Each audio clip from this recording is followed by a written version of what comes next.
Chapter 1. Divorce, Choices, and the Journey Home. In the Huaguo region, within the Jiangcheng Civil Affairs Bureau, the sun shone brightly outside, yet the atmosphere inside the hall bore an inexplicable chill. The freshly stamped red divorce certificates, imbued with the lingering warmth of the official seal, lay in the hands of Su Yang and Lu Ruyan. The marriage, devoid of emotional foundation for 6 long years, had reached its definitive conclusion in this moment.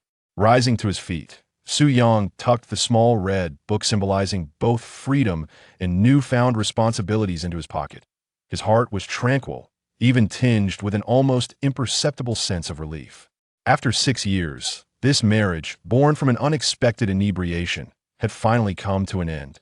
He had once sacrificed a potentially bright career for the sake of their daughter, Su Wenning, willingly embracing the role of a house husband.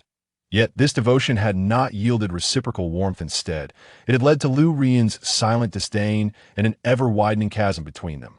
Lu Ruyan also stood, donning a pair of oversized Chanel sunglasses that obscured much of her exquisite yet cold visage. A renowned businesswoman in Jiangcheng, she presided over several high-end hotel chains and a biotech conglomerate, accustomed to exerting control over every aspect of her life. At that moment, she cast a condescending glance at Su Yang before directing her gaze toward the small girl clinging tightly to Su Yang's leg there for an half-year-old daughter, Su Wenning. Wenning, Lu Ruyan's voice carried a subtle stiffness as she endeavored to soften her tone. Do you wish to accompany your mother or stay with him? Su Wenning tilted her delicate face upward, her large eyes revealing no hint of hesitation. Clutching her father even tighter, she declared with a clear and resolute voice, I want Daddy. I want to go with Daddy. The faintest furrow appeared on Lu Ruyan's brow behind her sunglasses. Humph, ungrateful little one. Internally, she scoffed. No matter if she chooses to stay with Su Yang, a man without a job, what could he possibly offer? Having grown accustomed to living in a villa and enjoying the finest things in life, she knew that within half a month, she would be weeping and begging to return to me. By then, custody would naturally revert to me, saving me considerable effort. With this thought, she turned her attention to Su Yang, her tone laced with habitual disdain and a hint of barely concealed sarcasm. Su Yang, have you thought this through? According to the divorce agreement, you are leaving with nothing. Raising a child is a costly endeavor. You are well aware of the annual tuition for the international kindergarten Wenning attends. Are you sure you can afford it? Her words were laced with overt skepticism regarding Su Yang's ability to raise their daughter alone. Meeting her gaze, Su Yang's expression remained calm and unwavering. There's no need for your concern, Ms. Lu. Wenning is my daughter. I will ensure she is well cared for. He deliberately addressed her as Ms. Lu, silently drawing back the last veil of warmth that had lingered between them, leaving only the chill of distance. Lu Ruyan seemed momentarily pricked by this appellation, or perhaps she deemed that speaking further with Su Yang was a waste of time. Without another word, she turned on her heels, the sound of her high heels echoing as she strode toward a black Bentley parked by the roadside. As the car door swung open, she gracefully settled inside, and the window slowly ascended, sealing off the outside world. The engine let out a deep growl, and the luxurious vehicle merged into the flow of traffic, speeding away without a trace of nostalgia. Su Yang gazed at the fading taillights, releasing a long sigh. 6 years. It was finally over. This marriage had been a mistake for her, for Lu Ruyan, and perhaps even for Ning Ning. Yet, now that Ning Ning had chosen him, he vowed to ensure she would not suffer. He looked down at the little one nestled in his arms, his expression instantly softening. Lu Ruyan held him in contempt, believing he would be unable to survive outside the Lu family, let alone provide for Ning Ning. However, Lu Ruyan was unaware that he was not entirely devoid of resources. Su Yang's thoughts drifted 6 years ago. Upon crossing over, he unexpectedly became entangled with Lu Ruyan, and after the birth of Ning Ning, he had also awakened the farming system that accompanied him. At the time, he had not had the opportunity to utilize it, but now, it was just the right moment. His plans began to crystallize in his mind. His hometown, a picturesque village with clear mountains and flowing waters, along with the ancestral home and a few acres of land left by his parents, the air was pure and the environment was ideal for a child's upbringing. Moreover, wasn't the country currently encouraging new farmers? With the assistance of a system, he could cultivate high-quality agricultural products in his hometown and leverage the popular Douyin platform to showcase rural life, market goods, and sustain himself, and Ning Ningthis should not pose a problem. He could even provide Ning Ning with a life filled with companionship and love, far better than what she would have beside Lu Ruyan. Daddy Su when Ning tugged at his pant leg, tilting her small face upward, her big eyes brimming with curiosity. Where are we going now? Su Yang crouched down, gently tidying the slightly disheveled hem of her princess dress, and smiled. We're going home, back to the house where Daddy lived as a child in the countryside. There we have a big yard where we can grow lots and lots of delicious things. The countryside? Su and Ning's eyes sparkled. Will there be little chicks to see? And can I run in the vast fields? Yes, there will be all of that, Su Yang replied, playfully scratching her little nose. Do you like it? I love it. As long as I'm with Daddy, I like everywhere. The little one nodded vigorously, wrapping her arms around Su Yang's neck, that a warmth enveloped his heart. All the confusion and uncertainty melted away in the presence of his daughter's pure dependence and trust, transforming into a resolute strength. He stood up, taking her small hand in his. All right, let's set off. First, we'll pack our things, and then we'll take the high-speed train home. Their luggage was minimal, mostly consisting of Su and Ning's clothes and toys. Su Yang's belongings fit neatly into a single backpack. He hailed a taxi, and the father-daughter duo headed towards the villa that had once been a place they called home, which in reality felt more like an opulent cage. This was their final stop in the city. Meanwhile, inside a Bentley cruising along the wide road, Lu Ruyan removed her sunglasses, rubbing her temples. Her assistant, Secretary Lin, glanced in the rearview mirror and timely offered her a glass of warm water. Lu Ruyan accepted the water but did not drink it. Instead, she gazed out at the fleeting street scenery, her mind once again haunted by the image of Su Yang departing with their daughter. Divorce is a form of liberation, she reassured herself. Su Yang, content in his role as a stay-at-home dad, was utterly unworthy of her ambitions. As for Ning Ning, what could a child possibly comprehend? It was merely a fleeting whim. Return to the countryside? How utterly foolish. Once Su Yang finds himself in dire straits, he will inevitably return the child to her. She shook her head, casting aside these trivial thoughts, and picked up her phone to address work emails. For her, her career was the only constant. Everything else was merely embellishment, perhaps even a burden. Yet, unbeknownst to her, in a hidden recess of her heart, a faint ache stirred at her daughter's innocent plea, I want Daddy. However, this sensation quickly dissipated, overwhelmed by the pressing demands of significant business decisions. In the taxi, Su Winning pressed her face against the window, curiously observing everything outside, her little mouth chattering incessantly. Daddy, are there no tall buildings in the countryside? Daddy, does the high-speed train really go very fast? Daddy, will the strawberries we grow taste sweeter than those from the supermarket? Chapter 2. Returning to the dust. A new beginning. After leaving everything behind, Su Yang found that his total savings amounted to less than 40,000 yuan. This meager sum was the result of his years of diligent work, but 6 years as a house husband had left him with little additional income. Lu Ruyan was indeed correct. Raising children was akin to a voracious beast, particularly in a place like Jiangxing. The tuition for a prestigious international kindergarten could easily equate to several years of earnings for an ordinary wage earner. Nevertheless, he mused, returning to the countryside would usher in a different reality. With 40,000 yuan, if he exercised frugality, it should suffice to support his initial living expenses, make minor repairs to the old house, and procure essential seeds and farming tools. Although the starting capital was tight, with a robust system in place, the first batch of crops could be successfully cultivated and sold through Douyin, allowing for a swift recoup of funds. As the high-speed train sped along, the scenery outside shifted from towering skyscrapers to rolling fields and modest dwellings. Wow, Daddy, look, that house is so low. It looks like a building block. Su Winning pressed her small face against the window, her tiny finger pointing excitedly at the rows of rural homesteads in the distance. Yes, those are the houses in the countryside. They aren't as tall as the buildings in the city, Su Yang explained with a smile. When we return home, ours will be just like that, but we have a large courtyard. A big courtyard. Can we run around in it? Can we raise little rabbits? Her big eyes sparkled with anticipation. Of course, Su Yang assured her, observing his daughter's eager curiosity and yearning for rural life. The last remnants of doubt he harbored about the future dissipated. The train arrived at a county town, yet there remained several dozen kilometers to his hometown, Qingshan village. Su Yang and Winning boarded a taxi, and as they departed the county, the roads gradually narrowed, with greenery becoming increasingly lush on either side. The fragrant aroma of earth and fresh grass wafted through the gaps in the window, evoking a long-lost sense of familiarity. Su Winning became even more animated, pointing at a leisurely grazing water buffalo by the roadside, exclaiming, "Daddy, a cow! It's a cow!" Seeing his daughter's exuberance deepened the smile on Su Yang's face.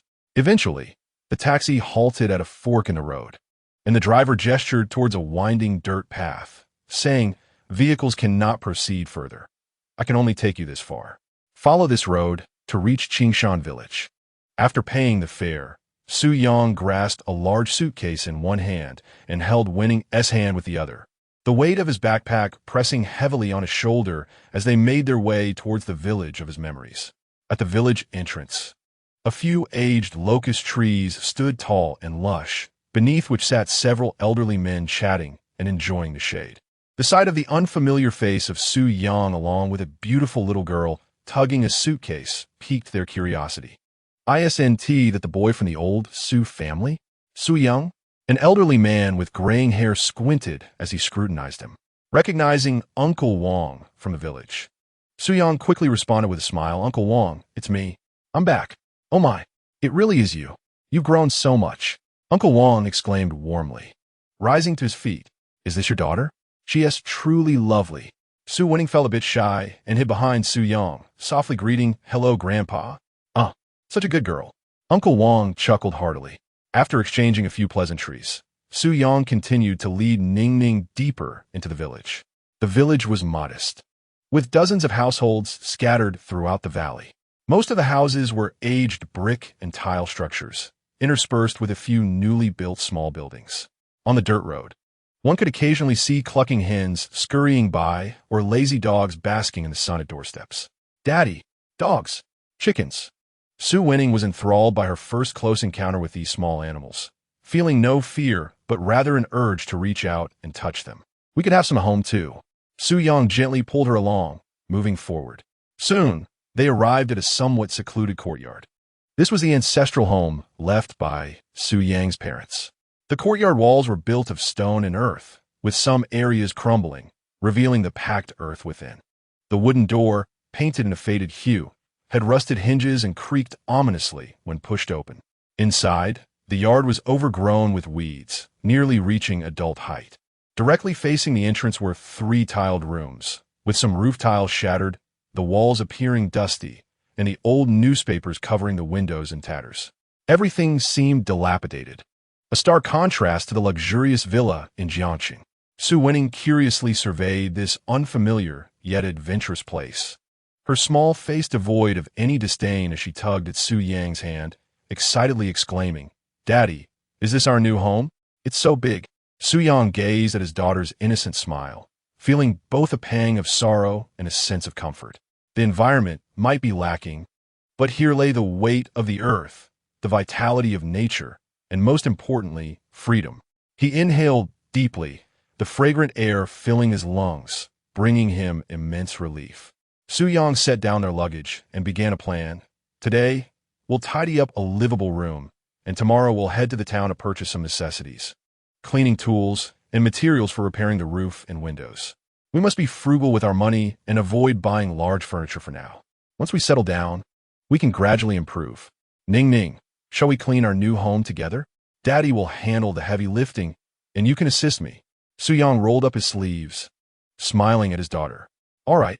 I'm Daddy's little assistant." Su Winning eagerly responded, her spirit ignited as she surveyed the task ahead. Under the setting sun, the silhouettes of the father and daughter busied themselves in the desolate courtyard, where simplicity was infused with hope and warmth. Chapter 3. Settling in and the awakening of the system. The following morning, Su Yang wholeheartedly immersed himself in cleaning and initially repairing the old residence. He demonstrated remarkable manual dexterity, swiftly clearing the weeds from the yard. For the leaky roof, he carefully sourced old tiles and mud to patch the gaps. And with just a few wooden strips and nails, he firmly secured the loose window frames. These tasks, though not entirely familiar to him, a man who grew up in the city in his previous life and has spent the last 6 years as a devoted house husband, seemed to awaken a latent instinct within him. Coupled with the learning ability bestowed by the soul of a traveler, he executes them with surprising competence. Sue Winning, resembling a joyful little shadow, trails closely behind her father, though she cannot lend substantial assistance. And most, handing him small tools or fetching a little water with her tiny bucket, she finds immense joy in her involvement. The lively chicks scampering about the yard and the sunbathing stray cat perched on the wall captivate her curiosity. Occasionally, she sets up a small stool at the entrance of the yard, watching her father's industrious figure while humming nursery rhymes learned at kindergarten, deriving delight from the simple pleasure. This little girl demonstrates remarkable adaptability. Observing his daughter's carefree demeanor, a weight lifts from Su Yang's heart. As long as he is present, even in a less than ideal environment, the little one can find happiness. That is more than enough. Naturally, the villagers have taken notice of this newly arrived father-daughter duo.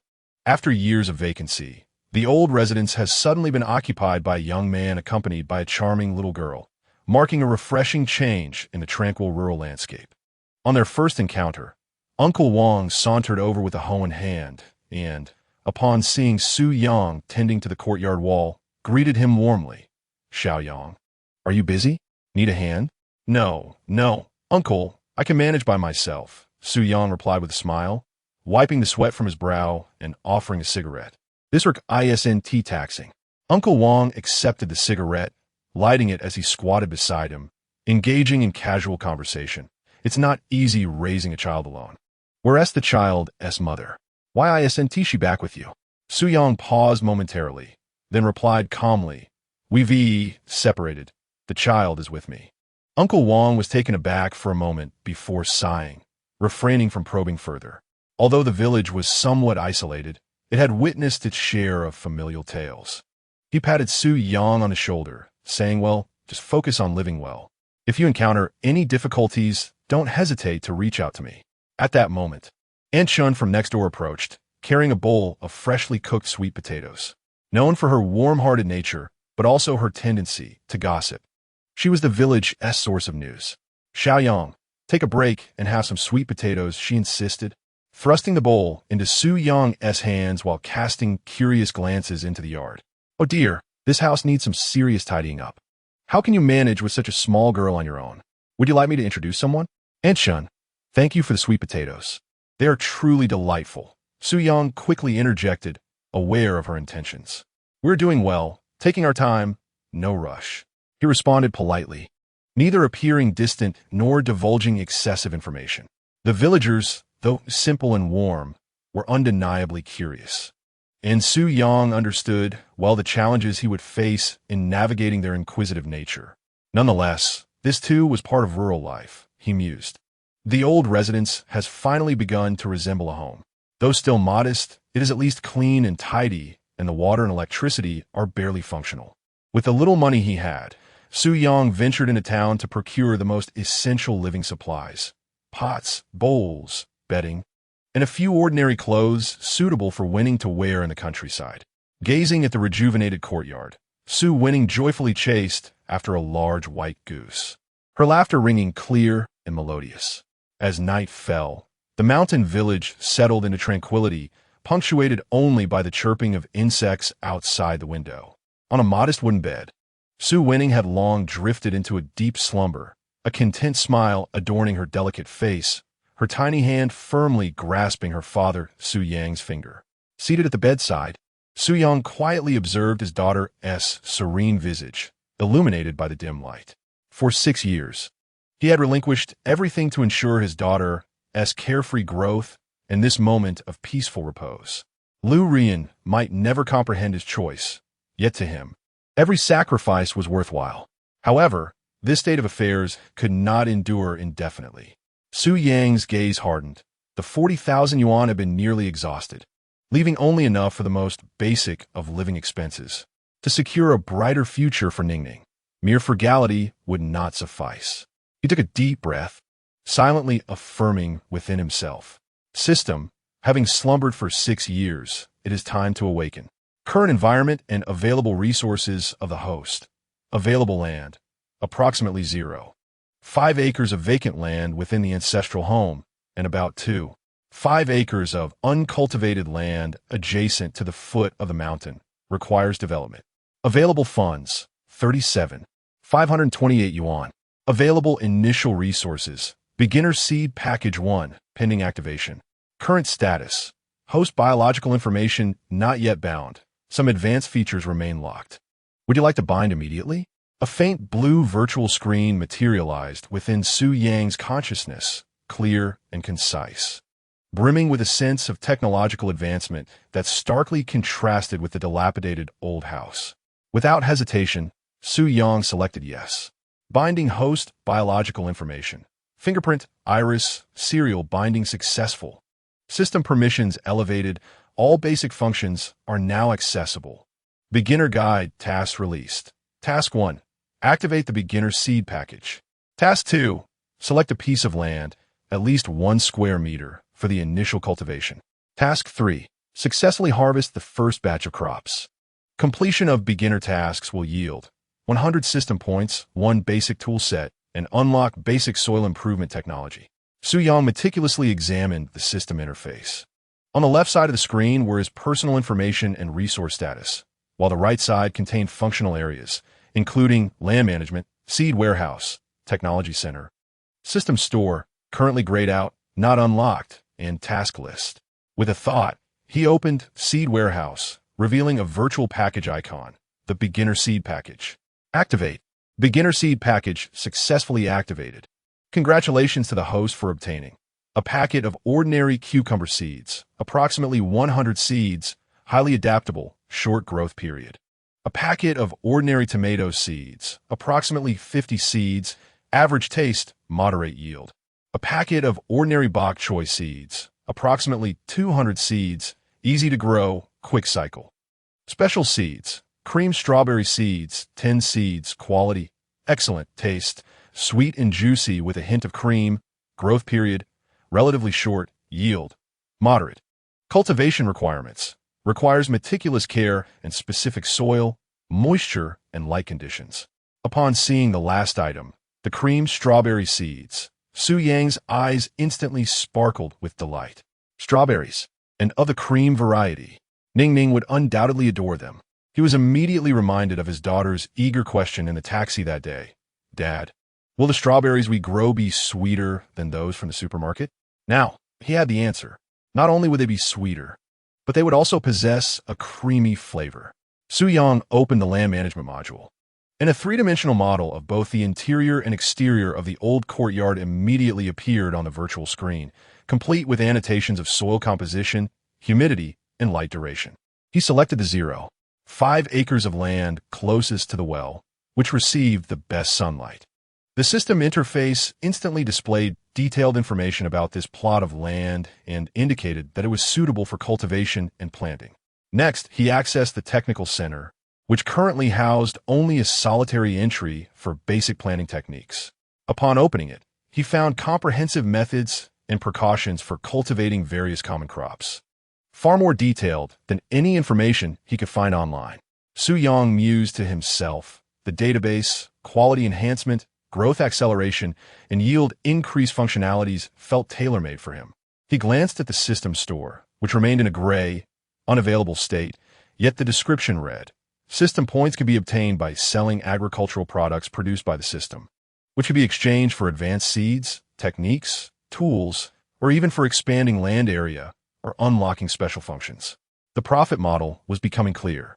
By cultivating high-quality agricultural products and selling them through the Douyin platform, he could earn real currency and system points, which could then be used to enhance the system, creating a virtuous cycle.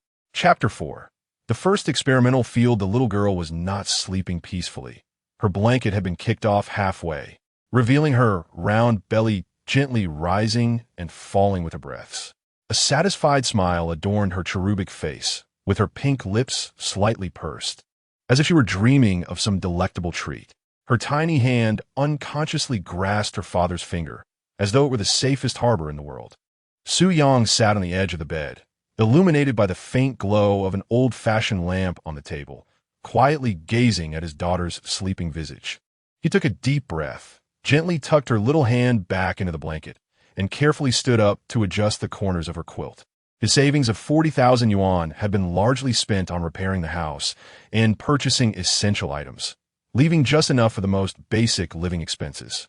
Even buying Ning Ning, her favorite imported strawberries, now felt a strain on his finances.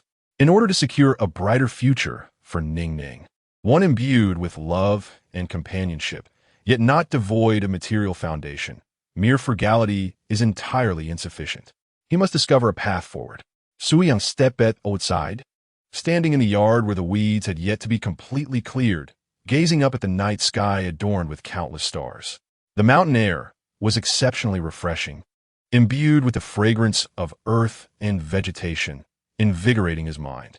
Summoning the system, he beheld within it 10 cream strawberry seeds, the very inception of his venture and a delightful surprise for his daughter. Suppressing his excitement, Su Yang promptly accessed the land management module.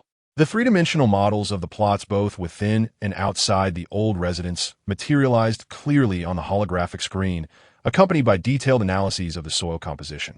Interior vacant lot, area 0, 53 acres, soil type, sandy loam, fertility, poor, rating, low organic matter content value, 62, slightly acidic, suitable for most crops after improvement. Exterior wasteland, area 2, 48 acres, soil type, clay loam, fertility, poor, rating, high stone content, requires deep cultivation and improvement. Indeed, the land around the old house had been neglected for years, its fertility lamentably deficient, Su Yang mused. However, this posed no challenge for one equipped with a system. Without hesitation, he chose the 0.5-acre plot closest to the well, which also enjoyed the best sunlight, as his first experimental field. The system interface promptly indicated, plot selected. Cultivation and planting can proceed. He then accessed the technical center, meticulously reviewing the content within basic planting techniques, especially the section pertaining to strawberry cultivation. The information provided by the system was exceedingly comprehensive, covering every detail from land preparation, fertilization, though currently absent. The system suggested using wood ash and a small amount of fermented human and animal manure as substitutes, sowing, watering, light adjustment to physical methods of pest and disease control, far surpassing his fragmented recollections and online research. Notably for the 10 cream strawberry seeds, the system highlighted a special notation. This seed contains unique genetic fragments, highly sensitive to growth conditions.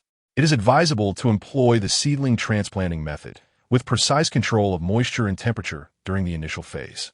Recommended to be planted in soil optimized by the system, significantly enhancing survival rates, shortening growth periods, and optimizing final quality. Seedling transplanting, indeed, seems a more prudent approach. Su Yang nodded, already formulating a comprehensive plan in his mind. He glanced at the corner where recently cleared weeds and some dead branches lay. Then at the adjacent makeshift tool shed. It appeared he had much to do this evening. Taking a deep breath, he felt no trace of fatigue. Instead, he was filled with vigor. Imagining Ning Ning's surprised expression upon discovering the small strawberry garden he had cultivated for her the following morning invigorated him. He felt a surge of strength coursing through him. Grasping the hoe and the shovel from the corner, Su Yang made his way to the patch of land bathed in moonlight in the backyard. He intended to take advantage of the night, following the system's guidance to first cultivate a small plot of land best suited for seedling growth. Then, utilizing the materials at hand, he would create a rudimentary ash fertilizer, preparing for the official sowing the following day. This was not merely his first experimental field. It represented the commencement of a new life for him and his daughter. Chapter 5. Astonishing growth rate and a little internet sensation since the 10 cream strawberry seedlings broke through the soil. They seemed to have pressed the fast-forward button on their growth, developing at a pace that completely overturned Su Yang's understanding, not to mention that of the ordinary villagers. By the next morning, those tender green sprouts, which had merely been the size of a fingernail, had unfurled into palm-sized leaves with distinct veins, and even produced flower stalks sturdier than typical strawberry plants, the tips adorned with plump buds waiting to bloom. Such a growth rate was reminiscent not of farming, but of watching a documentary at high speed. "Daddy, look, the strawberry babies have grown again. The leaves are so big and so green." Every day, without fail, Sue Winning would dutifully patrol the small seedling area in the backyard, crouching down to carefully measure the size of the leaves with her little fingers, eagerly reporting her significant discoveries to Su Yang. The child's voice was bright and clear, filled with wonder and pure joy for life. Her earnest demeanor always brought a warm surge to Su Yang's heart. Indeed, they were thriving on the water he had provided and basking in the sun, striving to grow quickly to bear strawberries for Ning Ning to enjoy. Su Yang set aside his tasks, walked over to his daughter, and smiled in agreement. He too was deeply impressed by this remarkable growth rate.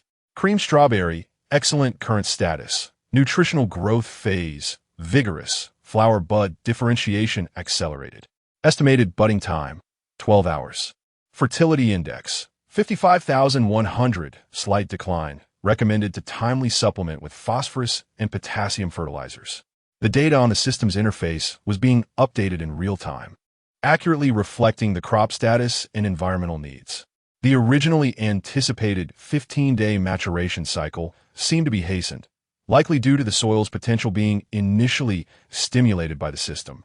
Coupled with Su Yang's meticulous daily care, it felt as though he were living a charmed life, Su Yang reflected, while also becoming increasingly cautious. The strawberry's unusual growth rate had begun to draw the attention of the villagers. Just the other day, Uncle Wang, passing by with a hoe, was astonished by the lush, thriving strawberry plants. "Xiaoyang, what on earth are you growing here? How can they grow so fast? In just a few days, they're almost catching up to what others take a month to grow." Uncle Wang squatted at the edge of the field, brushing aside a leaf, his curiosity piqued. They looked like strawberries, but he had never seen such vigorous growth in strawberries before. Su Yang felt a jolt of anxiety, yet maintained his composure, smiling as he explained. "Uncle Wang, this might be a new variety I sourced from a friend. They say it's a foreign hybrid, known for its rapid growth. This is my first time planting, and I'm still figuring it out." "Oh, a foreign variety?" Uncle Wang nodded in sudden realization, understanding the distinctiveness of foreign novelties. He did not dwell on it, as the nation now encouraged the introduction of superior varieties, and villagers occasionally experimented with exotic crops. At that moment, the gossip-loving Aunt Shun arrived, peering over the wall of Su Yang's yard while eating her breakfast. "Xiaoyang, I heard your strawberries are growing remarkably fast. May I take a look?" Su Yang could only respond with a helpless smile. "Aunt Shun, it's just random planting. It's normal for good varieties to grow quicker." "Oh, you're simply being modest," Aunt Shun remarked, though her skepticism lingered. She shifted the topic to other matters, asking, "Is it tiring for you to care for Ning Ning all by yourself? Would you like me to keep an eye out for you?" "Not at all. Thank you for your concern, Aunt Shun. We are doing quite well," Su Yang quickly interjected, fearing she might start matchmaking again. The villagers were simple and warm-hearted, yet their curiosity was undeniable. Su Yang realized that he would need more sophisticated disguises for any future anomalies in the crops. The priority remained to successfully harvest and sell the first batch of strawberries. He remained busy, dedicating nearly all his spare time to researching the Dodo platform and filming videos, in addition to tending to the strawberries and repairing the house. He discovered that a previous video documenting the strawberries sprouting, featuring Ning Ning's adorable cheers, unexpectedly garnered significant views and likes, with his follower count rising to several hundred. The comment section was filled with awe over the strawberries' growth, but more so, it was the charm of Ning Ning that captivated viewers. "This little girl is too adorable. I want to steal her. Her voice is like music to my heart. Annie fan here. What a warm scene of a dad with his child. I'm following for more." Su Yang pondered over these comments, realizing that Ning Ning possessed an innate ability to attract followers. He recalled the viral child influencers from his past life on Earth, like the little girl who became an internet sensation with her shake dance. Their genuine and pure charm was indeed an irresistible formula for popularity. Ning Ning was lively, intelligent, articulate, and a true foodie, traits that seemed tailor-made for short videos. Perhaps he could feature her more prominently in future clips? Soo-young contemplated. However, he would never force his daughter to perform for the sake of views. He aimed to capture the authentic and natural moments of their father-daughter life and pastoral existence. Thus, the account titled Ning Ning and Daddy's Rural Daily Life commenced a steady stream of video updates. The content remains refreshingly simple. There's a delightful scene where Ning Ning, clad in a little apron, diligently waters the strawberry plants with a small watering can, only to end up soaking her pants, much to her amusement. Moments of the father and daughter playfully chasing after a large white goose, culminating in a comical retreat, and a charming vignette of Ning Ning squatting on the ground, intently observing ants at work, sweetly narrating tales of the ant kingdom to her father. Of course, one cannot overlook the astonishing transformation of the creamy strawberry seedlings, which Soo-young documented using the time-lapse feature on his phone, capturing the journey from budding to fruiting. These videos, devoid of intricate editing or sentimental soundtracks, gained popularity due to their authenticity, the warm interactions between father and daughter, and the remarkably accelerated growth of the strawberries. The follower counts surged from a few hundred to 1,000, and then 3,000, eventually reaching 5,000. While it may pale in comparison to established influencers, it was a commendable achievement for a nascent account. The comments section flourished with positivity. Ning Ning is such a darling, truly heartwarming. These strawberries are growing at an astonishing rate. Have you secretly used some miracle fertilizer? The segment with the goose chasing was hilarious. I followed you and can't wait for the strawberries to ripen. You must stream when they are ready. Witnessing these kind-hearted comments and the ever-increasing follower count, Soo-young's spirits soared. Chapter 6. The first harvest and exquisite taste since the 10 creamy strawberry seeds were planted and emerged from the soil under the system's optimization. They seemed to be enchanted, growing at an astonishing rate that defied all logic. Merely the next morning, robust flower stalks, thicker than ordinary strawberry seedlings, eagerly sprouted, each crowned with delicate white blossoms that bloomed in succession amidst the vibrant green leaves, creating a breathtaking sight. This growth, akin to hastening the process yet entirely natural, provided Soo-young with a more profound appreciation for the system's capabilities. Upon closer inspection, the verdant strawberry vines bore fruits that were already fully ripe. These strawberries were plump, significantly larger than those typically found in the market, their vibrant red hues glistening like meticulously carved rubies, exuding a faint, enticing sheen in the morning light. Even more astonishing, when one drew near to inhale their fragrance, a subtle, creamy essence lingered within the sweet aroma. Daddy, the strawberries. They're red. The strawberries are red. Soo-ning was the first to notice. She dashed away from Soo-young's hand, fluttering like a joyful little butterfly to the edge of the ridge, pointing excitedly at the crimson fruits hidden beneath the green leaves, her eyes sparkling with anticipation for the delectable treat that lay ahead. Wow, they're so beautiful. Daddy, have they grown big enough to eat? The little one inquired, her rosy cheeks alight with excitement. Creamy strawberry, excellent current status, ripe. Fruits are plump, color vibrant. Flavor at its peak. Ready for harvest. Fertility index, 45,100, continuously declining. After the harvest, please timely replenish nutrients or engage in crop rotation. Indeed, the strawberry seedlings have matured and are ready for consumption. Soo-young gazed at the bountiful scene before him, his heart swelling with an uncontrollable excitement. The appearance, the hue, the subtly emanating unique fragrance were far more enticing than the exorbitantly priced gourmet strawberries he had seen in the most upscale imported supermarkets in Jiangxing. He bent down and gently plucked the largest, ripest berry. The strawberry felt pleasantly heavy in his hand, with its green stem vibrant and fresh. The crimson flesh seemed as though it would release sweet juices with the slightest squeeze. He approached the old well in the courtyard, the pulley creaking as he drew up a bucket of refreshing, sweet well water to meticulously rinse the strawberry clean. Crystal clear droplets clung to the bright red flesh, refracting a captivating sheen in the morning light, enhancing its luscious allure. Come, Ning Ning, open your mouth. Our little star performer shall be the first to taste. Su Yang crouched down, a gentle smile gracing his face, as he offered the creamy strawberry, infused with the system's power and paternal affection, to his daughter, who eagerly awaited with her mouth agape.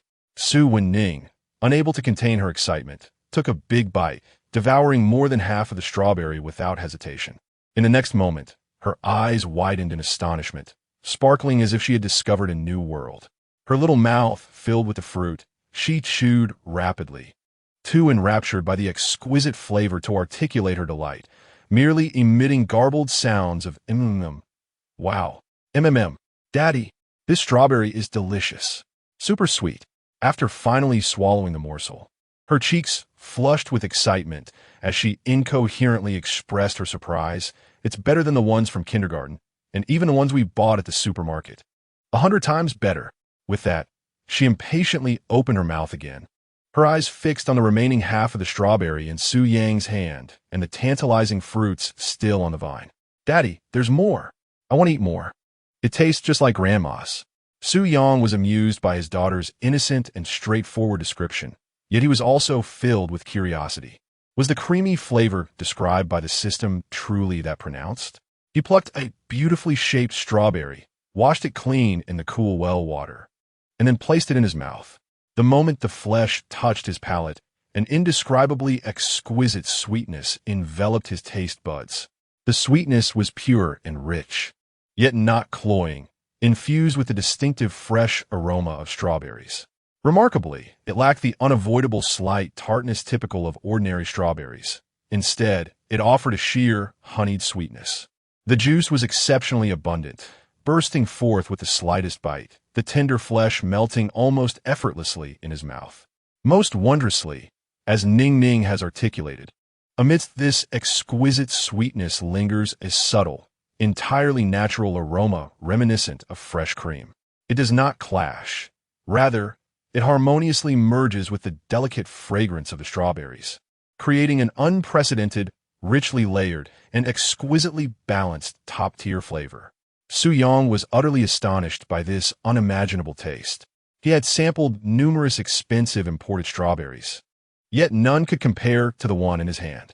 This transcends the realm of ordinary fruit. It is nothing less than a confectionery masterpiece birthed from the union of nature and advanced technology. Daddy, isn't it incredibly delicious? Ning Ning, didn't he lie to you? Did she? Su Wenning, observing the unmistakable surprise etched on her father's face, proudly lifted her little chin and puffed out her chest, exuding an air of triumph, as if this unparalleled creamy strawberry were a product of her own cultivation. Yes, it's extraordinarily delicious, surpassing all the strawberries I have ever tasted. Su Yang regained his composure, gazing at his daughter's satisfied and proud demeanor. A swell of unprecedented confidence blossomed within him. The quality of these creamy strawberries is undoubtedly top-notch, not only in this quaint mountain village, but even in the most upscale fruit boutiques of Jiangcheng. They would certainly cause a sensation. This quality possesses undeniable market competitiveness.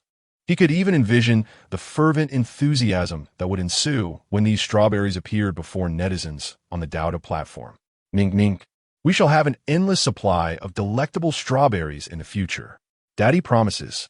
Su Yang crouched down, affectionately ruffling his daughter's soft hair, his eyes brimming with fondness and certainty. He then glanced at the thriving cucumber vines, tomato plants, and young bok choy nearby. Though merely ordinary seeds, they flourished remarkably on the optimally enriched soil, radiating vitality. Now, not only does Ning Ning have the most delicious strawberries, but our good days are truly about to commence. Su Yang stood up, his gaze sweeping across the undulating emerald mountains in the distance, as the morning sun bathed him, dispelling the last remnants of gloom. Chapter 7. Sharing and the Fermentation of Reputation. The first batch of ripe strawberries was not abundant, totaling merely 2 to 3 pounds, yet each was plump and vibrant, red as garnets, exuding an enticing sweetness and a hint of creamy fragrance. Naturally, Su Wenning was the primary beneficiary, receiving a few of the largest and ripest strawberries each day as a reward for her assistance. After each indulgence, She would squint her eyes and exclaim in a cherubic voice, "The strawberries Daddy grows are the most delicious in the world." Observing his daughter's contentment filled Su Yong's heart with a sweetness surpassing honey. Joy shared as joy multiplied. As Su Yong beheld another batch of strawberries nearing ripeness on the vine, he contemplated. In recent days, Uncle Wong and Aunt Chun from the village had frequently visited, expressing their concern. Though sometimes a tad gossipy, their earnest goodwill was palpable. Having just returned to the village, cultivating good neighborly relations was crucial. It is of paramount importance for him to ascertain whether the strawberries produced by this system, when sampled by others, evoke the same awe he and Ning Ning experienced. This directly pertains to his subsequent pricing and sales strategy. Thus, in the morning, Su Yong deliberately picked a small basket brimming with freshly ripened, visually exquisite cream strawberries. He also gathered a few exceptionally succulent cucumbers, adorned with prickles, and several plump, ruby-red cherry tomatoes from the system's cultivated land. While these ordinary seeds do not possess the uniqueness of cream strawberries, their growth, nourished by the system's optimized soil, far surpasses that of produce from conventional gardens. Ning Ning. Shall we take some delicious treats to Grandpa Wong and Grandma Chun to express our gratitude for the sweet potatoes they previously gifted us? Su Yong gently held his daughter's small hand. Yes. Let's bring strawberries for Grandpa and Grandma. Daddy's strawberries are the tastiest. Su Wen-ning clapped her hands in enthusiastic agreement, always eager to share delectable food. The father and daughter first visited Uncle Wong's home. Uncle Wong was sitting at the entrance of his yard, leisurely smoking a pipe. Upon seeing Su Yong approach with the basket, he appeared somewhat surprised. "Little Yong, what brings you here?" "Uncle Wong, thank you for your kindness the other day. These are strawberries, cucumbers, and tomatoes that I grew myself, just picked and fresh. Please, have a taste," Su Yong said with a smile, offering the basket. "Oh dear, you are too kind." Uncle Wong waved his hands dismissively. "It's not easy to grow your own produce. Take it back for your daughter to enjoy. It's no trouble at all. There's plenty more in the field. Please try some and let me know how they taste." "It's my first time planting these, and I'm a bit uncertain," Su Yong insisted. Uncle Wong, unable to refuse, accepted the basket. He first picked up a gleaming red strawberry, nodding in approval at its appearance. This strawberry was large, perfectly colored, and superior to those sold in the town's fruit shops. Without washing it, he popped it directly into his mouth. In the next moment, the weathered features of Uncle Wong transformed with astonishment. He paused in his chewing, his eyes widening as if he had encountered something extraordinary. "This strawberry." Uncle Wong smacked his lips, his face alight with incredulous delight. "Little Yong, this strawberry is incredibly sweet, fragrant, and luscious. In my lifetime, I have never tasted such exquisite strawberries. Not a hint of tartness, and there is an indescribable aroma." He devoured one strawberry in mere bites, yearning for more. He reached for another while showering praises. Su Wen-ning, observing this, puffed out her small chest with pride. "Grandpa Wong, isn't it delicious? My daddy's strawberries are the best. Delicious. Truly exceptional." Uncle Wong nodded vigorously, his gaze towards Su Yong transformed, now filled with wonder. With a sense of assurance swelling within him, Su Yong presented Uncle Wong with a succulent cucumber. "Uncle Wong, do try this cucumber as well." Uncle Wong accepted the cucumber and took a crisp bite, the sound resonating with freshness. He continued to sing its praises. "This cucumber is delightful, crunchy, full of water, even tastier than the ones from my own garden." After bidding farewell to Uncle Wong, who was still savoring the sweetness of the strawberries, Su Yong proceeded with Ning Ning to Aunt Chen's home. Aunt Chen was utterly surprised to see the strawberries and vegetables brought by Su Yong, exclaiming her admiration as she took his hand. After tasting a cream strawberry, her reaction was even more exaggerated than Uncle Wong's. "Oh my goodness, Xiao Yang, what you have here is no mere strawberry. It's a jar of sweetness. It is delightfully sweet to the core. How can it even carry a hint of creaminess? It is simply divine. I have never tasted such a rare strawberry in my life." Aunt Chen grasped Su Yang's hand excitedly, declaring, "If you were to sell these strawberries in town, they would surely be snatched up in a frenzy." Even the cucumbers and cherry tomatoes received her enthusiastic praise. claiming they surpassed the flavor of the vegetables she had cultivated for decades. Upon leaving Aunt Chen's home, Su Yang felt a profound sense of reassurance. The villagers' recognition was the first step, a direct testament to the extraordinary quality of his crops. This exquisite taste would undoubtedly serve as a formidable weapon in market competition. With his gaze directed toward the horizon, Su Yang's thoughts began to crystallize. To maximize product value, relying solely on scattered sales in the village or town would prove inefficient and inadequate for price elevation. He recalled the Dodo platform he had been researching over the past few days. With a national push for rural revitalization, the concept of new agricultural entrepreneurs was thriving on Dodo, where many young returnees were successfully selling local agricultural products across the nation through short videos and live streaming. A spark ignited within Su Yang. The Dodo platform, with its vast user base and rapid dissemination of information, naturally attracted interest in high-quality and novel agricultural products. Armed with his charming persona, Ning Ning, as a key to engagement, along with the unique, superior quality of produce provided by the system and authentic records of pastoral life, the conditions seemed perfectly tailored for the new agricultural entrepreneurs on Dodo. The more he contemplated, the more feasible it appeared. He could continue filming the series Ning Ning and Daddy's Countryside Life, documenting the cultivation and harvesting of cream strawberries, along with the warm and amusing moments shared between father and daughter to draw in followers. Once the strawberries were ready for a bountiful harvest, he could explore live streaming sales or pre-sales through the platform shop. Thus, he resolved firmly, the Dodo platform would mark his first, and indeed most crucial, step toward opening sales channels and achieving economic independence. He took out his phone, opened Dodo, and began diligently studying successful new agricultural entrepreneur accounts, learning their filming techniques, content selection, and sales strategies. The villagers' approval bolstered his confidence. The strength of the system provided solid backing, and the Dodo platform would serve as a stage to set sail. Chapter 8. Initial attempts on Dodo. The villagers' endorsement was the first step, validating the product's potential.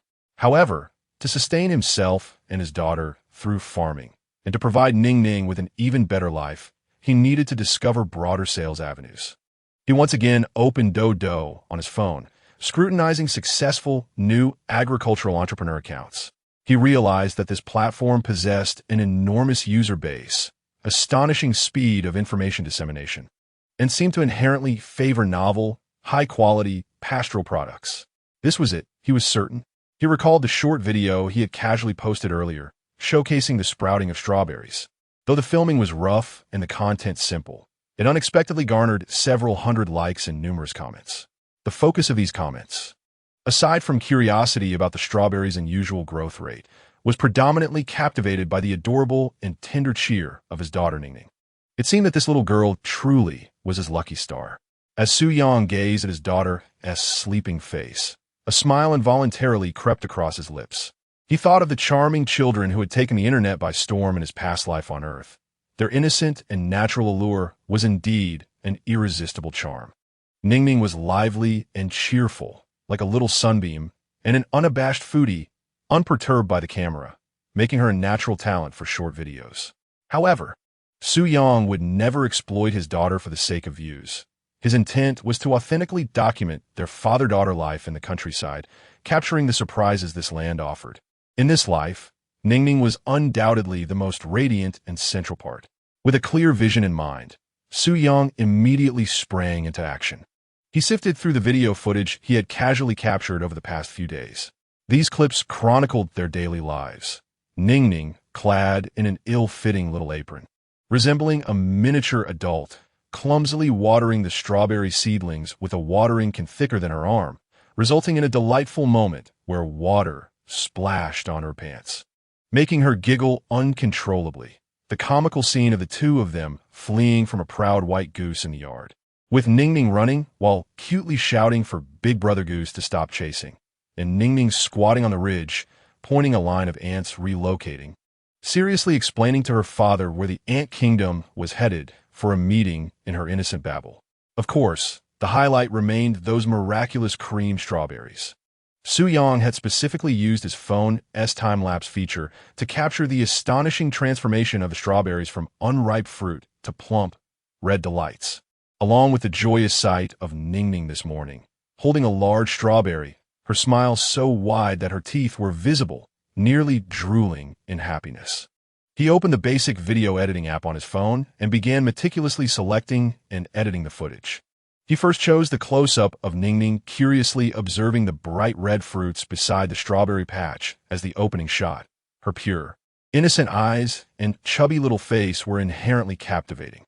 Next, he included the time-lapse segment showcasing the astonishing growth of the strawberries, complemented by a light, somewhat mysterious background melody to emphasize their extraordinary nature. Following that was the harvesting scene, where he and Ning Ning carefully picked the strawberries.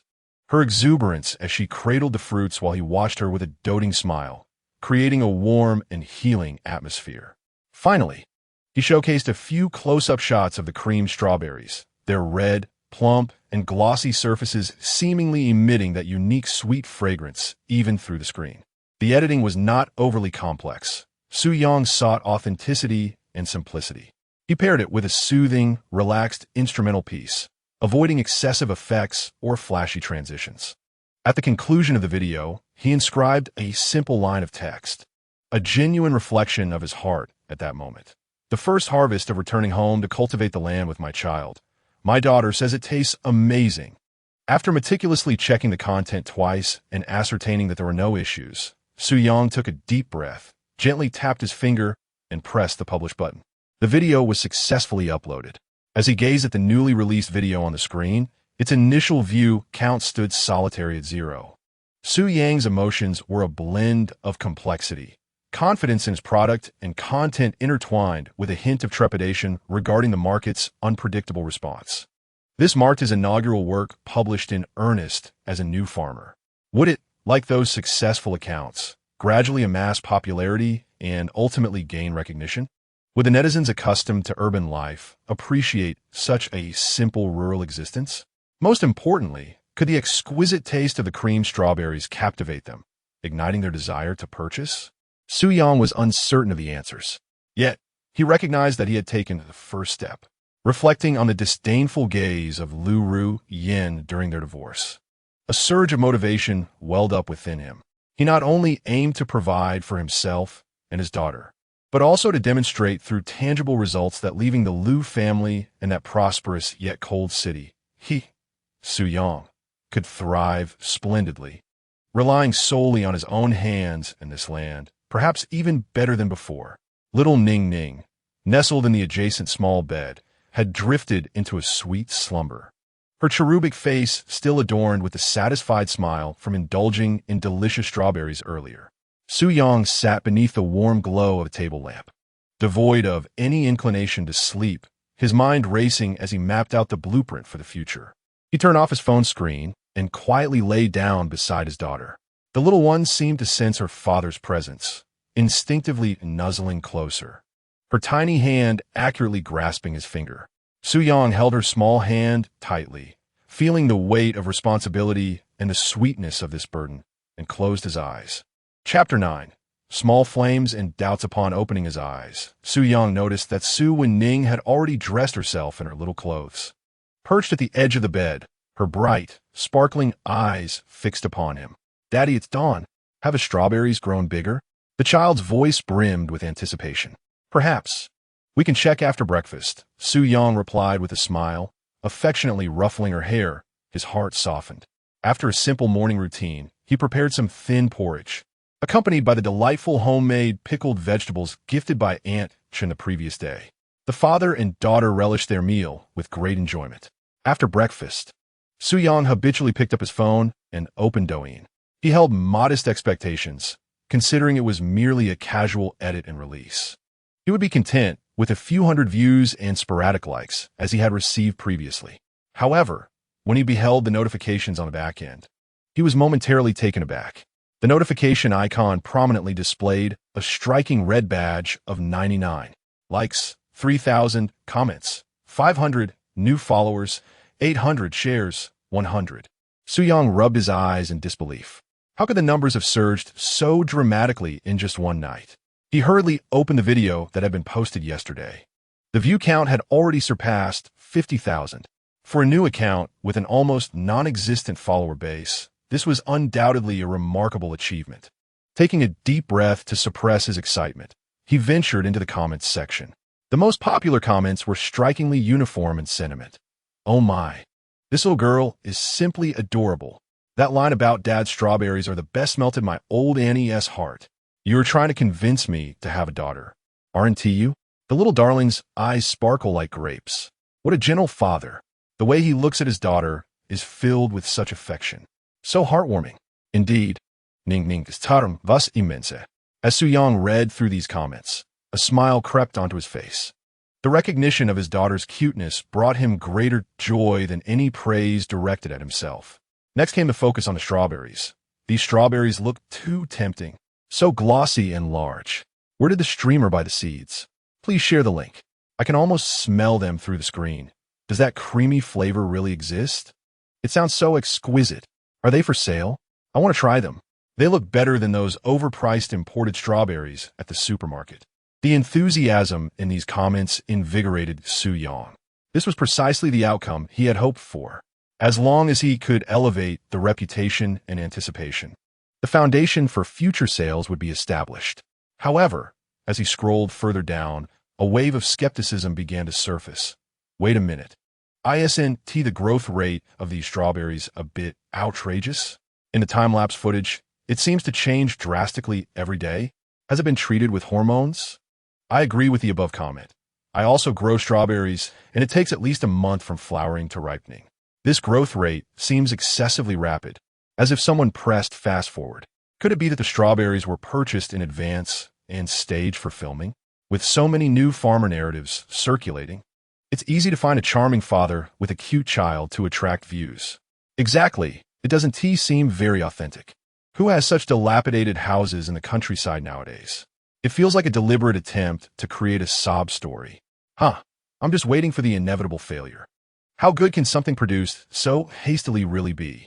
Reading these skeptical, even malicious comments, Su Yang's brow furrowed slightly. He had anticipated some doubts, especially since the growth speed, enhanced by the system, defied conventional logic. However, he did not expect the skepticism to emerge so rapidly and in such a concentrated manner. The term scripted, staged, and playing the victim made him uncomfortable. His return to his hometown was to provide Ning Ning with a better, more nurturing environment, to earn a living through his own efforts and the abilities granted by the system, not to perform for anyone's amusement. Regaining his composure, Su Yang began to analyze the situation. He needed to address these doubts subtly through subsequent videos. How should he respond? By showcasing the process for the next batch of crops, such as cucumbers and tomatoes. He could meticulously document the entire journey from sowing and management to harvest.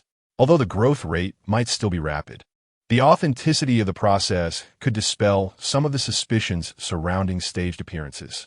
Emphasizing daily life, more vividly illustrate the nuances of his and Ning Ning's rural existence, such as repairing their home, attending markets, and engaging with neighbors, thereby substantiating that they genuinely reside here rather than merely fabricating a transient scene. Highlighting quality. Once the strawberry yield reaches a higher level, consider organizing a lottery or limited pre-sales, allowing the initial tastemakers to advocate through their word of mouth. An exquisite flavor is the most compelling testament, far surpassing any insipid explanation. Ning Ning's natural presence. Continue to allow Ning Ning to appear organically in the videos. The innocence and joy of a child cannot be feigned, serving as the most potent antidote against scripted narratives. With this thought, Su Yang felt a sense of calm wash over him. The internet operates in such a manner that with admiration comes skepticism, and with popularity arises controversy. The crux lies in how one responds. He does not need to convince everyone. He merely needs to engage those who are genuinely interested in his life and products, retaining them with unwavering sincerity and exceptional quality. Daddy, what are you looking at? Is your phone that captivating? Su Ning's little head leaned in, curiously gazing at the comments on the screen. Oh, it's nothing. Daddy is just seeing if everyone likes the strawberries we grow. Su Yang put away his phone. chuckling as he picked up his daughter. "Come, let us check on our precious strawberries and see if they've ripened. Yay, let us go see the strawberries." Su Wenning cheered, wrapping her arms around her father's neck. Gazing at his daughter as unadulterated, joyous smile, Su Yang felt his resolve strengthen.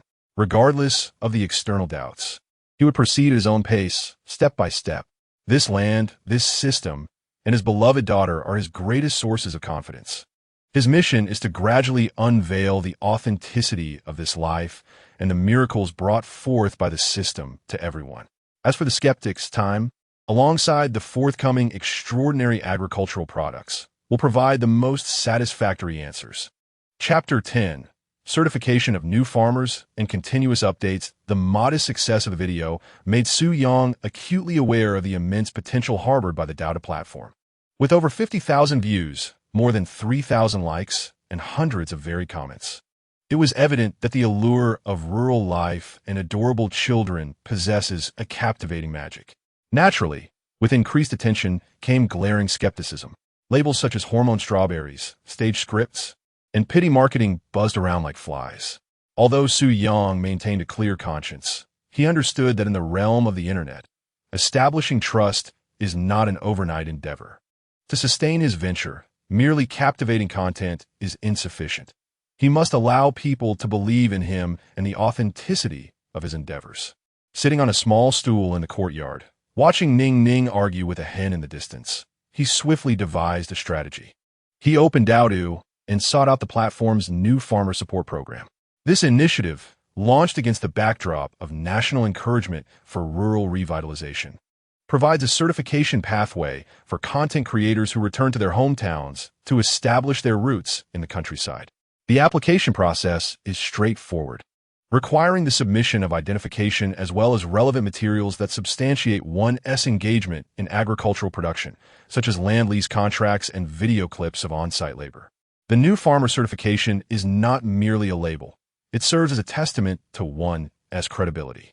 As Su Yang uploaded the required documents, he pondered that with this certification, he could alleviate some skepticism regarding his identity, while also potentially influencing the platform's distribution of traffic in his favor.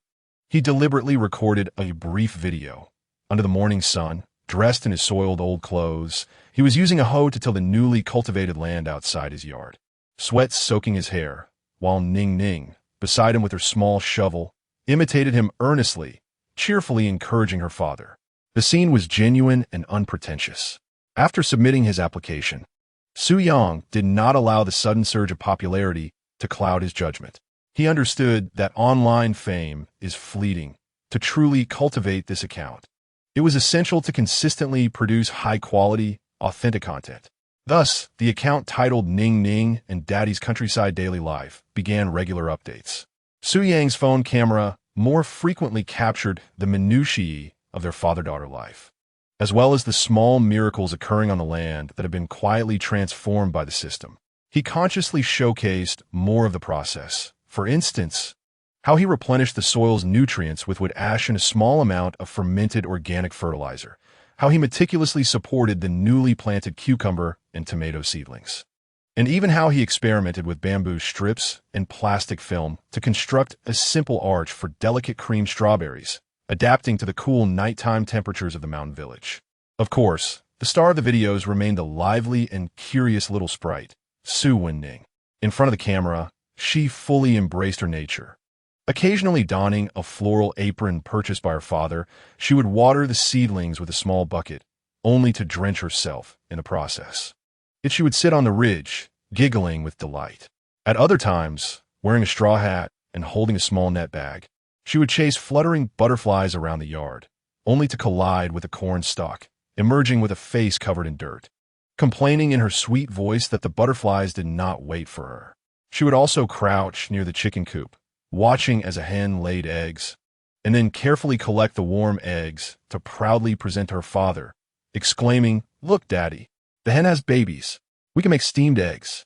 These whimsical, authentic moments were heartwarming and therapeutic, quickly captivating the hearts of an increasing number of netizens. The flourishing cream strawberries remained the most eye-catching stars of the videos. Su Yang continued to use time-lapse photography to document their transformations, a new batch of buds blossomed again, pollinated at an astonishing rate, swelling and turning red, creating a visual impact that elicited awe and requests for purchase in the comment section. Do the strawberries at the broadcaster's house grow like they are on a rocket? How magical! Ning ning is so adorable. I follow their daily life every day. It feels so relieving. This father's craftsmanship is truly remarkable. He repairs the house, cultivates the land, and cares for his child so well. Streamer, will the strawberries be available for sale? I can hardly contain my saliva at the sight. It is my first time witnessing strawberries grow at such an astonishing rate. Su-Yang noticed a subtle shift in the comment section. While skepticism regarding the rapid growth and scripted nature of the content still lingered, there was a burgeoning admiration for rural life, affection for Ning Ning, and a profound interest in those extraordinary cream strawberries. His new farmer certification had been smoothly approved, and an official verification badge now adorned his account's homepage, undoubtedly enhancing its credibility. It seemed he was on the right path, observing the steadily increasing follower count and the more vibrant comment section. Su-Yang felt a growing sense of assurance. The authenticity of life, the charm of his daughter, combined with a touch of the system's magic, appeared to resonate deeply with people. He began to plan his video content more strategically, aiming not only to showcase beauty, but also to present the genuine aspects of rural living, such as the occasional power outages, the inconvenience of traveling several kilometers to procure supplies, and the simple interactions with neighbors Uncle Wong and Aunt Shun. He aspired to make the account more three-dimensional, infused with the essence of daily life. Of course, most importantly, were the cream strawberries that were soon to ripen in large quantities. Once the next batch turned a vibrant red, the yield should reach at least a dozen pounds. Su-Yang glanced at the status bar for cream strawberries on the system interface, contemplating the possibility of attempting a small-scale pre-sale. He accessed the system store, which remained grayed out, but now featured a progress bar indicating system points. 75100. Note: 1 point is awarded for each sale of optimized crops, which can be used to unlock the store or exchange for goods. Selling crops was necessary to earn points, and unlocking the store appeared to be a crucial step in the system's upgrade. He looked out the window, where Ning Ning was playing with a small calico cat in the yard, bathed in sunlight, creating a scene of tranquility and beauty. Chapter 11. System Upgrade and New Varieties. As the popularity of the account, Ning Ning and Daddy's rural daily life, continued to soar. A new batch of cream strawberries ripened as scheduled. This time, under the care of the system-optimized land and Su-Yang's meticulous attention, the yield had notably increased, with the vines laden with plump, enticing red fruit, estimated at no less than 15 or 16 pounds. The air was filled with a unique sweetness and a hint of creaminess, causing even Uncle Wong, who occasionally dropped by, to exclaim in astonishment, "Xiao Yang, these strawberries are truly miraculous. Not only do they grow quickly, but this harvest is even more abundant and superior than the last. What kind of divine fertilizer are you using?" Su-Yang could only smile and vaguely attribute it to the advantages of the variety and his own improvised methods. Gazing at these ruby-red gems, infused with his efforts and the system's power, Su-Yang knew it was time to convert them into tangible profits and recharge the system. In the comment section, the calls for purchase grew increasingly fervent, with many fans even beginning to inquire via private messages about how to buy them. Conducting transactions directly through private messages? Su-Yang shook his head. The inefficiency of the current method is glaring, leading to frequent errors. Moreover, it lacks guarantees, rendering it inconvenient for both buyers and sellers. Additionally, the limited quantity fails to meet demand, potentially resulting in dissatisfaction among fans. It is imperative to discover a more formal and controllable sales approach. Seated in the courtyard, Su-Yang observed Ning Ning as she meticulously watered the strawberries, while his mind rapidly devised a plan. Live streaming sales? The fan base remains insufficiently large, and the initial intensity poses considerable risk. Opening a Dodo shop? This requires qualification verification, and the process is relatively complex, with time running short. Eureka! A spark of inspiration illuminated Su-Yang's mind. A limited-time pre-sale within a small scope. He could announce this in his next video, clearly stating the strawberries' ripening schedule and estimated yield. Then set a specific time to release a limited quantity through a simple link provided by the platform. This strategy would not only test market reactions and recoup funds, but also accumulate system points while controlling the volume of shipments, thus avoiding chaos due to inexperience. With determination, Suyang set to work. He meticulously filmed a new short video, showcasing the growth of this batch of cream strawberries, emphasizing their natural cultivation, free from pesticides and fertilizers, and highlighting their unique flavor. He referenced previous praises from Uncle Wong and Aunt Chun, even having Ning Ning sweetly describe the delightful, nostalgic taste reminiscent of grandmother's care. At the video's conclusion, he formally announced the pre-sale information. Thank you all for your affection.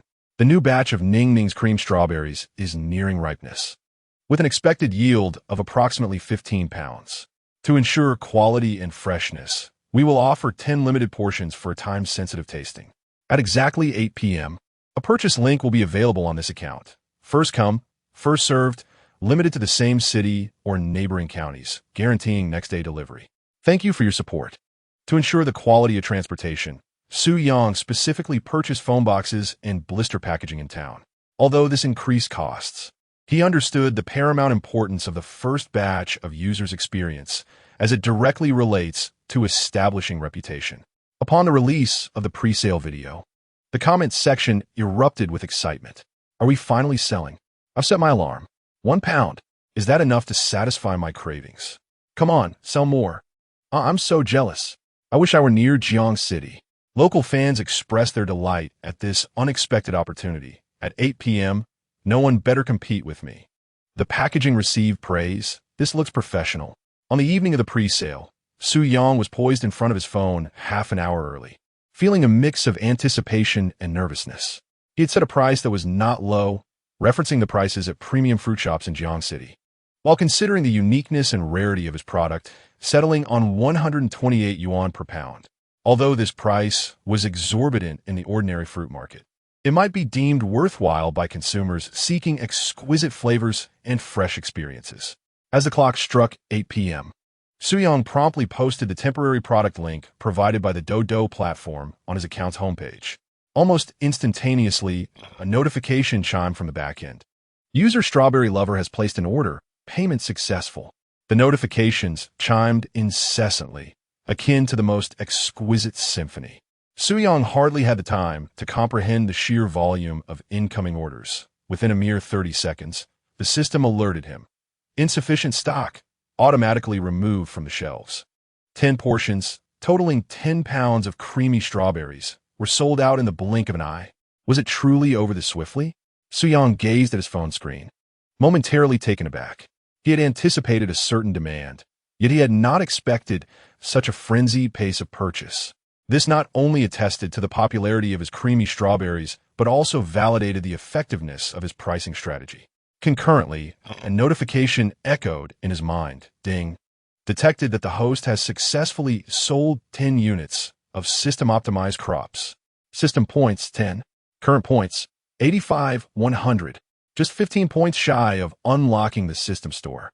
A surge of excitement coursed through Suyang's heart. He promptly responded to the back-end order details, confirmed the addresses, and assured that he would personally harvest, pack, and dispatch the items the following morning.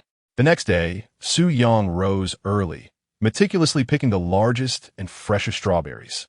Following the order specifications, he carefully packaged them into clamshell containers and placed them in foam boxes filled with cushioning material.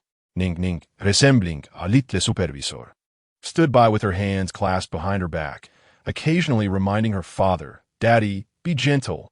Don't squish the strawberry babies." He contacted a familiar courier service in town, confirmed cold chain transportation, and solemnly dispatched the 10 portions of Ning Ning brand creamy strawberries. Once he had completed all tasks, Suyang finally exhaled in relief. Though it was merely a small order of 10, it marked his inaugural income as he ventured into entrepreneurship back home, making it immensely significant. After deducting packaging and shipping costs, he netted just over 1,000 yuan. While this amount was modest, it instilled him with tremendous confidence. "Daddy, we made money selling strawberries. Can we buy Ning Ning lots and lots of delicious treats?" Ning Ning looked up with sparkling eyes, her face aglow with excitement. Of course. Su Yang chuckled, playfully ruffling her little nose. When Daddy earns more, I'll buy you a gigantic strawberry cake. Yay, a big strawberry cake. The little one cheered joyfully. In the following days, Su Yang managed the remaining crops while closely monitoring feedback from his first batch of buyers. Soon, the comment section and private messages on Dodo were filled with buyer showcases and reviews. Received it. So fast with SF Express. The packaging was so thoughtful. Nothing was damaged. Oh my, these strawberries are absolutely divine. I swear they're the best strawberries I have ever tasted in my life. Sweet and fragrant. They truly have a creamy flavor. At 128 yuan per pound, it's worth every penny. One bite, and I felt like I ascended to heaven. The sweetness is off the charts. The flesh is super delicate. The only downside is that they're too little. 1 pound is simply not enough. Next time, please sell more. I was initially worried it might be a scam, but after tasting them, I am thoroughly convinced. When will there be more stock? I'll reserve 3 pounds. An unbroken string of glowing reviews. Several buyers even took the initiative to film unboxing and tasting videos, tagging Su Yang's account. The word of mouth had thoroughly fermented. Observing these authentic responses, Su Yang's anxious heart was finally at ease. The power of the system was undeniably evident. Alongside these favorable reviews, a few scattered orders for strawberries, likely from friends introduced by buyers, enabled his system points to surpass the significant threshold of 100. Notification. System points have reached 100. Upgrade conditions met. System store has been unlocked. Congratulations, host, for receiving the Novice Task Reward. Basic Farming Tools Set 1, now stored in the warehouse. And you have mastered the basic soil improvement technique. Congratulations, host, for receiving the System Upgrade Reward. Excellent Seeds Random Gift Pack 1 and Small System Farmland Expansion Card 1. A series of system prompts echoed in Su Yang's mind. He suppressed his excitement and immediately focused on checking. System Store. Currently, there are not many items available for exchange, primarily basic fertilizers, ordinary seeds of common crops, and some simple farming tools. Exchange requires the consumption of points. The most prominent option is a lottery wheel, which consumes 10 points per draw, with a prize pool that includes seeds, techniques, tools, and special items. Basic Farming Tools Set. This includes commonly used tools such as hoes, shovels, sickles, and buckets, all of which are of much superior quality compared to what Su Yang had purchased himself, being lighter and more durable. Basic Soil Improvement Technique.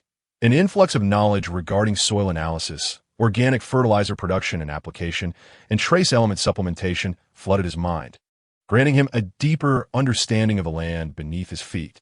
Excellent Seeds Random Gift Pack. Without hesitation, Su Yang chose to open it. Gift pack opened successfully. Congratulations, host, for receiving excellent cucumber seeds. 20 pieces flavor, crisp and sweet, juicy, growth period, short. Excellent sweet corn seeds. 30 pieces flavor, thin-skinned, no residue, sweet and juicy. Can be eaten raw, growth period, medium, cucumbers and corn. Su Yang's eyes sparkled. Cucumbers are a common vegetable, with a short growth cycle that makes them easy to sell. Moreover, this excellent sweet corn can even be eaten raw. This is undoubtedly a significant selling point. Additionally, Ning Ning seems to really enjoy munching on corn. Small System Farmland Expansion Card. Upon use, it can increase the area of system-certified available land by 0.5 acres. Su Yang chose to use it without hesitation. On the holographic screen, beside the original model of the 25-acre wasteland outside the courtyard, a small area marked as activated appeared, bringing the total available land area to 35 acres, 0.5 acres inside the courtyard, 25 acres cultivated outside, plus an additional 0.5 acres. This is fantastic. Su Yang felt invigorated. The rewards from the system upgrade exceeded his expectations. New seeds signify a new product line. Expanded land means greater potential yield. And the unlocked store and lottery function provide even more opportunities for enhancement. The next step is to plant these new excellent seeds. And then Su Yang's gaze fell on Dodo. It was time for the first live-streamed sales event. Chapter 12. the debut of live streaming sales buoyed by the success of the initial pre-sale and the upgrades to the system. Soo-young resolved to seize the moment and embark on his inaugural live streaming sales event. This endeavor was not merely aimed at selling a fresh batch of ripe cream strawberries. It was also a strategic move to amplify his account's influence and solidify his fan base. Furthermore, there was an urgent need for points in the system, as enticing items in the store required points for redemption. Live streaming represented the most direct form of interaction with fans, serving as an optimal avenue to showcase both products and personal charm. Soo-young understood the critical significance of this debut. He preemptively released a teaser video on his Dodo account. The video was straightforward. Under the morning sun, he was seen bustling in the strawberry field alongside Ning Ning, set against a backdrop of lush, fruit-laden strawberry vines, complemented by vibrant cucumber trellises and corn seedlings nearby. Dear family, we await you in the live stream this Saturday at 7 p.m. Soo-young smiled warmly into the camera. This batch of cream strawberries has a slightly higher yield, approximately 30 pounds, which we will feature during the live session. Additionally, we have just harvested the first batch of crunchy and sweet cucumbers, albeit in limited quantity, for everyone to taste. A touch of nervousness accompanied the excitement of the first live stream, and he hoped for enthusiastic support from his audience. In the video, Ning Ning clutched a freshly picked strawberry, her mouth stained with its juices and sweetly added to the camera. The strawberries and cucumbers grown by Daddy are absolutely delicious. You must come. The teaser video ignited fervent anticipation among fans. Finally, the live stream is here, setting an alarm. 30 pounds of strawberries. I hope to snag some. Cucumbers too. This cucumbers must be delightful. Gotta buy. Ning Ning is too adorable. I must tune in to see her. You got this. Don't be nervous for your first live stream.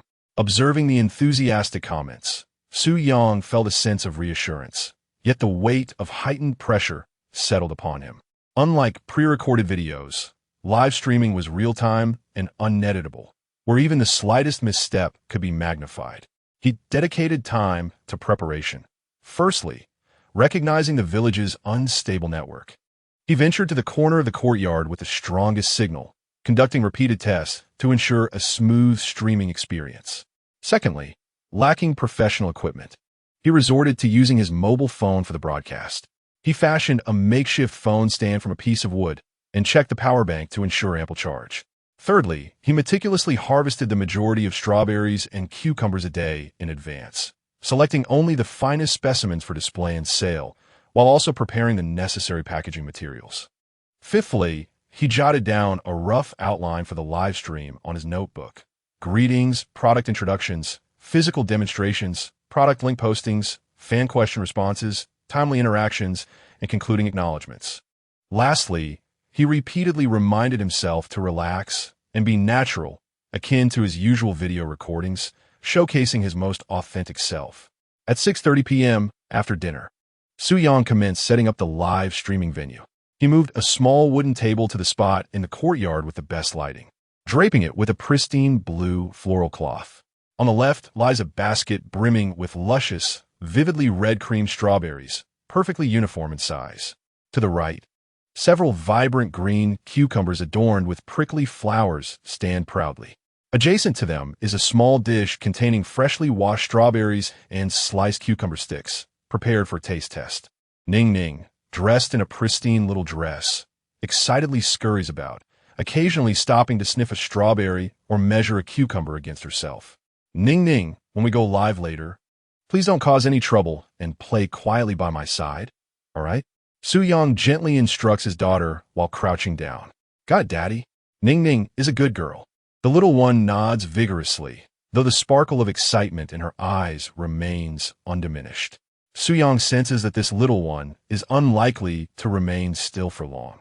At exactly 7 o'clock in the evening, Soo-young takes a deep breath, faces the phone screen, and presses the button to start the live stream. The screen lights up, and the number of viewers begins to rise rapidly. 100, 500, 1,000, soon surpassing 3,000. The barrage of comments begins to scroll by. Here we go. Good evening, streamer. Perets Ning Ning. Igantose Ning Ning. Wow, those strawberries look incredibly tempting. Hello, family. Good evening, I am Soo-young. and welcome to the countryside live stream of Ning Ning and her daddy. He smiles shyly, yet sincerely, at the camera, feeling a tinge of nervousness on this first live broadcast, grateful for everyone's support. His voice is clear and gentle, devoid of the slickness often found in professional streamers, instead exuding the warmth of a friendly neighbor. Today, I am excited to present to you two delightful items that we have cultivated ourselves. Su-Yang lifts a plump cream strawberry, showcasing it to the camera.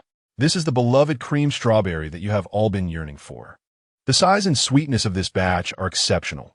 They have grown entirely naturally without any pesticides, so you can enjoy them with peace of mind. He takes a washed strawberry, gently bites into it, producing a crisp sound.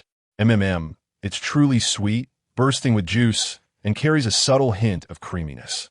As he savors the flavor, his expression is one of genuine enjoyment. Instantly, the comments flood in.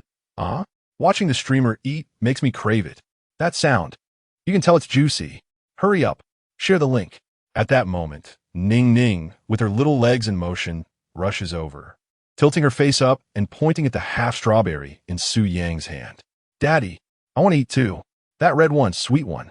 With a mix of exasperation and affection, Su-Yang chuckles and hands her the remaining half. Ning Ning eat. Her eyes squinting in happiness as she mumbles into the camera. The strawberry is delicious. This unexpected interlude instantly ignites the atmosphere of the live stream. The number of online viewers skyrockets to 500. Ning Ning's true foodie nature is on full display. Absolutely adorable. What a fantastic assist. Stop eating, streamer. Quickly share the link. The child can't wait. All right, I'll share the link right away. Su-Yang reassures everyone with a smile, then introduces the cucumbers beside him. These are the first batch of cucumbers we've grown. They are of excellent variety, particularly crisp and sweet, perfect for eating raw like fruit. He picked up a cucumber and snapped it in two, revealing its succulent cross-section. The cucumbers were limited in number, only 20 portions, each weighing a pound. Strawberries were prepared in 60 portions, each half a pound. After Su-Yang made his announcement, he proceeded to operate from the backstage, posting the prepared product links. The links for both strawberries and cucumbers were now available for purchase. As per the usual practice, to ensure freshness, deliveries were currently restricted to Jiangxing and nearby counties. The moment the links went live, the comments momentarily froze, only to be flooded with messages indicating who had secured their purchases and who had missed out. The order alert chimes from the back end echoed frantically. Within a minute, all 60 portions of strawberries and 20 portions of cucumbers were sold out. Thank you for your support, dear family. Seeing the sold-out notice, Su-Yang felt a mixture of joy and guilt. For those who missed out, do not worry. We will continue to cultivate, and more cucumbers and corn will soon be available. During the following moments, Su-Yang patiently addressed the various questions in the comments, discussing topics related to agriculture, rural living, and even inquiries about Ning Ning, answering each one candidly. Ning Ning occasionally appeared on screen, either helping her father by passing items, walking by with a kitten in her arms, or simply sitting beside him on a small stool, munching on cucumber sticks while curiously watching the screen.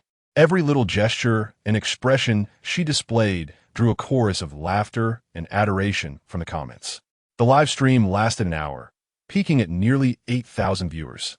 An impressive feat for a novice broadcaster. All right, dear family, it's getting late, and today's live stream will conclude here.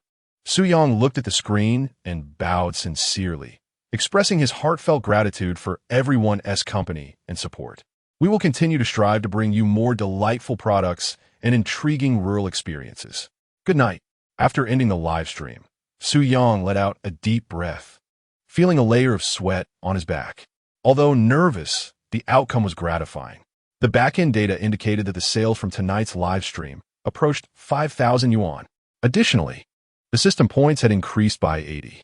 More importantly, through this live stream, his account had surpassed the 10,000 follower mark, with a noticeable rise in follower engagement and loyalty.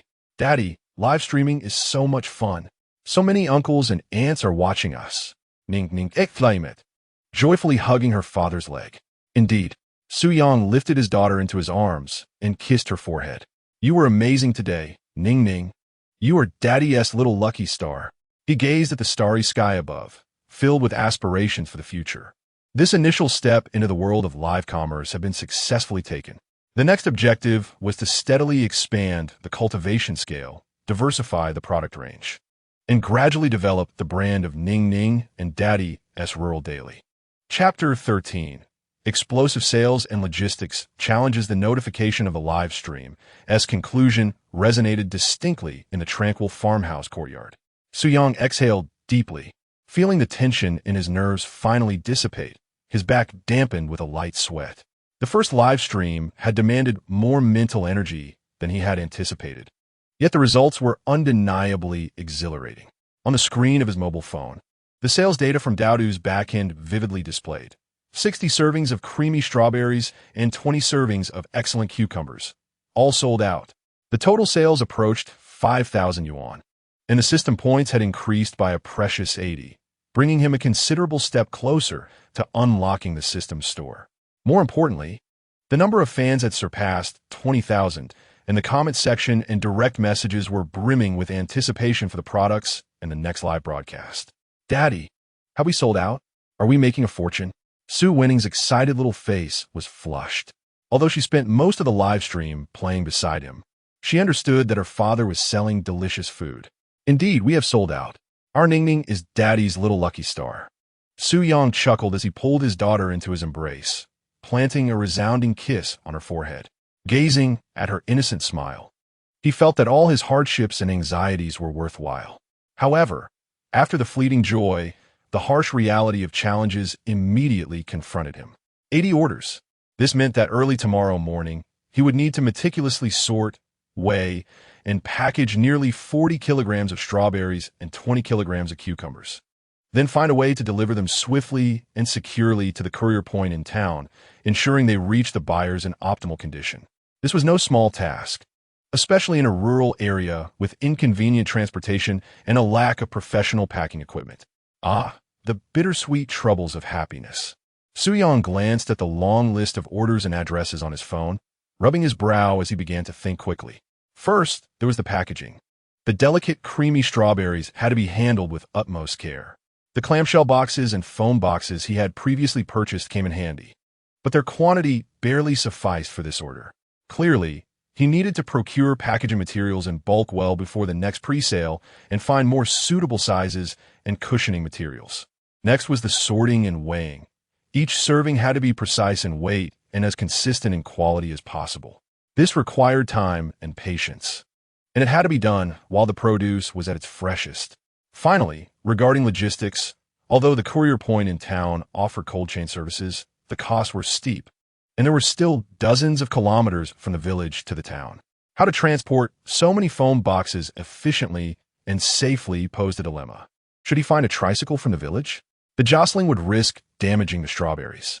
Renting a small truck? That would be too costly.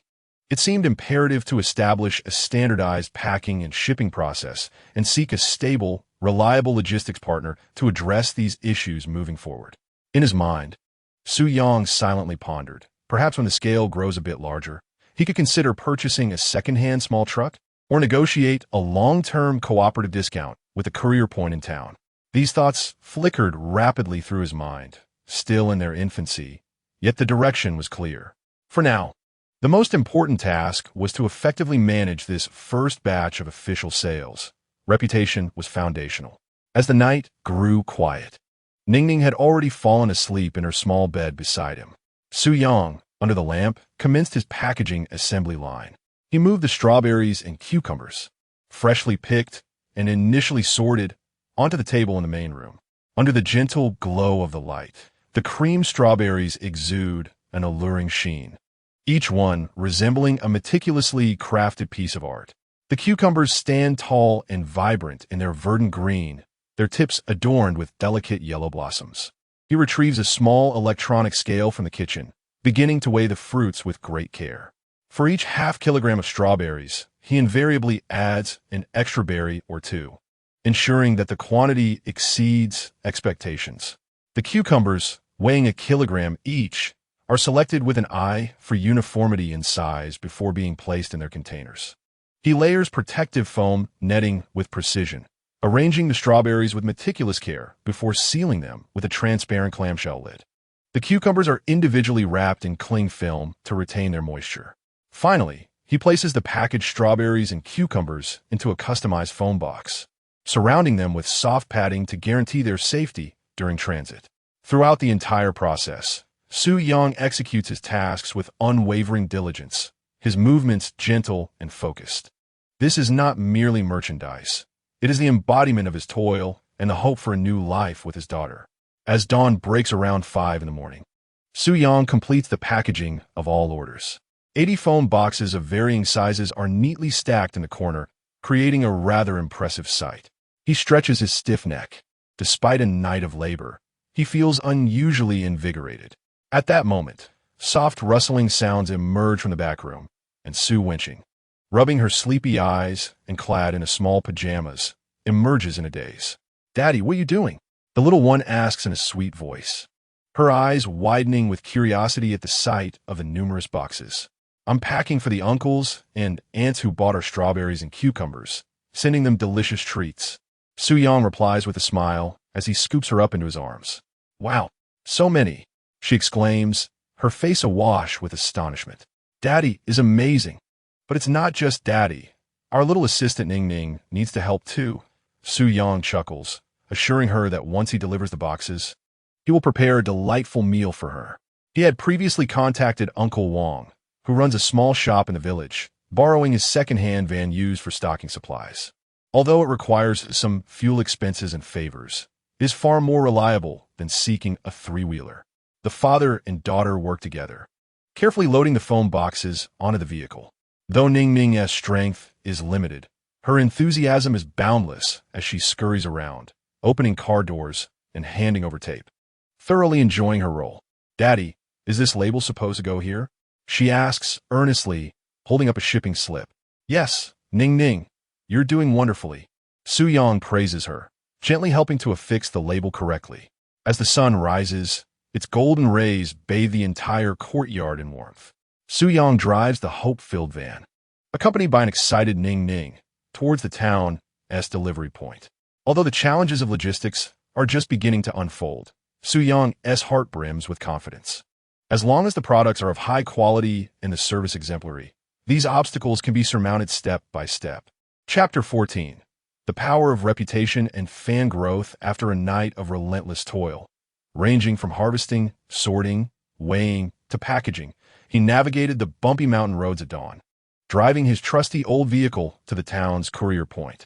His sole purpose was to ensure that each precious item from the Ning Ning brand was dispatched in the freshest and most perfect condition. Despite the enhancements made to his body through a systematic upgrade, he could not help but feel a twinge of fatigue. "Daddy, are we going home now?" Ning inquired, her tiredness evident. Rubbing her sleepy eyes, she sat obediently in the passenger seat, her little head nodding slowly, clearly exhausted from the early rise. "Yes, we're heading home.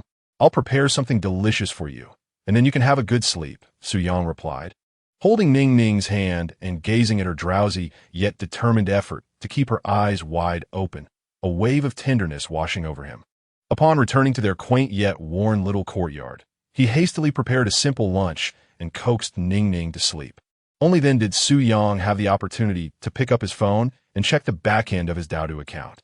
A sense of unease lingered in his heart. Although the previous night's live stream had garnered an enthusiastic response, with products flying off the shelves, this was, after all, his inaugural venture into formal sales. The authentic feedback from buyers upon receiving their goods would directly influence future reputation and growth. In the online realm, one could soar to great heights, but could also face a devastating fall. The voices of doubt regarding the hormone-infused strawberries and staged narratives, though temporarily drowned out by excitement, could quickly resurface if the product quality did not hold up. However, as he opened the notifications and comment section, the anxiety that had gripped him dissipated, replaced by an overwhelming wave of joy. The red notification for 99 had flooded the screen once more.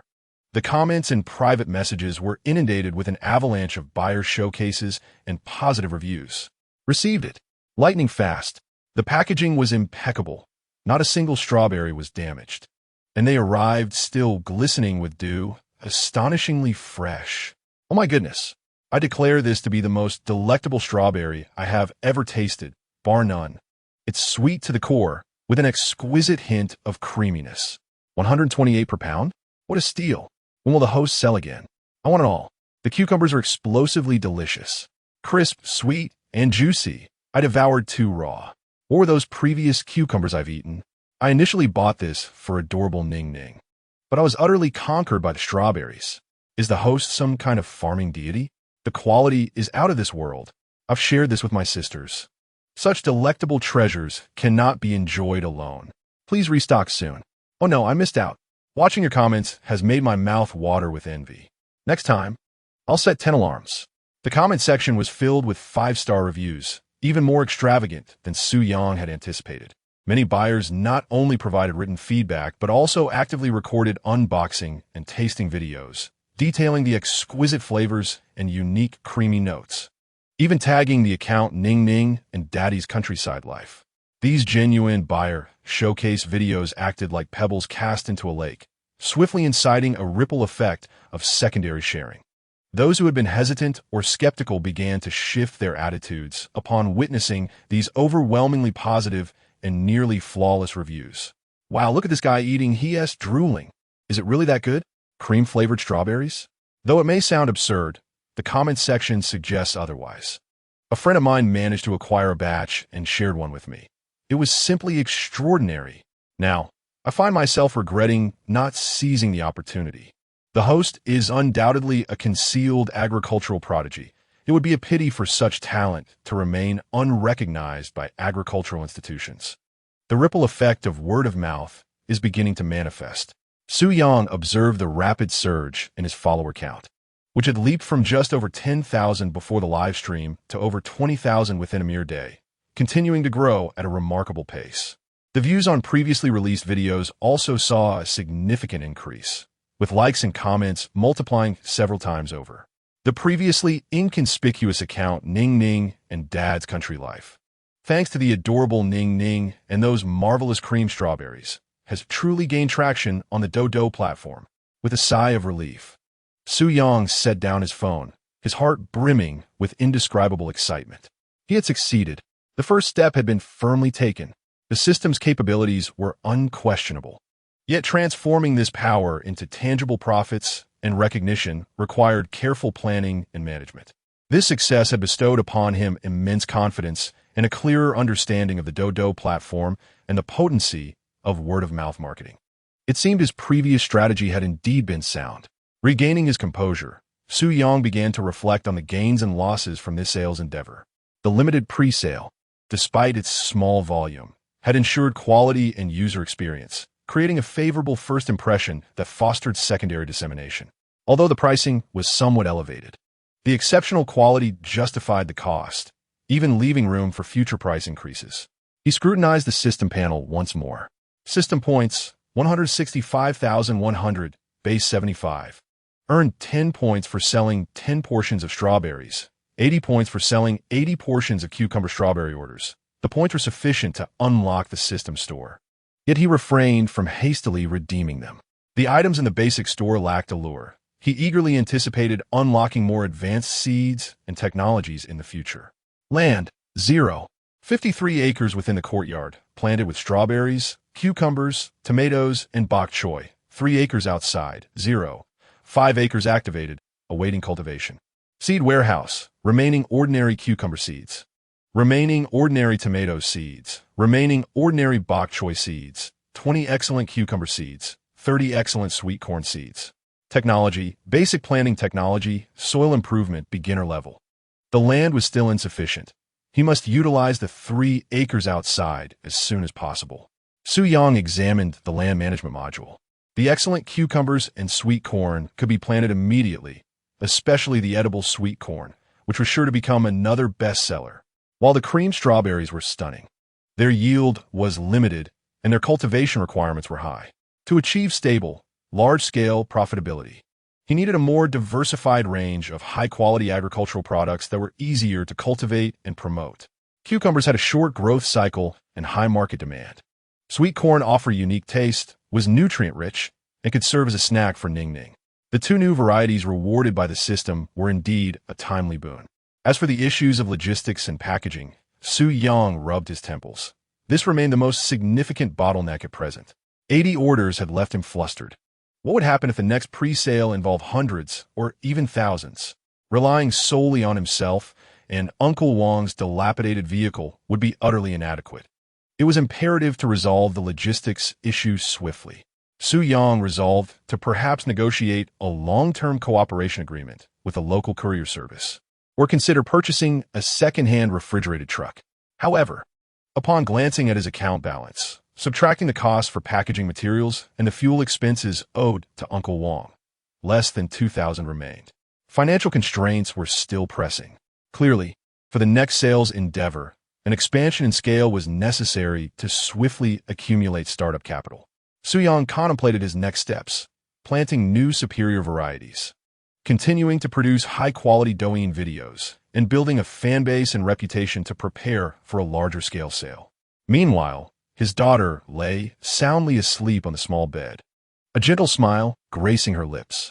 Su Yang approached the bedside, tenderly stroking his daughter's soft hair, his gaze imbued with unwavering determination. Chapter 15. The first encounter of Lu Ri in the night was as dark as ink, enveloping the bustling lights of Jiangxing. In the brightly lit presidential office on the top floor of the Auri International Hotel, Lu Ri massaged her throbbing temples, concluding the last of her international video conferences. Leaning back in her luxurious Italian leather executive chair, a subtle weariness was evident in her finely sculpted features. Habitually, she unlocked her phone, her fingertips gliding across the screen as she opened the short video app that consumed much of the fragmented time of contemporary audiences. For her, this fleeting, aimless scrolling provided a rare moment of relaxation after her intense work, akin to plucking at a taut guitar string, producing inconsequential sounds. The screen flickered with a myriad of vibrant videos, each more boisterous than the last.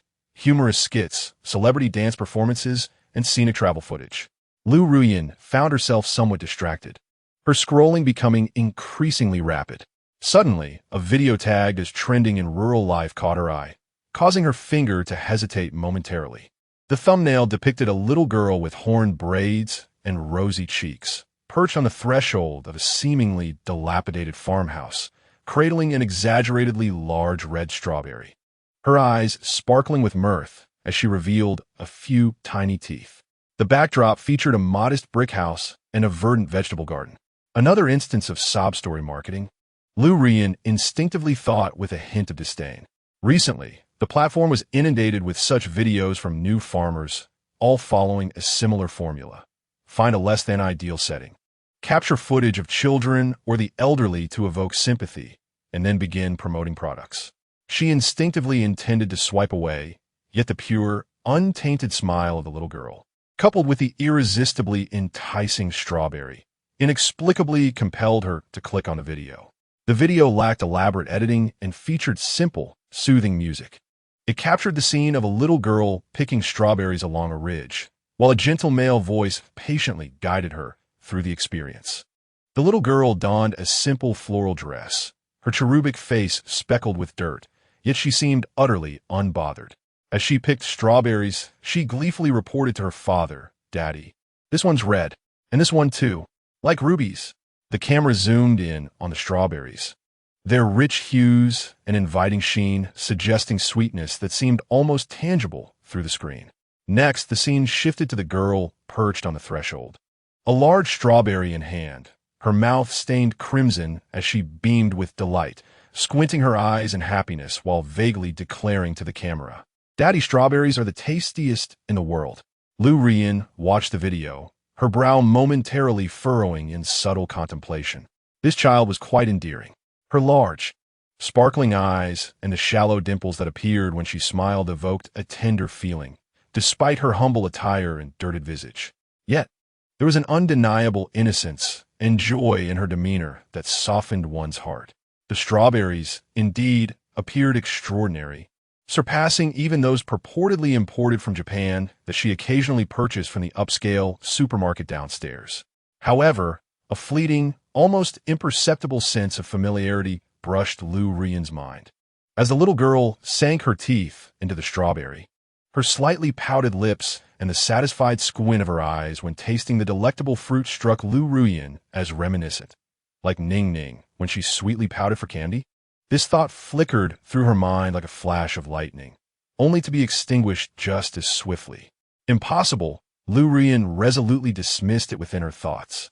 Ning Ning, that little princess who had been raised in luxury, attending a prestigious international kindergarten with chauffeur-driven transportation, her clothing always from exclusive brands? How could she ever be found in such a rundown rural setting, dressed in such inexpensive garb, sitting on a dirty threshold, gnawing on strawberries? Moreover, that man, Su Yang. Lu Ruyan's eyes momentarily glinted with disdain. How could he, having distanced himself from the Lu family and unable to secure a decent job, let alone being battered by reality, possibly cultivate such exquisite strawberries? He likely could not even support himself, much less care for Ning Ning. Surely, she had simply been fatigued lately, her vision playing tricks on her. Yes, that must be it. Lu Ruyan shook her head, resolutely casting aside the absurd notion. She gazed at the scruffy yet carefree little girl in the video, a hint of pity blossoming in her heart for whatever adult was exploiting the child for video profits. How pitiable. Her fingers swiped again, scrolling past the video, and new content appeared on the screen. Lu Ruyan reclined back in her chair, resuming her work with the documents beside her, redirecting her focus to her professional endeavors. To her, that fleeting moment was merely an inconsequential interlude amidst her busy schedule. And the girl from the video, with her vaguely familiar gaze, was quickly submerged beneath the weight of more pressing business reports and market analyses. She remained entirely oblivious to the fact that she had just missed her longed-for daughter, whom she stubbornly believed could not thrive, as well as her ex-husband, whom she had long deemed destined for failure and self-destruction. Chapter 16.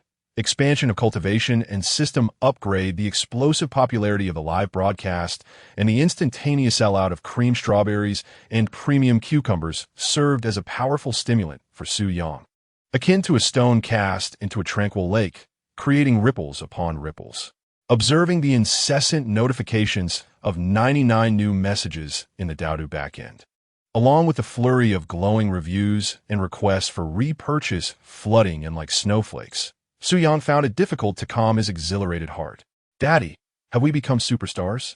So many uncles and aunts say they like Ning Ning and want to eat the strawberries Daddy grew. Early in the morning, Su Winning eagerly rummaged through Su Yang's phone, her small face illuminated with curiosity and a hint of pride as she read the comments. Su Yang smiled and pinched his daughter's little nose. Indeed, because our Ning Ning is the most adorable little treasure in the world, and the things Daddy grows are the tastiest. He was acutely aware that Ning Ning's charm was an innate magnet for attention. Yet the delectable quality of their produce was underpinned by a core competitive advantage bestowed by the system, capable of transforming the market landscape. This initial trial had not only secured their first pot of gold, but had also validated the allure of their products and the feasibility of the Doudu platform. The burgeoning reputation had begun to take root, and the voices of skepticism appeared feeble in the face of overwhelming praise. Now, he needed to seize this momentum and convert it into a sustained and stable impetus for growth. With enough points accumulated and the system upgraded, it was time to carefully strategize. After calming the excited little one, Su Yang once more immersed himself in the system.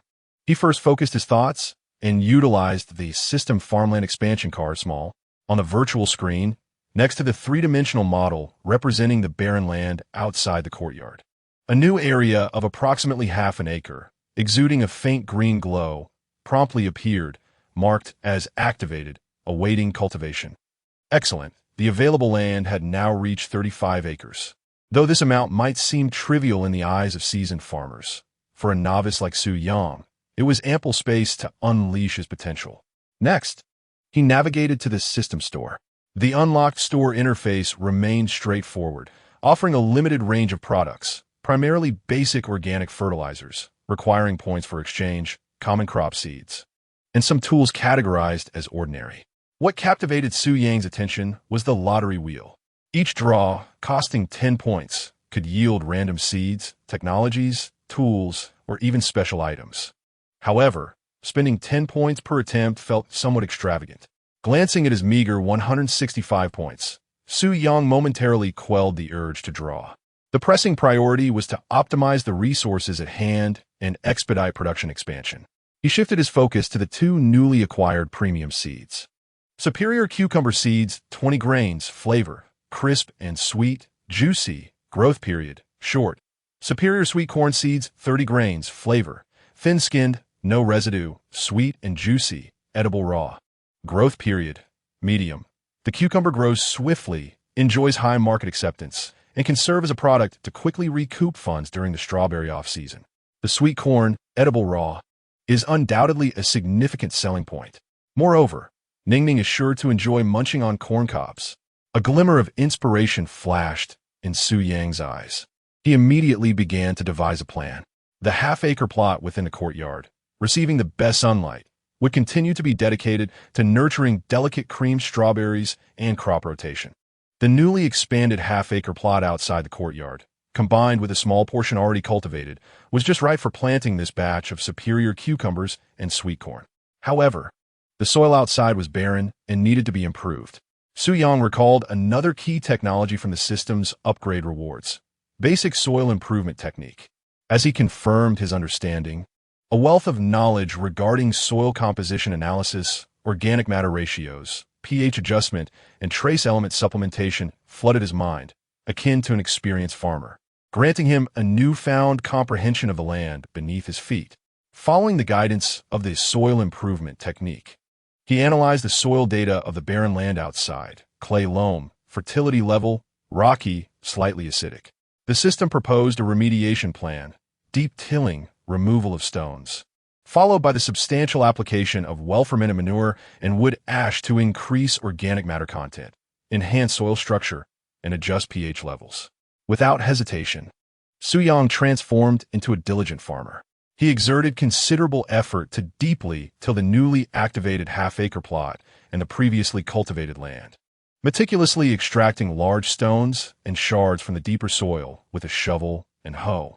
This labor was exceedingly demanding in terms of physical exertion, yet manageable for him. Furthermore, with Ningning cheering him on, his motivation surged.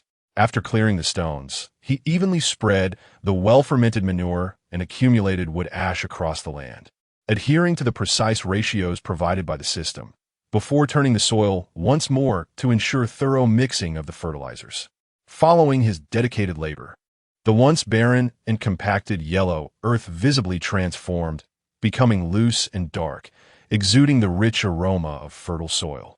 Land status update: 1 acre of improved land outside the courtyard. Soil type: loam, fertility, medium, rating, increased organic matter content, value, 68, neutral, suitable for most crops.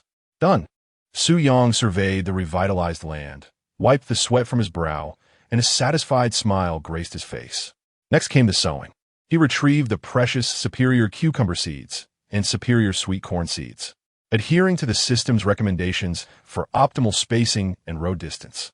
He meticulously planted the seeds into the improved soil, covering them with a thin layer of fine soil, and finally, gently watered them with well water. "Daddy, is this the corn baby? Will it grow into sweet corn cobs?" Su Wanning crouched by the side, curiously poking at the freshly sown earth. Soon, as the young corn soaked up enough water and basked in the sun, it would strive to grow and bear the sweetest ears of corn for Ningning to enjoy. Su Yang explained with a smile. Of course, he did not forget his primary task of filming short videos. He diligently documented, with intermittent shots on his phone, the process of cultivating the barren land, improving the soil, and sowing new crops. He intentionally refrained from overemphasizing the system, choosing instead to straightforwardly record the journey of a returning father as he transformed a patch of wasteland into fertile fields, highlighting the hardships and efforts involved, along with the anticipation for future harvests.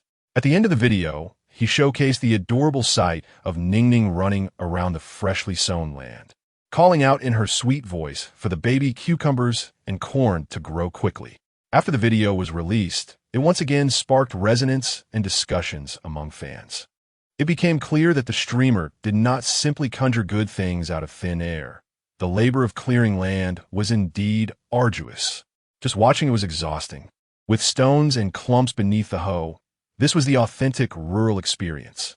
Ningning was so charming, even cheering for the seeds. Go, streamer. We look forward to your cucumbers and sweet corn. The introduction of the seeds seems impressive too. I become a fan. Such hardworking new farmers deserve respect. The voices of doubt significantly diminished, replaced by understanding, encouragement, and anticipation. Su Yang recognized that through his sweat and sincerity, he was gradually earning the trust of his fans. Meanwhile, the system quietly provided him with a safeguard for success. Excellent cucumber seeds, sown, currently absorbing soil nutrients, estimated germination time, 8 hours. Excellent sweet corn seeds, sown, currently absorbing soil nutrients, estimated germination time, 10 hours. Chapter 17. The Joys of Rural Life with the Livestream Sales Achieving Remarkable Success. Su Yang's life seemed to have embarked on a new, busier, yet hopeful trajectory. The newly upgraded seeds had been sown, and with the system's optimized land and the assistance of basic soil improvement techniques, the tender shoots of excellent cucumbers and sweet corn burst forth from the soil at a visibly rapid pace, showcasing vibrant vitality. Su Yang understood that relying solely on the premium strawberries would not adequately support his and Ningning's future. While strawberries were stunning, their yield was limited, and their cultivation required higher demands and longer cycles. To achieve stable profits, diversify the product line, and satisfy the growing demands of his fans, these newly introduced cucumbers and corn were crucial. Excellent cucumber, current status, seedling stage, vigorous, estimated first harvest time, 7 days.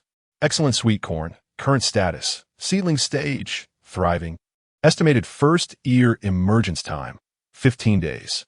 The system's prompts were succinct and clear, and this astonishing growth rate reassured Su Yang. He knew that a new wave of sales fervor would soon arrive.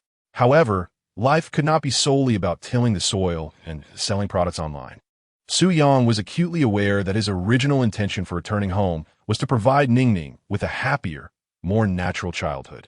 Moreover, the allure of the account Ningning and Dad's rural daily life lies not merely in the extraordinary agricultural products, but in the authenticity, simplicity, and warmth of pastoral life itself. Today coincidentally marks the market day in town. Qingshan village is somewhat distant from the town, requiring over an hour's walk. Whenever villagers have goods to trade or need to procure essentials like oil, salt, soy sauce, vinegar, or sewing supplies, they invariably choose market day to venture into town. Dad, are we going to the market today? Su Winning had been eagerly anticipating this since morning. She had overheard Uncle Wang next door mention the bustling atmosphere of the market, filled with delectable treats and charming little windmills for sale. Yes, does Ningning wish to go? Su Yang, who was in the yard constructing a trellis for the newly sprouted cucumber seedlings, turned back with a smile upon hearing her. Yes, I want to go, Ningning replied, nodding vigorously, her eyes sparkling. I want to eat those red, sweet ones that are strung together. Su Yang paused for a moment, then realized his daughter was referring to candied hawthorn. All right, Dad will take you to buy candied hawthorn. He considered that their soy sauce was nearly depleted, and it was time to purchase some meat to enhance Ningning's meals. He also intended to look for suitable, larger packaging boxes and foam containers for upcoming shipments. Coincidentally, Uncle Wang was also heading to town to deliver some eggs he had collected, so Su Yang hitched a ride on his three-wheeled cart. The cart rumbled along the winding dirt roads of the countryside, with Ningning excitedly leaning over the edge, watching the fields and trees zip past. Her little mouth was a flurry of activity. Dad, look, the water buffalo is bathing. Wow, that uncle is carrying such a large load. Grandpa Wang, your cart is so fast. Uncle Wang chuckled heartily. Ningning, hold on tight. Grandpa will take you for a ride. Upon arriving in town, the lively atmosphere was palpable, bustling with voices. Stalls lined the streets, offering a variety of goods, vegetables and fruits, chickens and ducks, fish and meat, clothing and shoes, tools and household items. The sounds of haggling and children's laughter mingled together, creating a rich tapestry of everyday life. It was Ningning's first encounter with such a scene, and her little head spun around, captivated by everything new. Dad, that dough figurine looks beautiful. Dad, I want to touch that little rabbit. Candied hawthorn. Dad, look, candied hawthorn. With one hand holding his daughter's and the other carrying a cloth bag, Soo-young patiently indulged her curiosity. He first purchased the largest and reddest candied hawthorn. Watching as Ning-ning licked the sugary coating with delight, her eyes squinting in bliss, which filled his heart with sweetness as well. While wandering, he kept an eye on the prices and quality of various goods. Indeed, the cost of living in town was considerably lower than in Jiangcheng, but for certain industrial products, such as the packaging materials he needed, the options were rather limited. It seemed that next time, he would have to find a way to go to the county or shop online directly. Soo-young mentally noted this as he paused in front of a meat stall, carefully selecting a piece of pork belly with a good balance of fat and lean meat, along with some fresh ribs. Hey, isn't that Xiaoyang? Taking your daughter to the market? A familiar voice called out. It was Aunt Shun from next door, bargaining with the tofu vendor while carrying a basket. Aunt Shun, you're here too. Soo-young greeted her with a smile. Indeed, the soy sauce has run out at home. Aunt Shun glanced into Soo-yang's bag. Then, at the nearby Ning-ning, who was licking a candied hawthorn. Lowering her voice, she said, Xiaoyang, raising a child alone is no easy feat. About that matter I mentioned last time, Aunt Shun, thank you for your concern. We're doing quite well. Soo-young quickly interjected, maintaining a polite smile. I still need to pick up a few more things, so I must be on my way. With that, he took Ning-ning's hand and hurried off, leaving Aunt Shun shaking her head in the background, muttering, this child is quite stubborn. Soo-young felt a sense of helplessness. He understood that Aunt Shun meant well, but he simply lacked the mental space to ponder such matters at the moment. He only wished to tend to the fields, care for Ning-ning, and live his life peacefully. In addition to visiting the market, repairing the old house was also an essential part of Soo-yang's rural routine. After all, the old residence had been unoccupied for many years. While the main structure remained relatively sound, numerous issues plagued its finer details. Following a recent rain, Soo-young noticed some dampness in the corner of the western room. He fetched a ladder to inspect the roof and discovered several tiles were loose and misaligned. He retrieved some spare old tiles from the corner of the yard and mixed some yellow clay, carefully climbing up to make the necessary repairs. Ning-ning stole bello, gazing up with her small face, acting as a tiny supervisor. Daddy, be careful. There. Yes, right there. Soo-young chuckled at his daughter's enthusiasm. Yet his hands moved with newfound confidence. For someone who once merely wandered the kitchen as a homemaker, these repairs were becoming second nature. All done. As the last tile was snugly placed, Soo-young brushed the dust from his hands and admired the neatly mended roof, a wave of satisfaction washing over him. The feeling of personally creating and enhancing his living environment was something he had never experienced in the luxurious yet frigid villa back in Jiangcheng. He even took the time to fashion a simple bookshelf for Ning-ning from some salvaged wooden planks, a makeshift structure to house the picture books he had brought from the city. Though rudimentary, it delighted Ning-ning, who treasured it and arranged her books with care. In his leisure time, Soo-young would also take Ning-ning for strolls in the nearby mountains and forests. Qingshan Village, nestled against the mountains, boasted lush vegetation and fresh air. Ning-ning adored embarking on adventures with her father, armed with a small bamboo stick that he had crafted for her. She would lead the way, chasing colorful butterflies one moment and kneeling to observe industrious ants the next. Discovering a beautiful wildflower or a few ripe berries could brighten her entire day. Soo-young took the opportunity to teach her about common plants, such as which herbs could staunch bleeding and which wild fruits were edible. He, too, was learning and adapting to the rural life through these experiences. He documented these warm and whimsical moments on his phone, Ning-ning's eyes lighting up at the sight of candied hawthorn at the market, their collaborative efforts in repairing the roof, her joyful exclamations upon discovering wild strawberries in the forest. These unplanned, genuine snippets of life were edited into short videos and shared on the account titled Ning-ning and Daddy's Rural Adventures. Upon the release of the video, it once again evoked fervent reactions from fans. The market is bustling, such a lively atmosphere. It reminds me of the days spent at the market with my grandmother during my childhood. Ning-ning's adorable appearance while enjoying candied hawthorn is simply delightful. It's enough to make the neighboring child weep with envy. The host not only cultivates the land, but also possesses skills in carpentry and house repairs. A truly versatile father. I cherish watching the daily interactions between you and your daughter. They are remarkably healing and authentic. This is the life we yearn for, surrounded by mountains, rivers, and fields, along with a lovely daughter. Chapter 18. The imbalance of supply and demand online and reflections on offline channels. The high-quality cucumbers and sweet corn cultivated by Su Yang lived up to expectations. Under the dual advantages of optimized soil conditions and basic soil improvement techniques, within just a few days, the plants had sprouted, their leaves unfurling in a vibrant green, growing at a pace far exceeding that of ordinary crops. High-quality cucumbers, current status, rapid vine growth, with female flowers already appearing. Estimated first harvest, 3 days. High-quality sweet corn, current status, jointing stage, vigorous, with broad and thick leaves. Estimated tasseling time, 10 days. The system's real-time feedback instilled confidence in Su Yang.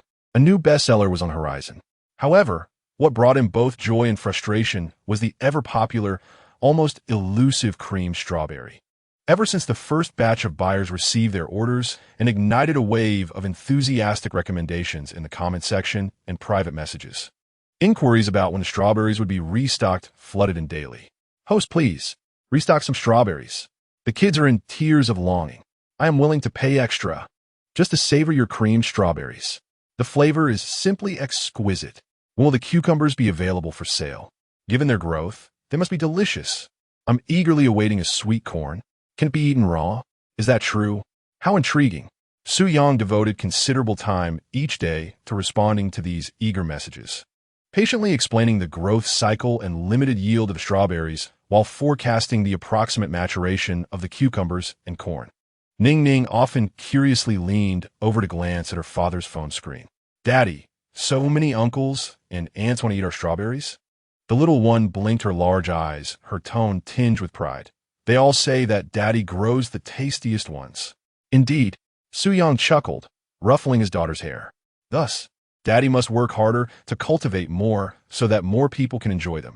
However, it soon became apparent to Su Yang that matters were veering into an unwelcome direction. One day, a familiar longtime fan sent him a screenshot, which prominently featured a link to his second-hand trading platform. The link's title read, Ning Ning's favorite. Top quality cream strawberries, fresh express delivery. Only 3 boxes left. Act fast.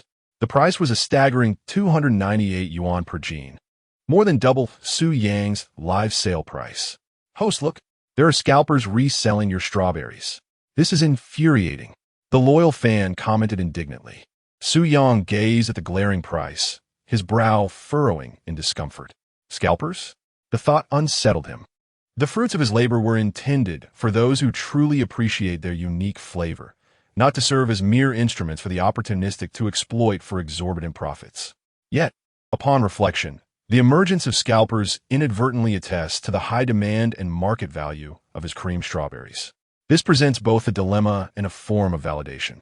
It seems that relying solely on the limited time purchasing model of live streaming has become insufficient to meet market demand. Seated on a small stool in the courtyard, Su Yang observed Ning Ning playing with a puppy in the distance, prompting him to contemplate future sales strategies.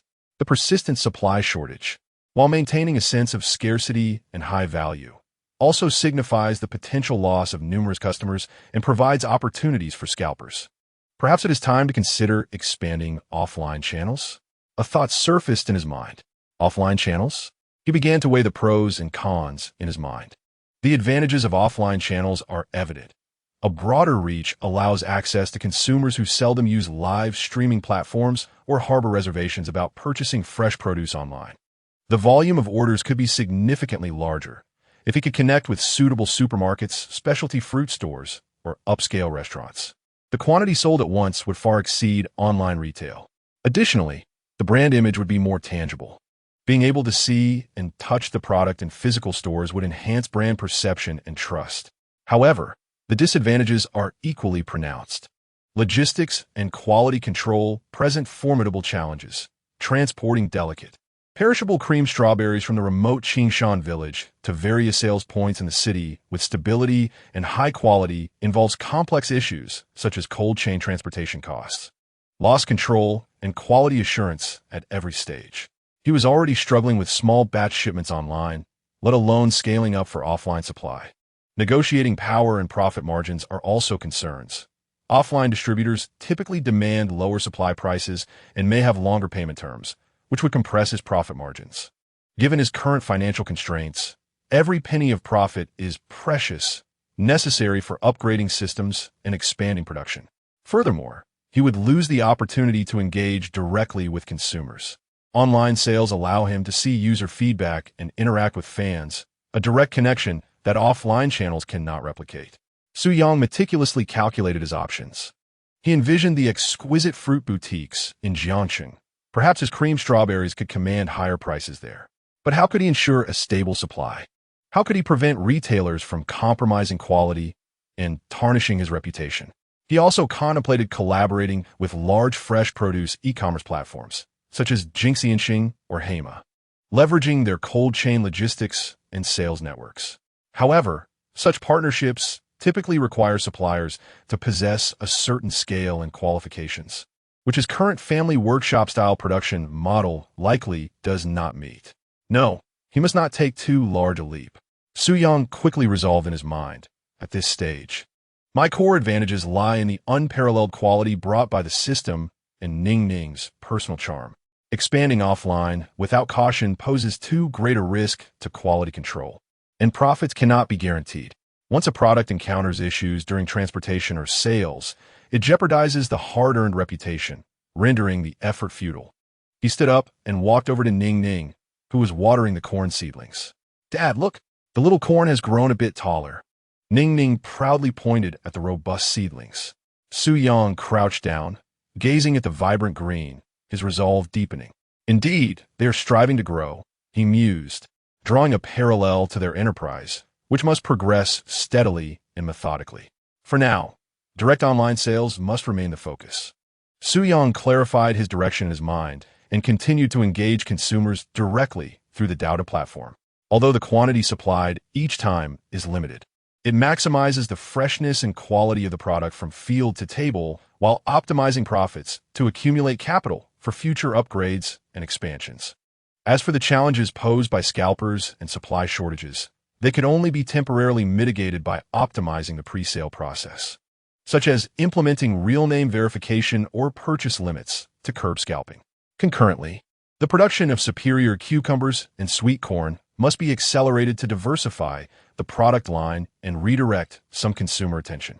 He glanced at the system panel displaying 165 points and the enticing lottery wheel in the system store. Perhaps he could use the points to try his luck a few times, hoping to acquire some superior seeds or enhance yield and logistics technology. This thought flickered through his mind, yet Su Yang decided to wait a bit longer. Chapter 19. Attention from the Agricultural Academy, the plot of land outside. Enhanced by the system's basic soil improvement technology, truly lived up to Su Yang's expectations. The previously sown superior cucumber seeds had climbed the simple bamboo trellis, their verdant vines adorned with straight, tender cucumbers, exuding a refreshing fragrance. According to the system's prompts, less than 3 days remained until the first large-scale harvest. Even more exciting for Su Yang were the 30 superior sweet corn plants. Their growth was astonishing. In just a matter of days, they had entered a vigorous elongation phase. The corn stalks, seemingly enchanted, shot upward daily, sturdy and upright, with broad leaves gleaming in the sunlight, brimming with vitality. Superior sweet corn, current status, elongation phase, vigorous. Nutrient demand increased.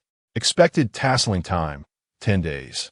Standing beside the cornfield, Su Yang observed these remarkable plants, significantly taller and sturdier than ordinary corn, contemplating their potential. The primary selling point of this superior sweet corn is its thin skin, devoid of fibrous residue, sweet, juicy, and suitable for raw consumption. The notion of raw consumption sparked a light in Su Yang's eyes. This was undoubtedly revolutionary. While sweet corn available in the market is indeed sweet, it typically requires cooking before consumption. If his corn could be eaten fresh like fruit, it would undoubtedly create a sensation, with a measurable market value. More importantly, his little foodie, Ning Ning, semet particularly ficated on munting on corn cobs. Dad, when can the little corn grow into big cobs? I want to snack on them. Sue Winning gazed up with her cherubic face, admiring the towering corn stalks that loomed above her, her eyes brimming with anticipation for the delectable future they promised. Soon, as they grew taller and blossomed, they would yield sweet ears of corn for her to munch on. Su Yong chuckled as he affectionately ruffled his daughter's hair, his mind already brimming with new filming ideas. When the first batch of corn ripened, he was determined to capture a video of Ninging devouring the corn directly. That image would undoubtedly be more persuasive than any advertisement. Of course, he would not neglect the regular updates on Douyin. He continued to diligently document the nuances of his life in the countryside with Ninging, as well as the transformations of the crops in the fields. Today, he meticulously edited a video showcasing the remarkable growth of superior cucumbers. In the video, he demonstrated the astonishing speed at which the cucumber vines grew, featuring the plump, dewy cucumbers hanging from the trellis, even breaking one to reveal its juicy cross-section to the camera. Dear family, behold our cucumbers, thriving splendidly, grown entirely organically, without a single pesticide. We'll be harvesting in a couple of days, and I can't wait for everyone to taste them. Naturally, the video concluded with Ninging's adorable presence. The little one, donned in a tiny apron, stood on tiptoe like a miniature adult, gingerly touching the small cucumbers on the vine, her sweet voice exclaiming, "Cucumber babies, grow quickly. Ninging wants to eat crunchy cucumbers." Once this video was released, the comment section erupted with excitement. Wow, these cucumbers are growing splendidly. They look so fresh.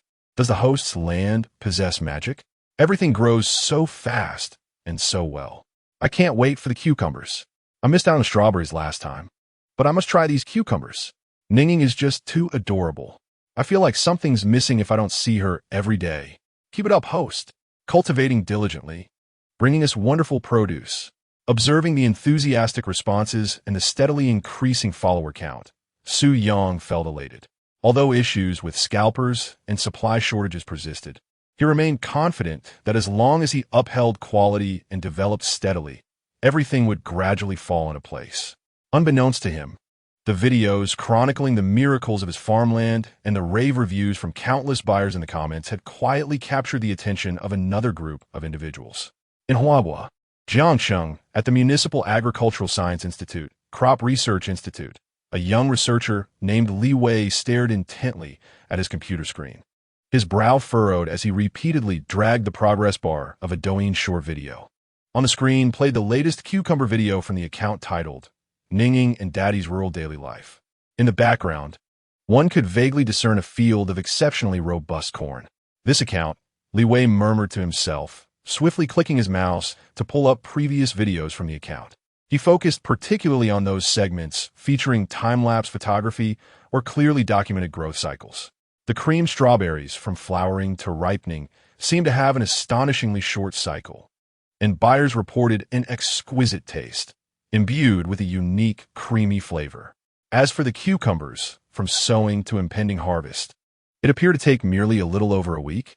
This speed far exceeded that of ordinary varieties. Moreover, that cornfield, though still in its immature stage, exhibits an extraordinary growth potential during its elongation period. The comment section is abuzz with fans discussing the host's prior mention of the possibility of consuming the produce raw.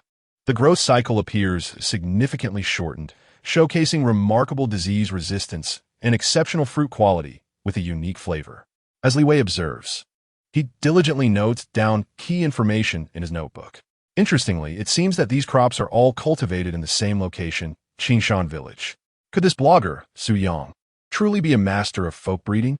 As a newly appointed researcher at the Municipal Agricultural Science Institute, one of Li Wei's research directions is to discover and introduce excellent new crop varieties with strong resistance to adversity.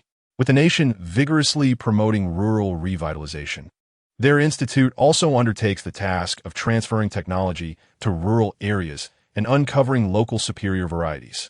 Recently, He has been closely monitoring the emergence of new farmers on platforms like Doudu. Most of them share daily experiences and promote ordinary agricultural products, though some possess unique traits. None have consistently presented extraordinary crops like Su Yang. Initially, he suspected it might be a gimmick or that some special methods were employed.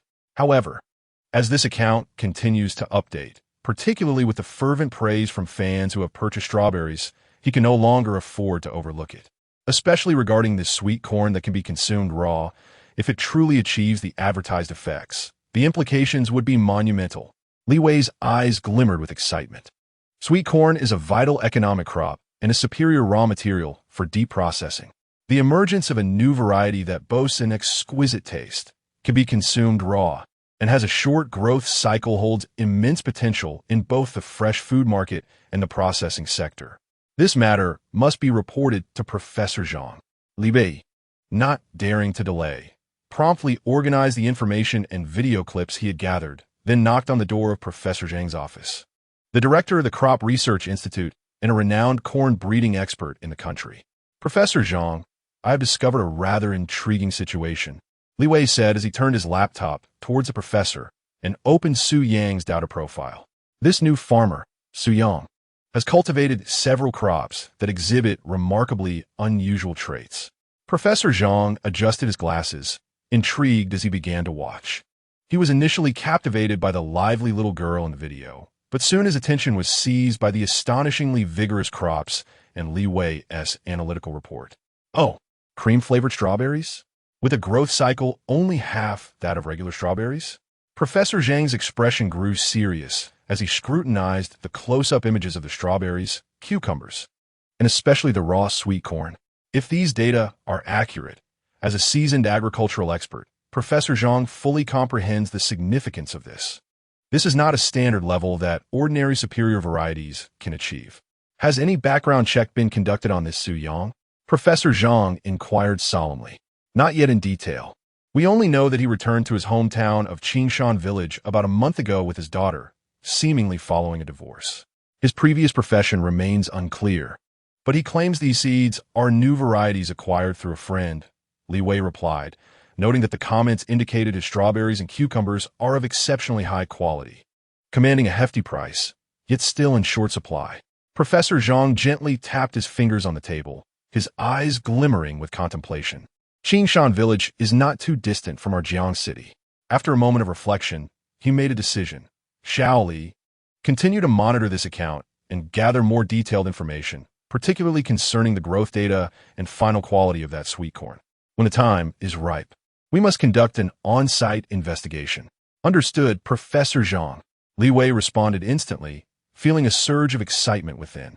If this Su Yang has indeed mastered some extraordinary breeding techniques or possesses unique germplasm resources, it could represent a monumental discovery for their research institute and even for the agricultural sector of the entire Huan nation. Chapter 20. Initial contact outside Su Yang's small courtyard. The newly cultivated land was brimming with vitality. The vines of the excellent cucumbers eagerly sprawled across the bamboo trellis. And beneath the tender yellow flowers, straight and verdant cucumbers quietly took shape, exuding an enticing fragrance. The system panel indicated that the first harvest of the excellent cucumbers was scheduled for tomorrow. Su Yang's spirits mirrored that of the land, filled with anticipation. He crouched at the edge of the field, meticulously examining the growth of the cucumbers. Beside him, Su Winning held her little watering can, diligently watering the nearby excellent sweet corn, reciting a little rhyme. Corn baby, grow quickly, produce sweet ears for Ning Ning to munch on. At that moment, an unusual clamor arose at the village entrance. Shortly thereafter, Uncle Wang appeared, leading two young men dressed in white shirts and khaki trousers, their demeanor starkly contrasting with that of the villagers towards Su Yang's home. Xiaoyang, is Xiaoyang home? There are comrades from the city looking for you. Uncle Wang called out from a distance, his tone tinged with curiosity and inquiry. Su Yang stood up, dusting off the soil from his hands, raising his brow slightly. Comrades from the city? Looking for me? A few thoughts flashed through his mind. Could it be that the previous buyers had come seeking him? Unlikely. Before he could ponder further, Uncle Wang had led the two to the courtyard entrance. The foremost figure was a young man in his late 20s, wearing glasses, appearing refined, yet with a sharp gaze that exuded a sense of seriousness. Following closely behind was a slightly younger assistant, carrying what seemed to be a professional black instrument case. "Excuse me, you must be Mr. Su Yang, the author of the Do Account Ning Ning and Dad S Rural Life, correct?" The lead young man extended his hand, his tone courteous, yet imbued with an air of official business. Su Yang shook his hand, calmly assessing the visitor. "I am Su Yang. May I inquire as to your purpose?" "Hello, Mr. Su. I am Li Wei, a researcher at the Crop Research Institute of the Jiang City Agricultural Science Academy." The young man introduced himself, gesturing towards his assistant. "This is my colleague, Xiao Zhang." "The Agricultural Science Academy? The Crop Research Institute?" Su Yang felt a subtle stir within, yet maintained an impassive demeanor. "What brings comrades from the Agricultural Science Academy to seek me?" Li Wei adjusted his glasses, his gaze sweeping over the modest yet meticulously tended vegetable garden within the courtyard, as well as the astonishingly robust cucumbers and corn flourishing just beyond the gate. A fleeting glimmer of surprise and affirmation crossed his eyes. "Mr. Su, allow me to explain." Li Wei organized his thoughts, striving to make his tone sound less abrupt. "Recently, we have been following a number of new farmers' accounts and have taken note of the videos you have posted on Daodu. The varieties of crops you cultivate, particularly the cream strawberries, along with this batch of cucumbers and corn, appear to have remarkably unique and superior growth cycles, fruit quality, and flavor, as evidenced by the video records and feedback from viewers." He paused, observing Su Yang's reaction before continuing. "Our research institute is dedicated to discovering and promoting excellent, high-yield, and resilient new crop varieties. Therefore, we are quite interested in the circumstances here and would like to conduct an on-site investigation." A realization dawned upon Su Yang. They were indeed here for the crops. The Agricultural Science Institute? This was an unexpected delight. He had been troubled about how to enhance the credibility of his products and counter the skepticism surrounding hormones and scripts. Gaining recognition from an official research institution would undoubtedly serve as the finest endorsement, greatly benefiting the long-term development of the brand Ning Ning and Dad's Rural Daily. However, the existence of the system must remain concealed. "Ah, I see. Welcome, welcome," Su Yang responded with a polite yet slightly surprised smile, his mind racing. "These seeds, I must admit, were experimental varieties procured through a friend. I'm not entirely clear on their origins. I have merely been planting them for fun. I never anticipated they would attract the attention of experts." His statement was a blend of truth and deception, both clarifying the uniqueness of the seeds and distancing himself from the role of a breeding expert. "You are too modest, Mr. Su." Li Wei, evidently more focused on the crops themselves, pointed toward the ripening cucumbers. "May we take a closer look at these crops? Additionally, if it is convenient, we would like to collect some plant samples such as leaves and fruits, along with some soil samples to analyze in our laboratory. This would greatly aid our understanding of the characteristics of these new varieties." The pivotal moment had arrived. Su Yang contemplated briefly, weighing his options. Cooperation was essential. Opportunities for official endorsement were rare. However, he could not allow them to uncover anything beyond the ordinary, especially concerning the core secrets of the system. Of course, that would not be an issue, Su Yang readily agreed. "Sampling is fine, but the cucumbers are not yet fully ripe, and the strawberries have just passed their harvest period. As for the soil, this plot has only recently been improved, so it may not be very representative." He paused and added, "How about this? Once the cucumbers are ripe in a few days, I can send some to you. Alternatively, you could return to collect them then. For the soil and leaves, you may take some now." He decided to adopt a strategy of limited cooperation, demonstrating a willingness to collaborate while retaining a measure of control to prevent excessive probing by the other party. "That works well," Li Wei nodded, understanding that he could not insist. "Then let us first collect some soil and cucumber leaf samples. The growth of this corn is indeed remarkable. I wonder what its taste might be." His gaze fell upon the towering cornfield. "It is said that this corn can be eaten raw, although it is not yet ripe, and I have yet to taste it." Su Yang replied truthfully, yet in his heart, he pondered that once the corn matures, it will undoubtedly become a formidable asset that could astonish the Agricultural Research Institute. "Daddy, are these uncles here to see our vegetables?" At that moment, Sue Winning approached. Clutching her small water bottle, her curious little face tilted upwards, her big eyes sparkling as she looked at Li Wei and Xiao Zhang. "Yes, the uncles think your father's vegetables are quite impressive and want to take a look," Su Yang responded with a smile. Upon seeing the delicate, adorable little girl, whose charm mirrored that in the videos, the serious expressions of Li Wei and Xiao Zhang softened considerably. "Hello, little one. Your father's vegetables are indeed remarkable," Li Wei said with a smile in return. After a brief exchange under Su Yang's guidance, Li Wei and Xiao Zhang carefully collected several soil samples from the improved land outside the courtyard, as well as a few cucumber leaves, placing them into specialized sampling bags. "Mr. Su, thank you very much for your cooperation." Before leaving, Li Wei shook Su Yang's hand once more. "Once our testing results are available, or when the cucumbers ripen next time, we will be in touch. Here is my business card. Feel free to contact me anytime with questions regarding cultivation techniques." "All right, Researcher Li, safe travels." Su Yang accepted the business card, politely seeing the two off, as he watched the government-registered SUV disappear at the village's entrance. Su Yang let out a long sigh, yet his gaze grew contemplative. The attention from the Agricultural Research Institute presents both an opportunity and a challenge. The opportunity lies in the fact that, upon gaining official recognition, his products could completely shed the label of mere internet phenomena, achieving a higher market status and trustworthiness, and possibly even receiving policy support. The challenge is in how to navigate the collaboration, leveraging the Institute's strength while safeguarding the secrets of the system. It seems that in future dealings with them, greater caution will be required.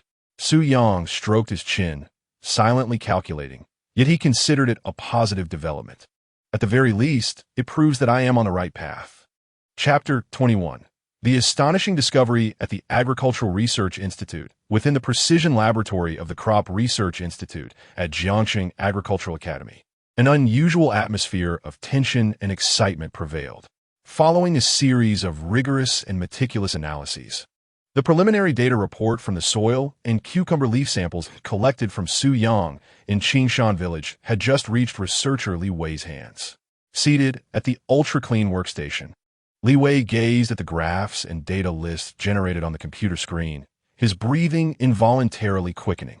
He repeatedly maneuvered the mouse, zooming in, comparing, and cross-referencing with the standard database, his expression evolving from initial anticipation to disbelief, ultimately culminating in unmistakable shock.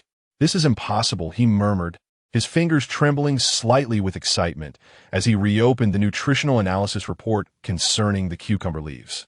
The report reveals that the chlorophyll content in these leaves far exceeds that of the ordinary control group of cucumber varieties, while several essential vitamins, particularly vitamins and soluble sugars, astonishingly reach levels 2 to 3 times higher than those found in premium cucumbers.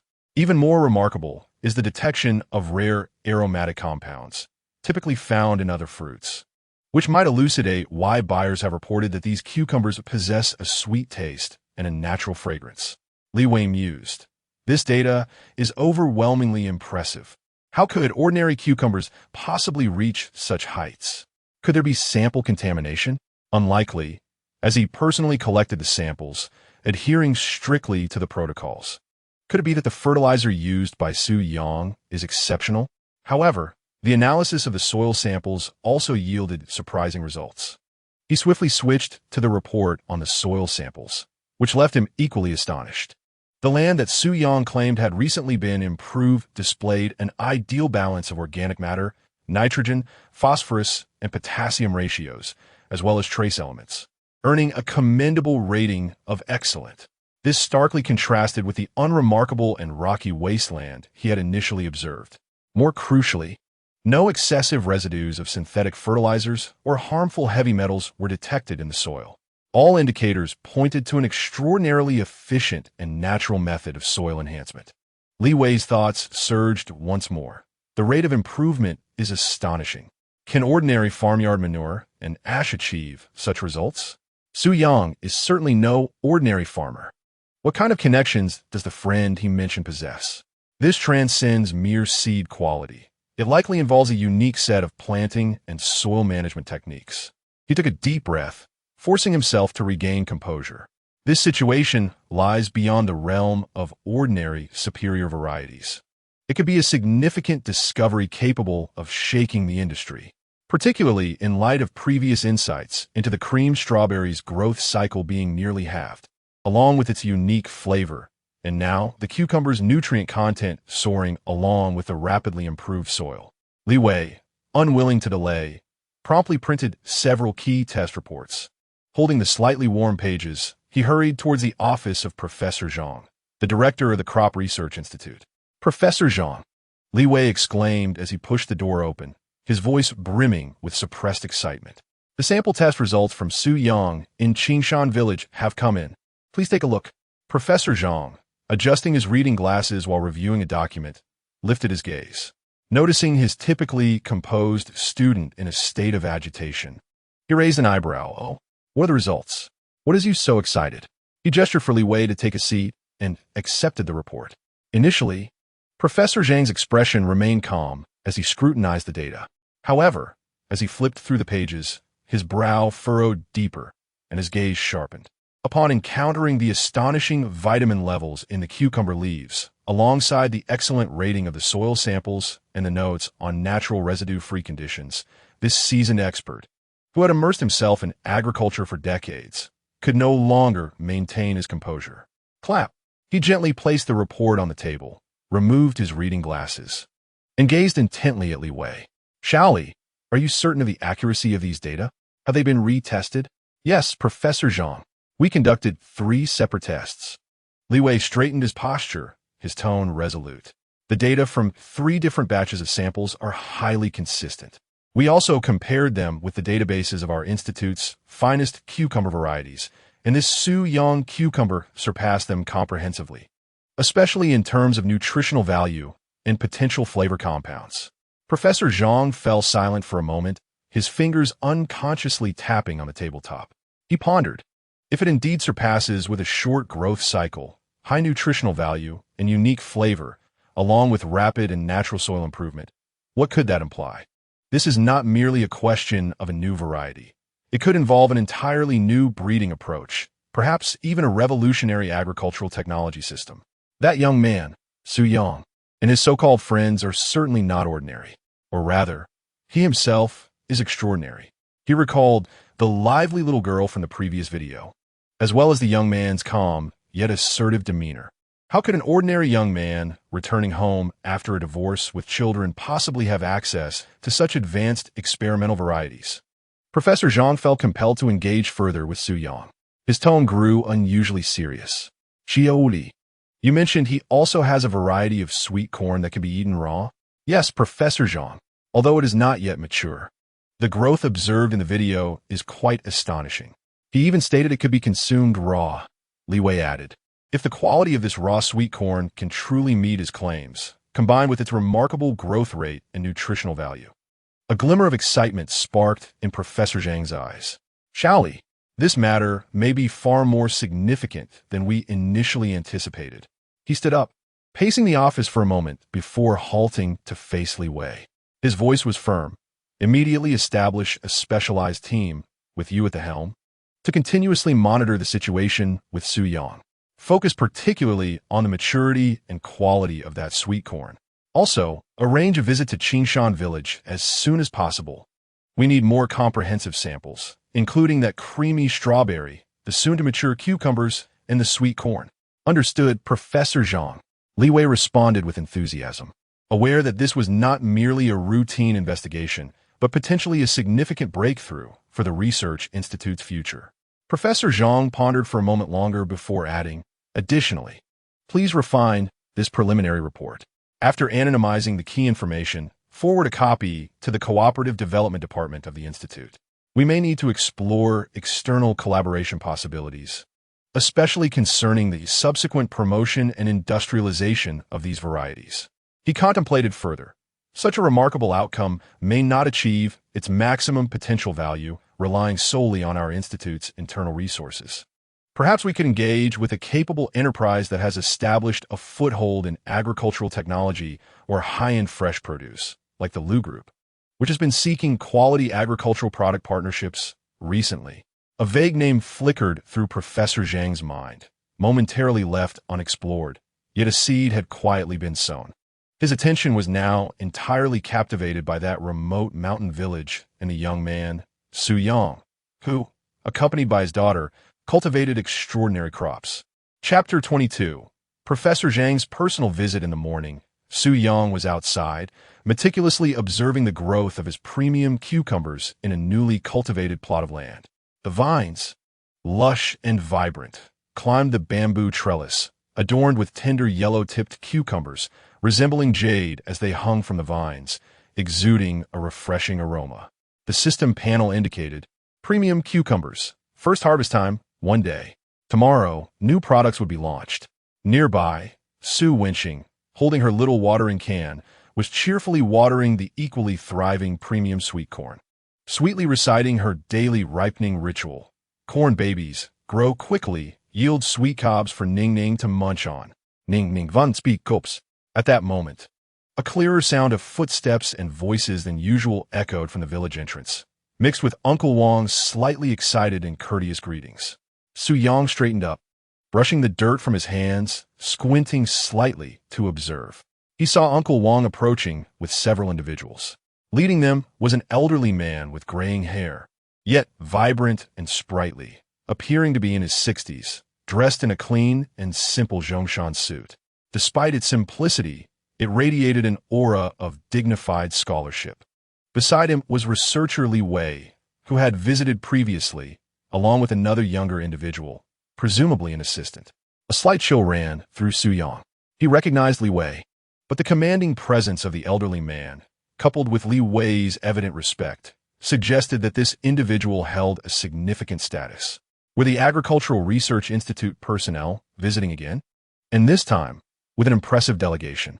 Indeed, not long after, Uncle Wang hurried over, his face alight with excitement and reverence. Xiao Yang, come out. The big leaders from the Agricultural Research Institute in the city have come to see your land. Su Yang approached, his expression a blend of appropriate surprise and courtesy. Uncle Wang, who is this? Mr. Su Yang, good to see you again, Li Wei interjected, his warmth tinged with a subtle thrill before stepping aside to introduce. This is Professor Zhang Yuanchao, the director of the Crop Research Institute at the Jiangxing Agricultural Academy. Professor Zhang? Su Yang's heart skipped a beat. He had encountered that name while researching the Agricultural Institute online. Zhang Yuanchao was a renowned crop breeding expert, particularly in the field of corn, regarded as an authority. He has come in person? Clearly, the results of the previous sample analysis were of far greater significance than Li Wei had indicated. Greetings, Professor Zhang. I am Su Yang. He extended his hand promptly, embodying neither subservience nor timidity, but rather a respectful demeanor toward the elder and expert. Professor Zhang's keen gaze scrutinized Su Yang from head to toe. The young man before him, clad in a simple old shirt and dirt-specked trousers, stood tall, his eyes calm and clear, starkly contrasting with any pretentiousness or petty farmer mentality he might have anticipated. He nodded imperceptibly and shook hands with Su Yang. His voice warm yet powerful. Hello, Comrade Su Yang. I apologize for intruding. Professor Zhang, you are too kind. Please, come in and have some water, Su Yang replied courteously, ushering them into the courtyard. No need to rush for water. Professor Zhang waved his hand, his gaze captivated by the vibrant land outside. Let me first take a look at your prize crops. Shall he inform me of their remarkable quality? Su Yang understood the purpose of their visit and guided Professor Zhang and his party to the cucumber and cornfields. When Professor Zhang beheld the trellised cucumber vines, laden with fruit of exceptional quality, and the robust corn stalks, towering above the average height and boasting lush, green leaves that seemed to glisten with oil, even his seasoned eyes could not conceal their astonishment. He crouched down, gently caressing a broad corn leaf, then picked a nearly ripe cucumber, bringing it close to his nose, and even pinching it lightly to appreciate its firmness and juiciness. The growth, the color and thickness of the leaves, the fullness of the fruit, Professor Zhang murmured to himself. while Li Wei and his assistant busily recorded environmental data, such as light, temperature, and humidity. Mr. Su, Professor Zhang rose, his expression turning serious. We conducted a thorough analysis of the samples Xiao Li brought back. The nutritional content of your cucumbers, particularly the vitamin and soluble sugar levels, is astonishing.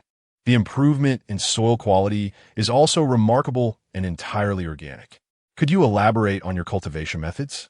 For instance, the use of fertilizers, pest control, and the specific origins of your seeds? Here it came, the core question. Su Yang was well prepared and responded with composure, deftly utilizing the knowledge from the system's information repository, intertwined with his recent practical experiences to half-truthfully explain. Professor Zhang, to be frank, I've been navigating this process by feel. The seeds were given to me by a friend, described as experimental. I'm not certain of their exact origins. As for fertilizers, I simply use the common wood ash and fermented farm manure found in our village. I observe what the land lacks and estimate what it needs. Perhaps I have been fortunate with the ratios. He gestured toward the land. This plot was previously abandoned. I aim to loosen the soil and enhance its fertility by turning it over several times and removing stones. As for pests, I have yet to encounter any severe issues. Just a few aphids, which I managed to control with some ash water, and the results have been satisfactory. This humble account, seemingly composed of common rural practices, nevertheless revealed Su Yang's adept utilization of the knowledge provided by the system. He precisely directed the emphasis on key optimization aspects, such as the ratios of organic fertilizers, the supplementation of trace elements, and the timing of physical pest control. Professor Zhang, an astute individual, could discern the nuances in Su Yang's words. However, the young man spoke fluently and coherently, demonstrating an understanding of certain cultivation details that surpassed the typical farmer's knowledge, resembling a practitioner supported by systematic theory. Professor Zhang gazed deeply at Su Yang, refraining from further inquiries regarding the source of the seeds. Instead, he shifted the conversation to the practical outcomes. Your strawberries have received extraordinarily high praise from buyers. As for these cucumbers, their growth and quality appear commendable. Are you certain this corn can be consumed raw? His gaze ultimately settled on the promising expanse of cornfields. Su Yang nodded affirmatively, his tone resolute. A friend mentioned it. We shall see its true nature once it ripens. However, judging by its current growth, I am quite confident. Dad, Grandpa Zhang, Uncle Li, look. At that moment, Su Winning flitted towards them like a jubilant little bird, holding up a small cucumber freshly plucked from the vine, its tip adorned with a delicate yellow flower. The baby cucumber has grown. It's ready to eat. The little one, knowing she could pick them the next day, couldn't resist harvesting the smallest one first. Su Yang felt a mix of amusement and resignation, but chose not to intervene. Winning eagerly presented the washed cucumber to Professor Zhang. Grandpa Zhang, please try this. The cucumbers my dad grows are crisp and sweet. Professor Zhang looked at the dainty, clear-eyed girl before him, warmth blossoming in his heart as he accepted the cucumber, smiling. All right, thank you, Winning. Let Grandpa have taste. With a crisp bite, the sound echoed distinctly across the tranquil field. In the next moment, Professor Zhang paused mid-chew, his eyes alight with delight. This cucumber, he savored it, unable to conceal his admiration. Crisp, sweet, juicy, and the aftertaste carries an indescribable hint of richness. Excellent, truly remarkable.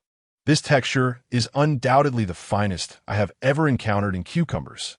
Li Wei and Xiao Zhang couldn't help but swallow, their eyes brimming with anticipation. Su Yang chucklet inwardly. The system's products were indeed as splendid as rumored. This was merely a superior cucumber. What exquisite flavors awaited should he unlock premium or even legendary seeds in the future? Professor Zhang devoured the cucumber in a few bites, lingering on the taste as he gazed at Su Yang with increasing eagerness. Comrade Su Yang, your talents extend beyond mere seed quality. Your cultivation philosophy and practical skills are exceptional.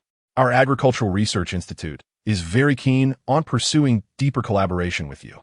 He paused, his tone sincere as he continued. For instance, we could systematically assess and register your superior varieties, providing technical support to optimize your cultivation management. Furthermore, In terms of subsequent variety promotion and industrialization, we could facilitate connections with robust enterprises, ensuring that such remarkable produce reaches the market swiftly and benefits a broader audience. Professor Zhang's mind conjured the name Lu Group, which had been making significant moves in the high-end fresh produce and agricultural technology sectors. There was a need of groundbreaking quality sources. If he could foster a partnership between them and this young man, listening to Professor Zhang, Su Yang's thoughts raced. Deeper collaboration, variety assessment and registration, connecting with major enterprises? This was precisely the official endorsement and developmental opportunity he sought. However, he had to tread carefully to safeguard the secrets of the system. And major enterprises? A subtle expression of gratitude and a hint of hesitation crossed his face. Professor Zhang, I am profoundly grateful for your acknowledgement and kindness. Collaborating with the Agricultural Research Institute is indeed a desire I hold dearly. However, at present, I am solely responsible for raising my child, which limits my capacity and scale. My primary focus is to diligently cultivate the land before me, ensuring a stable livelihood for my child. He paused, then added sincerely, I greatly require technical support and will undoubtedly seek guidance from you and researcherly in the future. As for the variety identification and promotion, once my cucumbers and corn have matured and I possess more comprehensive data, we can discuss the details further. How does that sound? He deftly returned the ball, expressing his willingness to collaborate while also securing time and initiative for himself. Professor Zhang regarded this composed and clear-minded young man before him, nodding inwardly, calm and collected with ideas and boundaries. Excellent. Very well. We shall proceed as you suggest. Professor Zhang exclaimed with a hearty smile, we respect your wishes. However, upon the maturity of this batch of cucumbers, we hope to promptly receive a sufficient sample for comprehensive analysis, including taste, flavor compounds, and nutritional content. Additionally, we wish to focus on the sweet corn once it is ripe. No problem, Professor Zhang. I will prioritize supplying our Agricultural Research Institute, Su Yang immediately assured him. Chapter 23. Intentions and Conditions for Collaboration. Professor Zhang's heartfelt admiration resonated distinctly along the tranquil path between the fields. This seasoned expert, steeped in agricultural knowledge for decades, stood before a cucumber, half consumed yet still exuding an astonishingly sweet aroma, with excitement evident on his face. He swiftly approached Su Yang, gazing intently at this young yet remarkably composed new farmer, speaking with an unprecedented seriousness and sincerity. Comrade Su Yang, your cucumbers, along with the strawberries from earlier, are not merely good. Their quality surpasses that of our finest existing varieties. Behind this lies immense scientific value and potential for promotion. Taking a deep breath, he surveyed the vibrant land, his voice tinged with barely contained excitement. Our Jiangxing Agricultural Research Institute is eager to engage in deeper collaboration with you.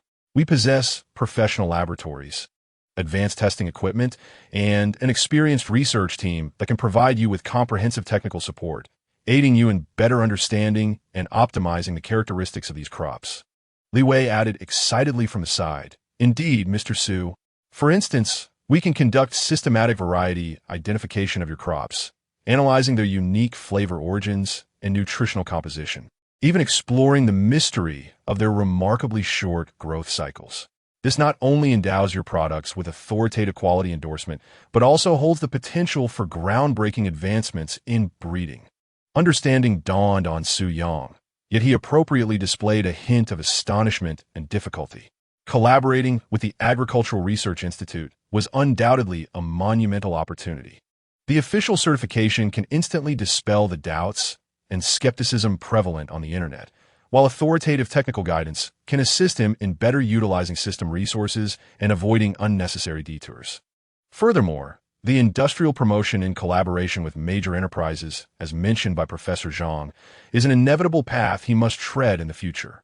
However, the existence of a system is his trump card and must not be disclosed. Providing seeds for genetic sequencing, conducting in-depth research on growth cycles, the risks are simply too great. After a moment of contemplation, Su Yang organized his thoughts and sincerely expressed, Professor Zhang, Researcher Li, I am truly grateful for your esteemed consideration.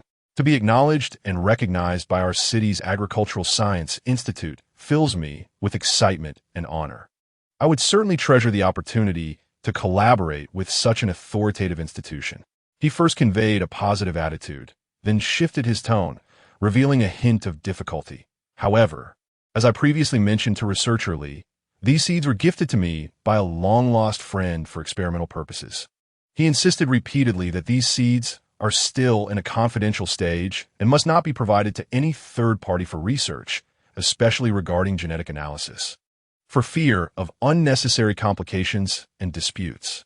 Su Yang once again presented his friend's commitment as a shield, emphasizing the terms of confidentiality and complications in an attempt to dissuade the others, at least concerning the seeds and core technology.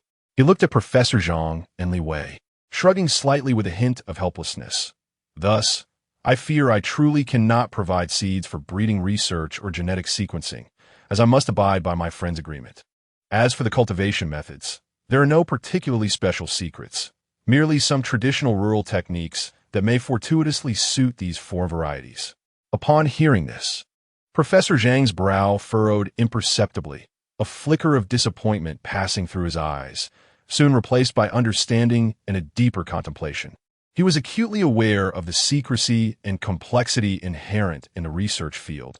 Many groundbreaking technologies or resources often come with various restrictions and agreements. Although Su Yang's explanation sounded somewhat contrived, it was not entirely implausible. Moreover, the young man's calm and candid demeanor did not suggest intentional evasion. Comrade Su Yang, we understand your predicament.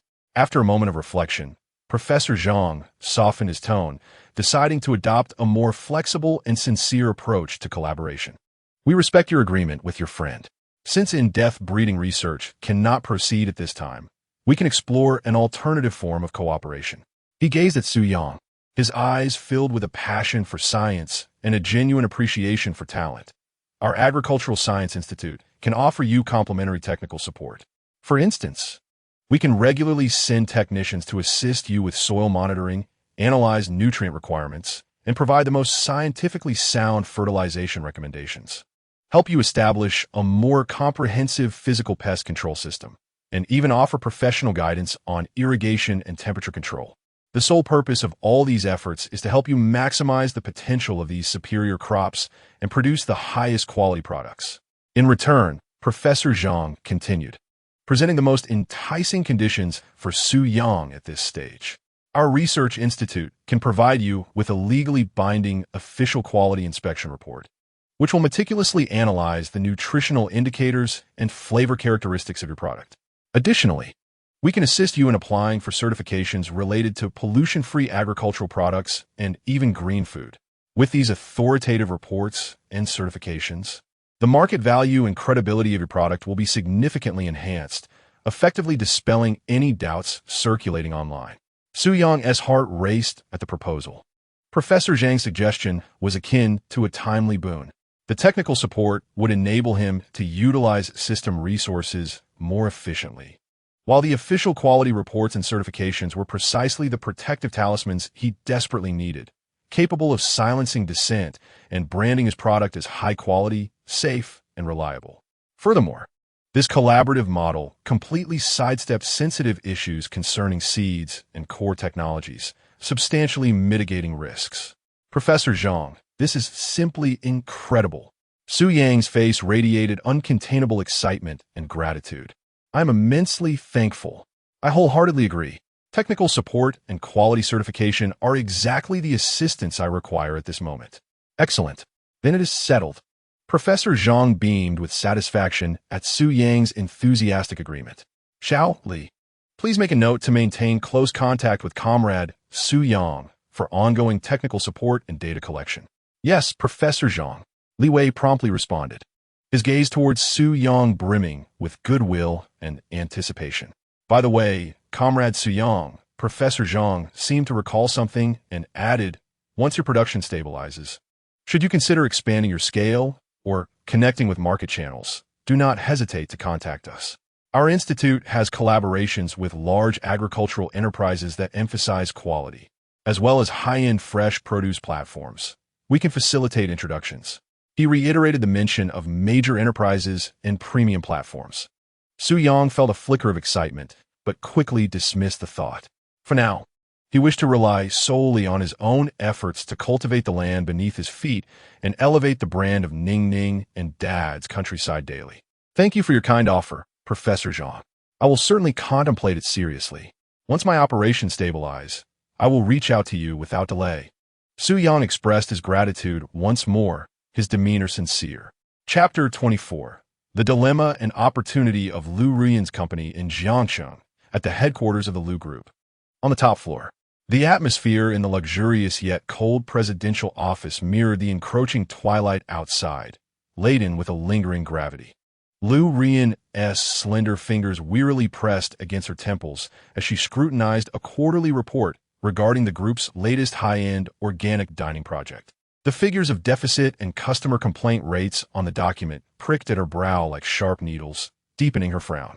Raw material quality, stability of flavor compounds, supply chain costs. She surveyed the conclusions drawn in the report, her refined visage veiled in a shroud of frost. This project was initiated by her against all opposition, aiming to create a unique and unparalleled dining experience at the Euro-rich International Hotel, while also seeking new avenues for growth in the group's ventures in high-end fresh produce and biotechnology. To this end, she spared no expense in importing the latest organic cultivation techniques from abroad and secured exclusive supply agreements with some of the finest organic farms in the city. Yet, the outcome? The initial array of dishes received a lukewarm reception, with discerning clientele voicing stringent criticisms regarding the taste and quality of the ingredients. Even several long-standing Michelin-starred restaurants subtly indicated that the quality of the raw materials fell short of their expected standards. General Lu, this is the latest technical report from the project team. Secretary Lin gently placed a document on the table, her voice laced with caution. We have attempted various soil enhancement and nutrient solution formulations, but the results have been unsatisfactory. The collaborating farms have stated that they have done their utmost. It may be an issue with the seeds themselves, or perhaps our technology is not yet sufficiently advanced.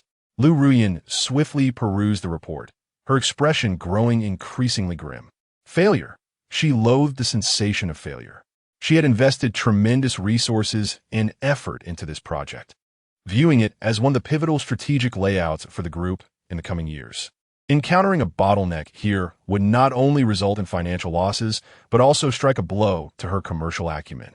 Leaned back in her chair, Lu Ruiyan's slender fingers unconsciously tapped the smooth surface of the table, her mind racing. The existing partner farms had already reached the pinnacle of technology in Jiangcheng, yet they still could not meet the project's stringent demands.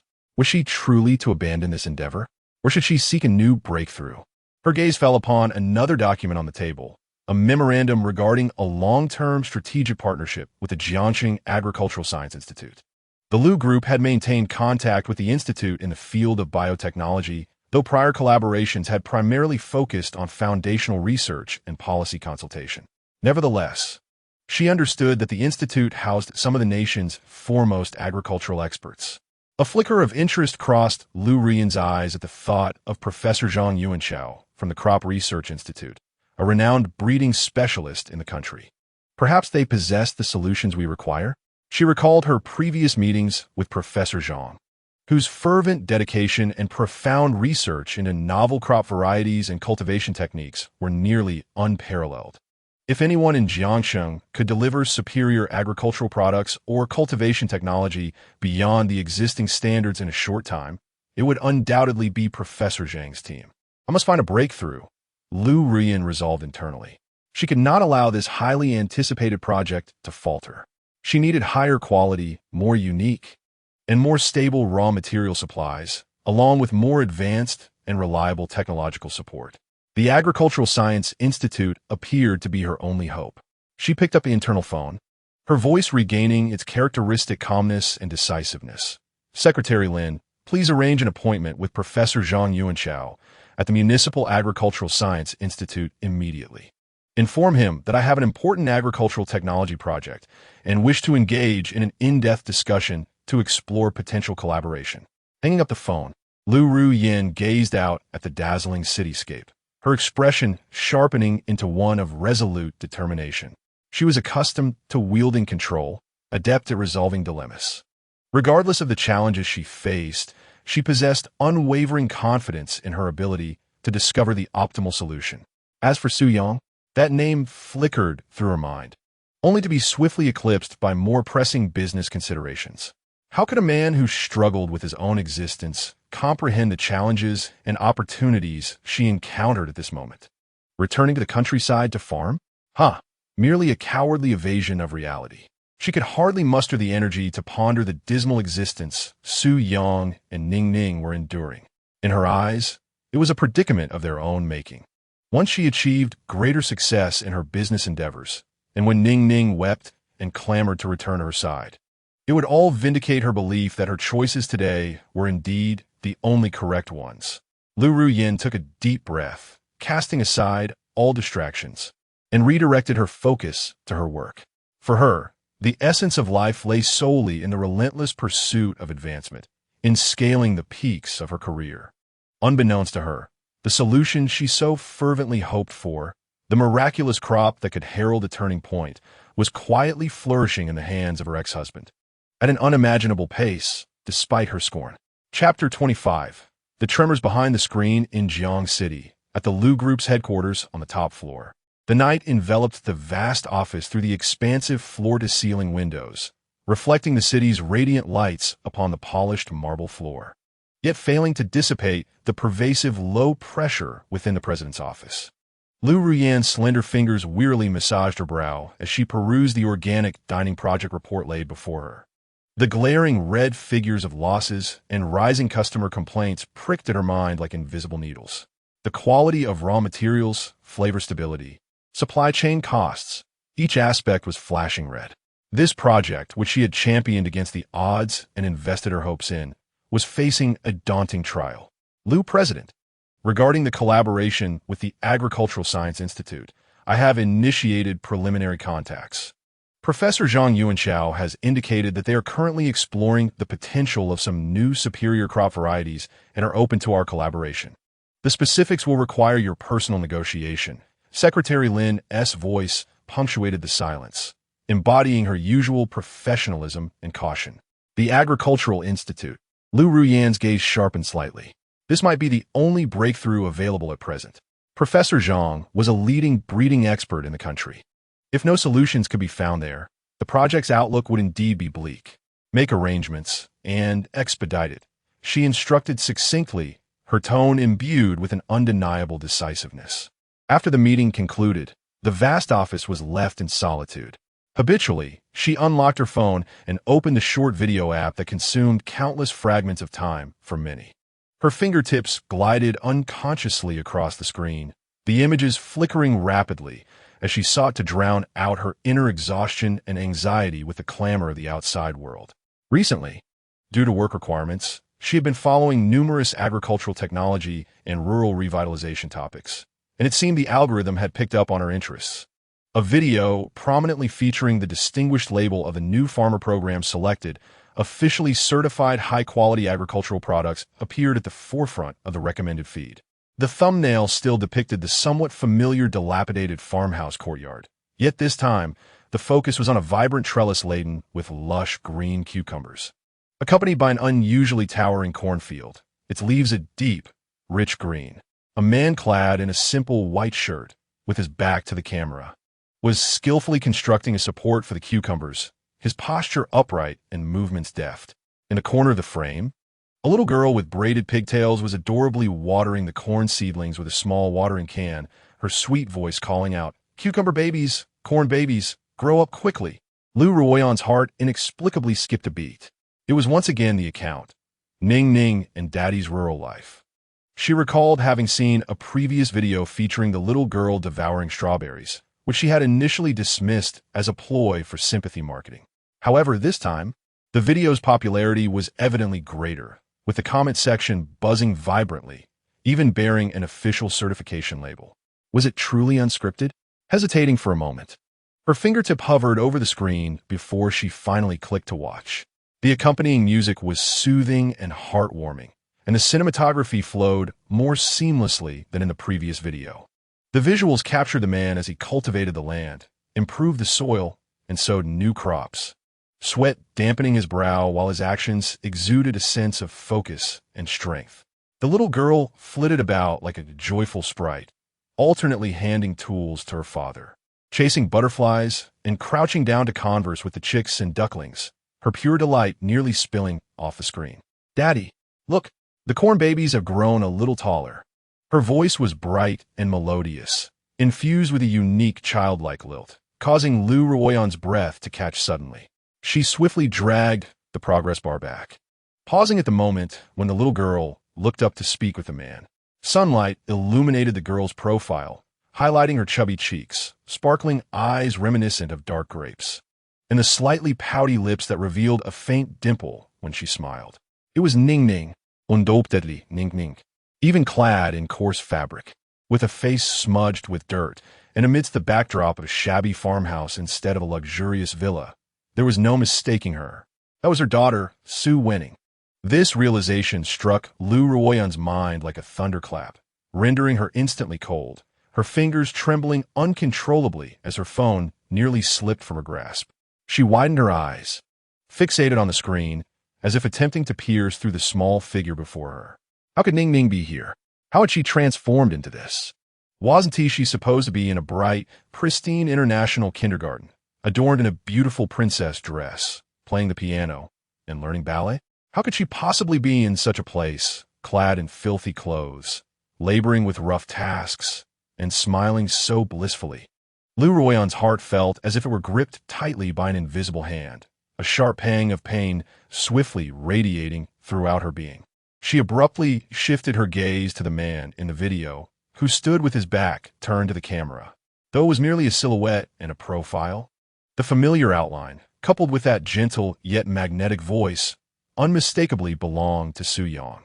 It truly was him, the ex-husband whom she presumed would languish in despair and achieve nothing without her, the man she had derided, believing he was solely reliant on her support. He had actually returned to that remote, impoverished hometown with Ning Ning. Moreover, he had cultivated the land so splendidly. Lu Ruoyan felt her mind swirling in chaos, as a torrent of thoughts collided within her, nearly tearing her sanity asunder. Shock, incredulity. How could Su Yang possibly achieve this? Where did he acquire the funds? The expertise? Were those strawberries, those cucumbers, and the attention from the Agricultural Research Institute all genuine? The image on the screen of Ning Ning frolicking carefree in the fields, beaming like a radiant sun, contrasted starkly with the memory of her occasionally sitting alone by the villa's floor-to-ceiling windows, her gaze tinged with melancholy. Which version of Ning Ning truly embodied happiness? She had previously scorned this as a mere tale of hardship, pitying the child in the video, only to realize that the true fool was herself. If Ning Ning found greater joy by Su Yang's side than by hers, what did that make her as a mother? Did her material wealth pale in comparison to a dilapidated courtyard and a few acres of land? Her certainty at the time of the divorce, her underestimation of Su Yang's capabilities, her belief that Ning Ning would soon return to her in tears, all seemed ludicrous and utterly feeble in the face of this vibrant, living video. Lu Ruoyan abruptly rose from her chair, pacing irritably around the office, the sound of her high heels striking the floor echoing sharply in the empty room. She reopened that account, scrolling through Su Yang's videos one by one, observing Ning Ning's initial curiosity upon arriving in the countryside, gradually adapting to and falling in love with her new surroundings, witnessing Su Yang painstakingly restoring the house and cultivating the barren land, and watching those crops grow and mature at an astonishing pace. Each scene felt like a resounding slap in the face, striking at her cherished sense of rationality and control, especially as she noted the almost frenzied praise from buyers for the cream strawberries, along with news of experts from the Agricultural Research Institute personally visiting. Lu Ruoyan's heart plummeted. Su Yang had not only avoided failure, rather, he had achieved a level of success in that domain she had disparaged, one that was incomprehensible to her, yet sufficient to warrant her attention. And the very essence of this success seemed to revolve around those extraordinarily high-quality agricultural products. Wait, agricultural products? High quality? Agricultural Research Institute? Professor Zhang? Lu Ruyin's footsteps came to an abrupt halt as a chilling realization struck her. She was desperately seeking collaboration with the Agricultural Research Institute to resolve the raw material bottleneck for her high-end dining project. And the very person capable of providing those miraculous crops was none other than Su Yang. The magnitude of this revelation was far more staggering than the recognition of Ning Ning and Su Yang themselves. This was an absurd and cruel jest of fate. She, the president of the Lu Group, might have to seek assistance from the very ex-husband she had cast aside, leaving with nothing. Lu Ruyan experienced a wave of dizziness, gripping the edge of the cold office desk to steady herself. Outside the window, the nightscape of Jiang City remained resplendent. Yet to her eyes, it seemed to have lost its former brilliance. For the first time, she found herself profoundly shaken and doubtful about the unwavering decisions she had held dear and the life trajectory she had meticulously planned. That dilapidated courtyard, that seemingly destitute man, and that carefree daughter, were they truly deserving of her disdain and abandonment? Lu Ruyan slowly returned to her chair and picked up her phone, reopening the latest video. This time, her gaze lingered on Ning Ning's face, which radiated pure joy, her eyes reflecting a complex array of emotions as they surged within her. Chapter 26. The tremors beyond the screen and subtle inquiries beyond the expansive floor-to-ceiling windows. Jiang City's nightscape shimmered like a spilled treasure trove of gemstones, dazzling in its brilliance. Yet, this opulence did nothing to dispel the nearly stagnant low pressure that enveloped the office of the president of Lu Corporation. Lu Ruyan's delicate fingers pressed firmly against her throbbing temples, her complexion pale, breaths rapid. She had just endured a cognitive upheaval that was nothing short of transformative. On the screen, the girl, laughing joyfully in the rundown farmhouse courtyard, her face dirted yet glowing with happiness like a little sun, was Ning Ning. The man, clad in a tattered shirt stained with soil, skillfully tending to astonishing crops in the fields, was Su Yang, her daughter's father, the very man she had presumed to be lost to obscurity, who she thought would fade into nothingness, was not only alive but thriving alongside her daughter in that place she had scorned, living with such vitality. What was even more difficult for her to accept was that the produce he cultivated had garnered adulation from countless buyers and had attracted the attention of agricultural experts, potentially holding the key to resolving her company's most pressing dilemma. Absurd, utterly absurd. Lu Ruyan murmured to herself in a daze, her body trembling uncontrollably. She felt another wave of dizziness, gripping the edge of the cold Italian ebony desk to steady herself. Her mind was a tumult of chaos.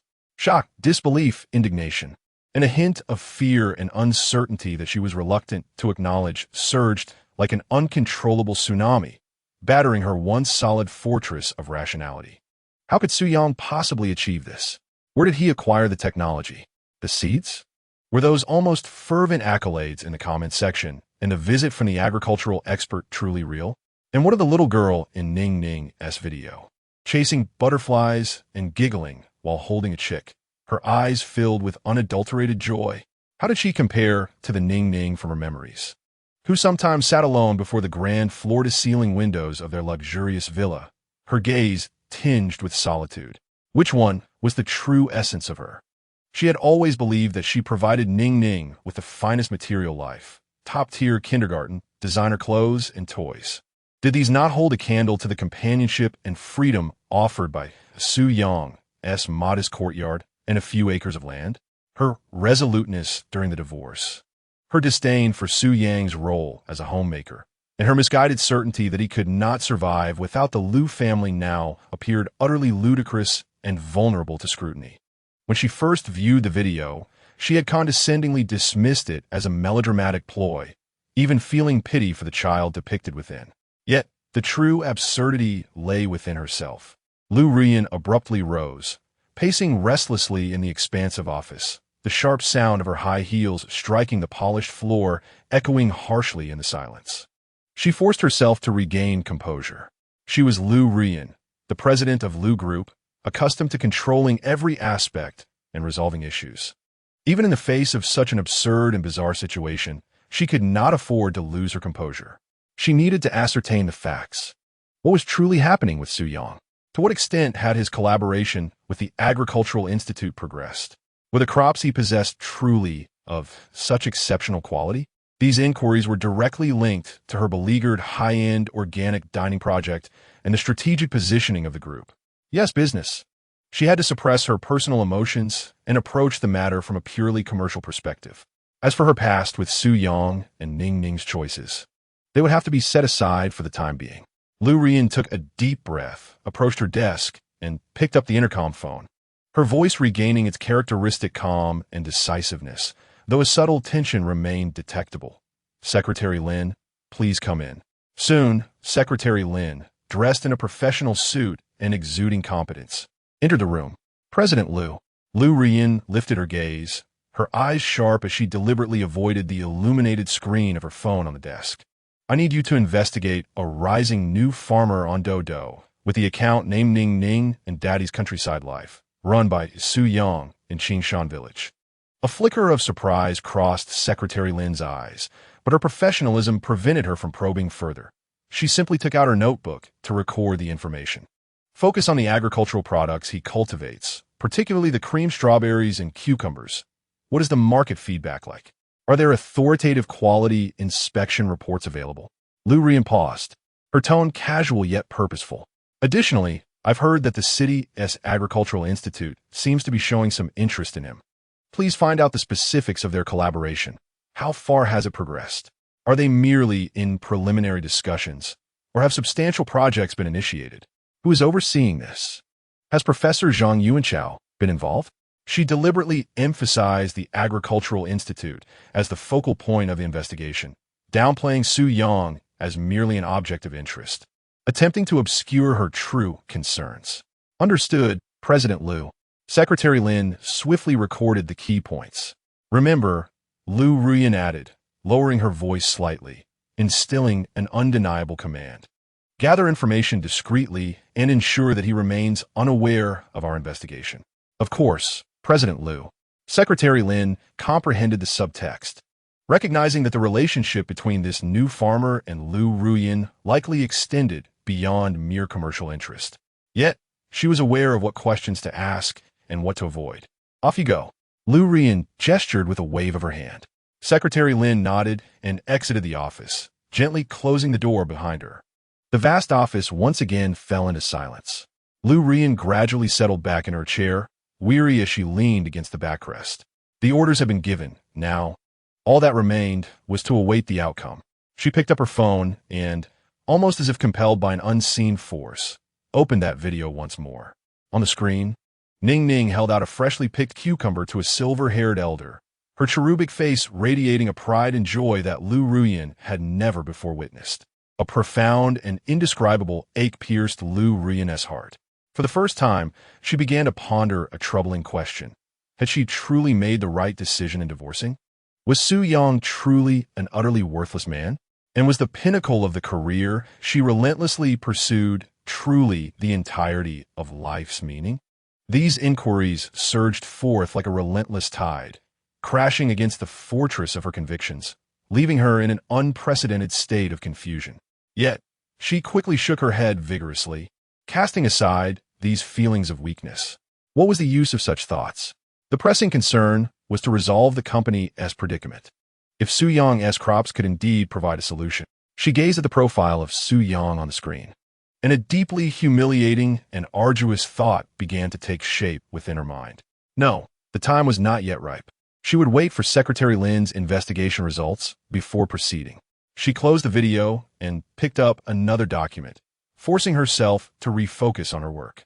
However, this time, the cold figures and clauses seemed unable to fully command her attention as they once had. Chapter 27. The Assistant's Report and Lu Rian's Complex Emotions Before Long. Secretary Lin entered the president's office once again, acutely sensing that the low pressure in the air had intensified since her last visit. Lu Rian stood with her back to the expansive floor-to-ceiling window, her silhouette appearing somewhat solitary against the dazzling city lights, as if shrouded by an intricate and perplexing emotion that overshadowed her usual sharpness and control. President Liu. The preliminary investigation results regarding the new farmer Su Yang and his account Ning Ning and Daddy's rural life are ready, Secretary Lin announced, placing a concise report on the desk. Her voice steady and professional. Lu Rian slowly turned around, her expression returning to its customary coolness, though the fleeting turbulence in her eyes had yet to completely subside. Speak, she replied succinctly. Certainly. Secretary Lin opened her notebook and began her clear and structured report. Firstly, concerning agricultural products. Su Yang primarily sells a fruit known as cream strawberry on the Dado platform, along with a small quantity of cucumbers that have recently begun pre-sale. Based on feedback from online buyers and various food bloggers' review videos. Secretary Lin paused, carefully choosing her words. The reviews are extraordinarily high, nearly phenomenally positive. She continued, it is widely noted that the cream strawberries far surpass the high-end imported varieties available in the market, boasting an exceptionally sweet flavor with a unique creamy taste and completely devoid of any sourness. The cucumbers have also been described as crisp, sweet, and juicy, comparable to fruit. Lu Rian's fingertips involuntarily tightened. Exceptional taste? Phenomenal reviews? These phrases pricked at her nerves like needles. Her high-end dining project, which has fallen into distress, is most in need of exquisite ingredients capable of silencing the most discerning clientele with their brilliance. The online sales are thriving. Secretary Lin continued, explaining that he adopted a limited-time, limited-quantity pre-sale or live-streaming sales approach, resulting in items selling out almost instantaneously upon release. The prices are set exorbitantly high. For instance, cream strawberries are priced at 128 yuan per pound, yet demand still outstrips supply, leading to instances of scalpers reselling at inflated prices. Currently, the growth rate of followers is rapid, accumulating considerable attention. The scarcity of supply and the presence of scalpers elicited a barely perceptible smirk of derision from Lu Ruyan.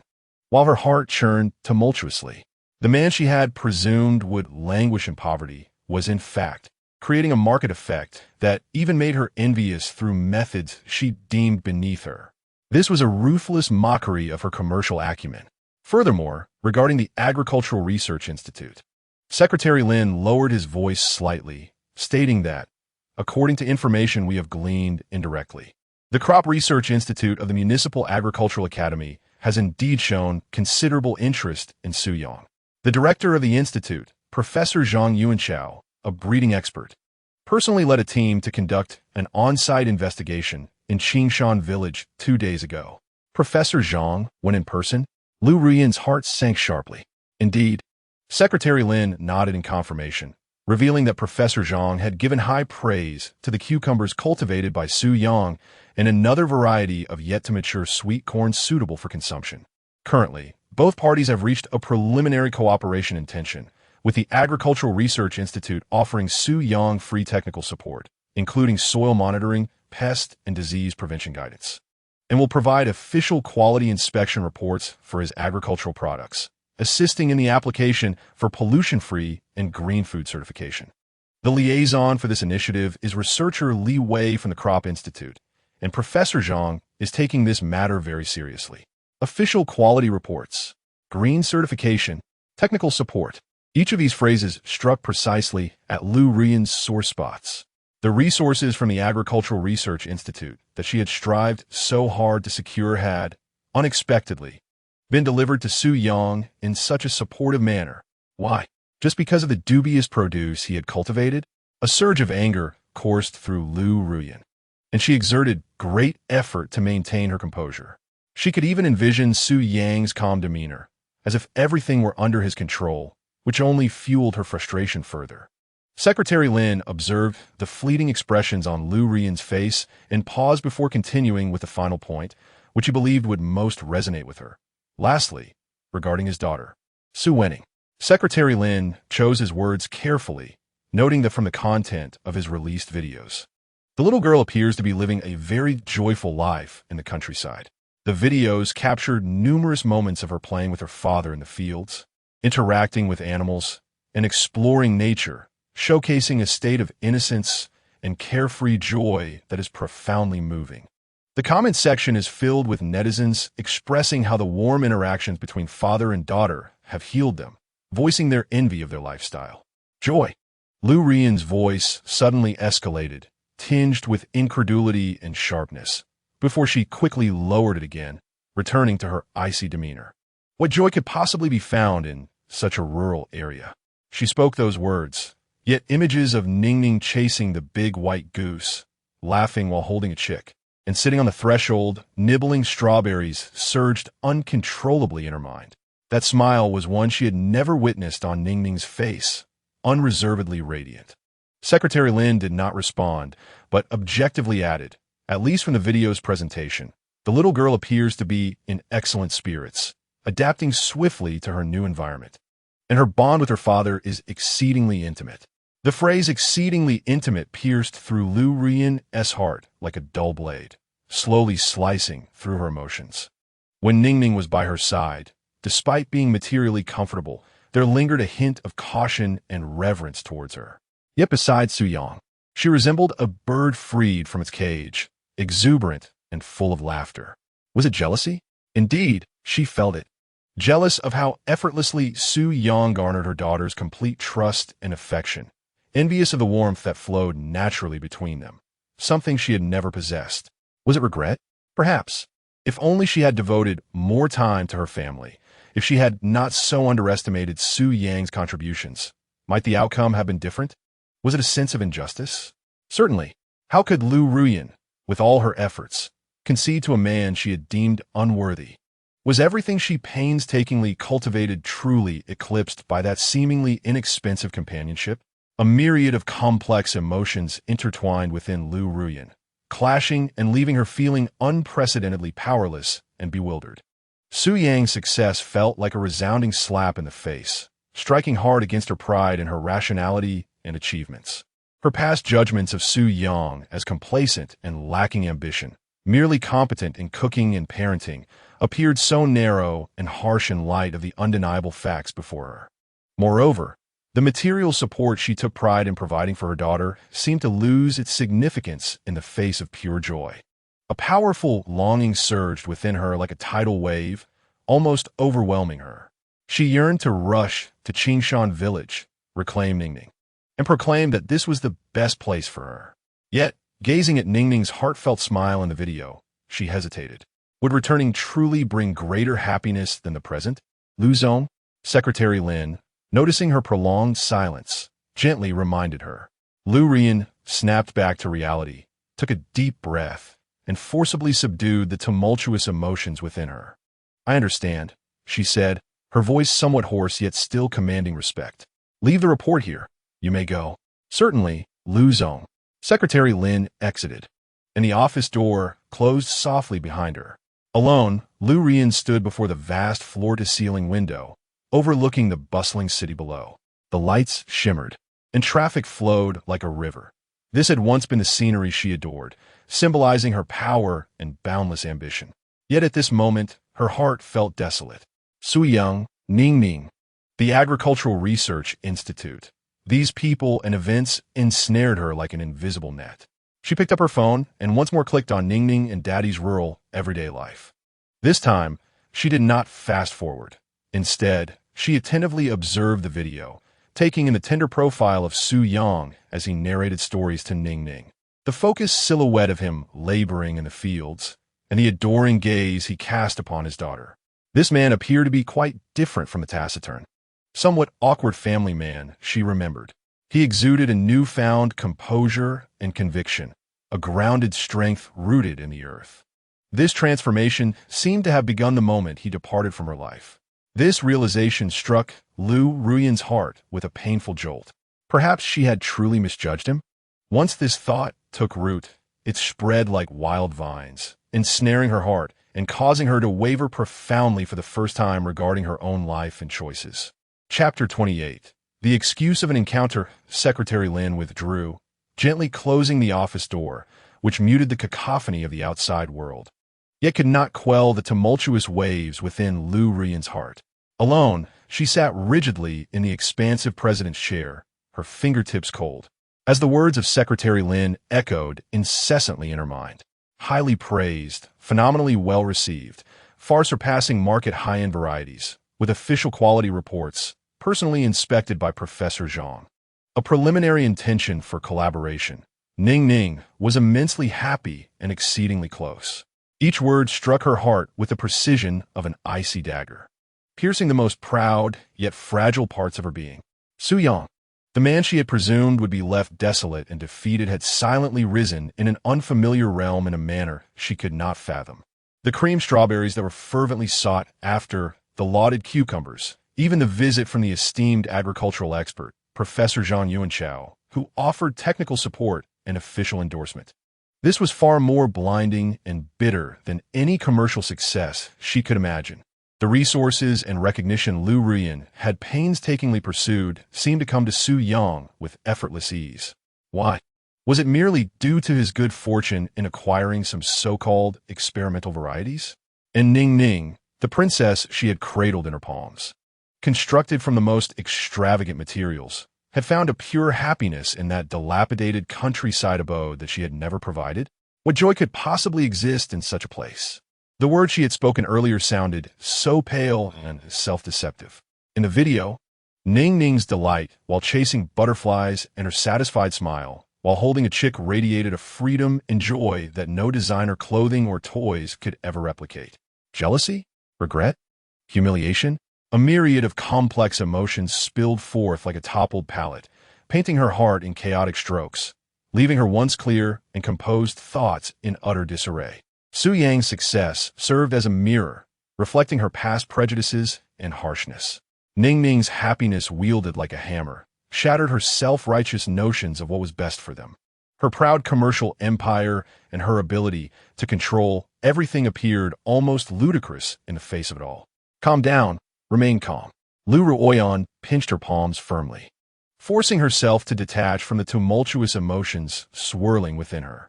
As a businesswoman, her instinct was to resolve problems. Personal grievances were to be set aside for the moment. The pressing concern was the company's high-end organic dining project, now mired in difficulties. She picked up the report detailing the project's challenges, along with the investigative materials left by Secretary Lin, her gaze darting between the two in search of connections. The quality of raw materials, a lack of flavor compounds, and concentrated customer complaints regarding the texture of ingredients. Her eyes suddenly fixated on a critical bottleneck identified by the dessert research department, which urgently required a strawberry variety with exceptionally high sweetness, unique flavor, and a natural creamy aroma to enhance the competitiveness of the hotel's signature dessert. All available varieties on the market, including expensive imports, failed to meet these requirements completely. The description of a sweet, creamy aroma resonated with the characteristics of Su Yang's creamy strawberries detailed in Secretary Lin's report. An alarming thought struck her with the force of a thunderbolt. Could the key raw material urgently needed to break through the company's project be that very creamy strawberry cultivated by Su Yang? Lu Ruin's heart felt as though it had been struck by a heavy blow, leaving her nearly breathless. She quickly flipped through other sections of the dining project and discovered that the salad and cold dish components also faced demands for top-quality cucumbers and specialty corn, requiring a crispness, sweetness, and juiciness far exceeding that of ordinary organic vegetables, ideally offering a unique flavor experience. Secretary Lin's report, highlighting buyers' praises for Su Yang's cucumbers, crisp, sweet, and juicy, akin to fruit, along with Professor Zhang from the Agricultural Institute as high expectations for the sweet corn suitable for raw consumption. All pointed towards a reality that was difficult for her to accept yet impossible to ignore. The agricultural products in Su Yang's hands could very well be the panacea to save her company's project. This realization was an even greater shock than discovering Su Yang and Ning Ning's true identities, as it struck directly at the core of Lu Ruin's domain, business. It was nothing short of a cruel, ironic jest of fate. Here she was, the president of the Lu Group, an elite in the business world, potentially needing to seek assistance from her ex-husband, whom she had cast aside and looked down upon, to resolve the company's crisis. How could she reconcile this? How would she face Su Yang? Should she approach him from the lofty position of an ex-wife, offering charity? Or should she humble herself and plead for cooperation? Merely contemplating these scenarios filled her with a sense of humiliation and discomfort. Instinctively, she resisted the notion and sought alternative solutions, perhaps in indirect collaboration through the Agricultural Institute. After all, they had already established contact with Su Yang. Yet, she quickly dismissed this idea. The Agricultural Institute provided technical support and quality certification, but the true source remained with Su Yang. Furthermore, given Professor Zhang's regard for Su Yang, he was unlikely to readily relinquish such high-level resources. To stabilize and obtain this quality of raw materials in bulk, direct contact with Su Yang seemed to be the only and most efficient way forward. For the sake of the company, for the sake of the project, Lu Ruyan repeatedly chanted in her heart, attempting to persuade her struggling self-esteem with professional rationale. Indeed, this was merely a commercial endeavor, devoid of personal sentiments. She sought the agricultural products from Su Yang, just as she would with any other esteemed supplier. Who he was, and what their past entailed, were inconsequential. As long as she could procure what she required at the cost of some concessions, even if it meant lowering her pride, what did it matter? With this thought, Lu Ruyan's tense body seemed to relax slightly. Although deep within, she remained rife with contradictions and discomfort. She had at least found a pretext to engage with Su Yang, an ostensibly grand yet unavoidable commercial reason: collaboration. As the president of Lu Group, she would discuss a partnership concerning the supply of high-quality agricultural products with the new farmer, Su Yang. This notion appeared somewhat more palatable. Slowly, she approached the floor-to-ceiling window, gazing at the ever-vibrant nightscape outside, her expression becoming intricate and profound once more. She had yet to devise a concrete plan for initiating this inevitably awkward business negotiation, but the direction seemed to be gradually clarifying. Regardless, it appeared she would once again intersect with Su Yang, the man she believed she had entirely excised from her life. This time, however, the initiative seemed not entirely within her grasp. Chapter 29. The Agricultural Institute bridges the gap. Lu Ruyan sat alone, frozen in the expansive president's chair, her fingertips icy. Outside, the eternal splendor of Jiangxing's nightlife unfolded, yet in her eyes, it was shrouded in a veil of gray. Each word reported by Secretary Lin had plunged into the tumultuous lake of her heart like a massive stone, stirring up towering waves. Su Yang's success, the undeniable joy, and the Agricultural Institute's attention all contradicted her predictions at the time of her divorce, delivering a silent slap to her pride in rationality and control. Most absurd and unacceptable to her was the realization that the very raw material bottleneck she had labored to resolve in the high-end dining project, the long-sought, uniquely flavored elixir of premium quality, was firmly in the hands of her ex-husband, whom she had presumed would fail miserably after being cast out. The distinctive flavor of creamed strawberries and the astonishing texture of cucumbers were precisely the breakthroughs her project had desperately sought. Closing her eyes, Lu Ruyan took several deep breaths, forcing herself to suppress the tumult of personal emotions. She was Lu Ruyan, the helm of Lu Group, and could not allow personal sentiments to dictate business decisions. Now was not the time to be entangled in past grievances or her own ridiculous pride. The immediate priority was to resolve the current predicament and salvage the project's losses. If Su Yang's agricultural products were the sole key to solving this issue, then, regardless of how humiliating the process might be, she must obtain them. A business collaboration, yes. This was merely a pure commercial partnership. She requires Su Yang's agricultural products as much as she does any other supplier's premium offerings. The history between them bears no significance. Regaining her composure, Lu Ruyan reopened her eyes, her gaze restored to its customary sharpness and tranquility. She pressed the intercom and spoke in a steady voice, devoid of any tremors. "Secretary Lin, please come in." Secretary Lin swiftly entered and stood before the desk. "Director Lu," he acknowledged. "Previously, you instructed me to arrange a meeting with Professor Zhang from the Agricultural Research Institute." Lu Ruyan interlaced her fingers and placed them on the desk, adopting a tone that was distinctly businesslike. "Now, on behalf of the group, We shall formally issue a letter of cooperation inquiry to the Department of Collaborative Development at the Municipal Agricultural Research Institute. After a brief pause, she carefully considered her wording to ensure it sounded entirely driven by commercial rationale.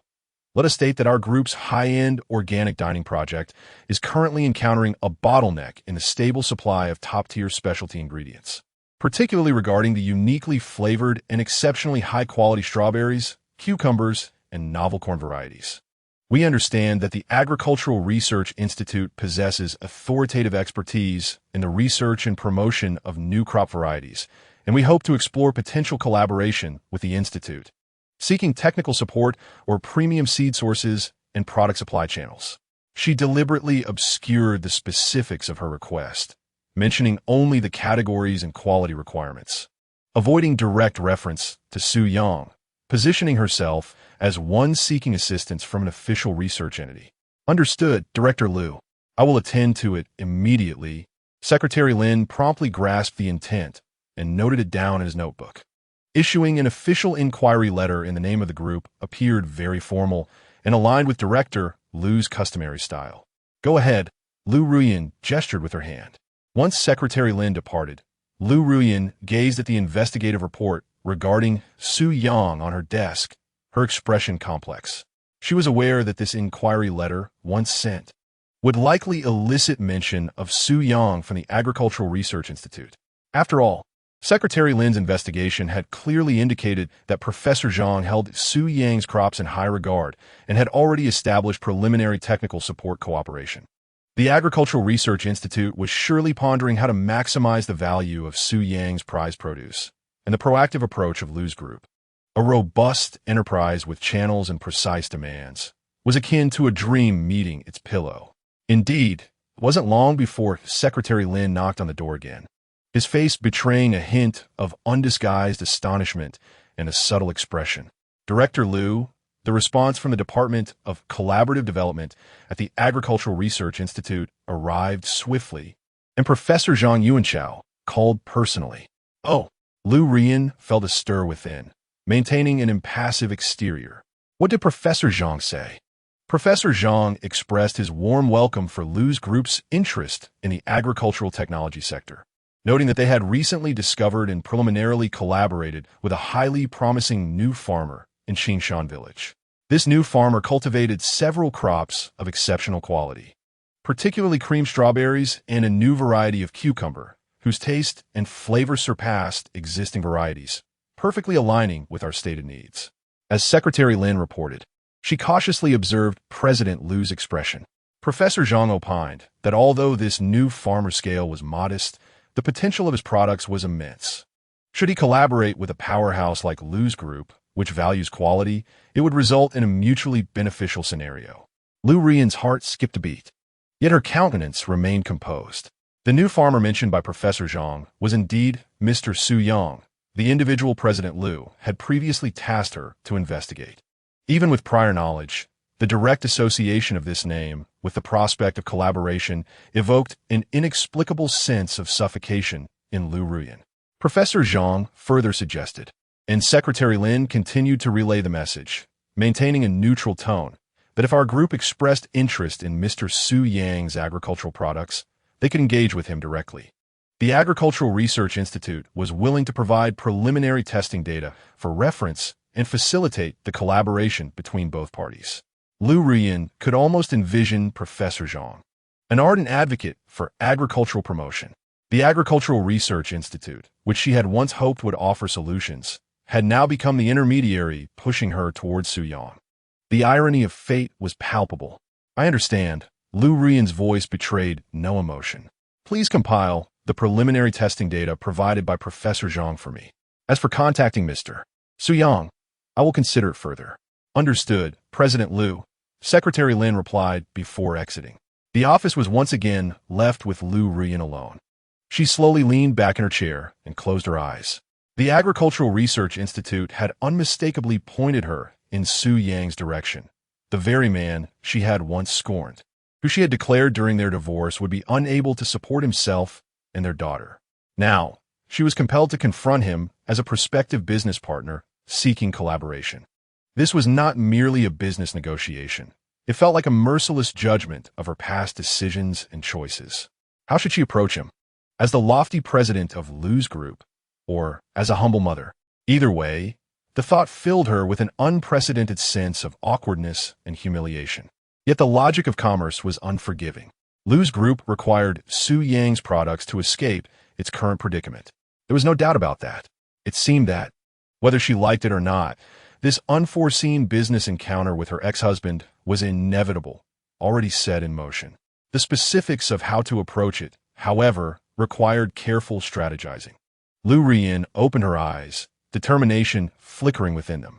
She needed a flawless entry point, a means to achieve her business objectives while preserving her dignity to the greatest extent possible. Chapter 30.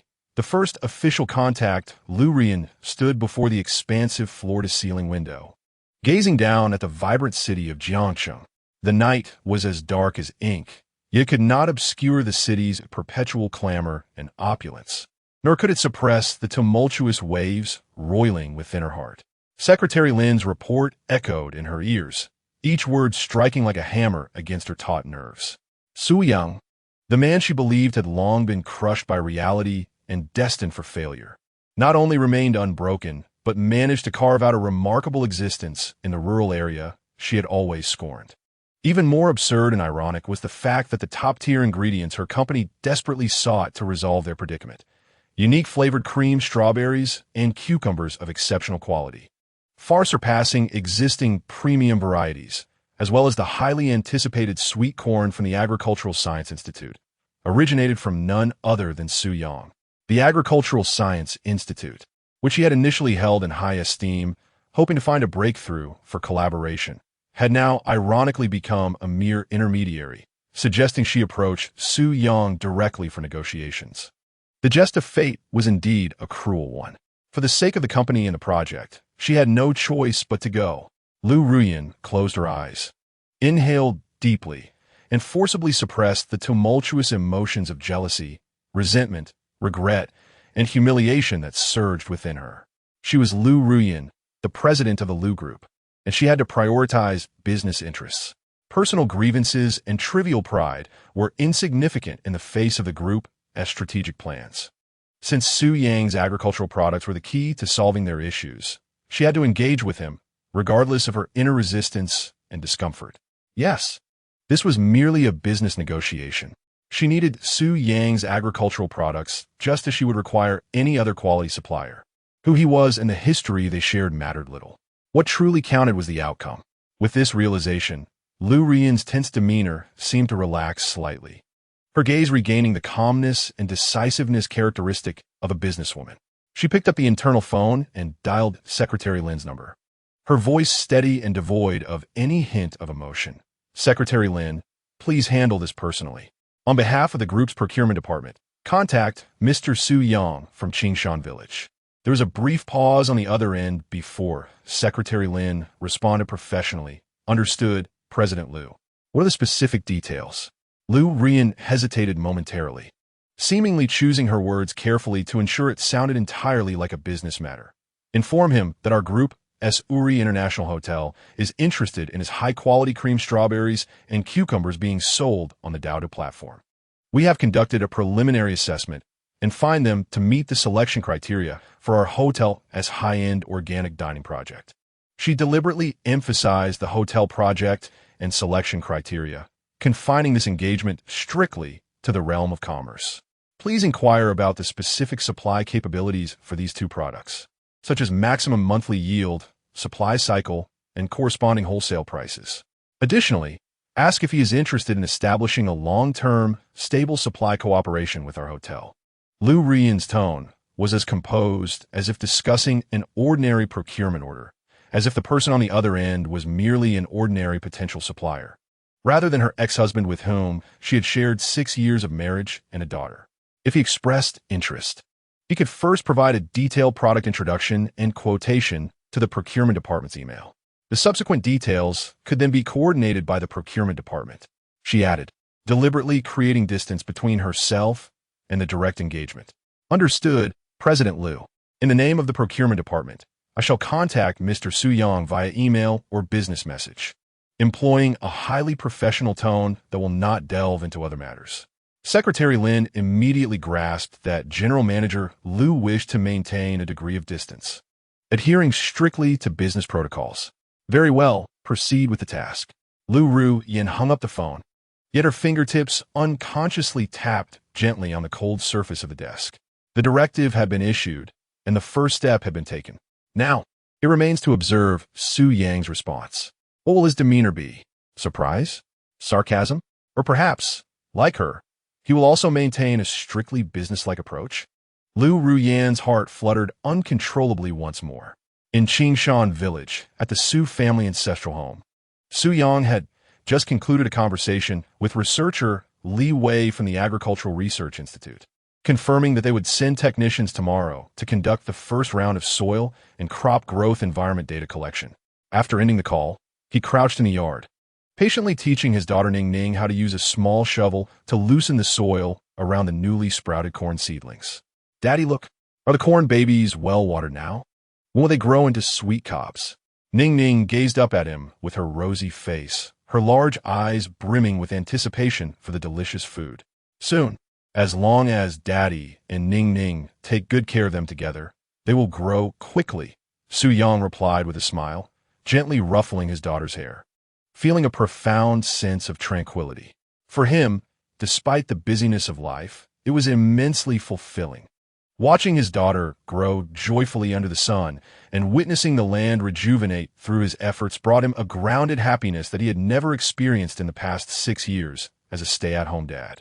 At that moment, his phone, resting on a nearby small stool, chimed with a new message. Su Yang picked it up and casually glanced at the screen. The sender was an unfamiliar number, but the signature at the beginning, Liu Group Procurement Department, followed closely by Auri International Hotel, instantly captured his attention. Liu Group? Auri Hotel? Su Yang's brow raised slightly before returning to its previous calm. His heart remained undisturbed, devoid of even the faintest ripple. Was it due to the popularity of his creamed strawberries and cucumbers on Daodu? Or perhaps a connection established through the Agricultural Research Institute? Su Yang was indifferent. To him, Liu Ruyin and Liu Group were relics of the past. He simply wished to remain peacefully in Qingshan village, alongside Ning Ning, tending to his small farm. However, he saw no reason to turn away a business opportunity that had presented itself. After all, the system points and startup capital were precisely what he urgently needed. He quickly skimmed through the message, which indeed inquired about his supply capacity and pricing for his strawberries and cucumbers, clearly expressing an interest in long-term cooperation, articulated in an exceptionally standard and professional manner. A faint smile tugged at the corners of Su Yang's mouth. This was very much in accordance with Liu Ruyan's style. Even when contacting her ex-husband, she maintained a strictly professional demeanor, embodying the essence of corporate procurement. He felt no sense of vanity or pride at being noticed by his ex-wife's company. Rather, he found it somewhat amusing. In the past, she held him in contempt, believing that without the Liu family, he was utterly worthless. Yet now, she seeks to send someone to procure the very produce he has cultivated. Such are the unpredictable turns of life. He pocketed his phone, choosing not to respond immediately. The procurement volume from the Liu Group would undoubtedly be substantial, while his current output remains rather limited, compounded by logistical challenges. Moreover, collaborating with Liu Ruyan's company necessitated careful contemplation, not from personal grievances, but purely from a commercial perspective, weighing risks against potential gains. He was now the steward of Ning Ning and Daddy's Countryside Daily, an independent new farmer, no longer the Su Yang who relied on the Liu family for survival. Daddy, what's wrong? Are some uncles and aunts looking to buy strawberries again? Ning Ning, noticing her father lost in thought while gazing at his phone, approached with curiosity. Something like that, Su Yang replied, gathering his thoughts. He playfully pinched his daughter's little nose. Come, let us go check on our cucumbers. It seems we'll be able to harvest the first batch tomorrow. Wow, that's wonderful. We can eat crunchy, sweet cucumbers. Ning Ning's attention was swiftly diverted, and she gleefully dashed towards the cucumber field. Observing his daughter's jubilant figure bounding away, Su Yang's gaze softened. Chapter 31. A new phase in Su Yong's career after inspecting the cucumber vines with Ningning. Su Yong took a moment to respond to the professional and formal communication from the procurement department of the Lu Group. The message was equally succinct and official. Thank you for your interest. Currently, the output of Ningning and Daddy's Countryside Daily is limited, primarily sold directly through online platforms. Specific quantities of cream strawberries and quality cucumbers, as well as supply cycles and collaboration models, will depend on harvesting conditions. Should you express interest, please provide detailed requirements and collaboration proposals for assessment. The sign-off read, Su Yong, new farmer of Qingshan Village. He refrained from using any superfluous titles or revealing personal sentiments, responding as he would to any ordinary business inquiry, deftly returning the ball. He was not overly concerned with how Lu Ruoyan would react. His current focus lay with Ningning, the promising land beneath his feet, and the nascent collaboration with the Agricultural Science Institute. Since Professor Zhang Yuanchao's personal visit and the establishment of a cooperative intent, the technical support from the institute had swiftly materialized. One morning, researcher Li Wei returned to Su Yong's ancestral home in Qingshan Village, accompanied by his previous assistant, Xiao Zhang, and a more experienced soil technician. Good morning, Mr. Su. We have come as agreed for our initial detailed data collection and technical service, Li Wei greeted, his face radiating the enthusiasm and rigor characteristic of researchers. Thank you for your hard work, Li researcher. Please come in. Su Yong welcomed them into the courtyard with a smile. The team from the Agricultural Science Institute was remarkably professional, equipped with portable soil analyzers and environmental monitoring devices. The soil technician meticulously selected multiple sampling points in the strawberry field and the cucumber and corn plots outside, collecting soil samples. They conducted preliminary tests on-site for soil pH, organic matter content, nitrogen, phosphorus, potassium, and trace elements. Mr. Su, the improvement of the land outside your courtyard is truly astonishing. The technician in charge of the inspection gazed at the data displayed on the instrument, unable to suppress his admiration. In such a short span of time, the soil fertility level has ascended from our last preliminary assessment of poor to a moderate level, with a significant increase in organic matter content and a shift towards neutrality in pH, all while showing no signs of chemical fertilizer residue. Your method is indeed extraordinary.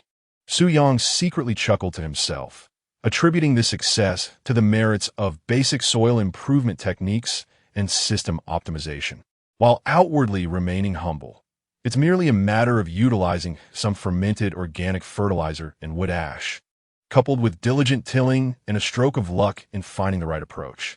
Li Wei and Xiao Zhang meticulously examined the growth of the cucumbers and corn, documenting leaf color, stem thickness, and incidences of pests and diseases. The cucumbers were thriving splendidly, with vibrant green leaves and no apparent signs of illness. Li Wei observed the nearly ripe cucumbers and noted that, at this growth rate, they would mature at least 1/3 faster than the finest control varieties in our institution. Daddy, Uncle Ali, look, will the baby cucumbers be ready to eat tomorrow? Ning, resembling a little hostess, with her hands clasped behind her back, wandered alongside the adults at the field, excitedly inquiring upon seeing the bountiful fruits hanging from the cucumber vines. Yes, Ning will be able to enjoy the crisp, sweet cucumbers that Daddy has grown tomorrow, Li Wei replied with a smile, finding the spirited and thoughtful little girl quite endearing. After collecting the data, the technician began to offer specific management suggestions to Su Yong. Mr. Su, based on the soil testing results, the current soil fertility is sufficient for both cucumbers and corn. However, as the corn enters the jointing stage, the demand for nutrients will increase, particularly nitrogen and potassium. It would be advisable to apply some well-rotted cake fertilizer or biogas slurry in moderation. For the cucumbers, ensure proper ventilation and maintain dry leaf surfaces to effectively prevent downy mildew. Su yang listenet attentively, nodding occasionally. The expert knowledge provided by the Agricultural Research Institute perfectly complemented and validated the information in his system database, allowing him to gain a more scientific and systematic understanding of crop management, as well as furnishing him with a sound scientific basis to explain the exceptional performance of his crops to outsiders. This technical service lasted throughout the morning, during which the Agricultural Institute's team collected a wealth of data and offered numerous practical recommendations. A few days later, Li Wei returned to Qingshan village, this time bringing with him a brand new sign. The sign, featuring a white background with black lettering, was elegantly simple yet exuded an air of official authority. It clearly stated, Jiangxing City Agricultural Science Institute Crop Research Institute New Varieties of Superior Crops Cooperative Experimental Base. Mr. Su, this is a message from Professor Zhang, whom we were instructed to deliver this to you. Li Wei solemnly handed the sign to Su Yang. This not only recognizes your cultivation achievements, but also symbolizes the partnership between us. In the future, our research institute will regularly dispatch technicians to provide support to jointly develop this experimental base. Su Yang accepted the sign, feeling its weight in his hands. A surge of indescribable excitement and reassurance welled up within him. Although this sign currently holds more symbolic significance, the official endorsement it represents carries substantial weight. With its presence, the doubts circulating online regarding hormones and scripts shall swiftly dissipate. His agricultural products now genuinely bear the esteemed labels of high quality, safety, and scientific integrity. I am profoundly grateful. Thank you, Professor Zhang, for your trust, Su Yang expressed sincerely. Amidst the envious and astonished gazes of several villagers, including Uncle Wang, who had come to witness the spectacle, Su Yang solemnly affixed this sign to the slightly weathered wall of his courtyard.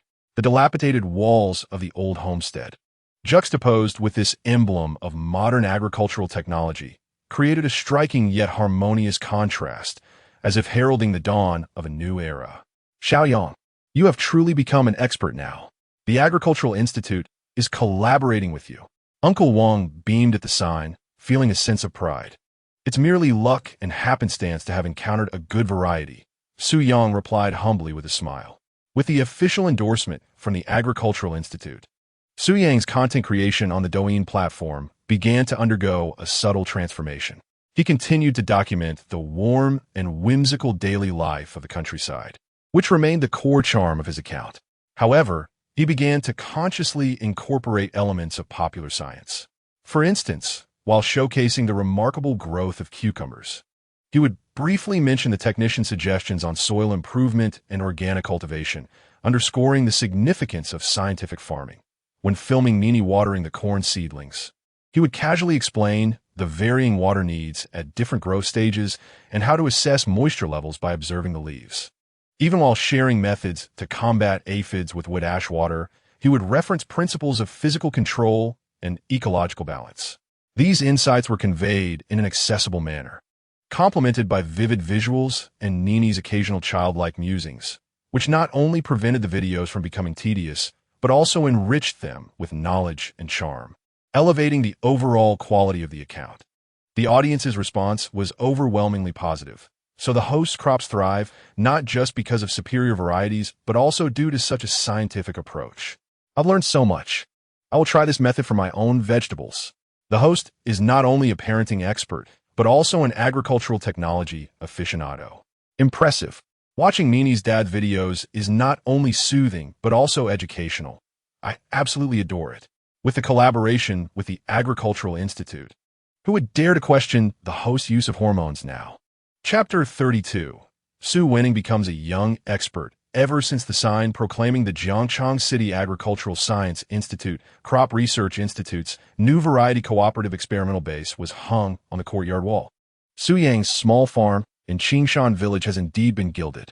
The villagers' perception of Su Yang evolved from initial curiosity and sympathy to admiration and a hint of intrigue.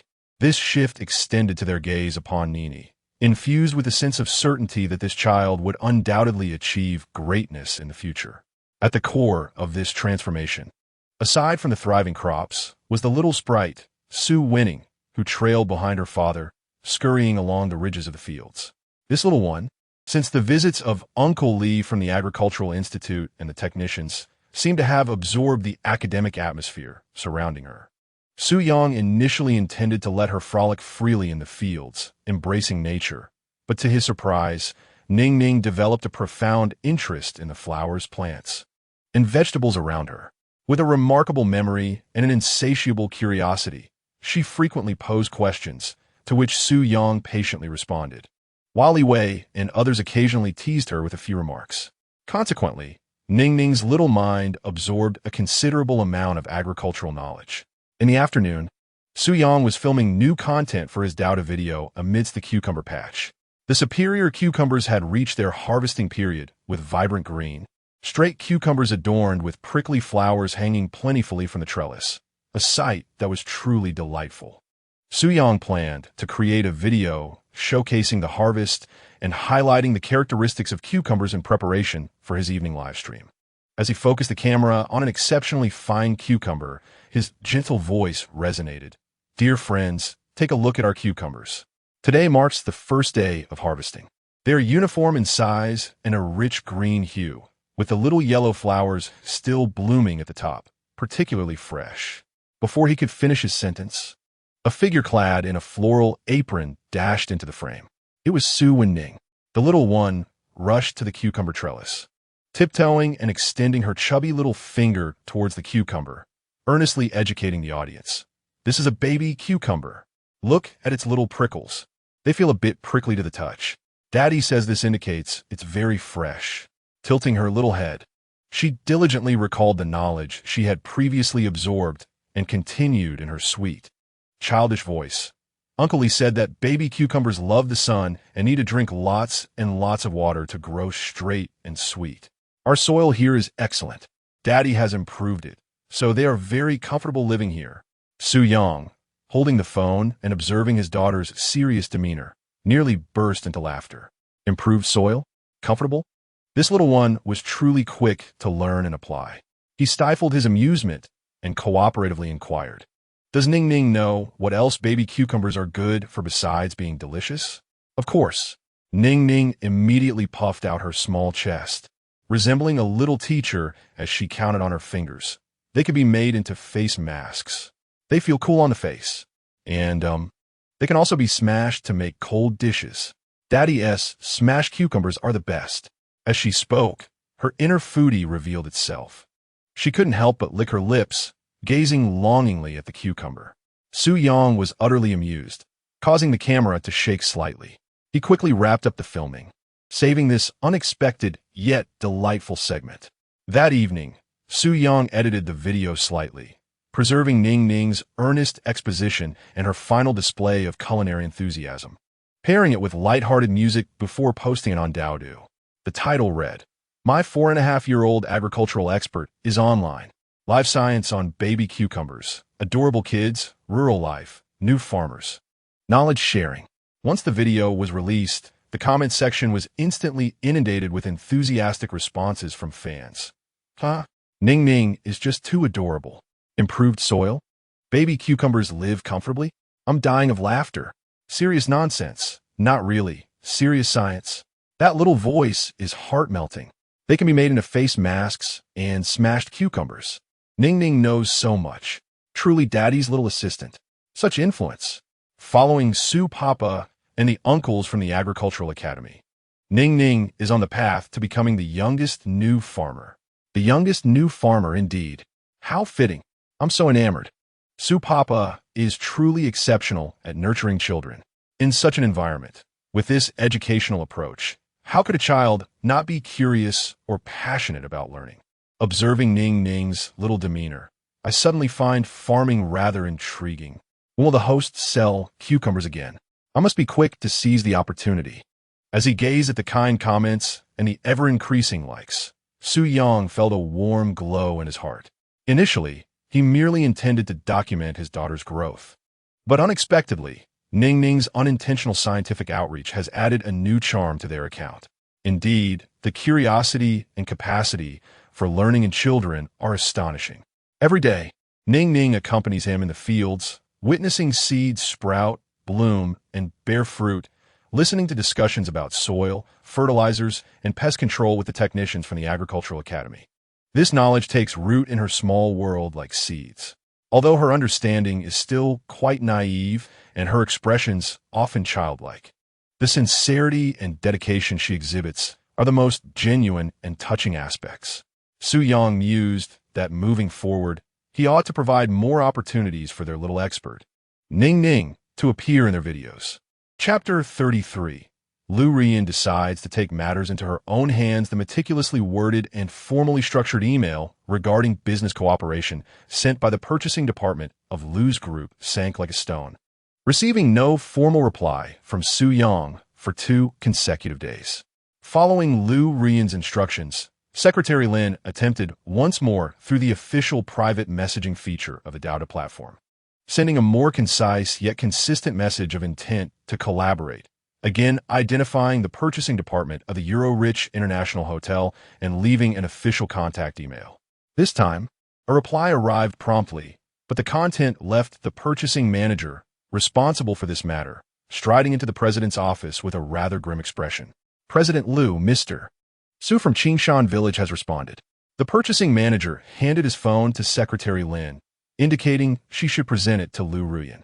Secretary Lin took the phone, opened the message from the account, Ning Ning and Daddy's Countryside Daily, and read aloud. Dear Lu's Group Purchasing Department, thank you for your interest in our agricultural products. Currently, our farm scale is limited, and our cream strawberries and premium cucumbers primarily meet the needs of online reservation customers and collaborations with the Agricultural Academy, leaving us without the capacity for large-scale offline wholesale supply. Should we expand production in the future, we will consider diversifying our channels, and will reach out then. Best regards, Su Yang, new farmer of Qingshan Village. The response was courteous and comprehensive, leaving no room for criticism. However, the underlying tone conveyed a sense of both confidence and polite refusal.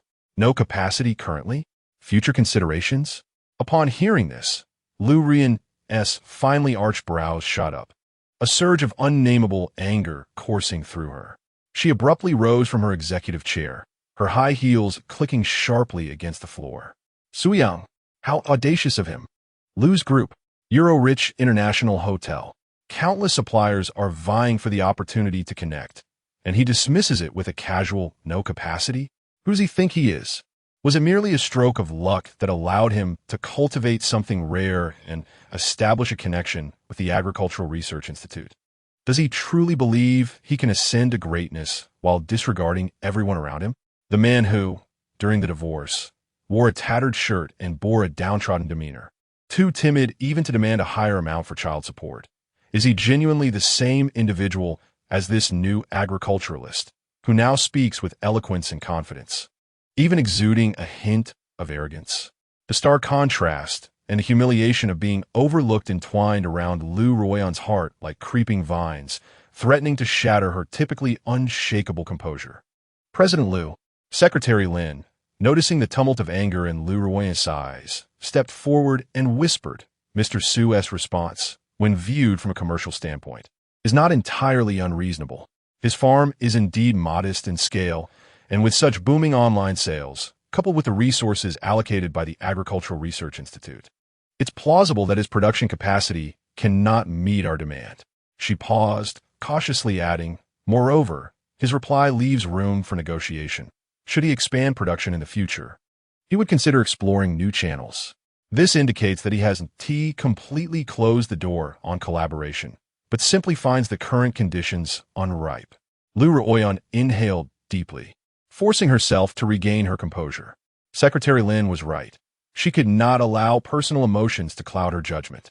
Su Yang was no longer the man who needed to rely on her. He possessed his own products, his own sales channels, and even had the Agricultural Research Institute as a testament to his credibility. He had the confidence to refuse, or rather, to propose more elevated terms. It was she who remained ensnared in an outdated mindset of superiority, allowing what seemed like a mundane response to provoke her anger. However, the company's project could not afford to wait. The high-end organic dining initiative, which she passionately advocated, was pivotal to the group's strategic positioning in the premium fresh produce and biotechnology sectors. Should it fail due to a lack of essential top-tier ingredients, the repercussions would not only be a substantial economic loss, but also a severe blow to her commercial acumen and execution capabilities. The board of directors would hardly entertain her personal grievances regarding her ex-husband. What is the assessment from the procurement department and the project team? Lu Ruoyan resumed her icy demeanor as she settled back into her chair. How critical are Su Yang's agricultural products to our project? Extremely critical, President Liu. Secretary Lin promptly replied. The project team has reported that his creamed strawberries, with their unique flavor and exceptional quality, are unparalleled by any alternatives currently on the market. They are of decisive significance for enhancing our hotel's signature desserts and establishing a competitive edge. The potential of the cucumbers and the sweet corn that may soon be available is equally immense. Decisive significance. Lu Ruoyan's fingertips instinctively tightened. It seemed imperative to establish a connection with Su Yang. Nevertheless, his seemingly aloof demeanor would not be easily navigated by the procurement department, accustomed as they were to a dominant client. Once again, the image of that carefree face, radiant as a sunflower amidst the rural fields, surfaced in Lu Ruoyan's mind. She felt an irresistible urge to see him, to witness it all with her own eyes. Let us delve into the enigma of how Su Yang has managed to evoke such joy in her daughter, despite the disdain she feels for that impoverished, remote village. What spell does it cast that allows her child to revel in happiness while distancing herself from her mother? This situation is interwoven with a pressing commercial need, a sense of bitterness and curiosity regarding her ex-husband's resurgence, and a mother's inescapable yearning for her daughter, tinged with a complex sentiment that she herself is reluctant to acknowledge, a desire to draw near, yet an inability to lower her pride. It appears that the procurement department is no longer a reliable source of support. Lu Ruoyan massaged her temples, as if steeling herself with great resolve, her tone laced with an intentionally cultivated weariness and the resignation of someone burdened by the greater good. This project is of paramount importance to both myself and the group. We cannot allow the attitude of a new farmer to impede our progress. She cast a glance at Secretary Lin, her eyes flashing with an undeniable determination. Given the initial contact has not been fruitful, and the other party's supply capabilities are limited, I shall personally visit Qingshan village. She found a most illustrious justification for her decision. Let this be a field investigation of this potentially lucrative supplier, assessing the environment of their farm, the scale of their cultivation, and their management practices. It would also serve to convey our sincerity in seeking collaboration with the Lu Group, should the conditions indeed prove advantageous. We could certainly negotiate procurement prices in terms of cooperation. By framing this trip as the president's gracious inquiry into a significant potential supplier, she alleviated some of the awkwardness and humiliation she felt at the prospect of encountering her ex-husband. President Liu, you intend to go personally? Secretary Lin queried, a glimmer of understanding flickering in his eyes, though he did not voice it. Instead, he asked professionally, very well, I shall arrange your itinerary immediately. Is there anything else you require? Arrange for a discreet vehicle. Do not use the group's license plates, Lu Ruoyan instructed. Then, as if recalling something, added additionally, prepare some gifts suitable for a young girl. They need not be extravagant, but they should be exquisite. Understood, President Liu. Secretary Lin nodded in acknowledgement, contemplating that Lu Ruoyan's visit to Qingshan village likely harbored motives beyond mere supplier assessment. With a wave of her hand, Lu Ruoyan signaled for Secretary Lin to exit. The office fell into silence once more. She stood alone before the expansive floor-to-ceiling window, gazing out at the bustling cityscape illuminated by the night. Yet within her heart simmered an unprecedented sense of confusion and trepidation. The decision to personally visit Qingshan village signified that she would have to confront Su Yang, the man she had once pushed away, now re-entering her life in an unforeseen manner. What awaited her? His indifference? Mockery? Or an unsettling calm that would humiliate her further? And what of Ning Ning? How would her daughter, confronting her inept mother, react? Would she once again rush into her arms, seeking affection, or would she hide behind Su Yang, casting her a wary, unfamiliar glance? For the first time, Lu Ruoyan's heart was inundated with uncertainty and complex emotions. Yet, the arrow was already knocked. For the sake of the company, and to confront the profound questions nestled deep within her heart, questions she dared not touch, she felt compelled to embark on this journey. Chapter 34.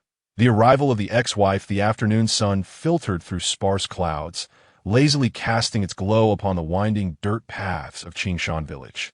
The air was infused with the earthy aroma of soil, the fresh scent of grass, and the faint whiff of smoke wafting from distant farmhouses. For Lu Ruyan, accustomed to the climate-controlled offices of the metropolis, adorned with fragrant aromas, all of this felt excessively coarse and primitive. She appeared somewhat disheveled. Her exquisite, limited edition high heels were now cautiously, yet inevitably, sinking into the slightly yielding yellow earth, making every step a considerable challenge. The heels were caked in mud, and the delicate nude patent leather was veiled in a layer of dust, causing her fastidious nerves to twinge with discomfort.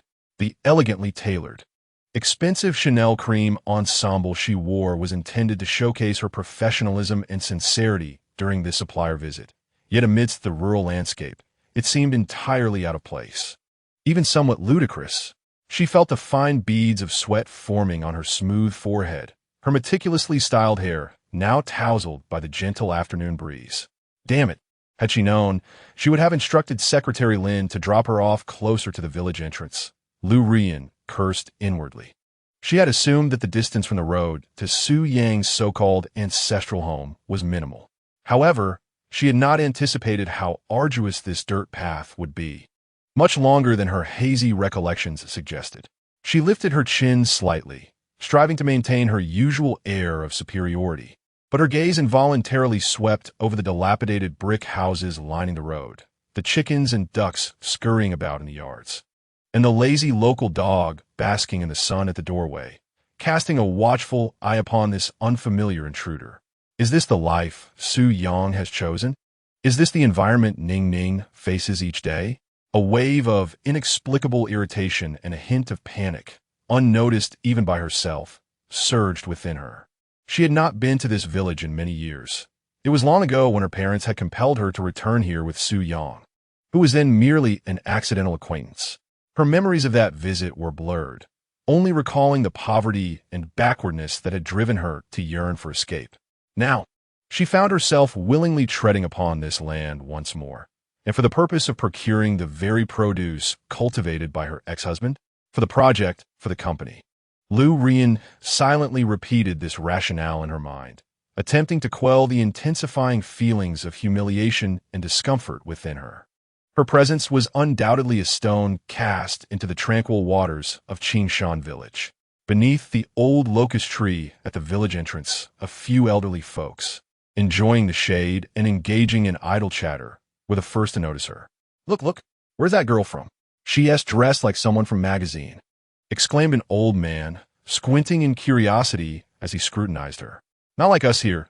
Just look at those heels, as thin as needles. Can she even walk on our dirt road? Remarked a nearby woman, busy sorting vegetables. At that moment, Aunt Shun, with her keen eyes, exclaimed softly as she slapped her thigh, lowering her voice, yet ensuring that those around could hear. Do you all think she looks somewhat familiar? She craned her neck, scrutinizing Lu Ruyan's strikingly beautiful face, which, although slightly disheveled, still exuded a remarkable charm. Doesn't she resemble that city bride Xiaoyang brought back before? What was her name again? Ah, yes, the young lady from the Lu family. As soon as Aunt Chin's words left her lips, a collective gasp and hushed murmurs arose from the crowd. Indeed, the aura is unmistakable. What brings her here? Wasn't it said she separated from Xiaoyang? Dressed so exquisitely. What business does she have in our humble village? Is she here to visit her daughter? Or, shoo, keep it down, we might be overheard. Though the villagers' whispers were deliberately muted, in the stillness of the afternoon, they drifted towards Lu Ruyan's ears like the incessant hum of mosquitoes. A subtle shadow passed over her countenance, and her fingers, gripping her elegant handbag, turned slightly pale from the exertion. A bunch of country bumpkins, she thought disdainfully, yet her steps involuntarily quickened, eager to escape the unsettling scrutiny. She forced herself to maintain her composure, clinging to the last remnants of Lu's pride and dignity, navigating towards the secluded courtyard deep within the village, guided by fragmented memories and the rough directions provided by Secretary Lin. The deeper she ventured, the sparser and more dilapidated the houses became. The earthy aroma intensified occasionally mingling with the pungent scent of livestock waste. Lu Ruyan's brows knitted tighter. Su Yang, what on earth are you thinking? What can you possibly offer Ning Ning in a place like this? Even if you manage to cultivate something, what difference will it make? Her mind brimmed with doubts and an inexplicable irritation, yet her feet did not falter. Chapter 35. The encounter at the farm at last. After narrowly avoiding a misstep and provoking the hostile growl of a large yellow dog by the roadside, Lu Ruyan beheld the courtyard that had once been a blur in her memory, but now appeared vividly clear. The courtyard walls, still adorned with their weathered earth and stone, bore a new, stark white sign that clashed with its surroundings. Jiangqing City Agricultural Academy Crop Research Institute. New Excellent Crop Variety Cooperative Experiment Base. Lu Ruyan's pupils dilated in shock. Secretary Lin's report was indeed accurate. The Agricultural Academy had entered into such a formal partnership with Su Yang. This sign struck her chaotic emotions like a silent sledgehammer, causing the psychological defenses she had hastily constructed for her business investigation to teeter on the brink of collapse. She inhaled deeply, suppressing the tumultuous waves of her feelings, straightening her slightly disheveled blazer collar before pushing open the creaky, aged wooden door that stood ajar. Inside, however, was an entirely different scene. The courtyard had been cleared of weeds, the ground leveled. Although it remained dirt, it appeared tidy and well kept. A few hens pecked leisurely in a corner, beside which stood a simple yet neat chicken coop. Beneath the courtyard walls, several bamboo racks were set up, adorned with lush green vines, bearing a few vibrant red cherry tomatoes and tender cucumbers. However, what captivated her gaze the most was the meticulously tended patch of land in the center of the yard. Each row was neatly arranged. The soil appeared loose and fertile, and several rows of verdant vegetable seedlings thrived with vitality. Adjacent to this, a small archway constructed from simple bamboo and plastic sheeting hinted at the delicate strawberry plants within. Everything was tidy, orderly, and brimming with life, starkly contrasting with her preconceived notions of rural disarray, and markedly different from Su Yang's previous indifferent demeanor towards the details of life. Could this truly be the creation of Su Yang, the man she had deemed utterly lacking in life skills, who could only cook and care for children? Lu Ruyan's heart tightened uncontrollably once more. She could almost discern an aroma in the air, mingling with the earthy scent of soil, a faint yet irresistible fragrance of fruits, which seemed to penetrate her expensive perfume, reaching deep into her nostrils, causing her to instinctively swallow. At that moment, a melodious laughter, like the tinkling of silver bells, floated from the vegetable patch to the side of the yard. Lu Ruyan turned abruptly to look. There, a small figure dressed in a pink floral dress, with two playful pigtails, was scampering about, giggling as she chased a fluttering, colorful butterfly. The sunlight draped over her, enveloping her in a golden aura. Her face flushed with excitement, and the wisps of hair on her forehead were dampened by sweat, clinging to her plump brow. She wore simple cloth shoes, muddied from her playful escapades, and her skirt bore traces of green grass juice. Yet her eyes sparkled like polished obsidian, radiating pure, unadulterated joy. It was Ning Ning. This time, Lu Ruyan beheld her with remarkable clarity. That familiar little face she longed for day and night. Every expression and smile, even amidst a different setting and attire, remained unmistakably her daughter, Su Wenning. Watching her daughter run freely along the ridges of the fields, unrestrained and filled with laughter as she pursued a butterfly, Lu Ruyan's heart felt as if it had been struck by something profound. A sharp wave of mixed emotions, bitterness, jealousy, and an intense longing surged within her, bringing tears to her eyes. Ning Ning se me truly happy. Far more so than in that vast, quiet villa, accompanied only by a nanny and cold toys. This realization stung her more than witnessing Su Yang's success.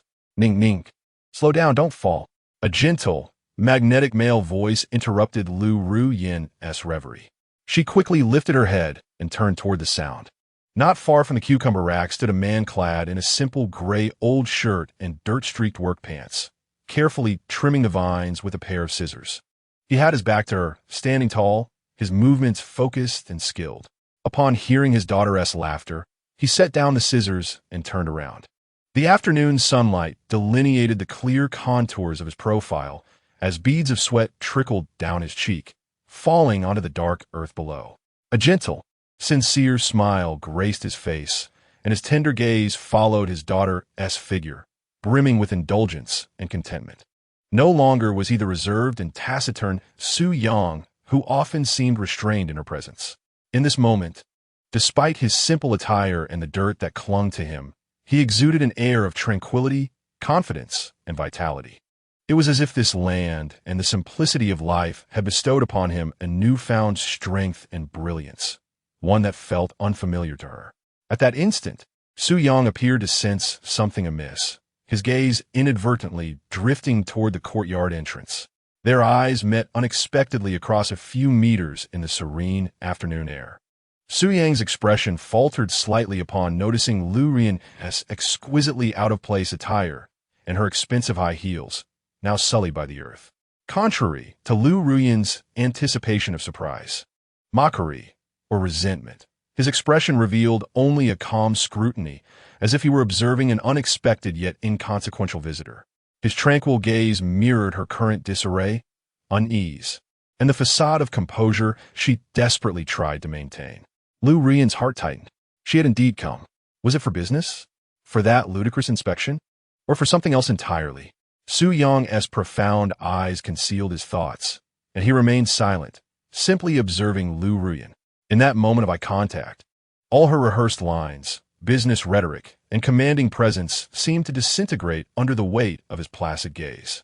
She opened her mouth to speak, yet found herself rendered mute, as if her throat were obstructed by some unseen force. Chapter 36.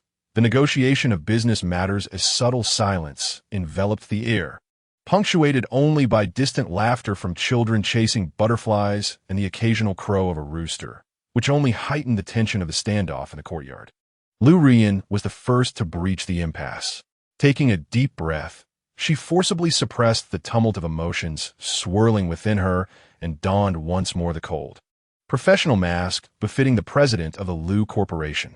She slightly lifted her chin, her gaze traversing Su-Yang's dirt-streaked clothing to settle on the vibrant cucumber trellis behind him. Her voice, devoid of any tremor, carried a deliberately cultivated sense of distance. Su-Yang, I represent the Auri International Hotel under the Lu Corporation. I wish to engage in a more formal discussion regarding the collaboration proposal issued by our procurement department. She deliberately emphasized the Lu Corporation and Auri Hotel, attempting to reclaim the initiative in the conversation through her commercial identity and status, confining their meeting to the realm of pure business. Lu Rian silently admonished herself, "Stay calm. This is merely business. He is the supplier, and I am the purchaser. Yes, that is it. I must not allow him to perceive my wavering, nor should he think I am seeking his favor." Su-Yang regarded her businesslike demeanor with an unwavering heart, even finding it somewhat amusing. Just days prior, she had dismissed him with disdain, yet now she was adopting the airs of a CEO to discuss collaboration. Was it for the sake of the project? Or was it merely her inability to accept that a perceived failure like him had garnered enough merit to catch her attention? He remained composed, responding in a calm tone. The presence of General Manager Lu truly elevates my humble farm. However, concerning the matter of collaboration, my previous response should have been sufficiently clear. Internally, Su-Yang mused. Indeed, it is for business. She remains unchanged, accustomed to using her status and authority to dominate. Yet times have changed. I neither require her charity nor seek her approval. Collaboration is feasible, but the terms must be dictated by me. The limited production capacity is a reality, and logistics present challenges. I cannot disrupt my rhythm for her substantial orders. Lu Ruoyan was evidently taken aback by Su-Yang's forthright reference to his earlier polite refusal, as the carefully maintained calmness on her face cracked slightly. Frowning, she adopted a tone laced with unassailable authority, honed from years of negotiation in the business realm. Mr. Su, such a conservative response is rather unwise for a supplier of your potential. The demand for high-quality ingredients at Orue Hotel is immense and stable. Establishing a long-term partnership with us would significantly benefit the future development of your farm. We can offer orders that far exceed your online retail volume, along with stable procurement contracts. Is this not the optimal opportunity for you to expand production and improve your living standards? Her words were laden with a sense of superiority, as if she were bestowing an opportunity upon him. Attempting to entice Su Yang with the promise of substantial orders and purported future growth, while subtly reminding him that his current living conditions paled in comparison to the business opportunities she could provide. Lu Ruoyan thought to herself, he cannot possibly remain unmoved. Such a sizable order and stable income would be sufficient to liberate him from his current predicament. Once he agrees, I can gradually negotiate the subsequent terms. He must understand that collaborating with me is his best path forward. However, Su Yang's reaction once again defied her expectations. There was not a flicker of interest on his face. He merely gazed at her calmly, as if listening to a business proposal unrelated to himself. I appreciate General Manager Lu recognizing the value of my modest acreage, Su Yang replied, his tone still flat yet imbued with undeniable resolve. Yet, my current focus is indeed on online sales and fulfilling the needs of the Agricultural Science Institute. My clientele values the branding and Dad's rural daily life along with the quality of the products themselves, rather than pursuing maximal yield. He paused, his gaze sweeping over the meticulously tended land, and continued, expanding production requires time and a commitment to quality. I will not sacrifice the integrity of my products in pursuit of order volume. That would tarnish my reputation and betray the trust of my supporters and the experts at the Agricultural Science Institute. He paused, gazing at Lu Ruoyan, whose eyes widened slightly in surprise and a hint of anger, and clearly articulated his bottom line. If the Auri Hotel genuinely desires to collaborate and is willing to accept my current limitations on supply quantity, as well as the prepayment condition, with your party responsible for the entire cold chain transport and quality control, we can allow the procurement department to continue discussing the details. Otherwise, I believe we currently lack a foundation for cooperation. Prepayment? The buyer responsible for transport and quality control? Lu Ruoyan could scarcely believe her ears. In the realm of commerce, she had never encountered such stringent supplier terms, especially from a new farmer whose scale was negligible. This was utterly humiliating. Her pride in her negotiation skills, those tactics predicated on status, capital, and channel advantages, were rendered completely ineffective by Su Yang's firm, clear, and unwavering stance. Su Yang was indifferent to her identity, unmoved by the significant orders the Lu Group could potentially offer. Su Yang was solely concerned with his own rhythm and quality. This realization flooded Lu Ruoyan with an unprecedented sense of frustration and anger. She even felt an impulse to storm away. Within her mind, she thought, how outrageous!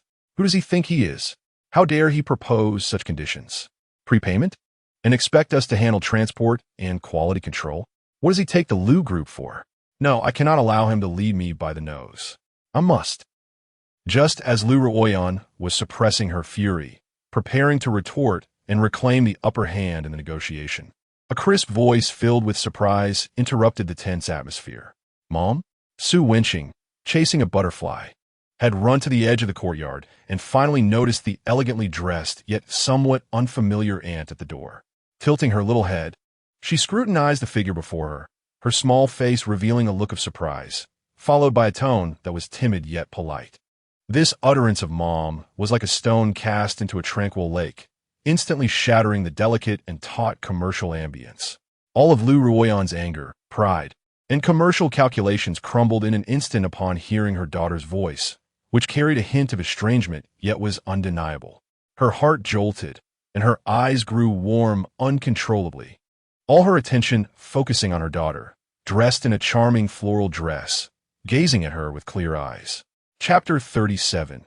The balance of a daughter. That utterance of Mom, imbued with surprise and a touch of timidity, instantly dismantled the subtle and tense atmosphere of the business negotiation in the courtyard. All of Lu Ruoyan's fury, pride, and commercial scheming collapsed at the sound of her daughter's name, uttered with a blend of distance yet undeniable connection. Her heart trembled, her eyes welling up uncontrollably, as her focus became fixated on her daughter, who was adorned in a delightful floral dress, looking at her with unclouded eyes. She recognized me. Yet, Why did her gaze carry a hint of curiosity and hesitation, as if approaching a stranger? In the past, upon seeing me, she would immediately rush over for a hug. Wouldn't she? Lu Ruoyan felt an acute pang of sorrow intertwined with profound longing surge within her heart, nearly causing her to falter in maintaining the cold facade upon her face. Su Yang, momentarily taken aback, soon directed his gaze toward their daughter. He chose to disregard the complex and inscrutable expression on Lu Ruoyan's face, opting instead to calmly observe Ning Ning's reaction. The little one appeared to be genuinely perplexed by her elegantly attired mother, who seemed so out of place in their surroundings. Tilting her small head, she curiously scrutinized her mother for a few moments, her large, luminous eyes, so reminiscent of Lu Ruoyan's yet even more pure and radiant, blinked innocently. Then, as if finding her mother less captivating than the newfound treasures in the fields, her attention swiftly shifted elsewhere. Daddy, come quick. Su Wenin exclaimed, tugging at Su Yang's mud-streaked pant leg. Her face blossomed into a smile brighter than the sun, as she excitedly pointed towards the verdant cucumber patch outside the courtyard, her voice ringing clear and bright. Our cucumber babies have grown. Look at that one. Can we pick it now? I want to eat the cucumber salad that you make. Daddy, the child's reaction was so instinctive, so immediate. It was as if her earlier utterance of mother was merely a polite greeting to a somewhat familiar stranger who had unexpectedly appeared. While what truly captured her heart and elicited her joy was the land they tended together, the fruits of their labor that were on the brink of ripening. This silent choice, this natural display of intimacy and distance, struck Lu Ruoyan like an invisible hammer, landing heavily upon her heart. She watched helplessly as Ning Ning's small hand clutched Su Yang's pant leg, her face upturned, brimming with a sense of dependence and eagerness to share joy with her father, leaving her, the mother, feeling utterly sidelined. An indescribable mixture of emotions, jealousy, disappointment, and a sharp sting of neglect, washed over Lu Ruoyan in an instant. How could this be? Her daughter, nurtured with the finest material comforts and the best educational resources, could so easily cast her, the mother, aside? She even began to question whether Ning Ning's call of mother was merely a reflection of Su Yang's teachings about courtesy. Su Yang knelt down, gently ruffling their daughter's hair, a genuine smile illuminating his face, one that Lu Ruoyan had never witnessed before, filled with affection and contentment. Shall we go see which cucumber baby has grown large enough to be the first to grace our dinner table? His voice was gentle, entirely disregarding the complex emotions of his ex-wife standing nearby. He seamlessly took Ning Ning's small hand, as if that was the most significant matter in the world. Yes, let us go see the cucumber babies. Su Wening nodded vigorously, pulling her father along as they skipped merrily toward the cucumber patch, not even glancing back at Lu Ruoyan, a towering figure and a petite one clad in a soiled, tattered garment, the other adorned in a simple floral dress, walked side by side along the earthen path. The sunlight stretched their shadows into elongated forms, creating a scene that, to Lu Ruoyan, appeared painfully glaring yet imbued with warmth and harmony. Lu Ruoyan stood rigidly in place, observing their retreating figures, feeling as though she were an outsider, entirely excluded from their world. The expensive high heels on her feet sank deeply into the foul-smelling earth, mirroring her current state of mind, heavy, awkward, and immobile. She had initially come to assess suppliers, to showcase the Lu Group's sincerity and strength, to regain the upper hand over Su Yang. Yet now, confronted by her daughter's unhesitating choice, all her pride and business acumen seemed utterly absurd and pathetically fragile. She began to loathe herself for having chosen this outfit, for donning these shoes, for adopting an air of superiority.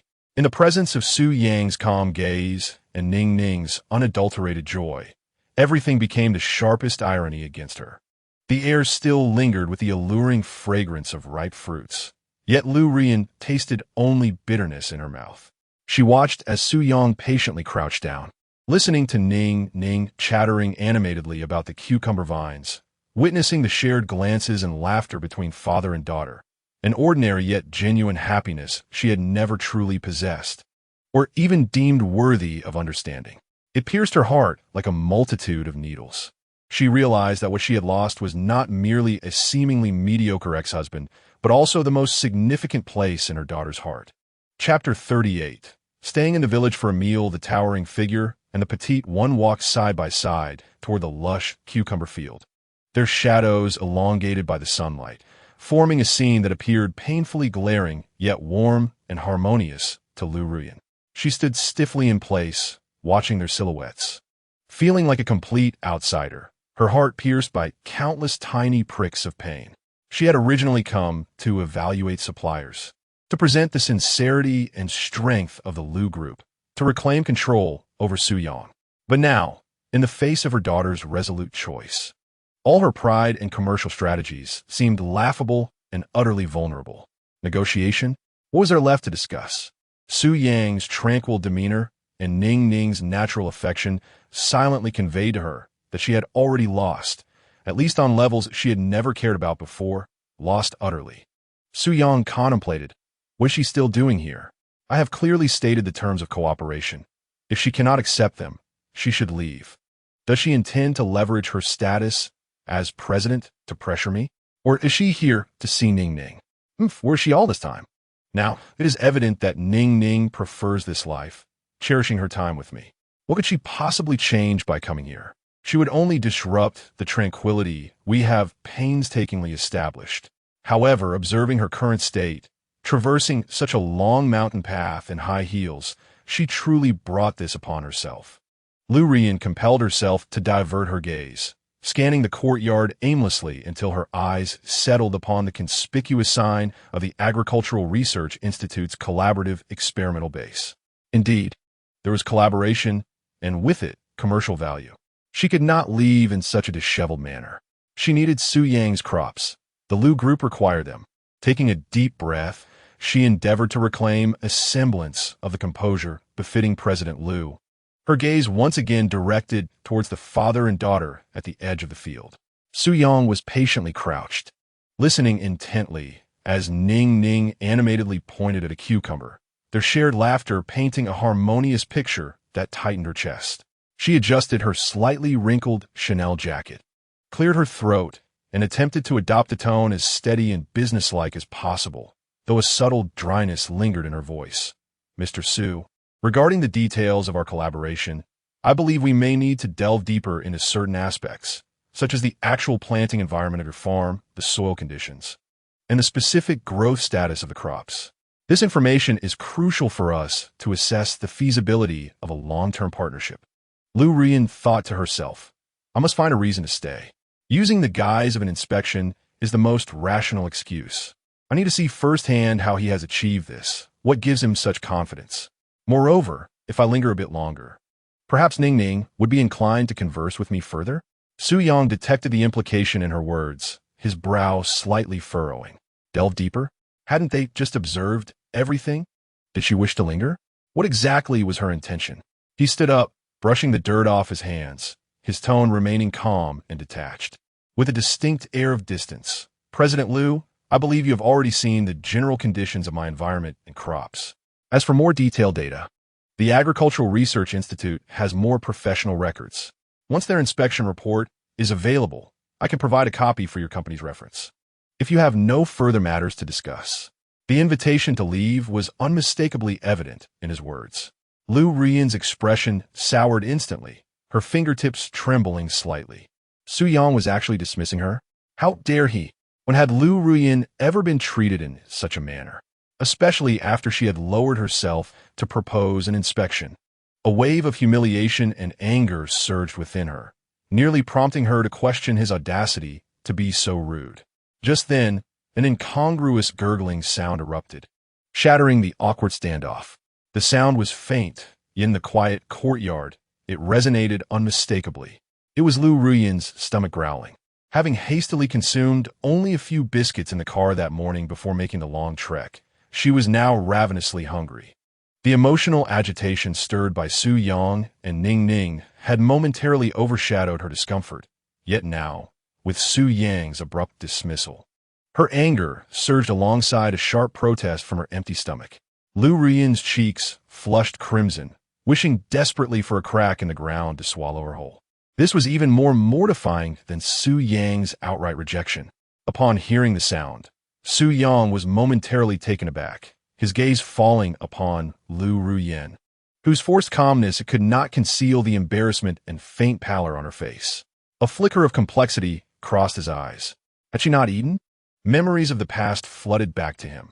Lu Ruyen often neglected her meals due to her busy work schedule, returning home late at night with a similarly pale complexion. Although the meals he prepared back then may not have appealed to her, he always made sure to save her a portion. Those days were behind them now, as their divorce had severed their ties. "Daddy, is Mommy hungry?" Su Wenning, having inspected her beloved cucumber baby, dashed back with curiosity shining in her eyes as she looked at Lu Ruyen. She tugged at Su Yang's sleeve, whispering, "We're having smashed cucumbers for dinner. Can we invite Mommy to join us?" She has never tasted the smashed cucumbers Daddy makes. The innocent thoughts of a child were evident. She simply felt that her mother appeared somewhat pitiable and, given how delicious her father's cooking was, it ought to be shared with her mother. She recalled her father's teaching that good things should be shared. Lu Ruyen's heart trembled at her daughter's words. A rush of warmth mingled with a bittersweet pang, flooding her senses. Does Ning Ning still care for me? Does she remember that I have never tasted Su Yang's smashed cucumbers? A flicker of faint hope quietly ignited within her, prompting her to instinctively glance towards Su Yang to gauge his reaction, observing his daughter's clear, inquisitive, and expectant gaze, and then noting Lu Ruyen's evident astonishment and the complexity of emotions in her eyes brought on by Ning Ning's words. Su Yang sighed softly within. Very well. Let this be for Ning Ning's sake. He decided to allow Lu Ruyen to stay for a meal, sparing her from the discomfort of walking home in high heels on an empty stomach. Understood. Su Yang ultimately nodded, his tone remaining neutral, devoid of significant emotion. There was little to offer in the way of hospitality, merely some homegrown vegetables to eat casually. He refrained from looking at Lu Ruyen, instead addressing Ning Ning directly. "Come, Ning Ning, help Daddy pick some vegetables." He then turned and headed towards the modest yet relatively clean kitchen. Lu Ruyen watched Su Yang's retreating figure as he entered the kitchen, then glanced down at Ning Ning, who seemed delighted as she tugged at her clothing. The ground beneath her feet suddenly felt less abrasive. Chapter 39. An ordinary home-cooked meal as Su Yang stepped into the kitchen, if it could be called that. It was merely a small space partitioned off in the corner of the earthen house. The stove was an ancient earthen affair, adjacent to a rudimentary counter holding a cutting board and seasonings, and a large iron wok that had seen countless years of use. Its surface dark and gleaming. Lu Ruyen stood in the courtyard, her gaze filled with complexity as she surveyed the scene. She recalled the luxurious villa in Jiangcheng, where the kitchen was Su Yang's favorite place, spacious and well-lit, equipped with a complete set of German-imported kitchen appliances worth a fortune. Yet, while cooking there, he always bore an inexplicable heaviness, like a soulless machine. In stark contrast, at this dilapidated earthen kitchen, his silhouette appeared remarkably upright and at ease. Su Yang thought to himself, why is she still standing there? Is she waiting for me to invite her in for a tour of this lavish kitchen? Never mind her. I shall focus on preparing a meal. Ning Ning had just expressed a desire for smashed cucumber, and fortuitously, the freshly picked cucumbers possessed an exquisite texture. She planned to stir-fry some tender bok choy harvested from the garden, complemented by a broth made from the half-chicken left over from breakfast. Simple yet enhanced by quality ingredients, the flavors promised to be delightful. "Dad, I'll help you wash the vegetables." Su Wenning, like a cheerful little swallow, hurried to the kitchen with a small basin filled with vibrant, freshly picked cucumbers, arriving at the well beside the kitchen door. Skillfully, she drew a small bucket of crisp well water, tiptoeing as she placed the cucumbers in the basin, diligently scrubbing them with her tiny hands while humming a tuneless nursery rhyme. Watching his daughter's industrious little figure, Su Yang couldn't help but smile. He approached the stove, expertly igniting the fire and adding kindling. The flickering orange flames cast a warm glow on his tranquil profile as he picked up a somewhat dull kitchen knife, beginning to prepare the leftover chicken from the morning. His movements were swift and decisive, devoid of any hesitation. Lu Ruyen stood in the courtyard, observing this scene as if witnessing an extraordinarily surreal play. The aroma wafting from the kitchen was no longer that of the refined delicacies typical of the villa, but of something more primal and rustic. The crackling of burning wood, the splashing of water as Ning Ning washed the vegetables, the rhythmic chopping of chicken by Su Yang, and the rich fragrance of the chicken broth infused with herbs gradually filling the air. All of it felt unfamiliar, yet strangely comforting. In a moment of disorientation, she found herself not as the esteemed president of the Lu Group, but as an ordinary woman in a farmhouse courtyard, awaiting a simple meal. This thought tightened her chest, prompting her to avert her gaze and feign interest in the arrangements of the courtyard, attempting to mask her inner turmoil. Soon, the meal was ready. There were no lavish utensils, only a few coarse porcelain bowls and simple wooden chopsticks. A weathered, pale wooden table stood in the shade of a tree. The dishes were straightforward, yet inviting. A plate of refreshing, smashed cucumber, the aroma of minced garlic perfectly mingling with the cucumber's natural sweetness, was enough to awaken anyone's appetite. A plate of stir-fried bok choy, its emerald leaves appearing exceptionally tender and steaming hot, graced the table. A generous bowl of golden, glossy chicken broth, adorned with red dates and goji berries, exuded a rich fragrance. Additionally, there was a small dish of locally made spicy fermented black beans, along with 2 bowls of steaming white rice. "Mom, it's time to eat." Su Winning had already settled onto a small stool, holding her little bowl and spoon. Noticing Lu Rian still standing, she cheerfully called her over. Lu Rian gathered her composure and sat on the small stool opposite Ning Ning. The stool felt uncomfortably low for her, and, sitting in her fitted dress, made her feel somewhat awkward. Su Yang had already served Ning Ning half a bowl of chicken soup, allowing it to cool slightly before placing a piece of tender chicken thigh into her bowl with natural ease. "Eat slowly, be careful, it's hot," he cautioned. Thank you, Dad." Ning Ning lifted her small spoon, taking a sip of the soup, her eyes closing in bliss as she exclaimed, "Wow. The chicken soup prepared by her father is simply the most delectable." She then grasped the chicken leg with her small hands and took a hearty bite, her little mouth glistening with grease, displaying utter satisfaction. Su Yang himself served a bowl of rice, picked up some bok choy, and began to eat, not casting a single glance at Lu Ruyan, as if she were but a specter.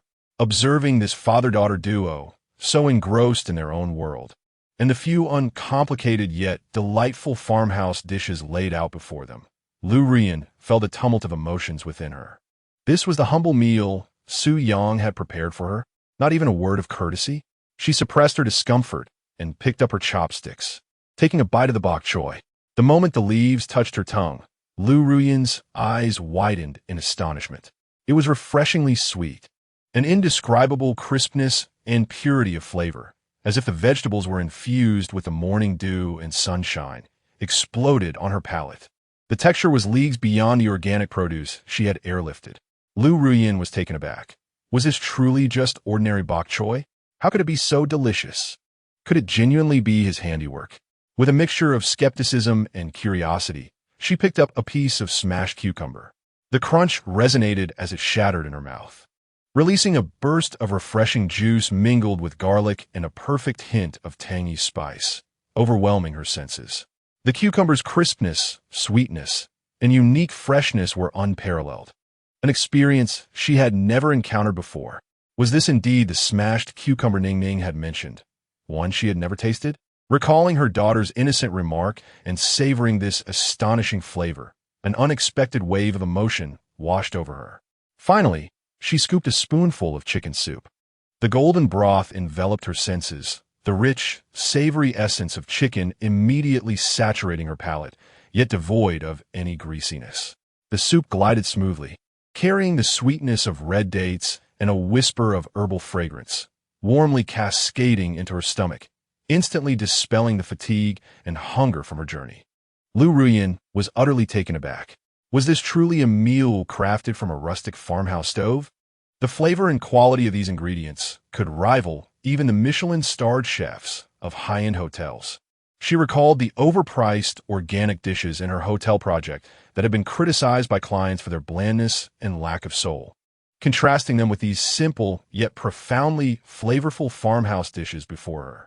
Lu Ruyan felt her understanding of culinary excellence being profoundly challenged once again. She had always believed Su Yang to be merely a home cook, preparing simple meals to satiate hunger, unworthy of high regard. Yet, it appeared he possessed not only the skill, but also an innate talent for selecting ingredients and understanding flavors that was utterly beyond her comprehension. No, it was more than just talent.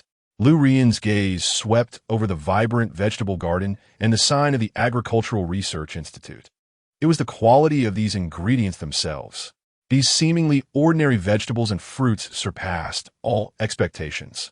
How had Su Yang achieved this? Once, she perceived him as a man lacking ambition, merely revolving around the kitchen and their child, dependent on her for survival. Yet now, this man not only enjoys a delightful life in the countryside with his daughter, but he has also cultivated top-tier ingredients that even the Agricultural Research Institute marvels at, ingredients that might even be indispensable to her, a titan of the culinary industry. And what of her? She sits in her frigid office, frazzled by the insipid organic high-end offerings, scarcely indulging in a truly delectable and comforting meal.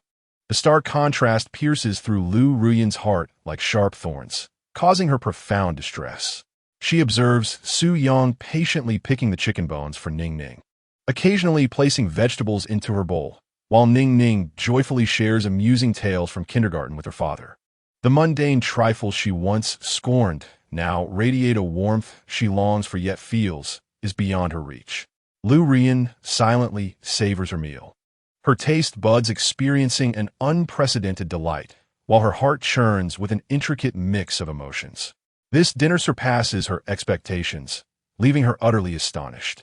Chapter 40. A gift from her daughter, a simple yet profoundly flavorful dinner concludes amidst a subtly awkward atmosphere. Lu Ruyan eats sparingly, mostly observing. She watches how adeptly Su Yang tends to Ning Ning's meal, how naturally Ning Ning coos and laughs with her father. And she takes in every corner of this dilapidated courtyard, each once disregarded, now stirring her emotions. The discourse she prepared about collaboration and the immense opportunities the Lu Group could provide pales in comparison to Su Yang's calm and resolute refusal. And the overwhelming impact of this meal renders her speechless. Su Yang muses, she certainly ate a considerable amount. It appears she was genuinely hungry. However, now that they have finished, it is time to depart as night approaches. The terms of collaboration are clear. She can return to consult with her team. There is no need to linger here. As Su Yang tidies up the dishes with deft movements, he refrains from any unnecessary exchanges with Lu Ruyan, as if the dinner had merely been a formality. Ning Ning, fully satisfied and brimming with energy, rushes into the yard to play with the clucking hens, her laughter echoing in the tranquil courtyard. Lu Ruyan sits on a small stool, watching as dusk gradually envelopes the sky, the distant mountains reduced to hazy silhouettes. The night in the mountain village descends much earlier and more quietly than in the city. She knows it is time for her to leave. Remaining any longer would not only be awkward, but would also leave her without a justifiable reason to stay. Taking a deep breath, she suppresses the intense reluctance and inexplicable sense of loss within her, stands up, and strives to maintain her final semblance of dignity. Addressing Su Yang, who is washing dishes by the well, she states, "Mr. Su, I believe our assessment concludes here for today. My procurement team will reach out to discuss the specific terms of our collaboration." She speaks in an official tone, as if the preceding meal, along with its silence and impact, had never transpired. Su Yang thinks to himself, finally, she is leaving. Contact from the procurement team? Humph, the terms remain unchanged. Let us see what tricks she can conjure. However, the mountain roads can be treacherous at night, and given her footwear, it is best to avoid unnecessary complications. Very well. Without raising his head, Su Yang merely responded in a detached, yet polite tone. Be careful on the slippery path, General Lu. His words bore no hint of concern or desire for her to stay. Lu Ruyan felt her heart sink further, as though something heavy had lodged itself within her chest. She stifled her emotions, turning to leave the place that overwhelmed her with feelings of defeat and confusion. As she reached the gate and her hand brushed against the weathered wooden door, She heard the sound of hurried footsteps behind her. Mom. Wait, Mom. It was Ning Ning.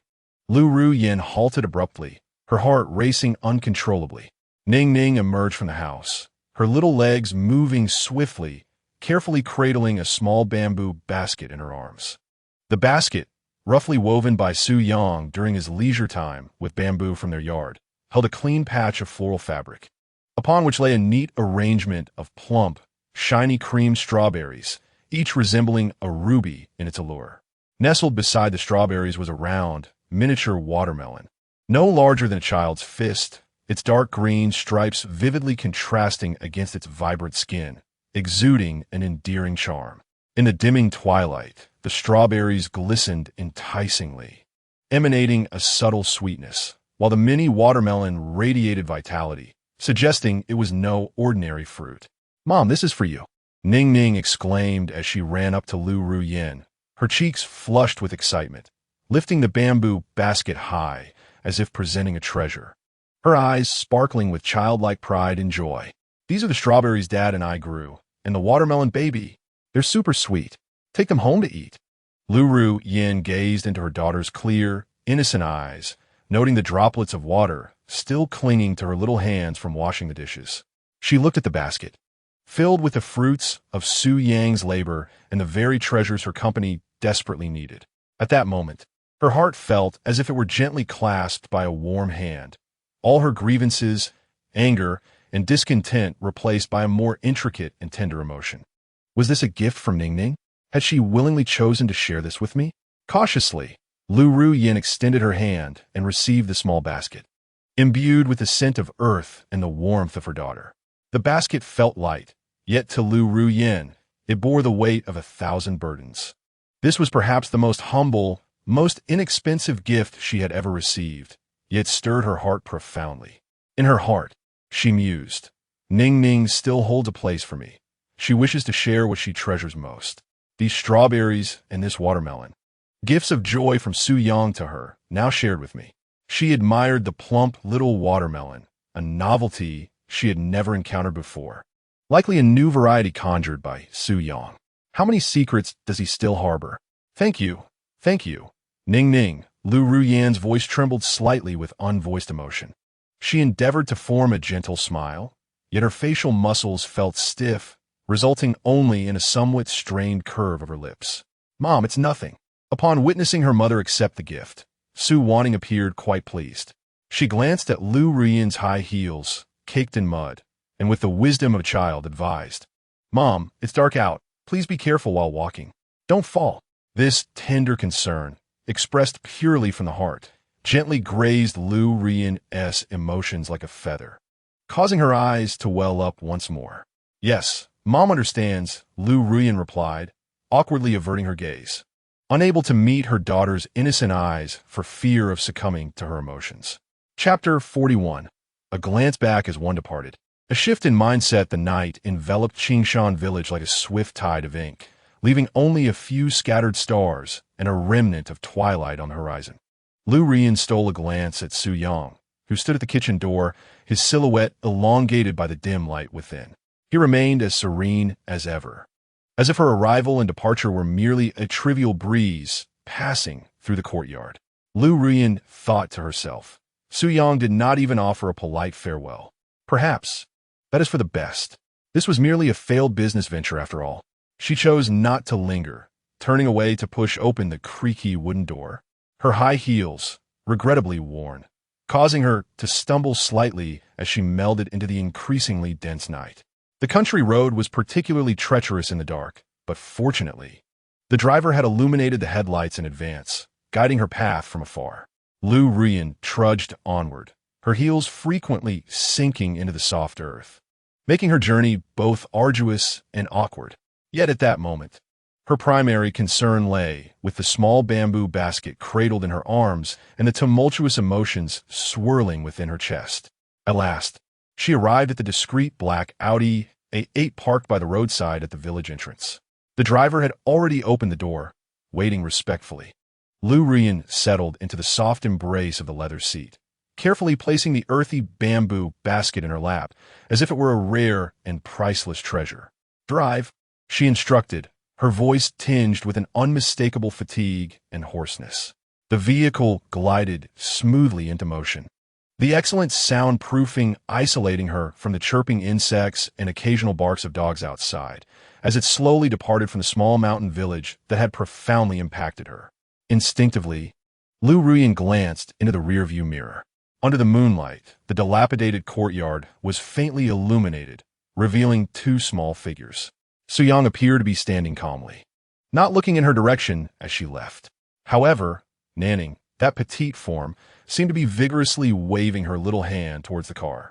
This blurred image ignited a flicker of indescribable sentiment within Lu Ruyan's heart, causing her eyes to well up anew. Suyang thought to himself, finally, she has departed. Now, there can be peace. An investigation? Merely an excuse for her lofty demeanor. Collaboration can be discussed, but it must adhere to my rules. Advance payment, logistics, and quality control must be their responsibility. None of these can be compromised. The Lu Group's order volume is substantial, yet my current capacity is limited. I cannot disrupt my rhythm and commitments to my fans for her sake. Tomorrow, the Agricultural Research Institute will come to collect data, so preparations must begin early. During the live broadcast, reminders should also be issued, correct? Why is Ning Ning still waving? Well, after all, she is her mother. He withdrew his gaze and took the small hand of the curious Ning Ning beside him. Come, Ning Ning, it's chilly outside. Let us head inside, where Daddy will tell you a story. All right, Daddy will tell the story of Snow White. Ning Ning was instantly captivated, bouncing joyfully as she followed her father back into the house. Inside the car, Lu Ruyan slowly retracted her gaze from the rearview mirror and glanced down at the small bamboo basket in her lap. Within it lay strawberries as red as rubies and a round, adorable mini watermelon, all cultivated by Suyang, bringing joy to Ning Ning. In turn, Ning Ning clumsily yet sincerely shared this, what she deemed the most precious joy, with her seemingly inept mother. Lu Ruyan muttered softly, "These simple, rustic items in this basket, why do they feel heavier than any multi-million-dollar business contract I've ever signed?" The strawberries and this unfamiliar mini watermelon were gifts from Suyang to Ning Ning. And even so, Ning Ning still held a place for me in her heart, albeit just a small share of the treasures she cherished. She recalled Suyang's calm and unwavering gaze, the seemingly harsh yet confident collaboration terms he had proposed, his composed figure cooking in that dilapidated kitchen, and Ning Ning's carefree smile on the ridge. Lu Ruyan pondered. Has he truly changed, or have I never understood him at all? How could that man, who only cooked and cared for children, achieve such remarkable feats in such a brief span of time that even the Agricultural Research Institute took notice? He no longer needed me. Even the olive branch from the Lu Group appeared to him as if it were of little significance. Ning Ning was thriving, even happier than when she was by my side. But what about me? What is the true purpose of all I have painstakingly pursued? Was my decision to divorce truly correct? What have I lost? Regret washed over her like a tide, overwhelming her rationality with its clarity. For the first time, she deeply realized that what she had lost was not merely a failed marriage or a seemingly mediocre ex-husband, but also the softest, purest reliance her daughter held in her heart, along with a warmth that was ordinary yet genuine, which she had once possessed but never cherished. She began to uncontrollably wonder if, had she not been so domineering, had she not looked down upon Suyang's efforts, and had she allotted more time to her family and Ning Ning, would the outcome have been different? She yearned to understand, desperately wanting to uncover what transformations had occurred within Suyang. What enchantment lay within that dilapidated countryside courtyard that could make her daughter so reluctant to leave? Even more absurdly, a thought began to take root in her mind, one she found ridiculous. She wished to reacquaint herself with Suyang, not merely as a business partner, but in a manner that was more equitable, perhaps even tinged with a sense of inquiry and reconciliation. To win him back? To pursue him? No. Contemplating such matters now feels far too distant and absurd. Chapter 42. Frequent Official Correspondence. The Audi A8 glided smoothly into the luminous night of Jiangcheng, completely isolating the earthy aroma of Qingshan village and the hazy moonlight beyond the car windows. Lu Ruoyan leaned against the back seat, carefully cradling a small bamboo basket in her arms, as if it contained not merely a few strawberries and a miniature watermelon, but rather some fragile hope and the weighty remnants of the past. The sweet fragrance of strawberries and that unique, creamy scent lingered faintly at her nostrils, incessantly reminding her of her daytime experiences. The calmness and detachment of Su Yang, the delicate joy intertwined with a familiarity that felt both strange and indispensable. The blurred image of Ning Ning waving in the rearview mirror replayed in her mind, like a feather gently stirring the softest corners of her heart, yet simultaneously like a needle piercing through her once impenetrable exterior. Lu Ruoyan pondered. He truly no longer needs me. Even the olive branch from the Lu group seemed to him merely an inconsequential straw not worth grasping. Advance payment? The buyer responsible for logistics and quality control? How dare he propose such conditions? Yet, the reports from the Agricultural Academy and the feedback from clients confirmed that his products were indeed worth the price, perhaps even more. He possessed this confidence. Ning Ning, it appeared, genuinely preferred the rural lifestyle and cherished her time with Su Yang. Was that joy something I could never purchase? No matter the sum, had I truly erred in the past? Upon returning to the vast, cold office on the top floor, Lu Ruoyan did not immediately immerse herself in work. Instead, she astonishingly settled onto the sofa and began to extract each item from the bamboo basket. The cream strawberries were plump and vividly red, emanating an enticing sheen beneath the crystal chandelier. The miniature watermelon was particularly adorable, its green rind adorned with clear stripes. She picked up a strawberry, hesitated for a moment, then placed it in her mouth. The exquisite sweetness instantly ignited her taste buds, and the distinctive creamy flavor once again assaulted her senses. She then broke off a small piece of the miniature watermelon, savoring its refreshing sweetness and crisp texture. The juiciness equally astonishing. Is this what Su Yang cultivates?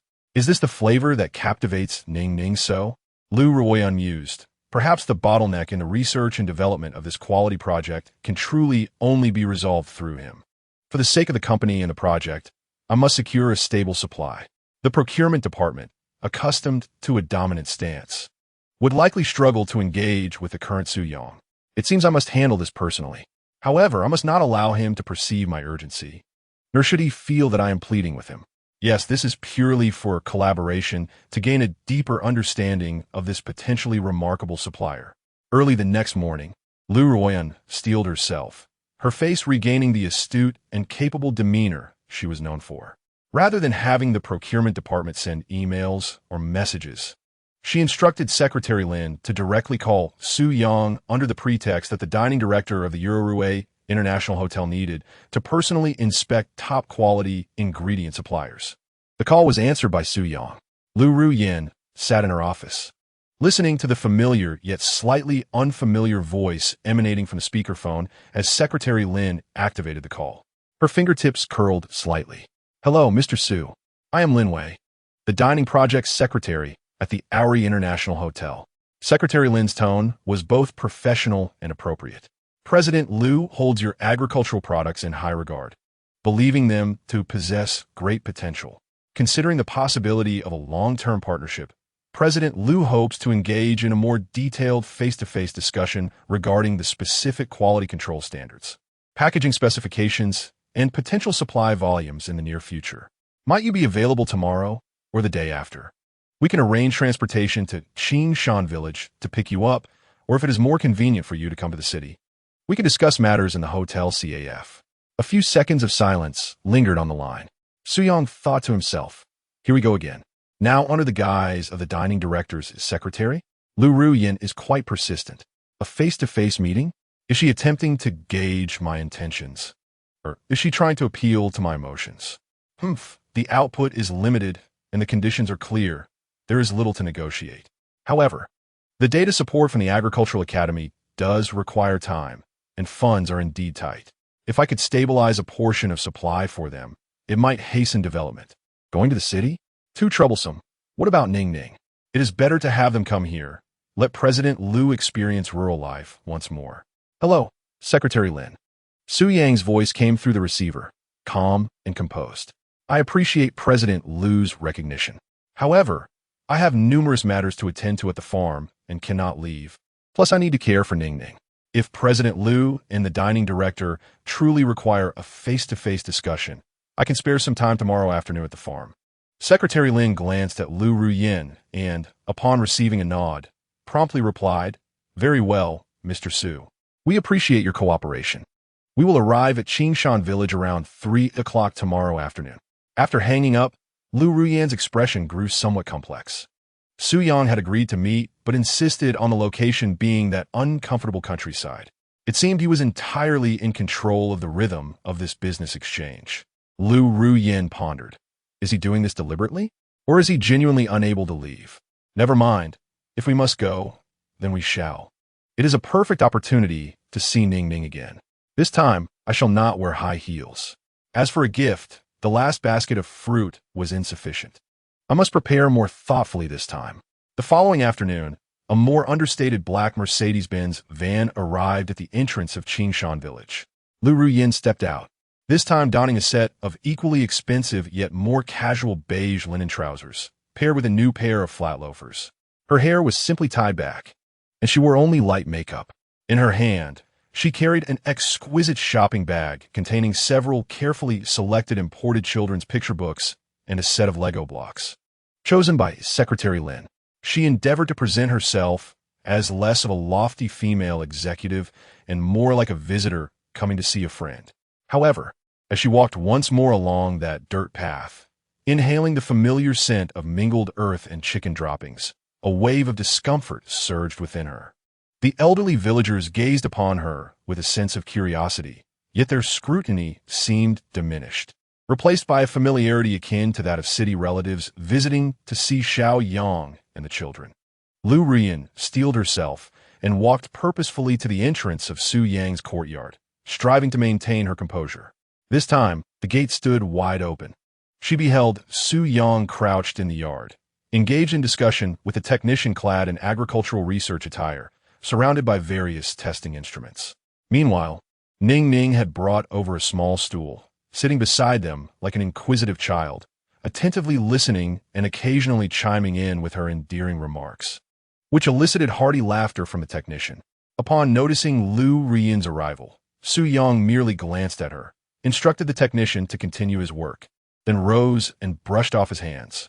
Lu, you're quite punctual, he remarked in his usual unperturbed tone. Mama, you come again. Ning Ning, claim it.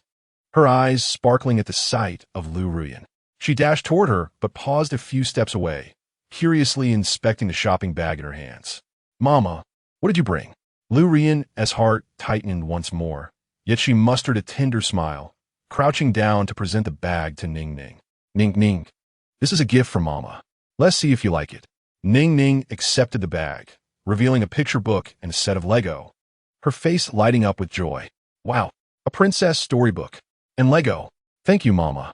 The little one, clearly delighted by the gift, grew more affectionate toward Lu Ruyin, tugging at her hand and chattering about the present.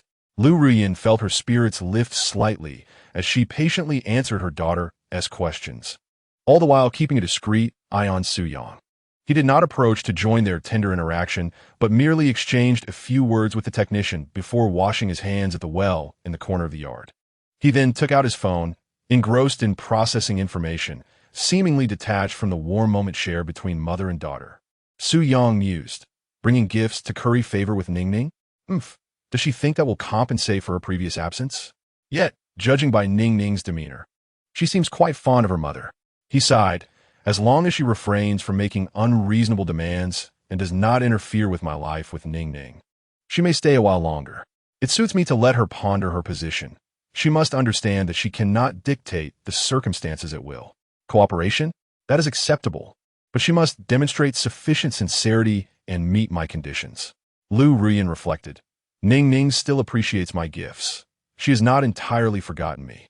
As for Su Yang, he remains as aloof as ever, indifferent to my presence. Perhaps this is for the best, as it allows me to maintain a professional demeanor. During our discussion of collaboration, I must remain composed and not allow him to lead me astray again. The technician from the Agricultural Research Institute soon completed his data collection, politely bidding farewell to both Su Yang and Lu Ruyan before departing. The courtyard was left with just the three of them. Chapter 43. Su Yang's composure and boundaries. The translucent, crystal-like ice dessert, imbued with an exquisite fragrance, melted in Lu Ruyan's mouth, leaving a refreshing sweetness and an indescribable aftertaste. She watched as Ning Ning eagerly picked up a small spoon, joyfully scooping a generous portion into her mouth, her eyes squinting in delight as she mumbled, "Dad's cool dessert is even better than ice cream." Lu Ruyan's heart fluttered, as if touched by the cool sweetness of a treat. Ice cream had once been Ning Ning's favorite indulgence. She would incessantly clamor for imported Häagen-Dazs, which the family refrigerator was perpetually stocked with. Yet now, a seemingly humble cool dessert appeared to satisfy her even more. Lu Ruyan pondered. Such a simple dessert can be so extraordinary. Su Yang, how much more do I remain unaware of? This ice dessert, if placed on the menu at Ori, would surely shine. She instinctively pushed aside the commercial thought and found her gaze irresistibly drawn to Ning Ning. After finishing her ice dessert, the little one scurried off with her newly acquired Lego castle to a shaded corner of the yard, engrossed in assembling it. Mimicking voices from animated shows, lost in her own joy, sunlight streamed through the gaps in the leaves, casting a warm glow upon her, and the pure concentration and happiness radiating from her were sights Lu Ruyan had never witnessed in the surveillance footage or through the nanny's reports. After tidying up the stove, Su Yang approached with a bowl of freshly made ice dessert, offering a small bowl to Lu Ruyan before taking a seat on a small stool opposite her, savoring his treat leisurely while his gaze softened as it lingered on their daughter at play. The air fell into a subtle tranquility once more. Lu Ruyan could sense that Su Yang's demeanor remained somewhat distant, yet it seemed to possess less of the deliberate coldness than before. Was it due to Ning Ning's presence? Or was he gradually acclimating to this new mode of interaction? Lu Ruyan mused. He seems less averse to me now. At least he hasn't directly asked me to leave. Ning Ning also accepted my gift with ease, even holding my hand. Perhaps this is a promising beginning? While collaboration was undoubtedly significant, if she could seize this opportunity to gain a deeper understanding of their current lives and spend more time with Ning Ning. She cleared her throat, attempting to shatter the silence, her tone softer and imbued with a hint of caution. This ice dessert has a unique flavor, quite refreshing. What is it made of? She deliberately avoided directly probing into where he had learned such a potentially secretive skill. Su Yang glanced at her and replied nonchalantly, "It's just a common plant gelatin from the mountains, boiled with syrup, nothing special." He naturally refrained from revealing that this was a product of the system's max-level ice dessert making technique. Su Yang thought, she is indeed beginning to inquire. Is she trying to glean insights through food? Alas, I shall not grant you any opportunity to pry into the secrets of the system. Today, she exhibits considerably less of her previous sharpness. Is it for the sake of collaboration, or has she truly been moved? Regardless, maintaining distance remains imperative. Business is business. Once the discussion concludes, one should depart without attempting to interfere in my current life under the pretense of concern. The plants of the mountains? A flicker of curiosity crossed Lu Ruyan's eyes, for I had not heard of them before. It seems that the countryside indeed harbors many treasures absent in the city. Her words carried an implicit meaning, subtly suggesting that all that Su Yang currently possesses originated from this land she once scorned. Su Yang perceived her underlying message, but chose to remain indifferent, merely responding with a non-committal while continuing to enjoy his icy treat. Noticing his reaction, Lu Ruyan felt a slight sting of frustration, but restrained herself. She redirected her gaze toward the vibrant vegetable garden and the conspicuous sign of the Agricultural Science Institute on the wall, adopting a tone that was more professional and concerned. "Mr. Su, let us return to the matter of collaboration. The Yuri Hotel holds stringent standards for the quality of ingredients, and we must ensure that our suppliers can provide long-term, stable, and top-notch raw materials that meet our criteria. We have carefully evaluated the limited yield you mentioned, along with the conditions regarding advance payment and logistics quality control being our responsibility." She paused, observing Su Yang's reaction, and upon seeing him listen calmly without interjecting. She continued, "In principle, we can accept these conditions. However, to ensure a smooth collaboration, we desire a more comprehensive understanding of your farm's production capacity, planting environment, and future development plans. This is not solely for our hotel project, but also to assist promising new farmers like yourself in better connecting with the market and realizing greater value." Her words, grandiose in their delivery, expressed sincerity in collaboration while rationalizing her investigative intentions, subtly hinting at a desire to extend support and reclaim a moral and commercial high ground. Lu Ruyin mused, "Establishing the framework of collaboration and securing a stable supply is the first step. As for the conditions, as long as I can procure the goods, a temporary concession is acceptable. Once the partnership is established, I will gradually regain control. Simultaneously, I require more time and opportunities to remain here, observe him, and potentially draw closer to Ningning." Listening to her, Su Yang couldn't suppress a cold laugh within. He thought, "How eloquent, yet she merely seeks to uncover my foundation, to ascertain the origins of my miraculous crops, and to exert control over my future development. Lu Ruyin, your commercial calculations are indeed ingrained in your very being. Nevertheless, since she is willing to accept my terms, we can proceed to solidify this initial step of collaboration. As for the rest, let's take it one step at a time." He set down his bowl, wiped his mouth, and looked at Lu Ruyin with the same impassive demeanor of business. "Since you and your company have assessed the situation and, in principle, accepted my conditions, I propose we outline the specific details of our collaboration. This includes the initial supply volume, exact pricing, the ratio and timing of advance payment, as well as your cold chain logistics plan and acceptance standards upon delivery. I suggest that your procurement department and I, for the time being, draft a detailed cooperation agreement. Once both parties confirm its accuracy, we may proceed to sign." He deliberately paused, shifting the focus from my team to myself, underscoring my current state of vulnerability while subtly implying that the reins of collaboration rested firmly in his hands. As for the comprehensive understanding and future development plans mentioned by General Lu, Su Yang maintained a calm demeanor, yet exuded an undeniable sense of boundaries that suggested we had perhaps exceeded the parameters of our initial partnership. For now, my sole focus is on nurturing the crops at hand and caring for Ningning. Matters of the future can be addressed at a later time. He once again delineated clear boundaries. Collaboration is acceptable, but solely within the realm of product transactions. Personal lives and future plans are off the table. Lu Ruyin found herself momentarily speechless by Su Yang's forthright dismissal of her attempt to deepen their acquaintance. Was he truly so blunt in rejecting her good intentions? There was not even a hint of superficial courtesy.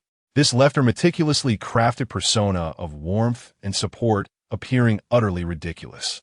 A wave of profound frustration washed over her again, yet this time she discovered that her anger was not as intense as before. Instead, a more complex array of emotions emerged: discontent, curiosity, and even a hint of inexplicable admiration. Yes, admiration. She could not deny that the Su Yang before her was composed, rational, and resolutely principled, no longer the man who needed to gauge her mood. The independence, confidence, and pure affection he radiated for his daughter evoked a strange and unsettling allure in her, a woman accustomed to wielding control over everything. Lu Ruyin thought to herself, "He has truly changed. He knows precisely what he desires and acknowledges his own worth. He no longer requires my presence." This realization stirred an uncomfortable sensation within her. Gazing into Su Yang's calm yet profound eyes, she felt for the first time that she might have entirely lost her grip on the situation. "All right then." Lu Ruyin noticed her voice had grown somewhat hoarse. She forced herself to regain her authoritative presence. "Shall we proceed, as Mr. Su suggested, with the procurement department drafting a cooperation agreement to send your private message on Dodo?" It was then she realized she seemed to lack even Su Yang's personal contact information. "Very well," Su Yang nodded, offering no indication of alternative means of communication. At that moment, Ningning rushed over, cradling her Lego castle and proudly presenting it to Lu Ruyin. "Mom, Look, I built a castle. ISNT it beautiful? Lu Rian's attention was instantly captivated by her daughter. Her commercial thoughts abruptly interrupted. She quickly knelt down to examine the charmingly crooked yet whimsical castle, genuinely exclaiming, "How lovely! Ning Ning, you did wonderfully, even better than Mommy." Giggling with delight, Ning Ning beamed. "Mommy, do you want to play with me?" Lu Rian's heart melted in an instant, almost compelling her to agree. Yet, a glance at the expressionless Su Yang beside her and a consideration of the time led her to ultimately let reason prevail. Lu Rian thought, "No, I cannot linger any longer. Achieving this much today has already been a pleasant surprise. He must not perceive that I am lingering under the pretense of Nuan. Progress must be gradual." She gently caressed Nuan's head, her tone tinged with a hint of regret. "Nuan, dear, Mommy has work to attend to today. Shall we play together next time? You can play in the castle by yourself for now, and I will bring even more fun things next time." "Oh, all right." Although Nuan felt a tinge of disappointment, she nodded with understanding. "But Mommy must come early next time." "Yes, I promise." Lu Rian's heart ached anew. She stood up, casting a final glance at Su Yang, a nod serving as her farewell, before turning to leave the courtyard with swift steps. Su Yang watched Lu Rian's departing figure until the luxury van vanished at the village's entrance, his gaze clouded with complexity. He had indeed sensed the shift in Lu Rian's demeanor. It was no longer the disdain and indifference from their divorce. There was even a clumsy attempt at amiability and closeness. Was this a recognition of the value of his product, purely for commercial reasons? Or had she genuinely been touched by Nuan's joy, perhaps even feeling remorse? Su Yang was uncertain and reluctant to delve deeper. His life was currently serene and fulfilling, and he did not wish for Lu Rian's presence to disrupt it once more. Business was business. Cooperation was cooperation. As for personal feelings, he looked down at his daughter, who was happily engrossed in her Lego, his resolve solidifying. Regardless of whether Lu Rian's change was sincere or merely a fleeting whim, he must remain clear-headed and maintain firm boundaries. He needed to protect Nuan and safeguard their current way of life. He would not permit any actions that could harm her or attempt to drag them back into that past, suffocating relationship. "Daddy, will Mommy come again next time?" Nuan asked curiously, lifting her little head. Su Yang squatted down, gazing into his daughter's innocent eyes, responding gently, perhaps. "But as long as Nuan is happy every day and is with Daddy, that is what matters, right?" "Yes." Nuan insisted on being with her father forever, nodding vigorously as she wrapped her arms around his neck. Su Yang embraced his daughter tightly, a profound peace settling within him. Chapter 44. The assistance of Su Wangwan, since Lu Rian tacitly accepted the stringent terms of cooperation proposed by Su Yang last time. The Su family's ancestral home in Qingshan village seemed to have returned to its former tranquility.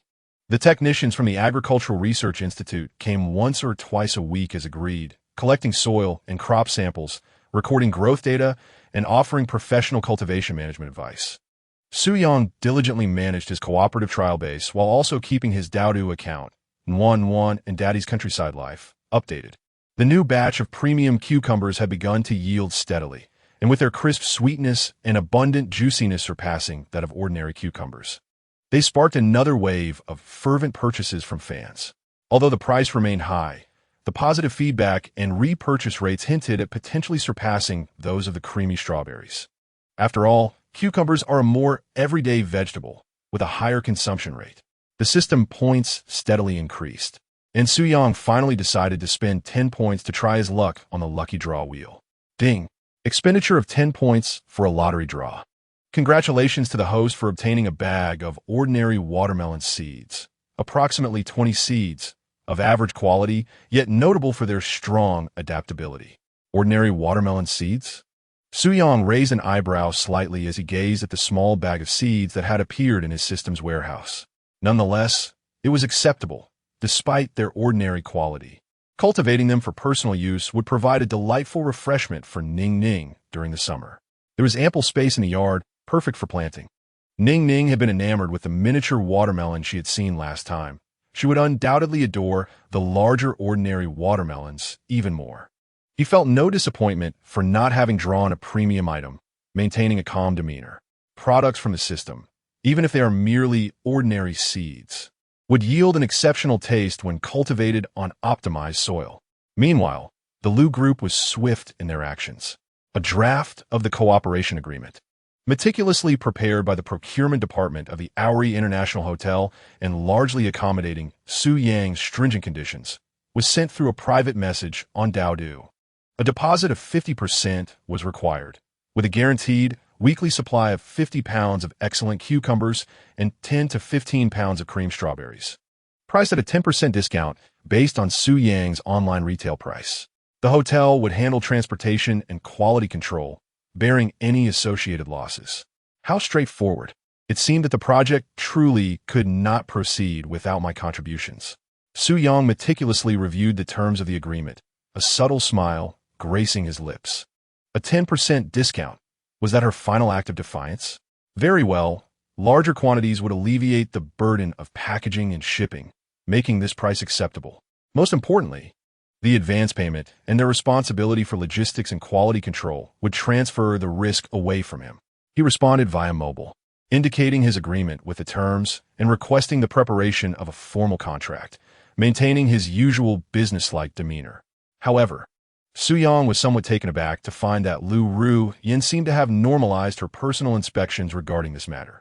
Following her previous gift, that understated Mercedes-Benz van once again parked at the village entrance. This time, Liu Yin claimed it was necessary to confirm certain details of the cooperation agreement in person, as well as to understand the estimated yield of the next batch of strawberries and cucumbers, allowing the hotel to arrange procurement plans and menu adjustments in advance.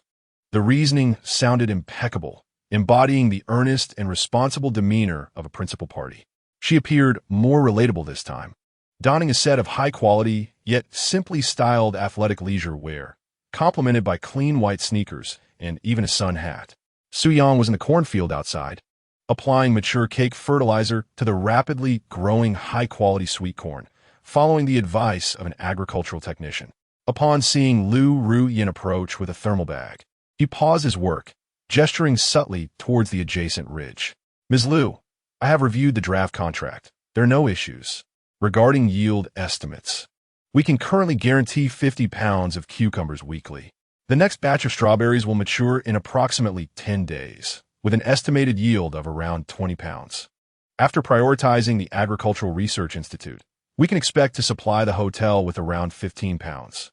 Su Yang's tone remained unvarnished, directly addressing the matter at hand. Liu Yin was taken aback by his forthrightness. Her prepared remarks on quality control details momentarily interrupted, leaving her momentarily at a loss. She gazed at the beads of sweat trickling down Su Yang's forehead, alongside the organic fertilizer emitting a peculiar odor at his feet, momentarily at a loss for words. It seemed he regarded her solely as a business partner, neglecting even the most basic pleasantries. A sense of discomfort washed over Liu Yin. Yet she endeavored to maintain a professional smile. Very well, Mr. Su, we are aware of the production yield. Regarding the packaging, our hotel hopes to customize a batch of boxes bearing the Uri logo. Could you provide samples or design specification for the materials and dimensions? The cost will be borne by your side, and I can cooperate. Su Yang responded with meticulous precision. Amid this somewhat tense official dialogue, Nini, playing in the cornfield with Uncle Wang's little grandson, caught sight of her mother and instantly dropped her small stick, darting towards her like a butterfly. Mom, you come to see us again. This time, Nini's tone brimmed with familiarity and joy as she dashed to Liu Yin's legs, gazing up with sparkling eyes at the thermos bag in her hands. Mom, did you bring me something delicious today? I did. Let us see if you like it.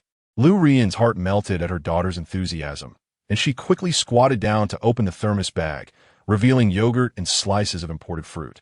Wow, strawberry yogurt and mango, Nini exclaimed, unabashedly grabbing a piece of mango and stuffing it into her mouth, her cheeks puffed up, not forgetting to murmur to Su Yang beside her, Daddy, Mom is so nice to us, always coming to see us and bringing us treats. Both Su Yang and Liu Yin felt a twinge of awkwardness at Nini's unexpected remark about her mother's frequent visits.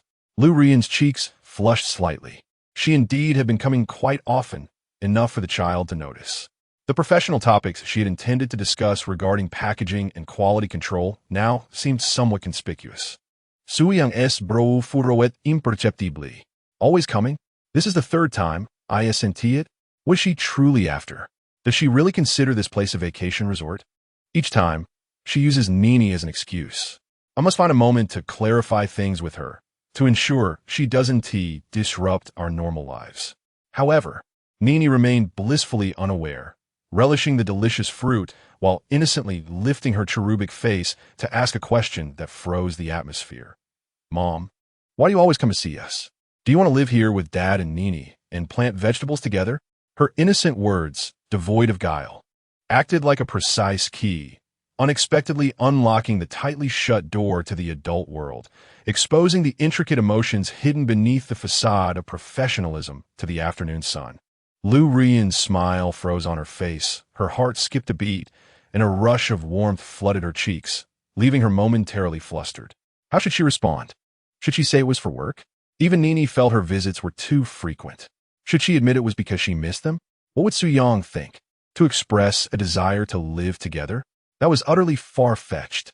Suyang was taken aback.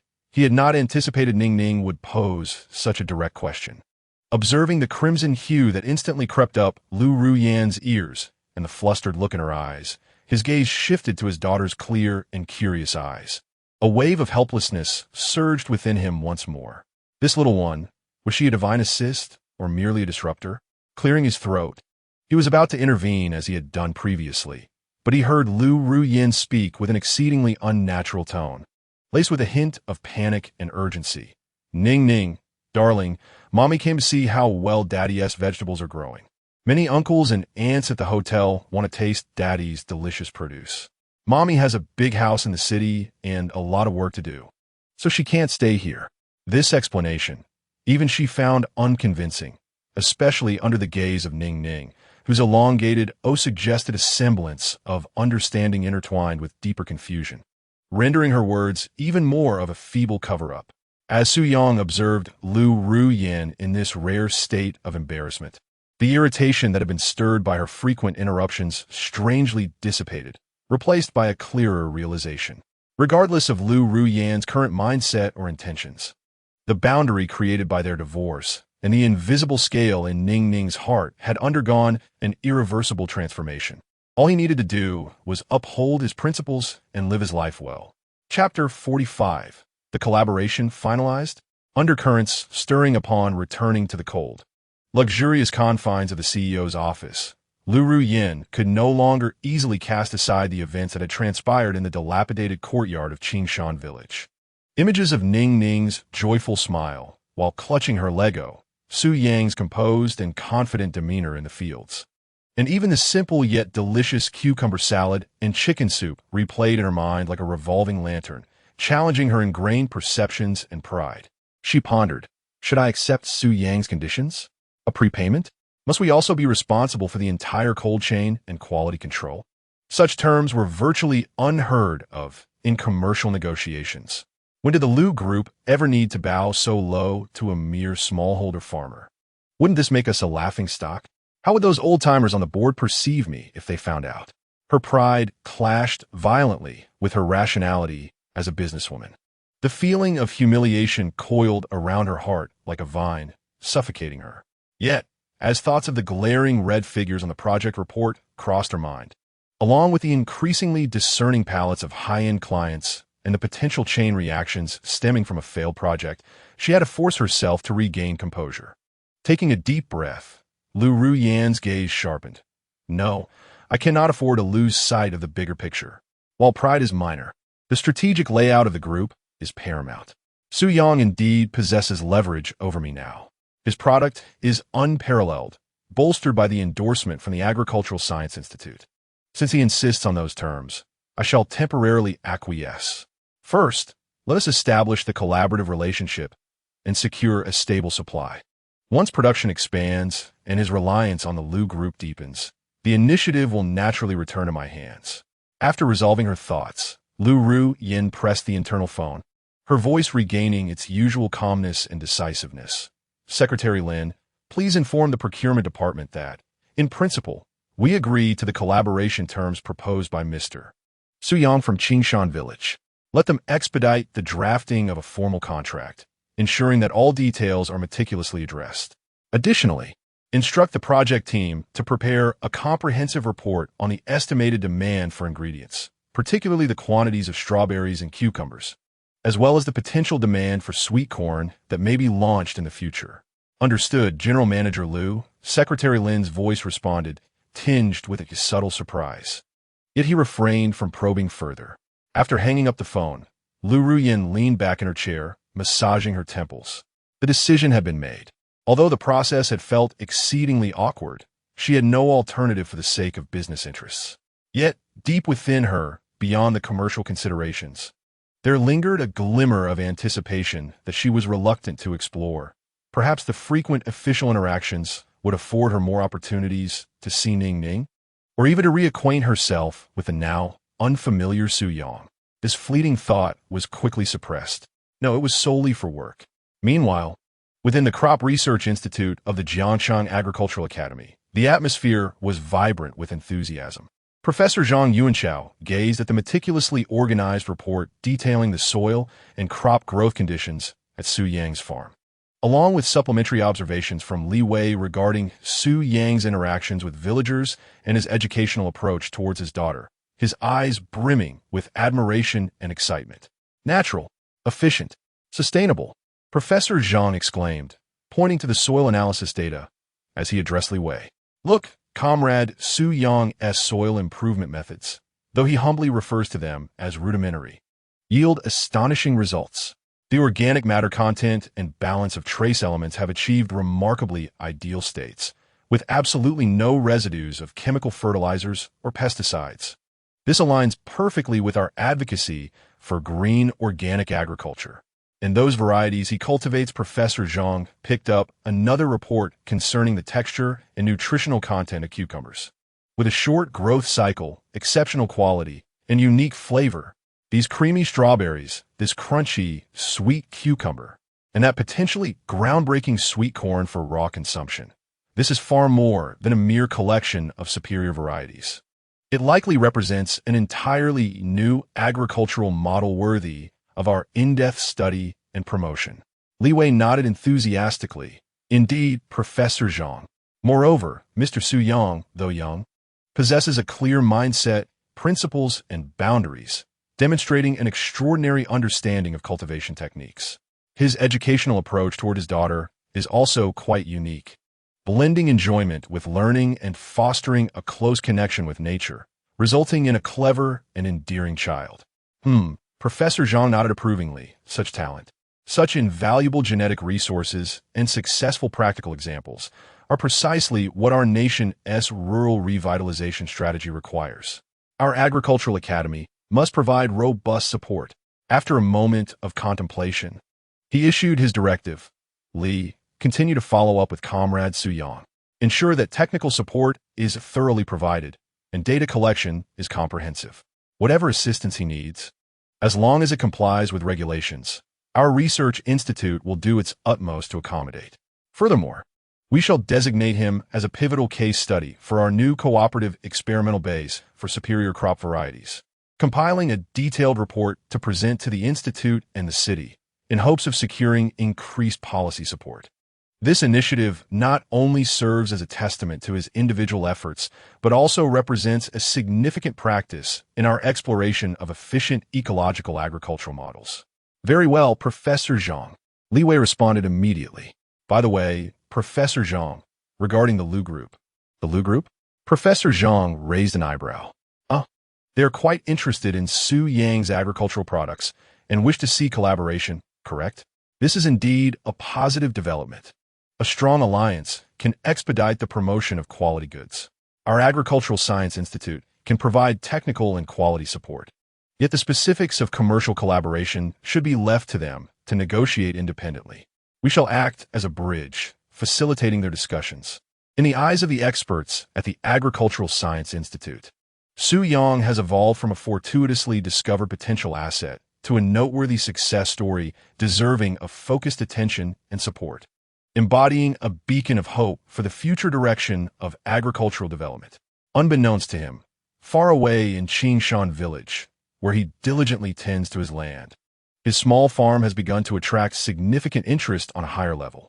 At this moment, he had just bid farewell to another batch of technicians from the Agricultural Science Institute who had come to collect data. He squatted in a corner of the yard, examining a newly unlocked technology in the system store. Basic rabbit farming technique includes introductions to common meat and fur rabbit breeds, hutch construction, feed ratio, disease prevention, and foundational breeding knowledge. Required points for exchange, 50 points.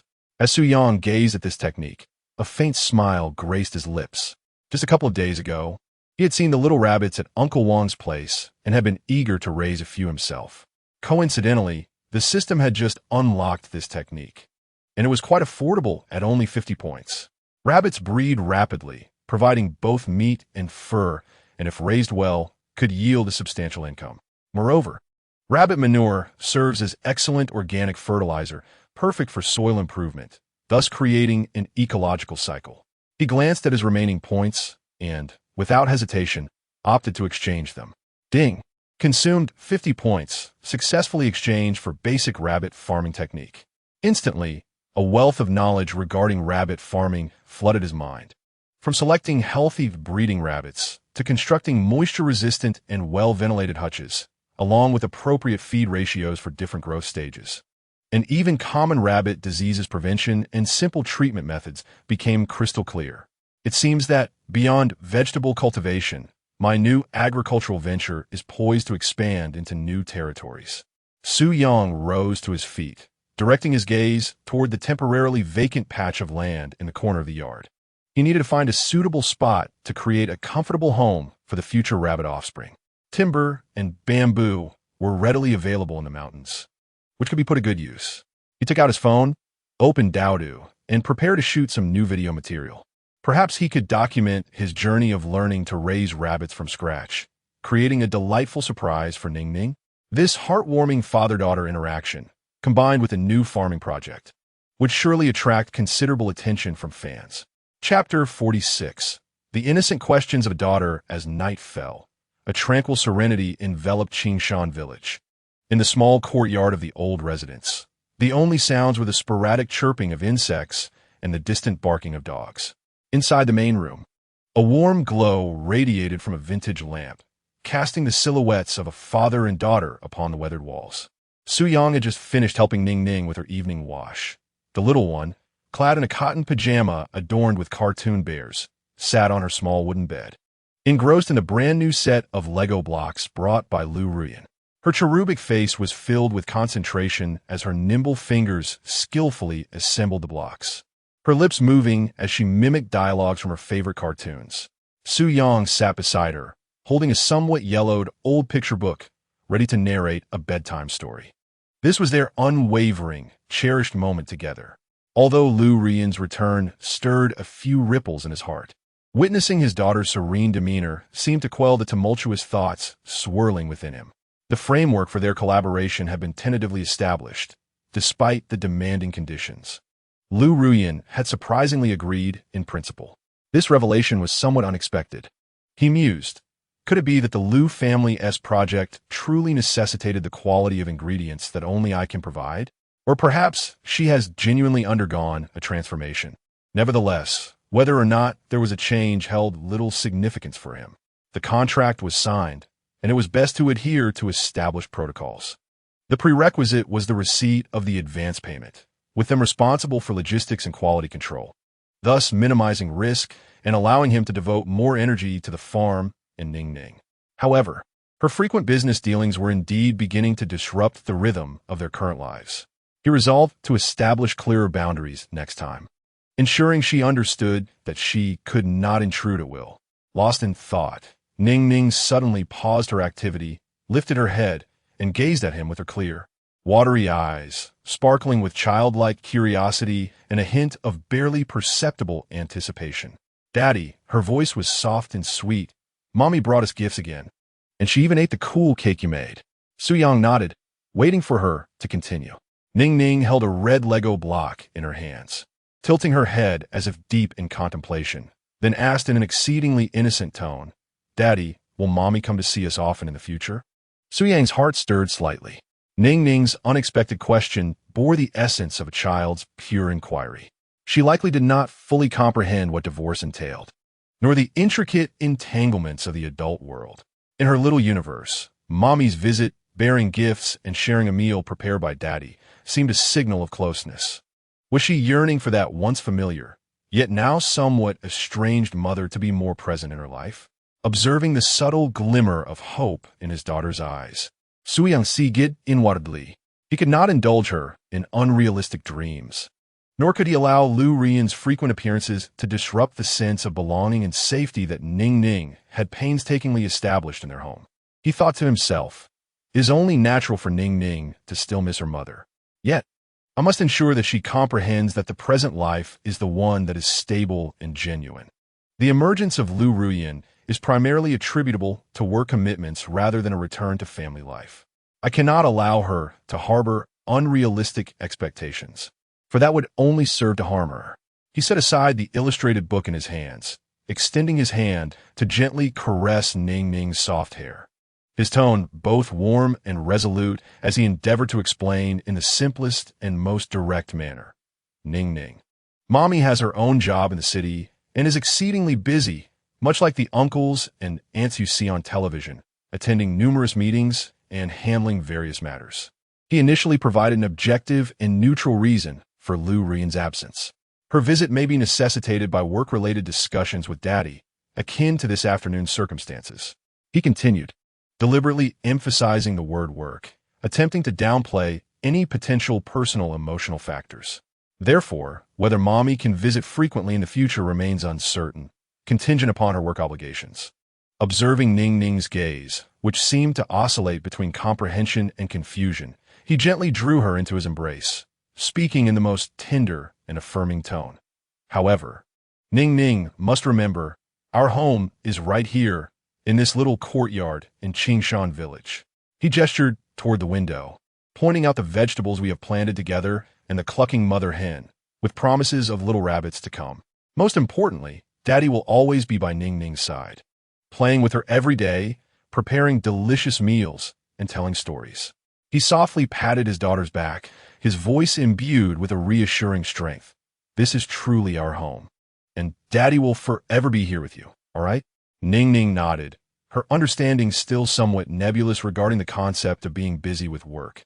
Yet she grasped the essence of his words, that Daddy would always be with her and that this place was their home. The little one nestled her head against her father's warm embrace, rubbing against him, and the faint trace of disappointment that had surfaced due to Mommy's departure seemed to dissipate in the wake of her father's steadfast promise and comforting hug. She wrapped her arms around Daddy's neck, nodding emphatically, her voice sweet yet resolute. "Yes, Ning Ning wants to be with Daddy always. Daddy is the best." She quickly forgot about the earlier questions concerning Mommy, her attention captivated by new expectations. "Daddy, when can we have little rabbits? I want to feed them grass." Observing his daughter's eyes light up once more with excitement, Su Yang felt a profound sense of relief wash over him. He understood that for Ning Ning, his presence in this vibrant, free home were the ultimate sources of her security. "Soon, once Daddy sets up the rabbit's home, we shall go and bring back the cutest little bunnies, all right?" Su Yang said with a smile as he playfully ruffled her little nose. "Yay, we're getting little rabbits." Ning Ning exclaimed joyfully, her attention fully engaged with the prospect of new companions.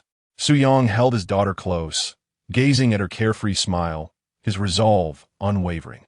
Chapter 47. The clumsy probing of the President Lu Corporation President's Office.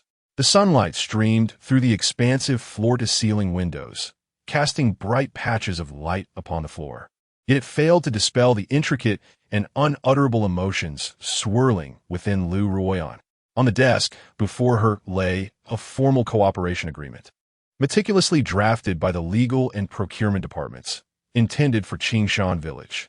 The terms were almost entirely based on the stringent conditions proposed by Su Yang during their last encounter. A 50 advance payment, a fixed supply quantity, a mere 10 discount on prices, and all transportation, quality control, and losses to be borne by Ori Hotel. Such an arrangement was unprecedented in the procurement history of the Liu Group. Liu, Royan mused, "Humph, how generous of him. Agreeing to such terms is merely a concession, given the undeniable value of his offerings that can alleviate our pressing project needs. Once the partnership stabilizes and the supply volume increases, let us see how he navigates this." She picked up the agreement and perused it, yet her mind wandered back to the scene in Qingshan village. Ning Ning, joyfully hugging her Lego set. Su Yang's calm, yet subtly fierce gaze, and that bowl of cucumber salad and crystal cake that still lingered in her memory. She pressed the intercom. "Secretary Lin, please come in." Secretary Lin soon entered. "Lu Zong, regarding the cooperation agreement with Mr. Su Yang from Qingshan village." Lu Ruoyan indicated the document on the desk, her tone reverting to its usual coolness. "The terms are fundamentally sound, but there are several concerns regarding the long-term supply stability and quality control details. Email correspondence is too inefficient. I need you to reach out to him once more." Secretary Lin nodded. "Understood, Lu Zong. What specific aspects should I inquire about?" "Ask him about the precise ripening schedule and estimated yield for the next batch of cucumbers and strawberries. We need this information to adjust the hotel's menu and promotional plans accordingly. Additionally, regarding the packaging specifications, the hotel has some customized requirements that need to be confirmed with him." Lu Guoyan paused and casually added, "Also, you might inquire about his daughter." "Yes. His little assistant, Ning Ning. How has she been lately? She seemed quite fond of the gifts we sent last time." A flicker of understanding crossed Secretary Lin's eyes, though her expression remained professionally composed. "Certainly, Lu Zong. I will contact Mr. Su right away." Returning to her desk, she dialed Su Yang's number, which she had obtained during her previous interaction as the hotel's dining secretary. He had not provided his personal number. At the Su family residence in Qingshan village, Su Yang was crouched in a corner of the yard, diligently constructing a simple yet structurally sound rabbit hutch using bamboo he had harvested from the mountains and some old wooden planks. Following the designs from the basic rabbit farming techniques manual, Ning Ning had set up a small stool beside him, cradling a warm egg in her arms, carefully peeling its shell while curiously observing her father's industriousness. "Daddy, is the little rabbit's house almost ready? Will they like living in it?" "Soon, dear. I'll strive to finish it today, and tomorrow we shall venture into town to see if there are any healthy baby rabbits available." Wiping the sweat from his brow, Su Yang gazed at the emerging structure of the rabbit hutch, feeling a sense of satisfaction. Just then, his phone, resting on the stool beside him, began to ring. He picked it up and saw that it was Lin Wei, the dining project secretary from Orai Hotel. Su Yang pondered. The contract remains unsigned, and yet another call? What would this be about? Is Lu Ruyan attempting to pull another trick? He pressed the answer button, his tone composed. "Hello, Secretary Lin. Good day." "Hello, Mr. Su. I apologize for the interruption." Secretary Lin's professional voice resonated. "Regarding the collaboration agreement between our Auri Hotel and your farm, General Manager Lu has reviewed it and found no principal issues. However, before the formal signing, there are a few details we would like to confirm with you in person." Su Yang raised an eyebrow. "Oh, what details?" "Primarily concerning the specific ripening schedule and estimated yield of the next batch of cucumbers and strawberries. We require this information to formulate the hotel's procurement strategy and adjust the menu accordingly. Additionally, the hotel wishes to utilize custom packaging for the products, and we would like to confirm the feasibility of this."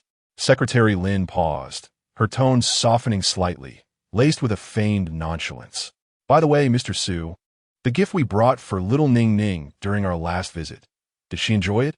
She seemed so lively and adorable, helping out on the farm. She must be quite capable, right?" "Uh-huh." Su Yang instantly detected the seemingly casual concern concealed within her words. He mused, "Indeed, she cannot resist prying into my life with Ning Ning. The inquiries about packaging and yield are mere pretexts. The real crux lies in her query about Ning Ning. Is she attempting to probe the nature of our relationship, or perhaps trying to appeal to our emotions?" "Lu Ruyan, your tricks remain unchanged." He scoffed quietly, maintaining an impassive demeanor while adopting a tone even more detached than before. "Secretary Lin, regarding the yield estimate, cucumbers will be ready for substantial harvesting as early as the day after tomorrow, with an expected stable supply of around 50 to 70 gene per week. Strawberries will require approximately another week to ripen, with a minimum yield of 15 gene dependent on the fruiting situation. As for the custom packaging, as long as your side provides the costs and specifications, I can accommodate its use. He answered all the official inquiries with clarity and swiftness, then chose to disregard Secretary Lin's comment about Ning Ning, redirecting the conversation. These details, if your side has no objections, can be directly incorporated into the formal contract. If there are no further questions regarding the collaboration itself, I am currently occupied with farm work and shall not prolong this discussion. He deliberately emphasized the phrase "the collaboration itself," clearly confining the topic within a commercial context, completely ignoring the mention of Ning Ning and signaling the conclusion of the call. On the other end, Secretary Lin, receiving Su Yang's impenetrable and slightly frosty response, sensed the impending end of the conversation and felt a bead of cold sweat form on her brow. She instinctively glanced at Lu, who sat not far away, observing her with an inscrutable expression. This Mr. Su truly is impervious to persuasion. Lu's seemingly casual probing was effortlessly deflected, and the boundaries were drawn with remarkable clarity. Secretary Lin could feel the atmosphere around Lu grow noticeably colder. "Very well, Mr. Su, I shall not disturb you further. The details of the contract will be refined promptly, and we will confirm with you shortly," Secretary Lin hastily remarked, fearful that the other party might hang up the call. Su Yang replied indifferently before disconnecting the call. He tossed his phone back onto the small stool and resumed hammering the framework of the rabbit hutch with nails. Chapter 48. The system's new favorite. Fluffy little rabbits. After ending the ambiguous call with Secretary Lin, Su Yang carelessly threw his phone back onto the small stool, redirecting his attention to the rabbit hutch he was constructing. He mused to himself, Lu Ruyin is indeed persistent. She had her secretary call, attempting to subtly inquire about Ning Ning's situation. Did she think I would notice? Confirming the particulars of a business collaboration? It was merely an excuse to pry into my life, perhaps even to meddle. She must still find it hard to accept that I, her ex-husband whom she cast aside, not only did not fall into despair, but instead thrived, even producing things that her Lu group needs. Such a disparity must be quite discomforting for someone with her strong desire for control. However, let her think as she wishes. I have drawn my boundaries clearly. Collaboration is acceptable, but by my rules. Any attempts to interfere with my relationship with Ning Ning or our lives will not be tolerated. My sole focus now is to manage this farm effectively, care for Ning Ning, and relish this hard-won tranquility and freedom. He picked up the hammer and bamboo nails, diligently reinforcing the framework of the rabbit hutch. This structure was built according to the blueprints from the system's exchange of basic rabbit farming techniques, meticulously considering ventilation, lighting, moisture prevention, and ease of cleaning. The materials were sourced locally. Bamboo from the mountains served as the main beams and fencing, while leftover old wooden planks from repairing an old house formed the floor and partitions. Though humble, the design was sensible, more than sufficient for raising a few rabbits. "Daddy, this little house is so beautiful. Doesn't it look like the little wooden cabin from a fairy tale?" Su Wenning, having finished her egg, curiously approached to watch her father at work, her small finger pointing at the emerging rabbit hutch, her eyes sparkling with excitement.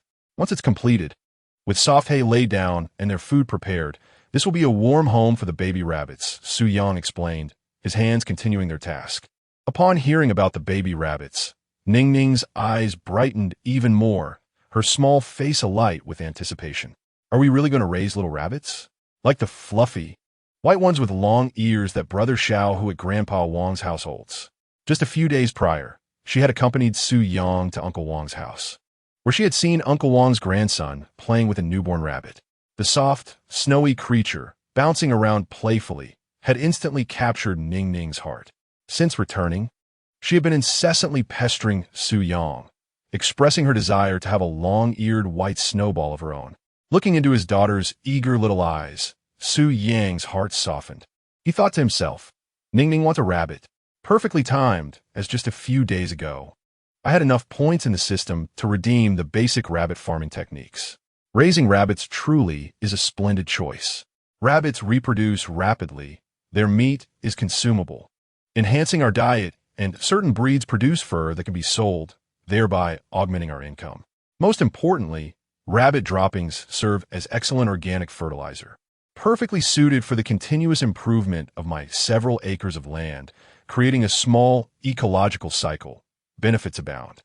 Furthermore, allowing Ning Ning to interact with small animals in the countryside fosters her compassion and sense of responsibility, which is indeed a positive influence. Observing her eager anticipation, I must arrange this delightful surprise. Indeed, Suyang paused his labor, crouched down, and playfully scratched Ning Ning's little nose to tease her. Seeing how wonderfully you've been behaving lately, helping me with work and managing your meals, I've decided to reward you with a few of the cutest little rabbits. How does that sound?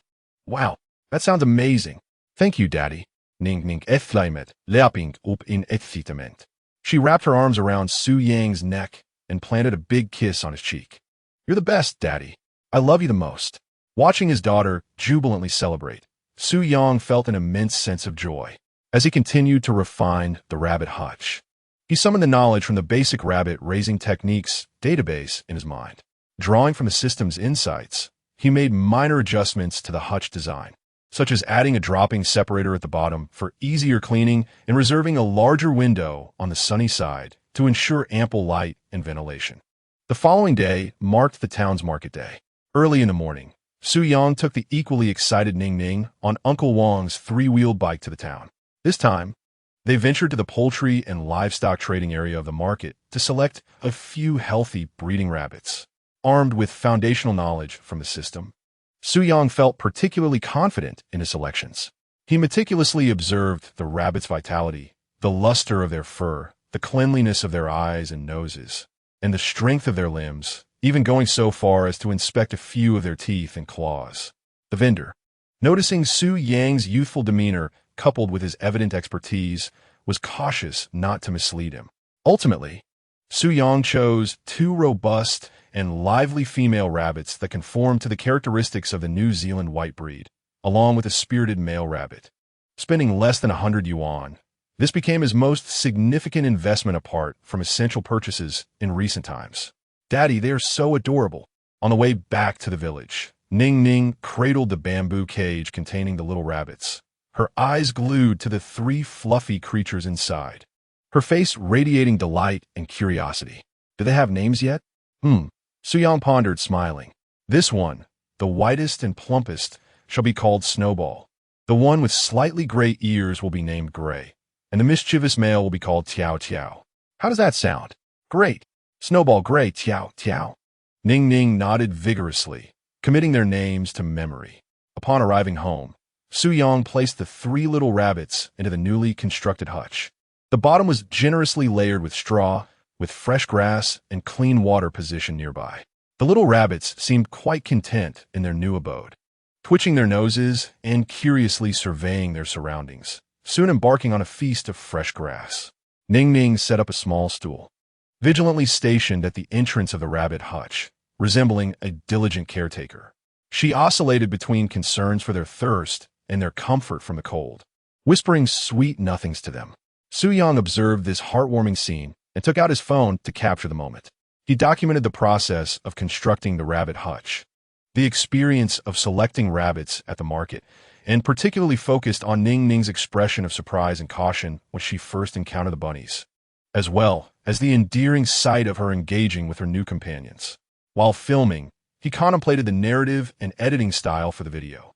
The title could be, to fulfill his daughter's little wish, the daddy learns to raise rabbits from scratch, or a new member joins the farm. Watch as the adorable 4-year-old becomes the rabbit keeper, accompanied by tags such as new farmers, cute kids, rabbits, and rural farming.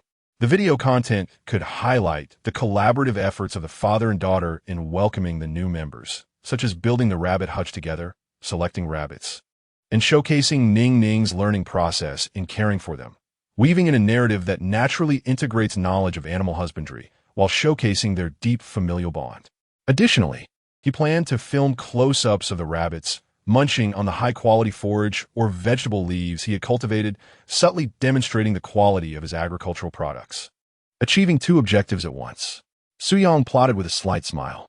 Chapter 49. The unbridgeable distance. Ever since finalizing the seemingly equitable, yet fundamentally Soo-young-led collaboration agreement with the Lu Group, his life appeared to have transitioned into a more structured and bustling phase. During the day, he spent most of his time immersed in the vibrant fields outside. With regular guidance from agricultural technicians and the systematic implementation of soil improvement techniques, the growth of superior cucumbers was remarkable. The first batch, showcased in his Douda livestream room, was sold out almost instantly, with its crisp, sweet, and juicy flavor rivaling that of fruits, reigniting its reputation and even hinting at overshadowing the cream strawberries. The premium sweet corn was also entering a rapid growth phase, with stalks towering over a person, robust and upright, and male flowers beginning to emerge at the top, filling the air with a subtle sweet aroma. The system panel indicated that it would not be long before the first batch of sweet corn suitable for eating was ready. He mused that the success of the cucumbers was anticipated. With the system's output, quality was assured. The focus now shifted to the sweet corn. If its edibility could indeed meet expectations, it would undoubtedly be a game-changer. Filming Ning Ning biting into an ear of corn would surely yield captivating results. The contract with Lu Group had been signed, and the advance payment had arrived, alleviating immediate financial pressures. With this capital, he could consider acquiring better farming tools or expediting the reclamation and improvement of the remaining barren land, thereby expanding his cultivation area. The steady increase in system points could allow him to eventually explore the lottery wheel or the store for more powerful seeds or technologies. Besides farming, constructing the rabbit hutch and caring for the 3 newly arrived rabbits had also become an integral part of their daily routine. Under the meticulous care of Soo-young, utilizing his extensive knowledge, the 3 rabbits, Shueqiu, Hui, and Tao Dao, quickly adapted to their new home, becoming lively and spirited, their fur increasingly radiant. Ning Ning, in particular, was utterly enamored with her furry companions, making it a daily ritual to rush to see them immediately after returning from school, emulating her father's actions to feed them and clean their hutch, embodying the role of a diligent rabbit caretaker. Naturally, Soo-young seized upon these heartwarming moments. As the account titled Ning Ning and Father's Countryside Life continued to flourish, evolving from mere vegetable gardening updates to a more diverse portrayal of rural life that included animal husbandry, home repairs, market excursions, and father-daughter interactions. Thanks to the authenticity and healing nature of the content, coupled with Ning Ning's charm as a social media darling, the account's follower count steadily rose, surpassing 50,000, with interactions in the comments section becoming increasingly vibrant. Everything seemed to be progressing in a positive direction. Meanwhile, at the Lu Group, Lu Ruyan sat in her frigid office, her emotions tumultuous as she gazed at the scanned copy of the formal cooperation contract presented by the purchasing manager, bearing Soo-young's simple signature. The contract was finalized, and her beleaguered project finally glimpsed the light of hope. The first batch of premium cucumbers had already arrived at the kitchen of the Auri Hotel, receiving excellent quality feedback, even earning praise from the esteemed Michelin chef, who was equally eager for the forthcoming creamy strawberries. The commercial objectives had seemingly been achieved. Yet, Lu Ruyan felt little joy. Instead, an indescribable sense of defeat and emptiness lingered within her. Soo-young, that man had consistently maintained an unsettling calmness and distance, whether in email correspondence or telephone conversations. Even when the purchasing department sent someone to Qingshan Village to sign the contract, pay the advance, and coordinate logistics, Soo-young remained strictly businesslike, his words measured and sparse. Beyond the terms of the cooperation itself, he exhibited no apparent interest in the Lu Group or the Auri Hotel, nor any inclination to rekindle connections or old feelings. He seemed like an ordinary, possibly aloof supplier, adhering strictly to commercial protocols while resolutely guarding his small farm and daughter, keeping her and everything she represented distinctly at bay. She pondered whether Soo-young truly did not care at all. After 6 years of marriage, did he genuinely reduce their relationship to nothing more than cold, impersonal contract terms? He was well aware of how crucial this contract was for the Lu Group and the significance it held for her project, yet he insisted on those stringent conditions. reluctant to budge even slightly on pricing. Was he genuinely self-assured, or was he deliberately seeking to retaliate against her for her earlier disregard? Furthermore, it seemed he was intentionally avoiding any private moments between Ningning and herself. During her last visit, although he said nothing, the wariness and detachment in his eyes were unmistakable. Was he afraid she would take Ningning away? Or was he concerned about her disrupting their current life? This overwhelming feeling of losing control left Lu Ruyin with an unprecedented sense of strangeness and frustration. She had become accustomed to strategizing in the realm of commerce, utilizing her identity, status, and resources to influence or even dictate the choices of others. Yet before Su Yang, these advantages seemed to falter. He was no longer the man who needed to look up to her, relying on her for survival. He had established his own career, acquired the capital necessary for his livelihood, and even garnered official endorsement from institutions such as the Agricultural Science Institute. More importantly, he possessed the unwavering love and dependence of Ningning. This newfound equality, an undercurrent of suppressed sentiment, sent Lu Ruyin into a frenzy, leaving her feeling utterly powerless. No, this cannot continue. Lu Ruyin clenched her fists tightly. She could not accept this loss of control. Business cooperation was merely the first step. She must find a breakthrough, to forge a new connection that would allow her to exert her influence. This connection point seemed to be none other than Ningning.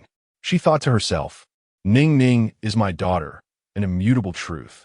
No matter how much Su Yang might guard against her, he could not entirely prevent her from caring for her daughter. Could he? Yes, caring for Ningning. This was a perfectly valid reason. As a mother, it was her natural right to be concerned about her daughter's life and growth. Perhaps through her concern for Ningning, she could indirectly glean more about Su Yang's circumstances. How had he achieved his current standing? Who were those so-called friends of his? What were his future plans? Moreover, visiting Ningning more often, spending time with her, might rekindle her memories of her mother and restore her dependence on Lu Ruyin. As this thought took root, Lu Ruyin's heart raced with anticipation.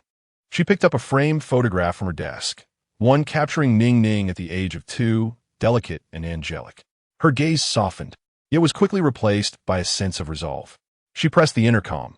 Secretary Lin, please prepare for me. I will be visiting Qingshan village tomorrow afternoon. Secretary Lin's voice came through the receiver with a barely perceptible pause. Understood, Ms. Liu. Will this visit be under the pretext of confirming the details of our cooperation? Lu Ruyin fell silent for a few moments, seemingly in search of a more natural rationale, before finally responding. Yes, the contract has just been signed. I will follow up on a usage of the first batch of customized packaging, and also, I will bring Ningning some seasonal clothing and new toys. The weather is turning cooler, and the conditions in the countryside are not quite the same as in the city. Chapter 50, Cooperation Achieved. Each with their own thoughts in Jiangcheng, within the kitchen of the Uriai International Hotel. The morning sun had just begun to filter through the tall glass windows, filling the air with the fresh aroma of ingredients and a subtle sense of tension. At the entrance to the kitchen, a cold chain transport vehicle with ordinary plates had just arrived. As the doors opened, several procurement staff members clad in the Uriai Hotel uniforms, along with the hotel's executive chef, observed with a mix of scrutiny and anticipation as they watched the unloading of several foam-insulated boxes bearing simple labels. This is precisely the inaugural batch of supplies from the Su Yang farm in Qingshan village, adhering to a contract that can almost be deemed inequitable, stipulating a fixed weekly delivery of 50 pounds of premium cucumbers and a mere 15 pounds of the limited yet precious cream strawberries. The executive chef, a portly Frenchman in his 50s clad in a pristine white chef's coat, named Pierre, was lured from a Michelin 3-star restaurant in Paris by Lu Ruyin, whose discerning taste is well known. Frowning, he scrutinized the foam boxes that appeared no different from those delivered by ordinary farms. And in heavily accented Mandarin addressed the procurement manager beside him. Sir, are you certain that these rural farm products can meet our hotel standards? President Liu has issued a stern directive. If there are any more issues with the quality of the ingredients, the procurement manager wiped the sweat from his brow, feeling a sense of uncertainty. The terms of this contract were exceedingly unusual, entirely favoring the supplier, a relatively obscure new farmer. Were it not for President Liu's personal endorsement and her repeated emphasis on the extreme importance of this batch, he might have suspected it to be a case of commercial fraud. Rest assured, Mr. Pierre, the procurement manager said, forcing a calm demeanor. President Liu has personally inspected the farm, and the Agricultural Institute has provided preliminary quality reports, which are said to be quite impressive. Oh, is that so? Pierre raised an eyebrow, signaling one of his chefs to open a box containing cucumbers. As the lid was lifted, an extremely fresh aroma, infused with the sense of earth and sunshine, wafted through the air, invigorating everyone present. Inside, the cucumbers were neatly arranged, vibrant green, straight, and adorned with prickly flowers, resembling those freshly picked from the vine, still glistening with dew. Pierre's eyes sparked with interest as he picked one up, bringing it close to his nose, then gently pinching it to gauge its firmness and juiciness. Indeed, they appear quite appealing, he nodded, before instructing them to open the box of strawberries. When the sight of the ruby-red, plump strawberries, exuding a subtle, creamy sweetness, met his gaze, even the seasoned Pierre could not suppress a low gasp of astonishment. My heavens! He delicately lifted one, examining its perfect hue and unique fragrance, leaving even this discerning French chef in awe. Without a moment's hesitation, he popped the strawberry into his mouth. In an instant, his eyes widened in disbelief. The exquisite sweetness, the rich creamy flavor, and the tender, soft flesh far surpassed his expectations. Incredible, he marveled, his face alight with surprise and wonder. Is this truly a strawberry? I have never tasted such a perfect specimen. The sweetness, aroma, and texture had reached an apex. He finished one in just a few bites before eagerly reaching for a cucumber, biting into it with a crisp sound, followed by exclamations of delight. Oh, this cucumber, so sweet, so juicy, and as crisp as ice. Simply marvelous. Absolutely splendid. Witnessing the usually stern executive chef lose his composure left the procurement manager and the chefs nearby utterly astounded. As they eagerly picked up samples to taste, a chorus of astonished gasps and praises erupted from the entrance of the kitchen. My heavens, this cucumber is exquisite. This strawberry makes me feel as though the ones I've eaten before were mere imitations. The quality is undoubtedly worth the price. The purchasing manager observed the scene before him, his previously anxious heart now completely at ease, while an indescribable sense of curiosity and reverence for the new farmer, Su Yang, in Qingshan village welled up within him. These were no ordinary agricultural products. They were, in fact, the epitome of luxury among top-tier ingredients. Mr. Liu has truly struck gold this time. In the old Su residence in Qingshan village, Su Yang had just concluded a call with the purchasing department of Auri Hotel, confirming that the first batch of goods had been successfully delivered and passed inspection. After hanging up, he felt a profound sense of tranquility. Su Yang said, yes. The first batch has been smoothly handed over, and the feedback is promising. It seems their project genuinely requires ingredients of this caliber. This partnership can proceed steadily. The prepayment he had received was perfectly timed to accelerate the farm's upgrade plans. It was essential to update the farming tools. That compact tiller appeared to be quite efficient and would save considerable effort in cultivating the remaining barren land outside the courtyard. The irrigation system also needed attention, as relying solely on the well for water was far too inefficient. The supply store still offered nothing particularly remarkable, so he decided to accumulate points for now. Once the sweet corn matured and hit the market, it should yield a substantial increase in points, and perhaps he could acquire something worthwhile. He felt little emotional fluctuation regarding the completion of this collaboration. It was merely one facet of his many plans, a resource acquired through his system's capabilities and personal effort to ensure a better life for himself and his daughter. Lu Ruyin and the Lu Group were simply a business partner in his commercial landscape, and he intended to conduct affairs strictly according to the contract, disallowing any entanglements beyond the realm of commerce. What he was truly concerned about was the patch outside that had begun to tassel in silk. According to the system's notifications, in a few days, the first batch of plump, sweet, and edible corn would be ready for harvest. Su Yang thought, sweet corn is the upcoming highlight. Its strong selling point as an edible product holds immense market potential. A video of Ning Ning eagerly munching on the corn will surely go viral. Coupled with a quality inspection report from the Agricultural Science Institute, the brand Ning Ning and Daddy's countryside life will soar to new heights, completely dispelling any tedious doubts. He picked up his phone, instinctively opening Dodo to document the day's life.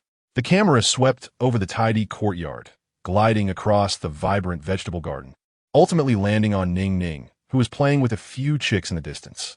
Bathed in sunlight, his daughter wore a simple floral dress and sported pigtails, her small face radiating pure joy.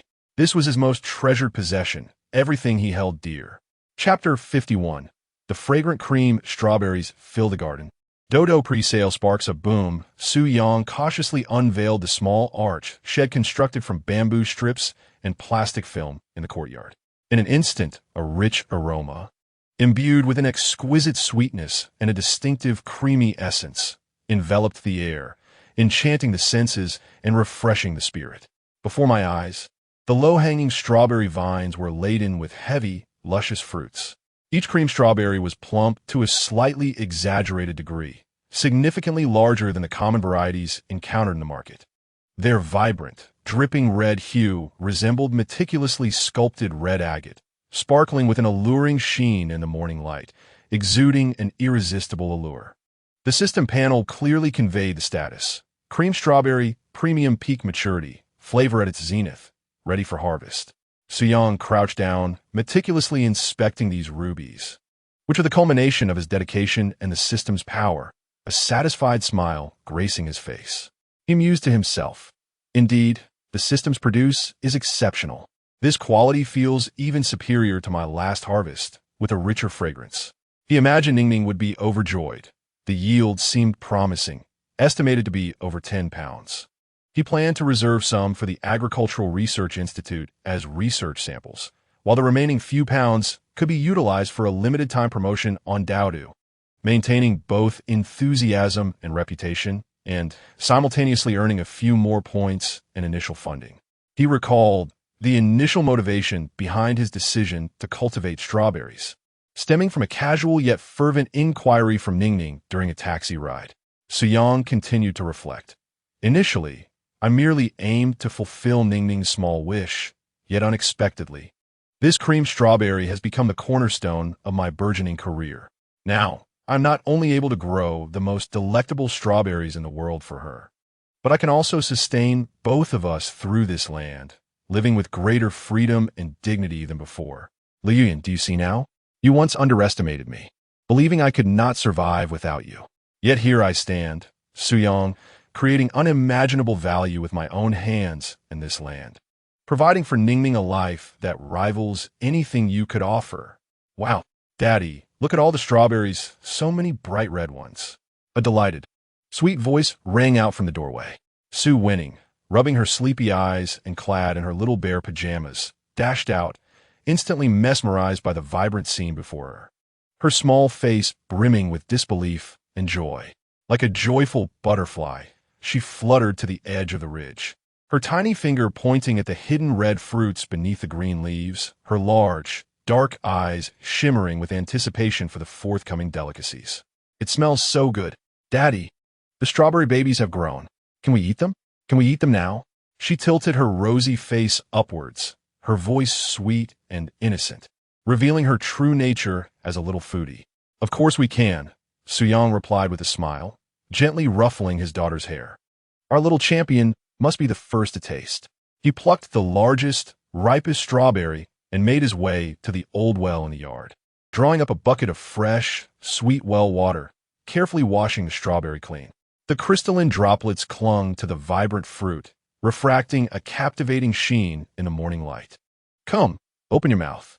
Su Yang crouched down, presenting the luscious cream strawberry, a manifestation of the system's power and the unwavering affection of a father to his daughter, who eagerly awaited with her mouth agape. Without hesitation, Ningning took a hearty bite, devouring a significant portion of the strawberry. In an instant, her eyes widened with delight, sparkling with joy as she squinted in happiness, her cheeks bulging as she chewed rapidly, emitting muffled exclamations of delicious, daddy. This strawberry is even better than the last one. So sweet. Incredibly sweet. It's the best strawberry in the entire world. After finally swallowing the delectable fruit, her flushed face radiated excitement as she struggled to articulate her astonishment. Observing his daughter's contented expression, Su-Yang felt a sweetness in his heart surpassing even that of honey.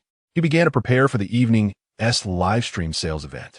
He took out his phone, meticulously selecting several angles to shoot a new short video.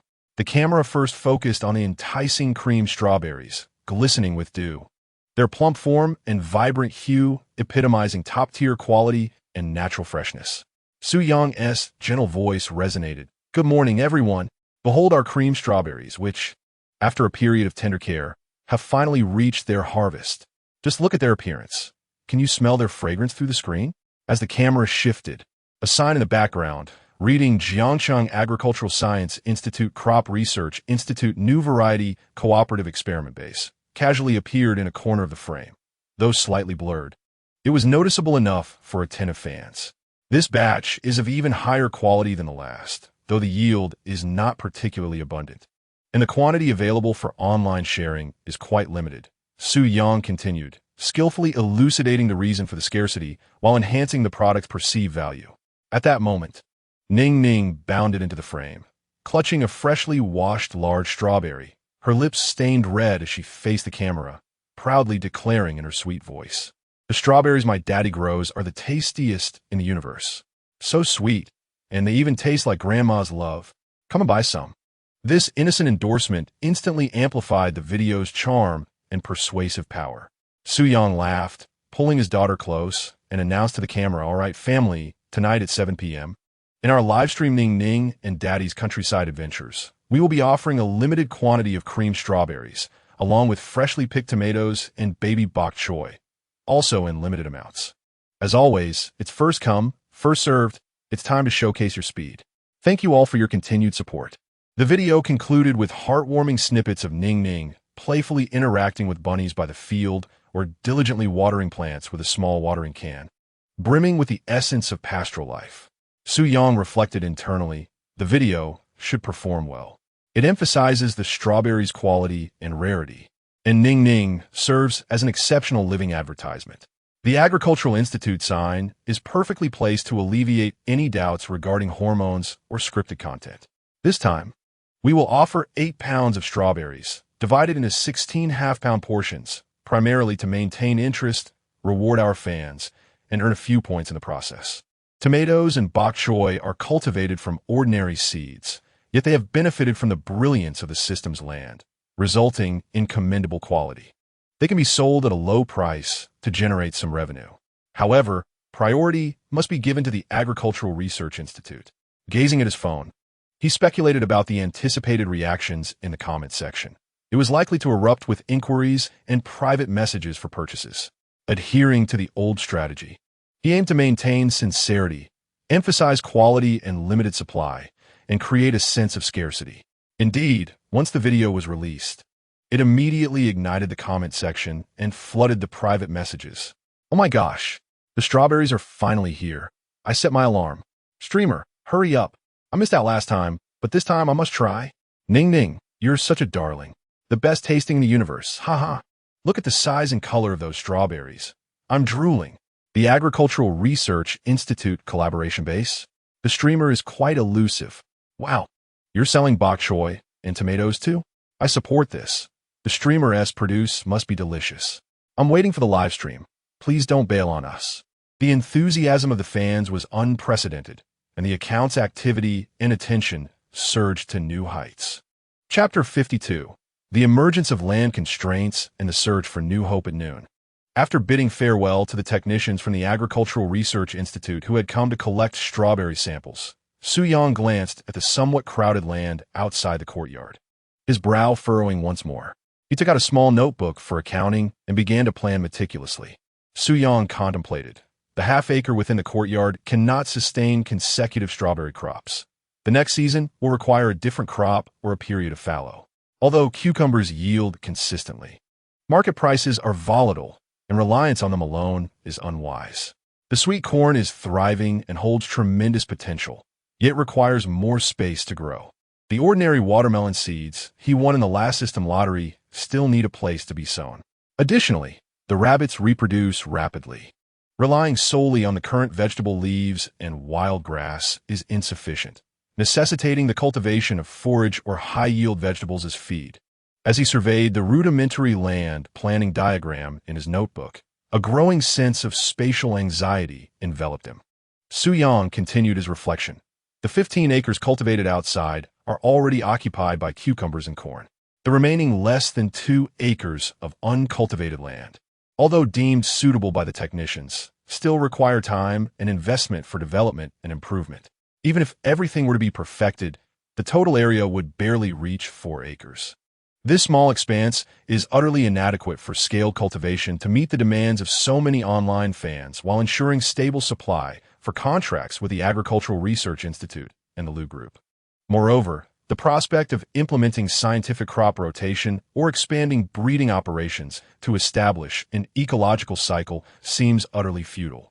If this continues, my new farming venture will soon encounter a ceiling. The profits would merely be modest.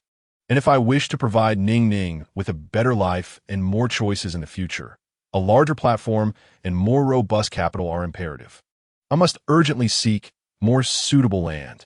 He considered leasing land from the village, but the villagers' plots are scattered and lack scale, complicating management. Contracting bare mountains? The investment would be too substantial and the timeline too lengthy. He currently has limited funds and cannot afford to wait. It seems that I must once again seek assistance from the system. Su Yang immersed himself in the system interface, his gaze meandering between modules such as land management and system store. He recalled this stall map he had drawn last time. Although it belonged to a different world-S system configuration, his own system should possess similar capabilities, right? System. Please scan the nearby area for land resources that are suitable for large-scale cultivation, have significant potential, and are easily accessible. Ding. Detected host demand. Would you like to activate the surrounding land resource screening function? This feature can detect unused or underutilized land resources within a 10-kilometer radius that meet the specified criteria. Initial activation costs 20 points. Without hesitation, Su Yang selected yes. A soft blue virtual light screen immediately materialized, presenting a rudimentary three-dimensional map centered around the Su family's old residence. A gentle green scanning wave radiated outward like radar, enveloping an area of 10 kilometers. The map swiftly illuminated with a multitude of colorful light points, each representing different plots of land. The system's prompt echoed once more. Scan complete. Please set the screening criteria. 1 area requirement, 2 soil potential level, 3 water source conditions. For ownership status, e.g., wasteland, forest, underutilized land. 5 distance. With focused determination, Su Yang quickly input his specifications on the virtual keyboard. An area greater than 8 acres, the larger the better. A soil potential rating of at least level 1. Proximity to a stable water source. Ideally, the land should be uncultivated wasteland or low-efficiency forest. And the closer to the existing farm, the better. As he entered the criteria, the light points on the map rapidly diminished, leaving only a few flickering targets that met the requirements. Among them, 1 point, located toward the back mountain of the old residence, shone the brightest. The system automatically magnified it, displaying detailed information. Target plot, Southern Foothills Valley Wasteland. Estimated area, approximately 95 acres. Current status, overgrown with grass, with a few shrubs and miscellaneous trees. Relatively flat terrain requiring cultivation and clearing. Soil potential. Level 1. Topsoil rich in organic matter, subsoil sandy loam, slightly acidic. Easily amendable. Water source conditions. Adjacent to the back mountain stream, with a stable water supply year-round. Easy access for water extraction. Ownership status. Reserved maneuverable wasteland by the village collective, uncultivated. Can apply for long-term leasing through proper channels. Distance. Approximately 18 kilometers in a straight line from the host's current location. System comprehensive assessment. Moderate cultivation difficulty. Convenient irrigation. Immense soil potential. highly suitable for large-scale planting, strongly recommended. 95 acres. There truly exists such a vast expanse of suitable wasteland. Upon seeing the information provided by the system, Su Yang's heart raced with excitement, especially since it was so close, right at the foot of the back mountain, with a natural stream as a water source. The soil potential surpassed that of the land outside his current courtyard. The village collective has reserved the wasteland, so applying for a lease should pose no significant issue. This is splendid, like finding a pillow upon feeling drowsy. With nearly 10 acres of land, the scale of his farm could expand several-fold almost instantaneously. Crop rotation, diverse planting, and the expansion of livestock breeding, all challenges would be effortlessly resolved. However, cultivating such an expansive stretch of wasteland undoubtedly demands a significant investment. It is clear that I cannot undertake this endeavor alone. Assistance is imperative. The revenue from tonight's strawberry and vegetable sales, along with the stable repayments from the Liu family, must be secured with urgency. Only with sufficient funds can I swiftly acquire and cultivate this land. The true ascent of my new agricultural venture is poised to commence from this very soil. As dusk settled, Su Yang stood at the entrance of the courtyard, his gaze piercing through the curling smoke of cooking fires, directing his attention towards the distant mountains, the area shimmering with the promise of hope on the system map. His eyes radiated an unprecedented determination and boundless aspirations for the future. At that moment, Ning Ning, clutching her beloved but somewhat disheveled Lego castle, scampered over and tugged at his hand, her curiosity piqued by his contemplation. "Daddy, what are you looking at? Is there something wonderful beyond the mountains?" Su Yang zhou jie dawn, enveloping his daughter in a gentle embrace, his voice filled with dreams and strength as he pointed into the distance. "Daddy is envisioning our future home. Once I transform that land into a beautiful garden like our courtyard, we can cultivate an abundance of your favorite foods, like giant watermelons and sweet corn, and even raise a flock of little rabbits. What do you think, Ning Ning? Shall we build a bigger chicken coop? Yay, a bigger home, growing giant watermelons, and raising a bunch of little rabbits."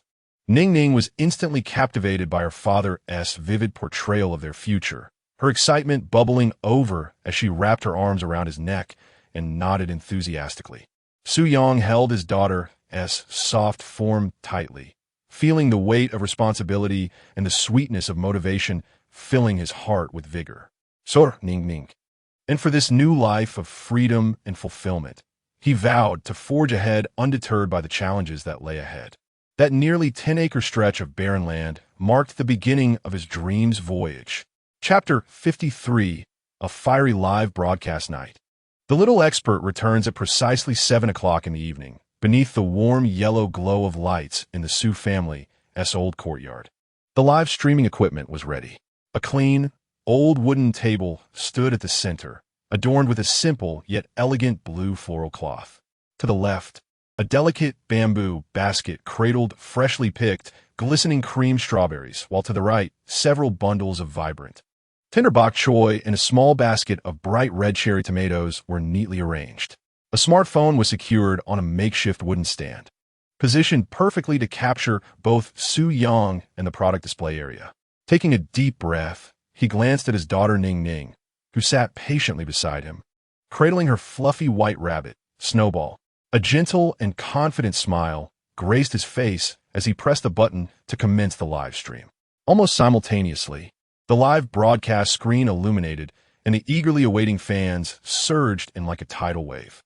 The online viewer counter surged rapidly, escalating from a few hundred to 3,000, then 5,000, continuing to climb at an astonishing pace.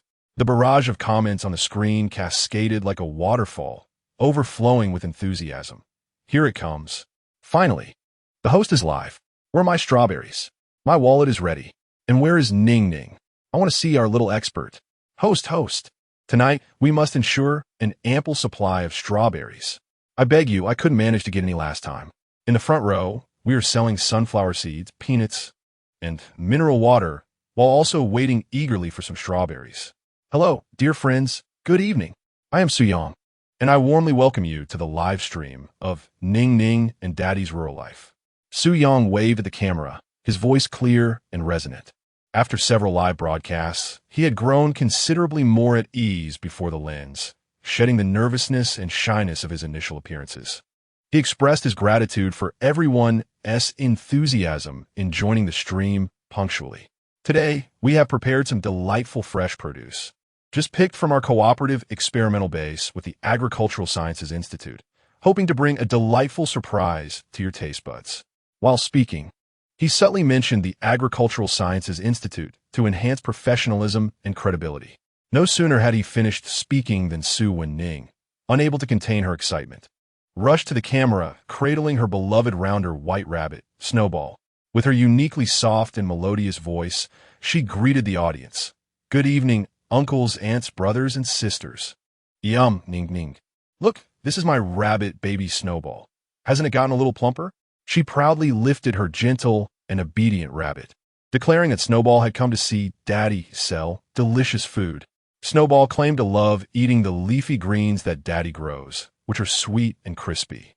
The little one's natural affinity for the camera, combined with her innocent and adorable demeanor, along with the equally charming fluffy rabbit in her arms, ignited the atmosphere of the live stream instantaneously.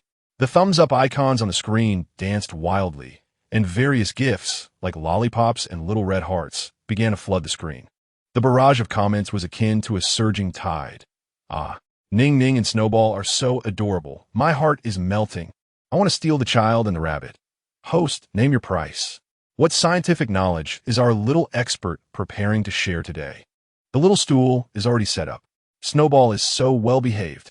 Clearly, it has been well cared for by the host with top-notch meals. Meanwhile, in Jiangcheng, at the headquarters of the Lu Group, within the high-rise conference room, the atmosphere was solemn yet somewhat oppressive.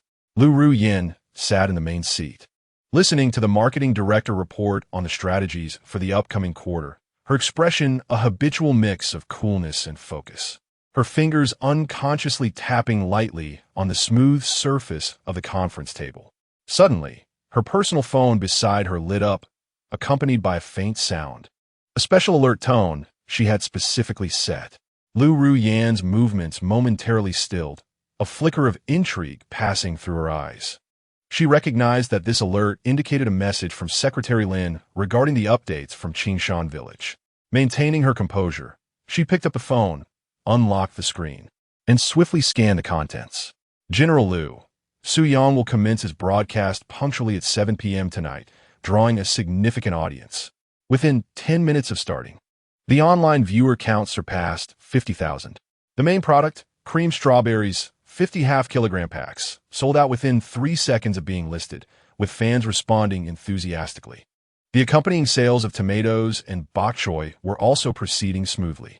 Su Wanning was in high spirits, cradling a rabbit as she appeared on screen, engaging in lively interaction and mentioning how the rabbit adored the vegetables grown by her father. Lu Rian's fingers tightened slightly. She pondered, 50,000 online. Sold out in 3 seconds? Su Yang was indeed becoming increasingly adept at leveraging his slight advantages. This level of popularity surpassed even the metrics of some influencer incubation projects under the company. How had he achieved this? Was it merely through a child and a few unique agricultural products? She suppressed a wave of inexplicable irritation and bitterness, extinguishing the glow of her phone screen in an attempt to refocus on the meeting. The marketing director continued to expound on user profile analysis and channel expansion plans. While Lu Rian found herself somewhat distracted, her mind involuntarily conjuring the adorable image of Ning Ning holding the rabbit, alongside the bustling scene of the live stream. At that moment, her phone vibrated ever so slightly once more. Instinctively, she cast another glance at the screen. Lu Zong, latest update. Su Yang officially announced during the live stream that the farm will be launching a new gem, the premium sweet corn. He emphasized that this corn can be eaten raw like fruit, boasting a thin skin, no residue, and an abundance of juice with an exceptional sweetness. It is expected to be shipped within 72 hours via cold chain. The fans in a live stream reacted with overwhelming enthusiasm, their expectations soaring. Lu Rian's gaze sharpened instantly. Raw sweet corn. He had truly made a public announcement, and he had described it so enticingly. She mused. Indeed, it is this sweet corn Secretary Lin's report had mentioned that Professor Zhang from the Agricultural Research Institute held it in high regard. Now, observing the fervent response from the livestream fans, their anticipation was palpable. Su Yang was acutely aware of the value of this product. Was he orchestrating this grand prelude to create a sense of market scarcity? Or was he deliberately inflating his worth, putting pressure on me to make subsequent collaborations more precarious? The project team had an urgent demand for the specialty corn.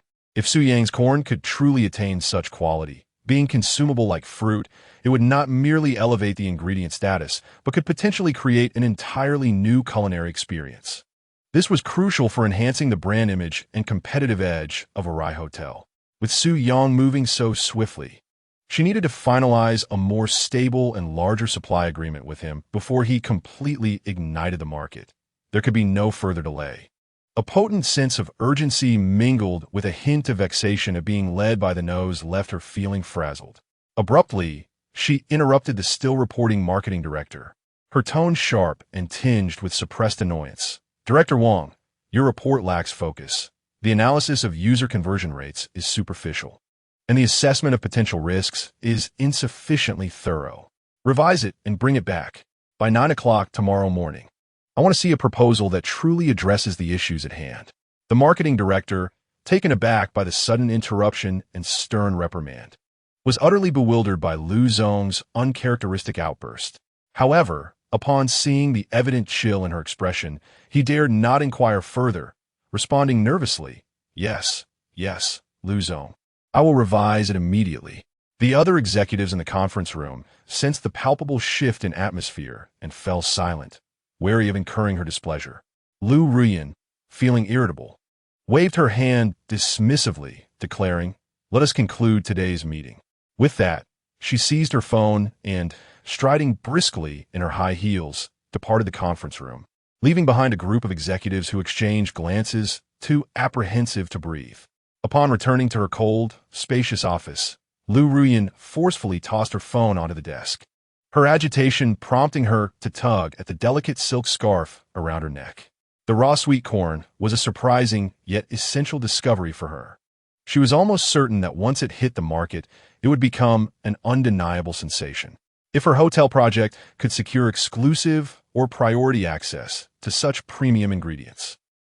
But the thought of having to confront Su Yang again, facing his calm and aloof demeanor as if everything were well within his grasp, filled her with a suffocating sense of humiliation and helplessness.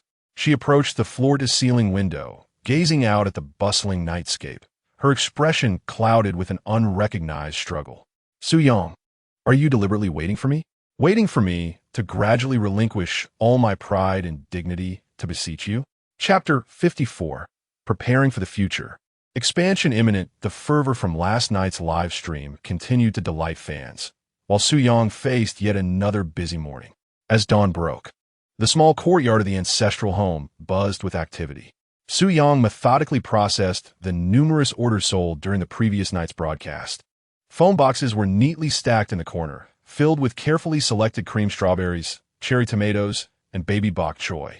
Wearing gloves, he worked with gentle precision. The strawberries received the highest standard of care.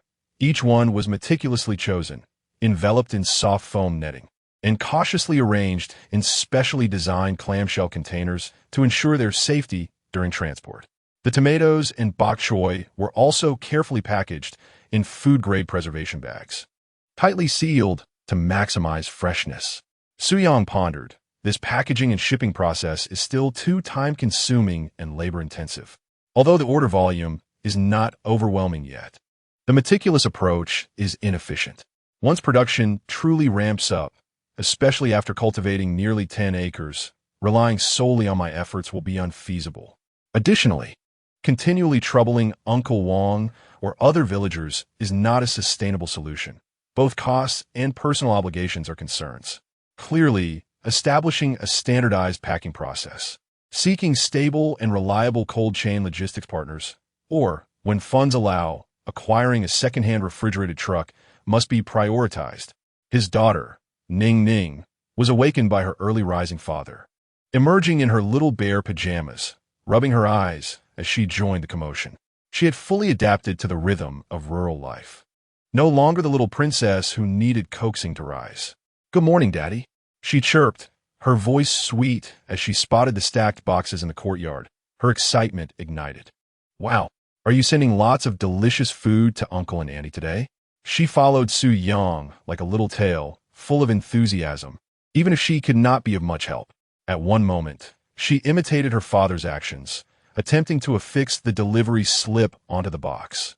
At another, she dashed over to the hen house to check if the hens had laid any new eggs, or to the rabbit hutch to see if Shueqiu, Huihui, and Tao Dao were obediently nibbling on grass. "Indeed, we must send them the freshest and most delectable items with utmost speed." Su Yang responded to his daughter with a smile, deftly reattaching a misaligned delivery slip and gently patting her little head. The packing was finally completed. Su Yang sought out Uncle Wang, who owned a small convenience store in the village, borrowing his somewhat antiquated yet reliable second-hand van. The father and daughter worked in unison, carefully loading a dozen foam boxes onto the vehicle. Though Ningning was small in strength, she busily ran back and forth, helping her father open the car doors and passing him tape, embodying the spirit of a little farm manager. After successfully delivering the packages to the courier point in town and repeatedly urging the courier to prioritize their shipment and utilize the fastest cold chain, Su Yang returned to the village with an excited Ningning. He mused that the initial experience of customers is crucial. Reputation serves as the finest advertisement. Although the transportation process was somewhat cumbersome and costly, it was imperative to ensure the quality upon delivery. As it pertained to the reputation of Ningning and her father-'s brand, there could be no room for negligence. Upon returning home, after a simple lunch, and having entertained a playful Ningning for the entire morning, the slightly weary girl went for her afternoon nap. Only then did Su Yang find the time to settle down, sitting on a small stool in the courtyard, taking out his phone and a small notebook for bookkeeping, earnestly reviewing the recent financial situation. During this period, the popularity of the Daodu account titled Ningning and Dad's Country Life continued to soar, with a significant word-of-mouth effect. Not only did the cream strawberries sell out instantly every time they were listed, but the newly launched premium cucumbers were also exceptionally well received, boasting a high repurchase rate. Online sales revenue consistently grew steadily. More importantly, the collaboration with the Lu Group had entered a regular rhythm, with fixed weekly supplies bringing considerable and stable returns. Although he remained vigilant and distant from Lu Rian herself, he could not deny that the funds generated by this business contract had indeed alleviated his initial economic pressures significantly. He picked up his pen and quickly calculated in his notebook the remaining savings on hand, the accumulated profits from recent online sales, the stable returns from the collaboration with the Lu Group, and the expenses over the period, including purchasing agricultural tools, seeds, rabbits, and constructing the rabbit hutch. Su Yang thought to himself, the funds are nearly sufficient. Online sales are flourishing, and the collaboration with Lu Group provides a stable cash flow for the moment. There are no issues with capital turnover. The money at hand is enough to cover the leasing fee for the barren land in the back mountain, with some remaining as initial funds for hiring labor for the preliminary cultivation and purchasing small agricultural machinery. He could no longer hesitate. The bottleneck regarding land must be swiftly overcome. Time waits for no one. It was time to discuss the leasing matter with Uncle Wang. He raised his head, his gaze resolutely directed toward the back mountain. The desolate expanse, marked on the system map, spanning nearly 10 acres, embodies his and Ning Ning's aspirations for the future. Furthermore, it signifies a pivotal step for him to transcend the confines of small-scale operations and to genuinely expand and fortify his enterprise. Resolute in his decision, Su Yang no longer procrastinated. Upon Ning Ning's awakening from her afternoon slumber, after offering her a sip of water and dressing her in a fresh little dress, he took her small hand and proceeded directly to Uncle Wang's residence. Uncle Wang was leisurely smoking a pipe in his yard, observing his grandson and several village children playing in the mud. Noticing Su Yang and Ning Ning approaching, he extinguished his pipe with a smile and warmly greeted them. "Xiao Yang, Ning Ning, you've come. Please sit down. What brings you here?" "Uncle Wang, I have a matter of some importance to discuss with you regarding the village," Su Yang replied, bypassing idle chatter to get straight to the point. I would like to lease the barren land on the southern slope of the back mountain. Adjacent to that little stream, the parcel that remains from the old timber yard, approximately 9 acres, nearly 10. Oh, that piece of barren land on the back mountain? Uncle Wong was momentarily taken aback by Su Yang's words, his eyes soon reflecting surprise, followed by keen interest and admiration. Xiao Yang, you have your sights set on that land. It's quite a considerable area. The terrain is indeed flat and near water, but it has been neglected for many years. Overrun with stones, weeds, and brambles. Cultivating it will undoubtedly require significant effort. Others have contemplated it before, but they found it too troublesome and abandoned the idea. Your ambition is commendable. Are you truly prepared for this? Uncle Wong thought to himself. This young man possesses remarkable determination and a willingness to work. It has only been a short while since his return, and he has already organized his own land so meticulously that the produce is in high demand from city dwellers. He has even attracted experts and professors from the city's Agricultural Science Institute, establishing a cooperative base, a first for our Qingshan village. Now, he aims to undertake the most challenging of lands, the one that has been overlooked by everyone.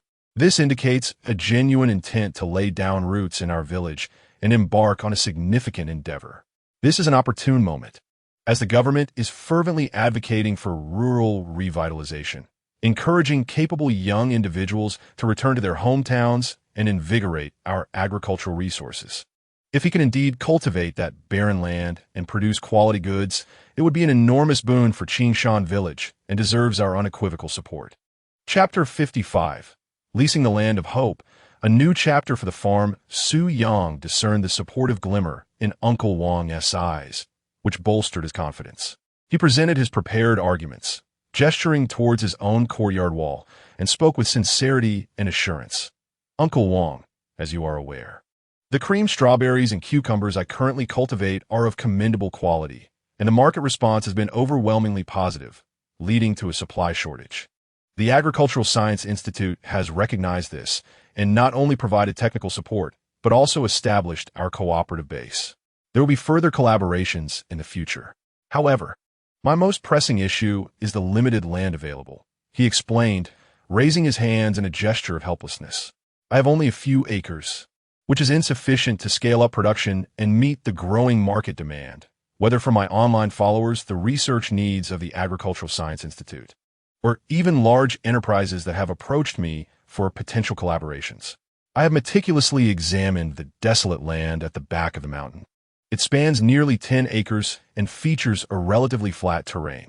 Most importantly, it is conveniently adjacent to a small stream to the west, facilitating irrigation and water extraction. Should the village agree to lease this land to me, I intend to invest considerable effort into cultivating it, thoughtfully planning its utilization and introducing superior varieties, such as those recommended by the Agricultural Research Institute, to produce high-quality, distinctive agricultural products. He paused, emphasizing the potential benefits for the village.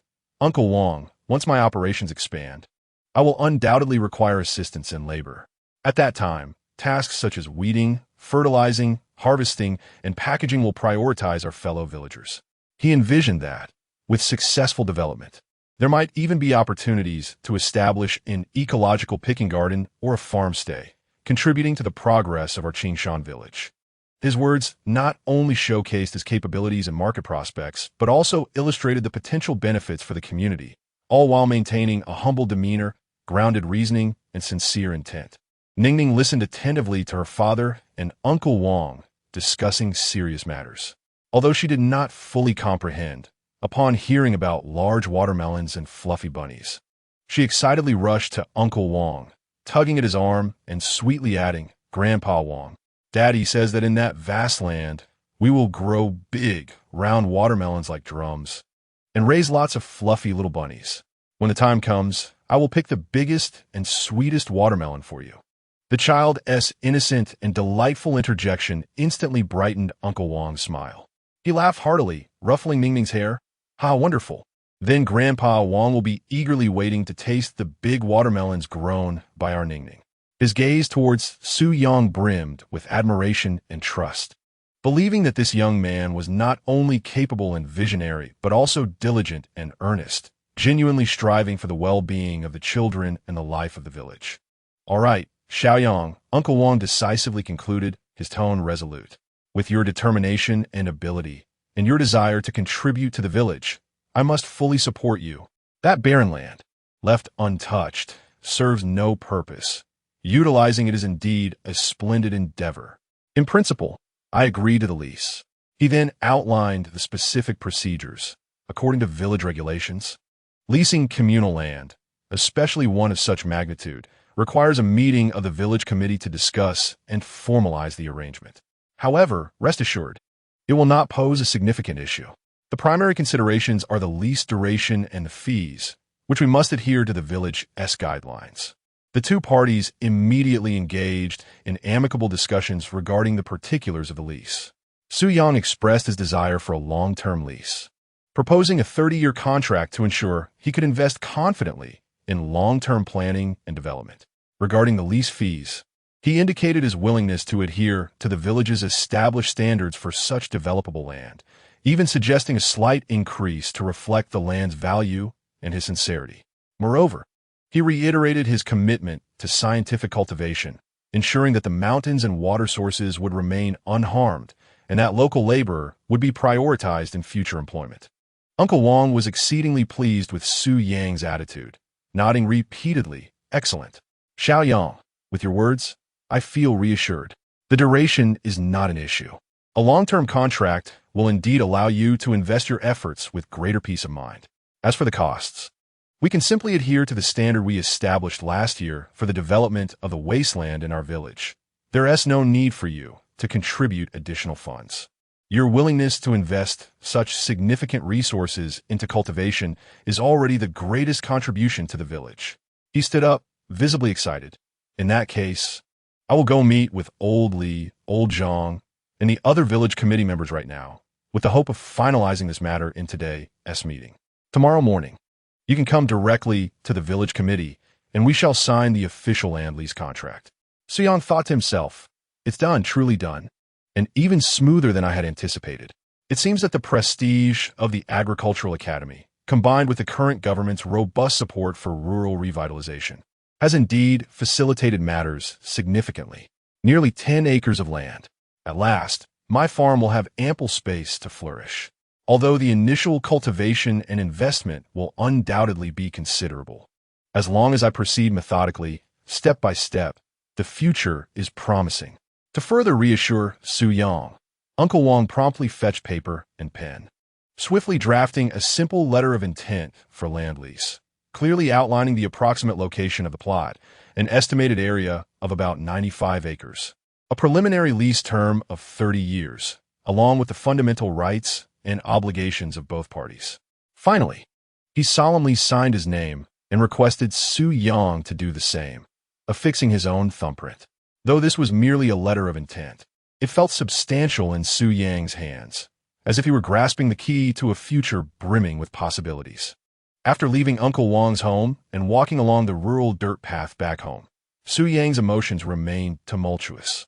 "Father, are we going to have a bigger home soon?" Ning Ning sensed her father's indescribable joy and became excited as well, tugging at his hand, bouncing with questions. Gazing at his daughter's exuberant demeanor, Su Yang felt an unprecedented surge of motivation and boundless aspirations for the future. He knelt down, looking into his daughter's sparkling eyes, and nodded earnestly, his voice imbued with strength and confidence. "Yes, Father has already reserved that large, beautiful piece of land near the creek for us. Once I cultivate it into a magnificent farm, far larger than our current yard and brimming with delicious produce, we shall realize all the wishes we just spoke of." He gazed tenderly at his daughter and continued, "However, transforming that wasteland into a grand farm will entail immense hardship. I may become busier than I am now, and want to have as much time to play with you like I do at present. Ning Ning, you must be good and obedient. Read by yourself, play with your toys, and support Father's hard work, all right?" Though Ning Ning only partially understood, seeing the seriousness and anticipation in her father's eyes, she nodded vigorously, her little face reflecting earnestness and maturity. Ning Ning would play with her Lego castle, read her princess storybooks by herself, and once her father finished his work, she would wait for him to join and play. She would even help her father water the big watermelon and gather grass for the little bunny and the fluffy dog. Good child. You are truly a wonderful helper to your father. Su Yang embraced his daughter tightly, his heart brimming with warmth and boundless motivation. Chapter 56. The Contract Finalized. Sweet corn makes a stunning debut. Agricultural Institute urgently revisits soon. The morning of the following day arrived at the Qingshan Village Committee. Sunlight streamed through the aged window frames, illuminating the wooden table where lay the Rural Land Contract Management Rights Transfer Agreement, adorned with a vivid red official seal. Su Yang meticulously reviewed every clause of the contract: land parcel location, area, duration of the lease, rental fees, payment methods, and the confirmation of both parties' rights and obligations. Once assured of its accuracy, he solemnly inscribed his name in the position designated for the second party, leaving a clear red fingerprint beside it. Uncle Wang, the village head, representing the committee, also signed in the position for the first party and affixed the committee seal. Little Yang, with his contract signed, this land will belong to you for the next 30 years. Work diligently. I believe you can transform that barren land into a treasure. Uncle Wang patted Su Yang's shoulder, his face radiating satisfaction and anticipation. Thank you, Uncle Wang, and thanks to all the uncles in the village committee for your trust. Gripping the weighty contract, Su Yang felt an indescribable surge of excitement and a sense of grounding. I will do my utmost to cultivate this land and live up to everyone's expectations. This contract was not merely a document. It was a solid foundation for him to take root in Qingshan Village and to expand and strengthen the agricultural brand and farm that he shared with Ning Ning and his father. Exiting the village committee, the sun shone brightly, and Su Yang's mood was exceptionally buoyant. With nearly 10 acres of new land secured, the future of the farm brimmed with boundless possibilities. He hurried back to the old residence, his mind preoccupied with another significant matter. The system had notified him yesterday that the highly anticipated premium sweet corn had reached maturity. Su Yang pondered. With the contract finalized and the land issues mostly resolved, it now hinged on the quality of the sweet corn. The system's description was so enchanting: thin-skinned, juicy, explosively sweet, and suitable for raw consumption. If it truly lived up to its promise, it would undoubtedly become another bestseller. Ning Ning, that little glutton, must have been eagerly awaiting it. He dashed toward the cornfield outside. As he surveyed the scene, the corn stalk stood nearly as tall as a person, robust and upright, with leaves of a lush green. The corn cobs, enveloped in thick husks, were swollen and plump, their silks now a deep brown, and the air was filled with a unique, sweet fragrance. Su Yang navigated carefully through the corn rows, selecting a plant located at the center of the plot. Basking in abundant sunlight, with a corn cob that appeared the most full and evenly shaped. With a crisp snap, the first perfectly matured premium sweet corn was successfully harvested. He meticulously peeled back the layers of verdant husks to reveal neatly arranged, plump kernels, their color reminiscent of the finest mutton fat jade, milky white. These kernels were exceptionally tender, crystal clear, exuding a unique aroma that blended fruity freshness with a milky sweetness, as if a gentle squeeze would release their delectable juices. Holding this nearly perfect treasure, Su Yang approached the old well in the courtyard, where he carefully rinsed it with the pure, clear well water. Daddy, look at this big corn cob. It's so beautiful, like a multitude of tiny pearls lined up together. Ning Ning had long been captivated, circling around her father, tilting her little face upwards, her unblinking eyes fixated on the uniquely exquisite ear of corn, her mouth slightly agape, filled with wonder. She inquired whether it could be eaten immediately and if it truly required no cooking. Su Yang, suppressing his own impulse to taste it at once, skillfully retrieved his phone, activated the recording function, and adjusted the angle. He crouched down, presenting the corn to Ning Ning, his face adorned with an encouraging smile. Yes, as I mentioned, our little corn baby is truly special, as sweet as fruit, and can be enjoyed raw. Come, our little gourmet, Ning Ning, be the first to taste it and tell Daddy just how delightful it is. Ning Ning, glancing at her father's encouraging gaze, lowered her head, inhaling the enticing sweet aroma, and finally mustered the courage to open her small mouth, gently biting into the glistening, plump kernels. Crack! A sound so crisp, akin to biting into a premium, crunchy apple. Resonated. Instantly, an unimaginable burst of rich, sweet juice exploded within her mouth. Her eyes widened in disbelief, sparkling with wonder. The chewing momentarily paused before erupting into overwhelming delight. Wow! Her little mouth moved rapidly, gleaming with happiness as she exclaimed, albeit indistinctly, "Sweet, Daddy, so sweet. So juicy, like drinking fruit juice. So delicious, 100 times better than cooked corn." Her excited cheeks flushed bright red as she clutched the ear of corn, taking several more big bites, juice trickling down her chin, completely immersed in the exquisite flavor. Su-Yang felt an overwhelming joy within. It worked. It could truly be eaten raw. Observing Ning Ning's reaction, the texture and sweetness were undoubtedly off the charts. The system was remarkably effective. This authentic response served as the best advertisement. Watching his daughter relish the corn with such satisfaction filled Su-Yang with a sense of accomplishment. The success of the sweet corn not only meant a new flagship product for the farm, but also indicated a continuous increase in system points. Seizing the opportunity while Ning Ning was still engaged with the corn, Su-Yang delved into the system. He mused, "I've amassed quite a few points. With cucumbers and strawberries consistently supplied, and now corn successfully introduced, it's time to draw a few more prizes and see if I can acquire something else, preferably fruit, as that is Ning Ning's favorite." With a thought, he opened the lottery wheel. System, initiate 2 draws. Ding! Consumed 10 points drawing. Congratulations. Host has received 5 bags of high-grade composite organic fertilizer, rich in various trace elements, capable of rapidly enhancing soil fertility to a high level. Su-Yang thought to himself, organic fertilizer is excellent, just what I need for the newly contracted barren land to expedite soil improvement. Let us draw again. Ding! Consumed 10 points drawing. Congratulations, host has received 30 seeds of superior cherry tomatoes, quality, excellent taste, sweet and tangy, juiciness, abundant. Aroma, rich with a slight floral honey flavor, growth period, moderate, yield, high. Su-Yang felt a surge of excitement. Superior cherry tomatoes, splendid. Of comparable quality to cream strawberries, this delightful produce is not only nutritious and delicious, but also visually appealing, with its vibrant red hue hanging from the vine, making it perfect for video captures. Ning Ning also adores it, undoubtedly marking it as yet another popular item. With a flavor reminiscent of nectar, the system continues to impress. Following the conclusion of the lottery, Su-Yang's spirits soared even higher. He recalled the limited pre-sale orders for sweet corn from a few days prior during the live broadcast, promising fans delivery within 72 hours. Now that the corn harvest was ready and quality assured, it was time to fulfill that promise. He re-entered the cornfield, meticulously selecting dozens of cobs at the perfect stage of ripeness before commencing the vacuum packaging process.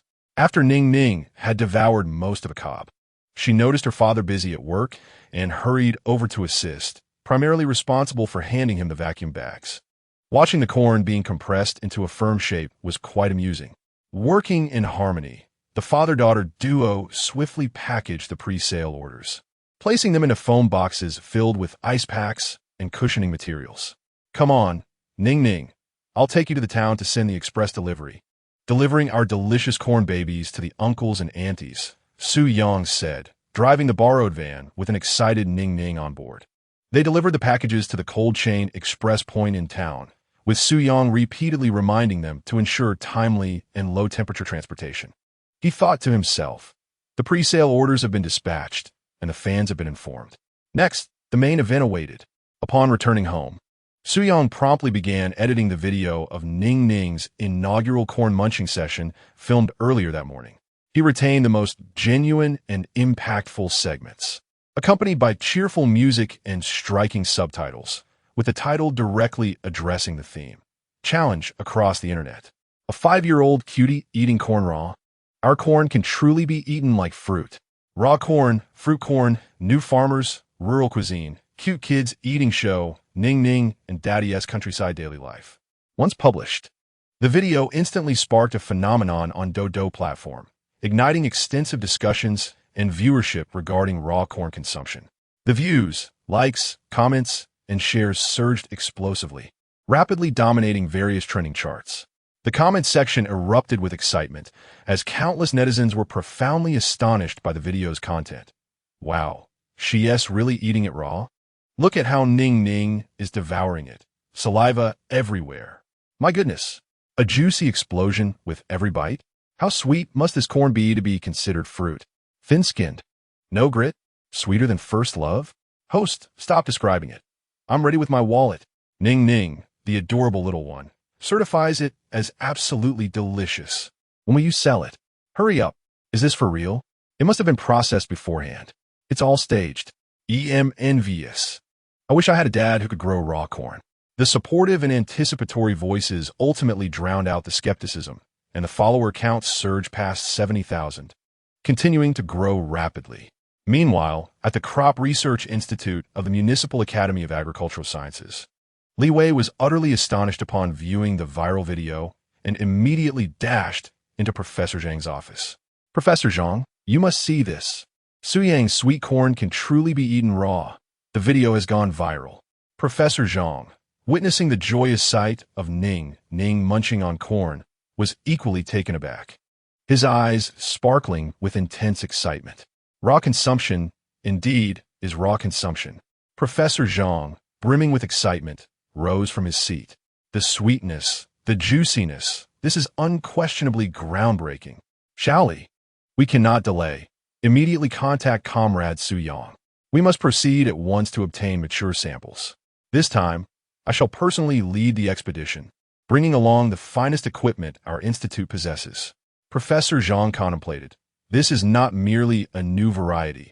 It could herald an entirely new agricultural paradigm. The seeds in Su Yang's possession are a national treasure, warranting in-depth research. Li Wei promptly dialed Su Yang's number, his tone infused with exhilaration and urgency. Mr. Su, we have seen the video of your sweet corn. It's simply astonishing. Professor Zhang has instructed us to come over immediately to collect mature corn samples for detailed analysis. Would that be convenient for you? We are ready to depart at once. Receiving Li Wei's call, Su Yang was not surprised and calmly acquiesced to the request for an afternoon visit. He mused, the Agricultural Science Institute's response has exceeded my expectations. Clearly, the value of this raw sweet corn is indeed immense. It is fortuitous that they will conduct the tests, allowing us to secure an official report that will pave the way for subsequent large-scale promotion. However, I must be cautious with the sample provision. The core secrets of the system must remain concealed. Sticking to the old strategy, credit must go to the seeds from friends and the technical guidance from the Agricultural Science Institute. Professor Zhang's personal visit indicates a significant level of seriousness, presenting a fine opportunity to deepen our collaboration. After ending the call, he gazed thoughtfully at the cornfield outside, which swayed gracefully in the wind. Approaching the field's edge, he meticulously selected several ears of corn that were plump and perfectly matured, their milky white kernels complemented by dark brown silk. He washed them thoroughly with clear well water and arranged them neatly in a clean bamboo basket. In his mind, he considered the impending arrival of the experts. Mere data would not suffice. They must taste the corn for themselves. Let this fruit corn, infused with the power of the system, astound them once more. Chapter 57. The Corn's Astonishment. The Agricultural Science Institute returns after the visibly excited and urgent call from Li Wei. Su Yang felt no surprise.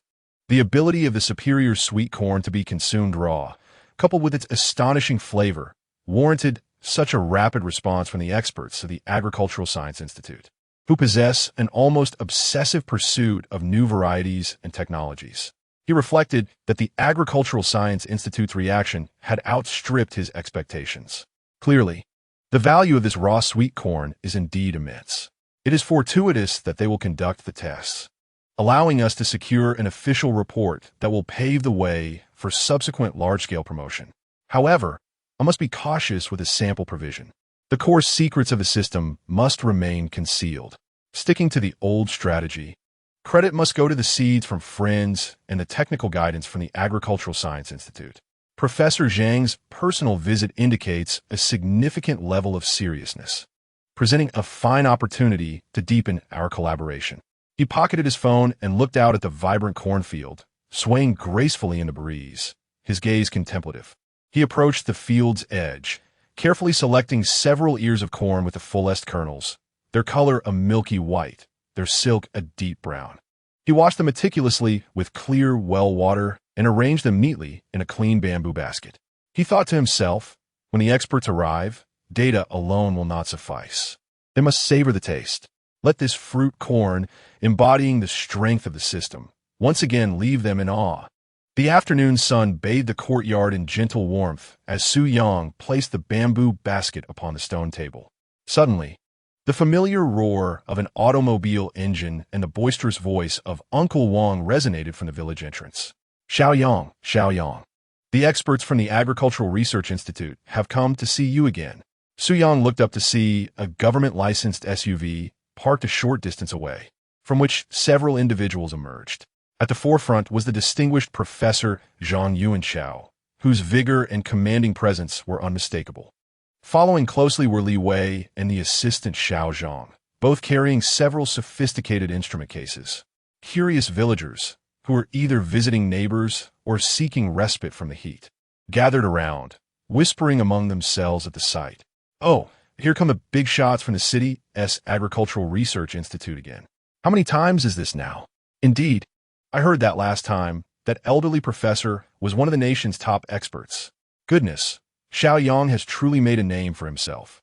Even farming can attract such illustrious figures. Can his corn really be eaten raw? That girl in the video seemed to enjoy it immensely. The murmurs of admiration and curiosity among the villagers only added to the air of mystery and authority surrounding Su Yang's farm, courtesy of the frequent visits from the experts. Su Yang approached them, his face adorned with just the right amount of surprise and politeness. Professor Zhang, Researcher Li, it is a pleasure to see you again. Not at all. Not at all. Professor Zhang appeared even more exhilarated than during their last visit. He strode forward, his gaze swiftly bypassing Su Yang and fixating on the towering cornfield beyond the courtyard, his eyes shimmering with excitement. Zhongrai Su Yang, we watched your video featuring the raw corn. It is simply astonishing. We could hardly wait to come and see it for ourselves, to taste it firsthand. Li Wei nodded vigorously, his voice brimming with enthusiasm. Indeed, Mr. Su, once the video was released, our entire research institute was abuzz. Everyone is eager to discover just how remarkable this corn truly is. Professor Zhang, Researcher Li, please have a seat, Su Yang invited, guiding them to the stone table in the courtyard. He gestured towards the bamboo basket filled with freshly washed corn. This corn was just harvested not long ago. I would appreciate your tasting it and providing your expert opinion on its quality. Professor Zhang wasted no time, picking up an ear of corn that felt heavy and exuded a sweet aroma. He examined the plump, pearl-like kernels with great admiration. Splendid. This is exceptional corn. Just by its appearance, the fullness and color of these kernels far surpass that of ordinary sweet corn varieties. Without waiting for his assistant to retrieve any instruments, he mimicked the manner from the video and prepared to take a bite. Ah, Professor Zhang! Both Li Wei and Xiao Zhang exclaimed in alarm. After all, raw corn was not a conventional delicacy. What if the taste was unpalatable? Not to worry. Professor Zhang waved his hand dismissively, his eyes alight with a fervent curiosity for scientific validation and the allure of this extraordinary crop. As someone involved in agricultural research, how could I shy away from a taste test? I am eager to discover the flavor of this corn that children seem to relish so much. With that, under the watchful gaze of the gathered crowd, Professor Zhang bit into the creamy white kernels with vigor. Crack! The sound was exceptionally crisp, even more resonant than biting into the finest fruit, echoing through the tranquil courtyard.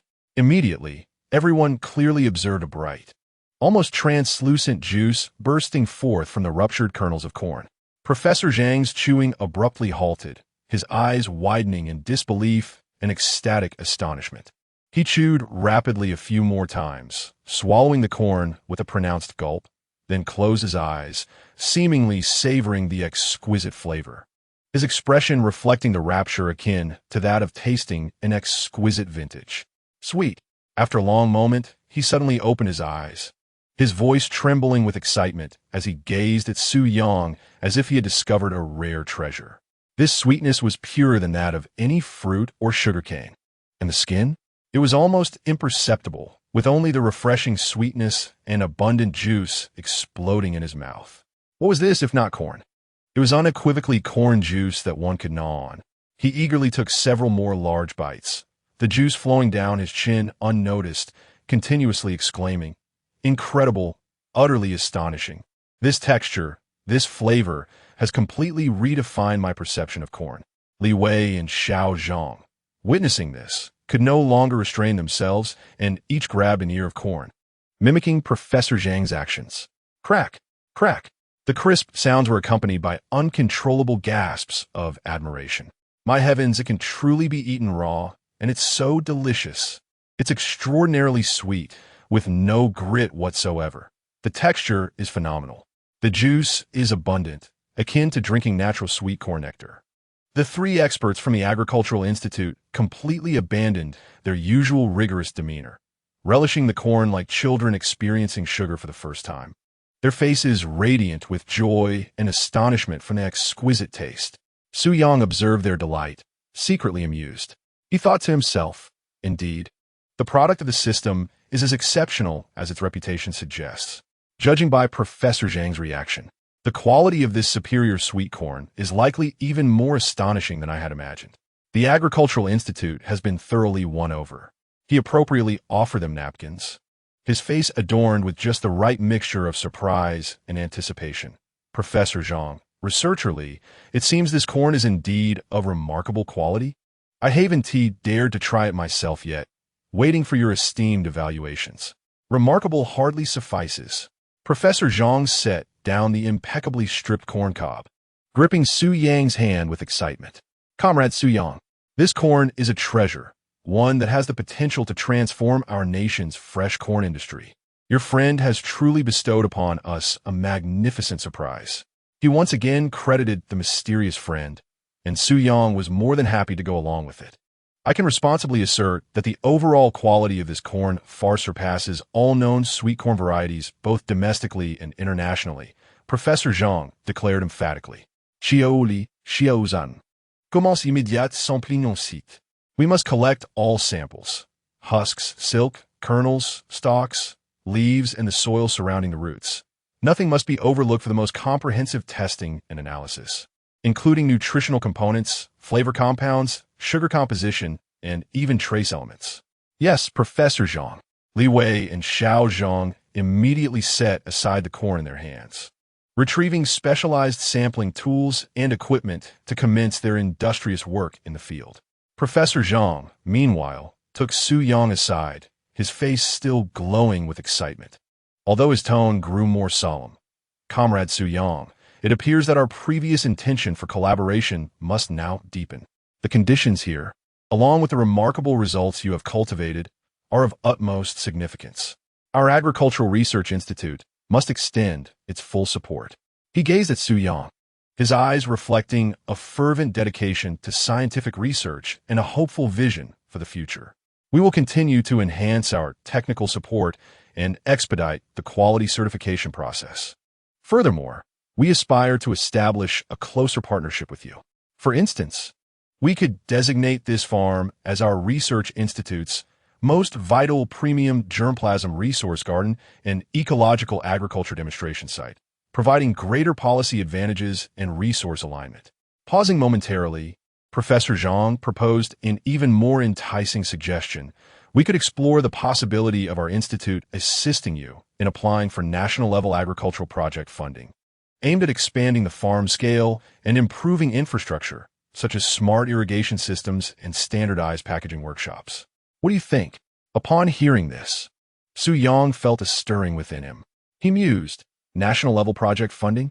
This represents tangible benefits, far more reliable than the investment intentions of the Lu Group, and without the multitude of additional conditions and controlling tendencies. The Agricultural Research Institute genuinely wishes to excel in this endeavor and promote agricultural development. Forming a deep bond with them would undeniably favor the brand image and long-term growth of my farm. A look of appropriate gratitude and seriousness crossed his face. Professor Zhang, I truly do not know how to express my appreciation for the trust and support from you and the Agricultural Research Institute. I am certainly willing to deepen our collaboration. It is also my aspiration to cultivate this land well and produce more excellent goods.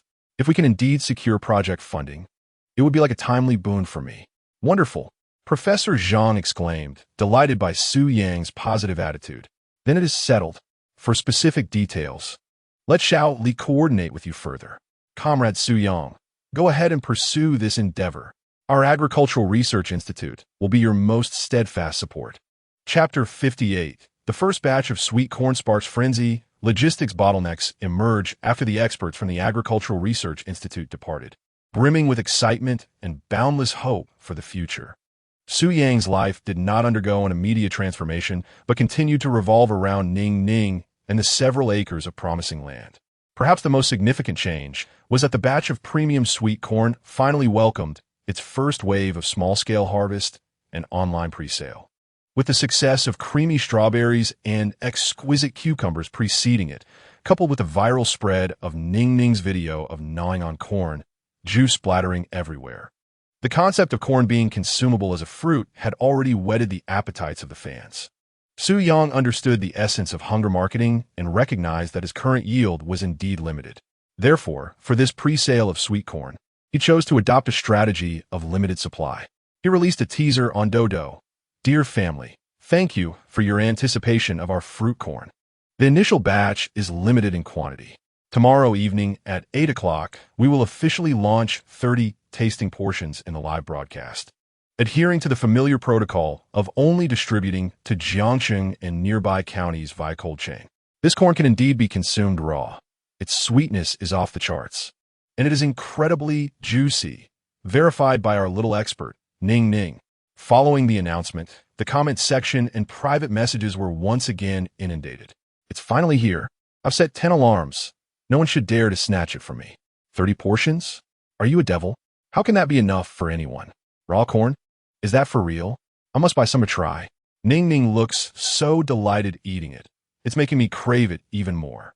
I absolutely must secure a portion this time. Observing the fervor of his fans, Su Yang felt increasingly confident about the market potential for sweet corn. He mused that the selling point of this corn was remarkably prominent.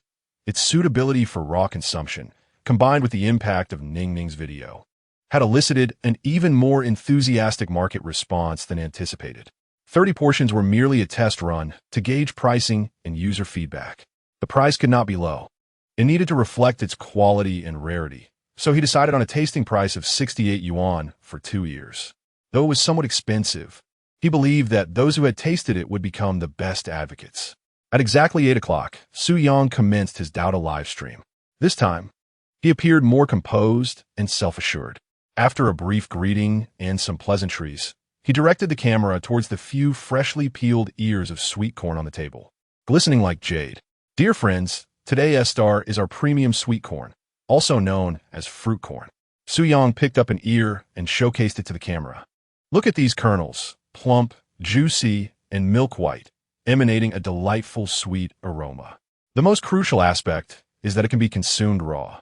As soon as he finished speaking, the ever-watchful Su Wenning, her mouth watering, swiftly grabbed an ear and took a juicy bite for the camera, proclaiming, "Sweet, Dad, super sweet, like drinking syrup." While munching, she enthusiastically provided live certification to the uncles and aunties watching the screen. The atmosphere in the live room ignited instantly, with comments flooding in like a torrent. I'm drooling again. Where's the link? Ning Ning is enjoying it so much. 68 for 2. Though pricey, considering the quality, it's worth it. Let us go. Su Yang wasted no time and promptly listed the 30 portions of sweet corn on the little yellow cart. Almost the moment the link appeared, a notification popped up indicating that the items were sold out. 3 seconds, perhaps even less. Faster than the previous sellout speed. The live room erupted in despair. What? I just clicked in and they're gone? Are you all devils? I couldn't get any. I feel like my life has lost its meaning. I'm crying. Can you prepare more stock next time? Those who secured some, come here. Let me bask in your luck. Host, do you think my kneeling posture is standard? Please, save me a portion next time. The fan's near excruciating lamentations amused Su Yang, while simultaneously underscoring the pressing need for scale production. He thought to himself that the level of demand had far surpassed expectations. It appears that the pricing of 68 for 2 ears has been wholly embraced by the market, with many even perceiving it as a scarcity. The value of this sweet corn has been significantly underestimated.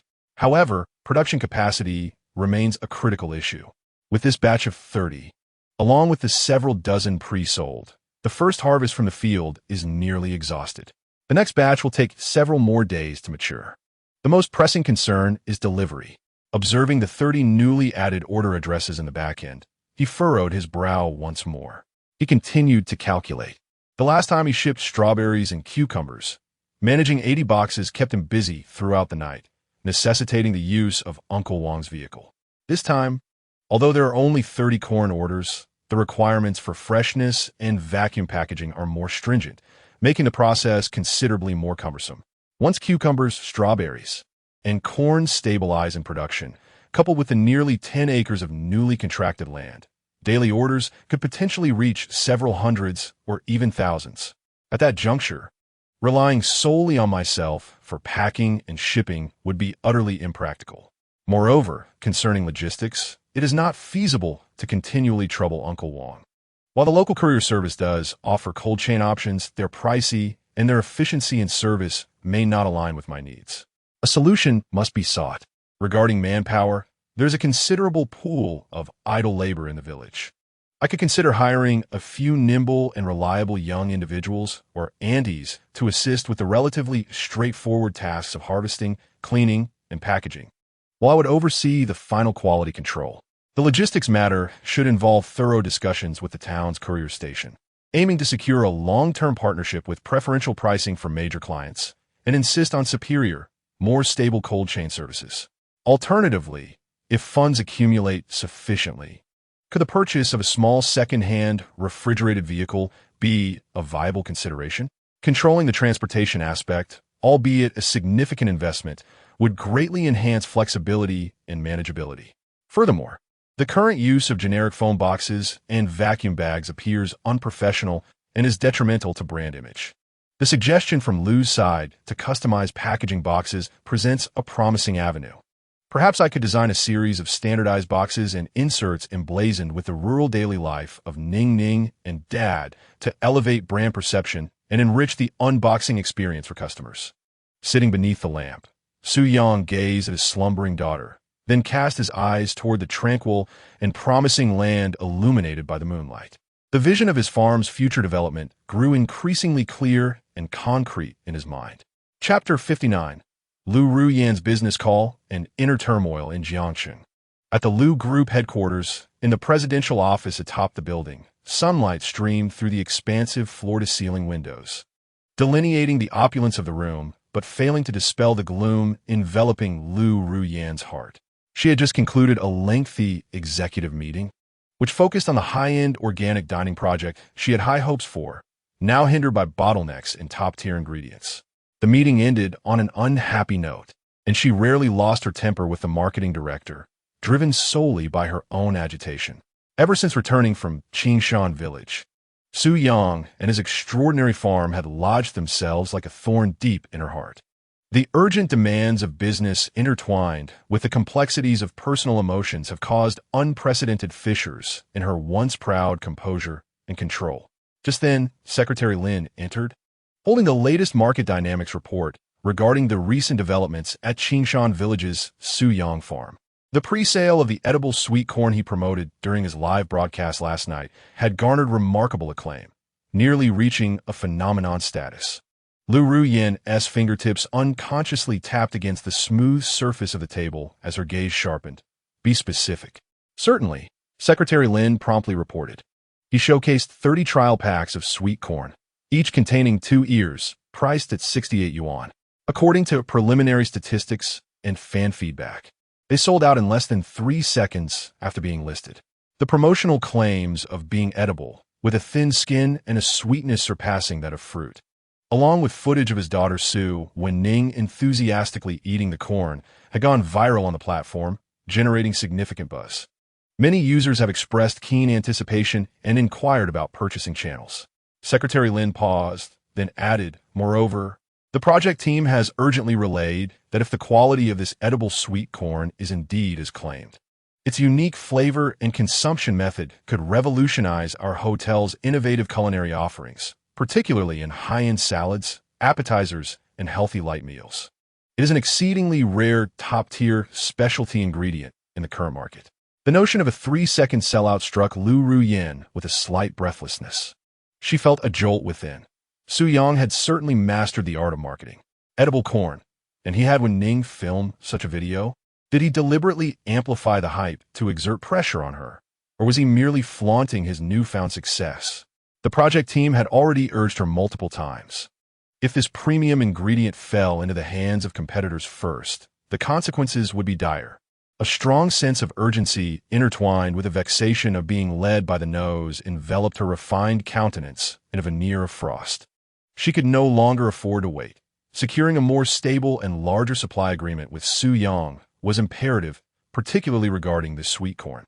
Yet, the thought of Su Yang's previous unyielding demeanor and his stringent stipulations left her feeling humiliated and powerless. To reach out directly would only portray her as desperate and passive. No, she needed to find a suitable rationale. After a moment of contemplation, she turned to Secretary Lin, her voice returning to its usual calm. Though a subtle tension was detectable, Secretary Lin, regarding our preliminary supply agreement with Su Yang Farm, while the supply of cucumbers and strawberries is currently stable. The long-term planning of the hotel menu requires clearer expectations. She paused before assigning a task. Please contact Mr. Su again under the pretext of confirming the details of future product supply and the stability of our long-term cooperation. Internally, she continued to strategize. Yes, this would serve as the perfect excuse, presenting itself as a purely business-oriented matter to ensure the hotel's smooth operation. The focus is on probing the situation regarding the sweet corn. Specifically, what is its yield? Can it be prioritized for bulk supply to us? Additionally, it would be prudent to assess his attitude and whether there's been any softening. Understood, Director Liu. Secretary Lin nodded, seeking clarity on specific areas to confirm. Just ask him. Liu Ruoyan maintained a calm demeanor, devoid of any discernible emotion. What is the current maturity status of the newly launched sweet corn? What is the estimated total yield? Can it be incorporated into our long-term, stable procurement plan, similar to cucumbers and strawberries? If feasible, what would be the approximate supply volume and pricing? We require this information to evaluate whether to include it in the core menu for the upcoming season. She paused momentarily, then seemingly casually added, additionally, regarding the custom packaging he mentioned last time, the design proposal has been preliminarily drafted on our end, so we also need to discuss the details with him. Please ensure the language remains professional and avoids unrelated topics. Understood, Director Liu. Secretary Lin immediately grasped the intent and turned to prepare for contact. Liu Ruoyan watched Secretary Lin's departing figure, her fingertips pressing firmly against her forehead. She knew this call was likely to be yet another ineffective probe, yet it was necessary. In Qingshan village, at the Su family's ancestral home, Su Yang was humming a tune while studying the manual for a small tiller he had ordered online. With this device, the efficiency of cultivating nearly 10 acres of barren land in the back mountains would significantly improve. Meanwhile, Ning Ning was beside him, feeding a few slightly smaller ears of rejected sweet corn from her father to the 3 noticeably plump little rabbits in the hutch. Snowball, Gray, and Tickle were clearly quite fond of this sweet corn, munching contentedly. The phone resting on a small stool nearby rang. Su Yang picked it up and saw it was again Secretary Lin Wei from the culinary project of the Auri Hotel. He thought to himself, how persistent. What guise would she assume this time to confirm collaboration details? Perhaps she was inquiring about the sweet corn? How swift. As soon as the heat of the online buzz began to rise, she could hardly contain herself.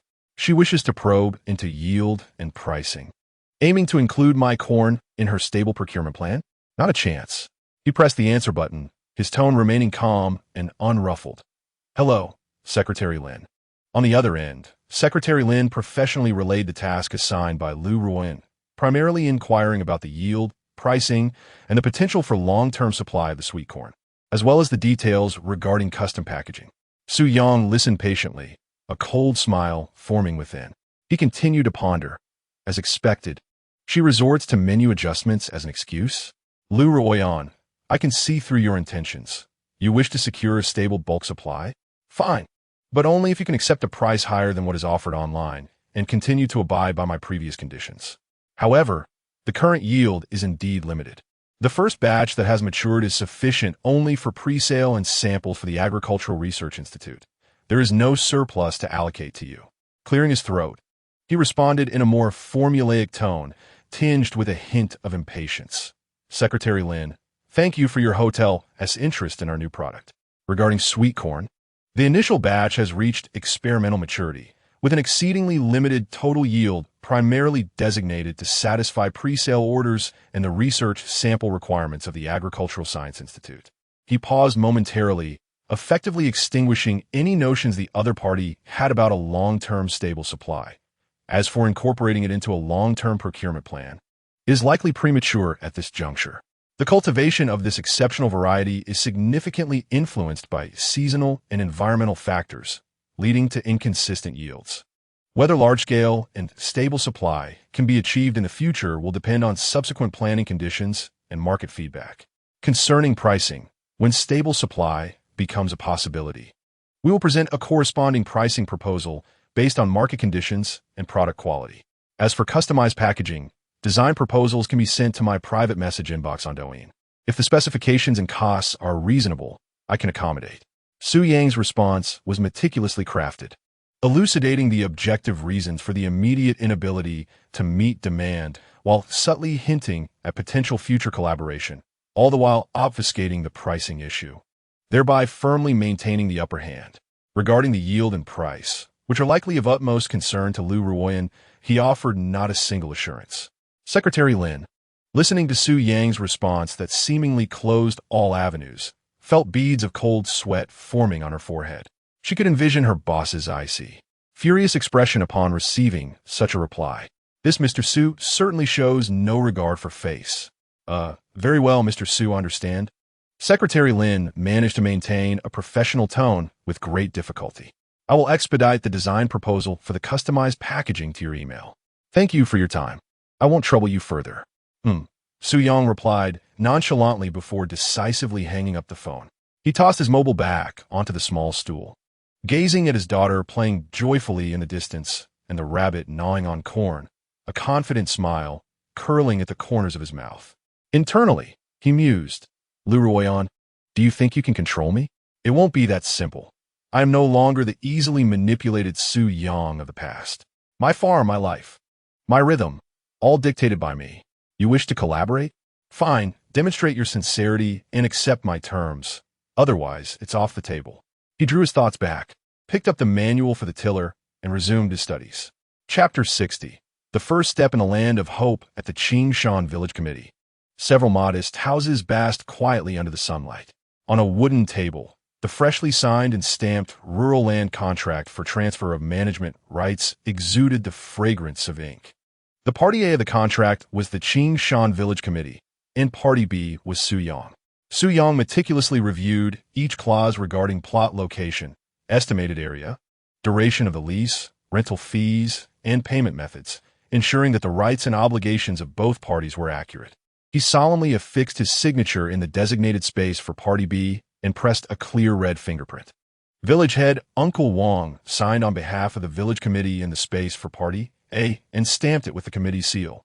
The other members present also signed their names as witnesses at the end of the contract. All right, Xiaoyang, with this signature, the contract holds legal validity, and this land will be under your management for the next 30 years. Uncle Wang handed one of the contracts to Su Yang, giving his shoulder a reassuring pat. His weathered face radiated a sense of gratification and anticipation. Work hard. I believe you can transform that barren land into something precious. Indeed, Yang, we support your aspirations, chimed in a village committee member, surnamed Li with a smile. As Su Yang held the weighty contract, it felt akin to grasping the key to his future. a surge of indescribable excitement and assurance swelling within him. He mused that with the contract secured, the foundation was laid. This nearly 10 acres of land marked the inception of his farm as ascent, though it currently lay in desolation. With the system in place and the technological support from the Agricultural Academy, he was confident in his ability to turn it into a veritable treasure trove. He lifted his gaze to Uncle Wong and the other committee members, a sincere smile gracing his face. "Thank you, Uncle Wong. Thank you, Uncle Lee. And thank you to all the esteemed elders for your trust and support. I shall dedicate myself to cultivating this land and not disappoint your expectations." Then, shifting his tone with a hint of earnest appeal, he continued, "However, Uncle Wong, Uncle Lee, there is one matter where I must seek your assistance." "Oh, speak, young Yang. Whatever help we can offer, we will certainly provide," Uncle Wong replied promptly. Su Yang pointed to the contract, his tone grave. "This nearly 10 acres of wasteland, as you are aware, has languished for many years, overrun with weeds, shrubs, and stones. It would take me ages to cultivate it single-handedly. My crops have a relatively quick growth cycle, and the Agricultural Academy is eager to see results. Time is of the essence." He contemplated the timing to propose hiring help, seizing the opportunity while their support was at its peak right after signing the contract.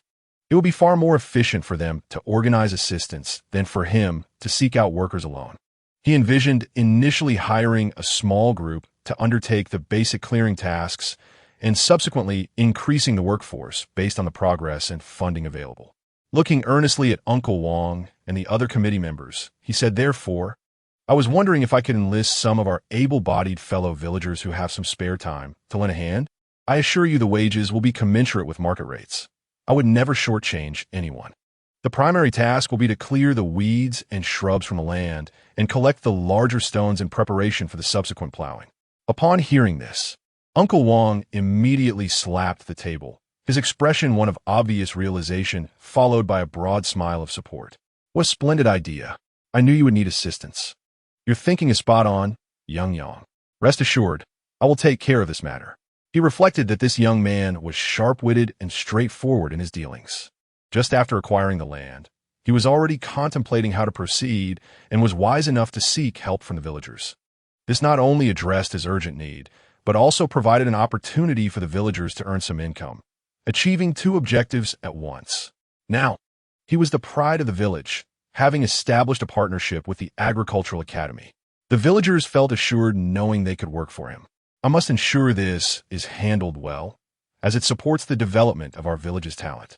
Many villagers often found themselves idle during the farming off-season, who would want to find some work nearby and earn a wage. Uncle Wong turned to the other village committee members, Old Lee, Old Zhang. "Do you share the same sentiment? It stands to reason.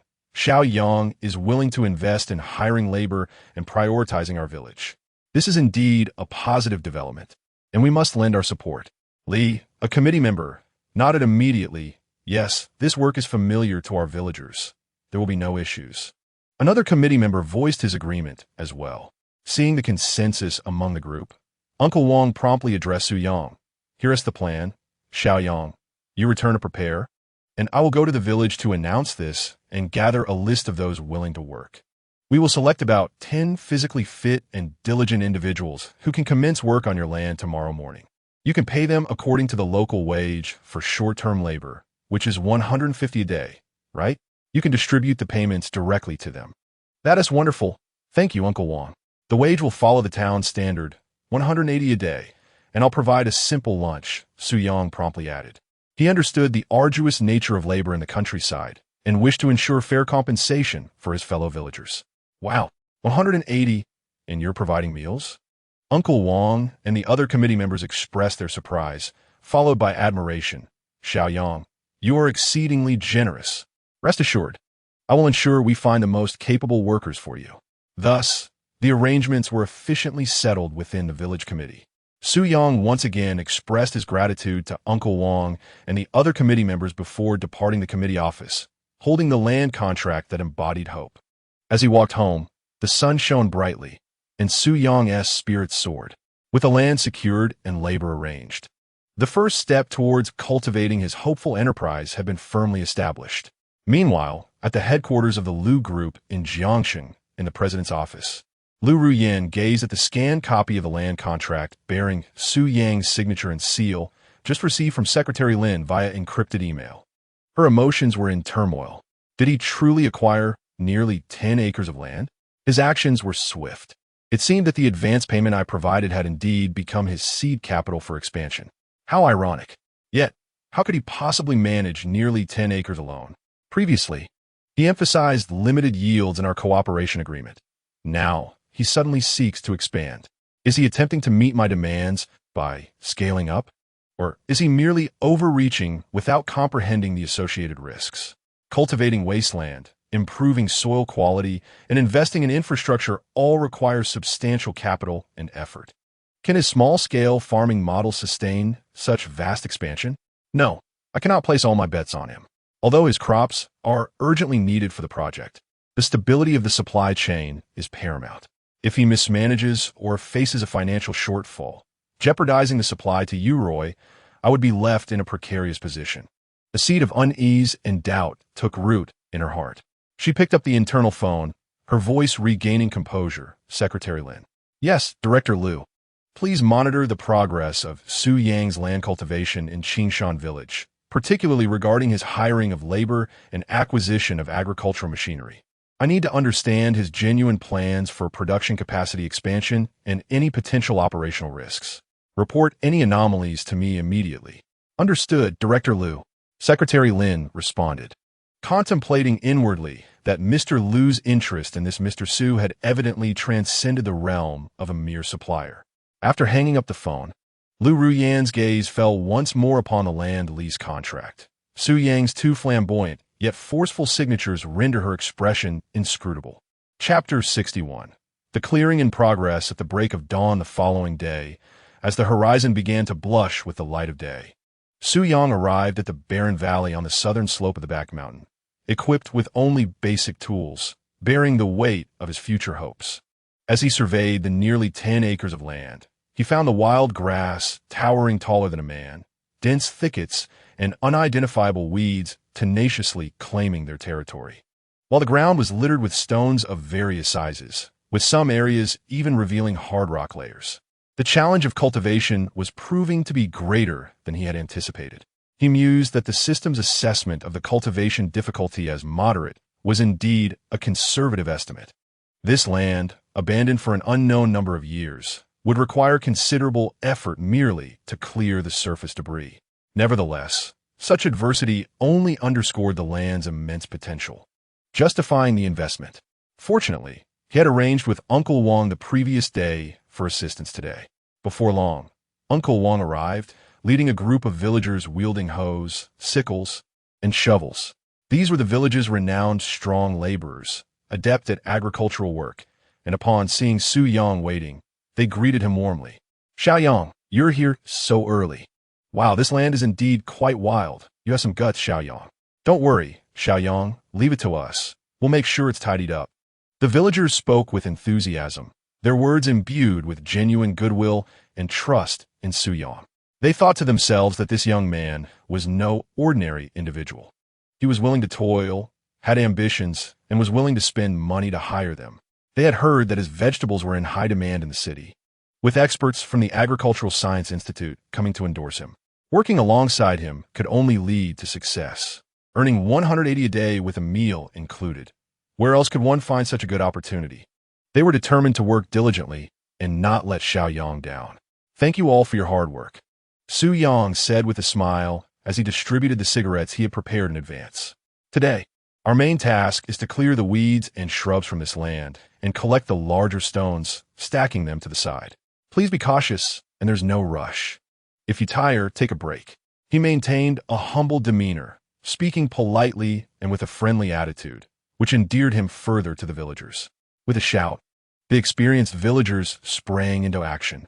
The sound of swinging sickles echoed as the towering wild grass fell in swathes. Sturdy hoes severed the stubborn roots of the shrubs.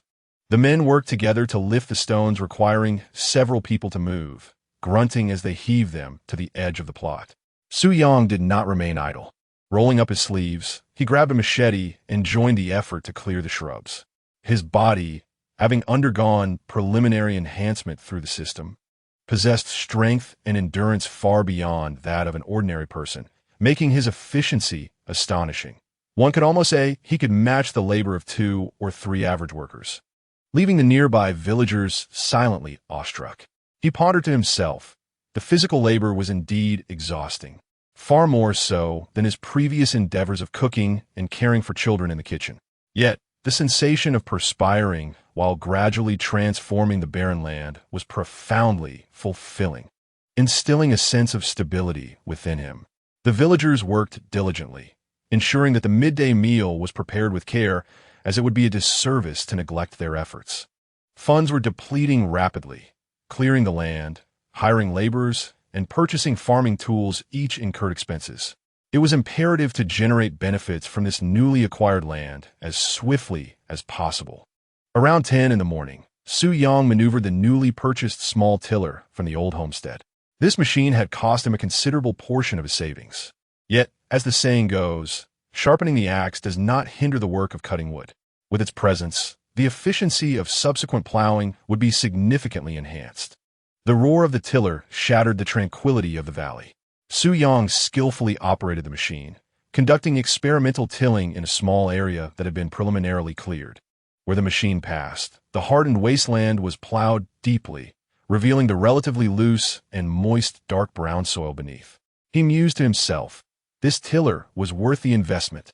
Although slightly expensive, its efficiency was indeed remarkable.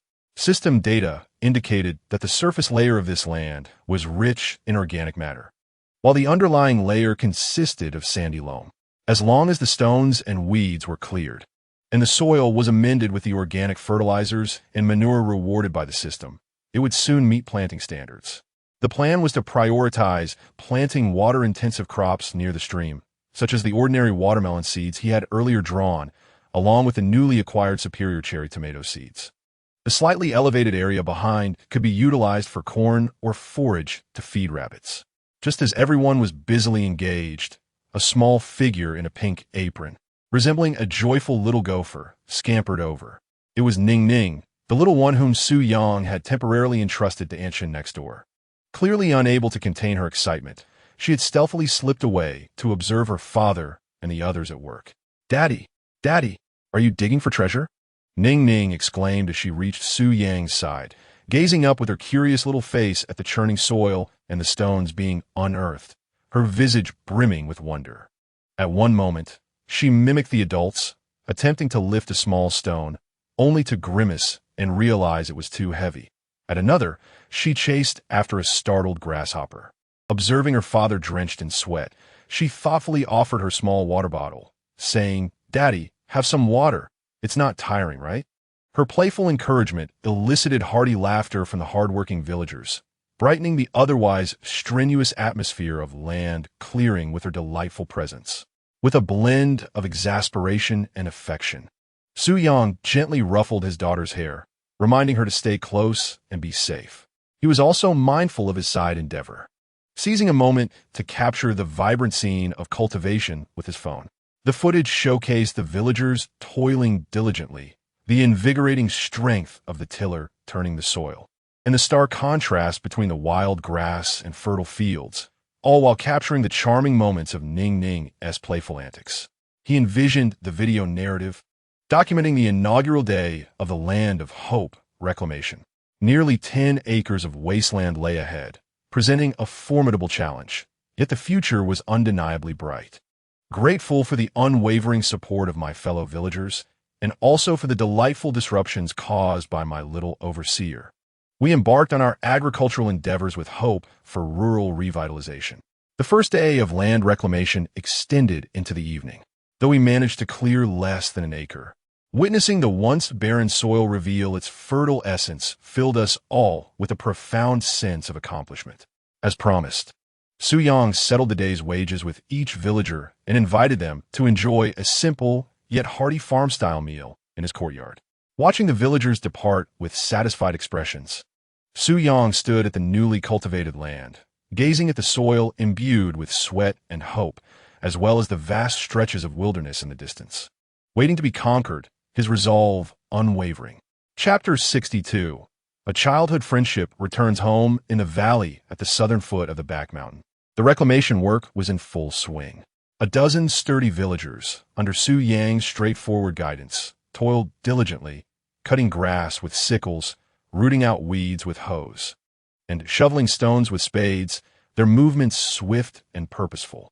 The roar of a small tiller occasionally filled the air, turning the newly cleared soil and revealing rich black earth.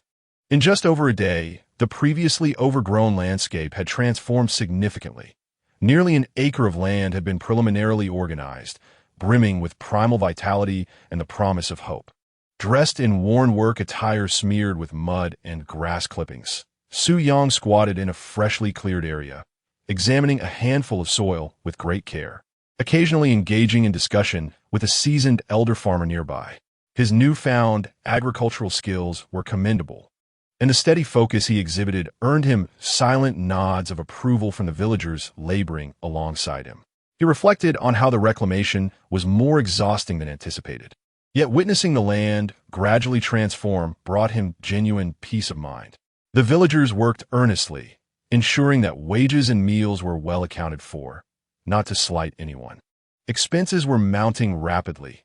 Labor for reclamation, fuel for the tiller, and the subsequent need for fertilizers and seeds were all pressing concerns. Although the stable returns from the Liu family alleviated immediate financial strain, sustaining the development of nearly 10 acres required prompt action to generate profit.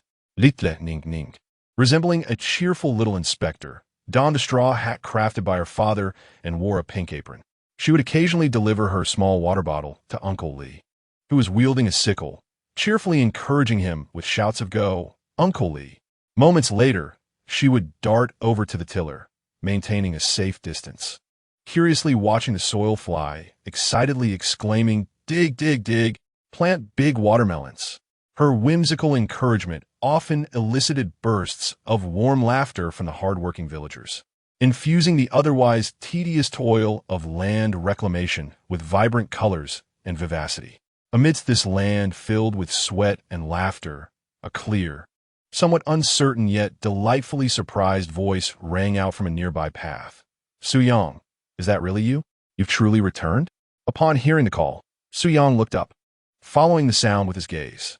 A young girl, dressed in a pristine white shirt and light blue jeans, carrying a simple black backpack and sporting a refreshing high ponytail, stood on the edge of a field, her eyes wide with astonishment and joy at the sight of him. She appeared to be around 22 or 23 years of age, her skin a healthy wheat tone, her features delicate, and her smile radiating warmth and vitality, exuding an air of youthful exuberance and a competence that set her apart from the village girls. He felt a momentary jolt in his heart before recognizing her. Xiaoyu, Lin Xiaoyu. Why had she returned at this moment? Her attire was a far cry from the little girl with braids who once trailed behind him. She had transformed remarkably, appearing more capable and spirited. Hadn't she been studying at the agricultural university in the city? Why had she come back to the village after graduation? He straightened up, wiped the sweat from his forehead, and a look of surprise and gentle warmth spread across his face. "Xiaoyu, is that really you? When did you come back? You didn't even give me a heads up." Lin Xiaoyu approached quickly, her eyes filled with curiosity and a hint of an unnoticeable complexity as she took in his farmer's attire and the adorable little girl beside him. She thought to herself, "Goodness, it truly is Brother Su Yang. He has changed so much. He is far more composed than the quiet older brother she remembered, his eyes seemingly harboring countless stories. Yet they sparkled with life. Wasn't he doing well in the city? Why had he suddenly returned to the village to farm? She had heard rumors that he had gotten divorced. "I just graduated and arrived home yesterday," Lin Xiaoyu replied, her laughter bright and her gaze sweeping over the bustling scene of land reclamation before settling on Su Yang, her tone filled with admiration. "Brother Su Yang, you're truly impressive. I heard from the villagers that you came back with your daughter to farm, and that you've cultivated remarkable strawberries and cucumbers that have made quite a splash online. Even the Agricultural Institute from the city has come to seek collaboration with you." I was skeptical at first, but it turns out to be true. The Agricultural Institute? Before Su Yang could respond, the little girl beside him, who had been curiously observing the pretty sister, chimed in proudly, like a little trumpet, "Yes." Grandpa Zhang and Uncle Li from the Agricultural Institute often come to see the vegetables Daddy grows. They say Daddy's cucumbers are really amazing. She thought to herself, "This sister is so beautiful." Her eyes curve like crescent moons when she smiles. She knows my daddy and is familiar with the grandpa and uncle from the Agricultural Institute. Is she here to buy delicious food from Daddy? Or does she think it's impressive that Daddy grows vegetables? "Hello, little cutie." Lin Xiaoyu couldn't help but chuckle at the little girl's demeanor. She squatted down, her smile growing even warmer. "You must be Ning Ning, right? I've seen so many videos of you on Douyin. You're even cuter in person. I'm Lin Xiaoyu, a childhood neighbor and good friend of your father." Upon hearing that she was a friend of her father, the little one immediately set aside her shyness and looked up with a polite demeanor, her sweet voice calling out, "Hello, Sister Xiaoyu. Oh, Ning Ning, you're such a good girl." Lin Xiaoyu couldn't resist reaching out and gently pinching Ning Ning's chubby cheek. Feeling her heart melt, Su Yang gazed at the harmonious scene before him and smiled as he explained to Lin Xiaoyu, "Do not heed the village gossip about my prowess. It is merely a stroke of luck that I have acquired a few excellent varieties and engaged in some haphazard planting. Given that the state is currently encouraging new farmers, I decided to capture some moments on video to document my life, and to my surprise, it has garnered a bit of attention." He maintained his humble demeanor, reluctant to reveal the existence of the system. "You are far too modest, Su Yang." Lin Xiaoyu rose to her feet, her gaze once again drawn to the vibrant land, as well as the prominent sign on the old homestead wall, her eyes shimmering with excitement. "I graduated from an agricultural university, and observing the growth of your crops and the initial signs of soil improvement, it is evident that this is not mere luck. You surely possess a scientific methodology behind your practices." Pausing, she flashed an even brighter smile, infused with a sense of anticipation for the future. "By the way, Su Yang, upon returning from my graduation, I aim to respond to the national call for rural revitalization, hoping to apply the agricultural knowledge I acquired at university to make a difference in my hometown. Our Qingshan village boasts splendid mountains and pristine waters, yet we have struggled to find a viable path for development. I believe your farm holds immense potential." She gestured towards herself, her tone buoyant. "My parents support my decision to return and explore opportunities here rather than rush to a big city. If I could discover a suitable chance to either start a business or contribute to my hometown's development, that would be wonderful. Perhaps in the future, we can even exchange ideas on agricultural projects." Returning to develop the hometown, Su Yang's eyes revealed genuine admiration upon hearing her words. He thought to himself, so that is her intention, not to become a village official, but to forge her own path. This girl, Xiaoyu, possesses thoughts and courage. Graduating from an agricultural university and choosing not to cling to the allure of the city is commendable in itself. Her passion for agriculture, coupled with her expertise, could surely benefit Qingshan village if she could indeed accomplish something here. It would be beneficial to engage with her more frequently. The principles and techniques of modern agriculture might blend seamlessly with the advantages of my system, yielding remarkable results. Conversing with Xiaoyu feels entirely natural and comfortable. Unlike my interactions with Lu Ruyan, where there always seems to be a barrier, creating an unease. "How splendid!" Su Yang exclaimed sincerely. "Our village truly needs young individuals like you, who possess both technical knowledge and innovative ideas. Should you have any plans or require assistance in the future, do not hesitate to speak up. I am also just beginning my journey, still navigating many uncertainties, and would greatly appreciate guidance from someone with your academic background." "Su Yang, you jest. I am hardly an expert," Lin Xiaoyu replied, her cheeks flushed from his teasing, though internally she felt a delightful warmth. "But truly, I am incredibly interested in your farm and the remarkable crops you cultivate. If time permits, may I visit to observe and learn? Consider it preliminary market research." "Of course. You're always welcome," Su Yang replied readily. As two individuals engaged in conversation, the village chief, Uncle Wang, approached with a large fan, his face beaming with delight.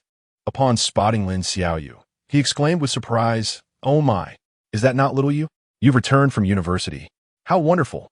Welcome back.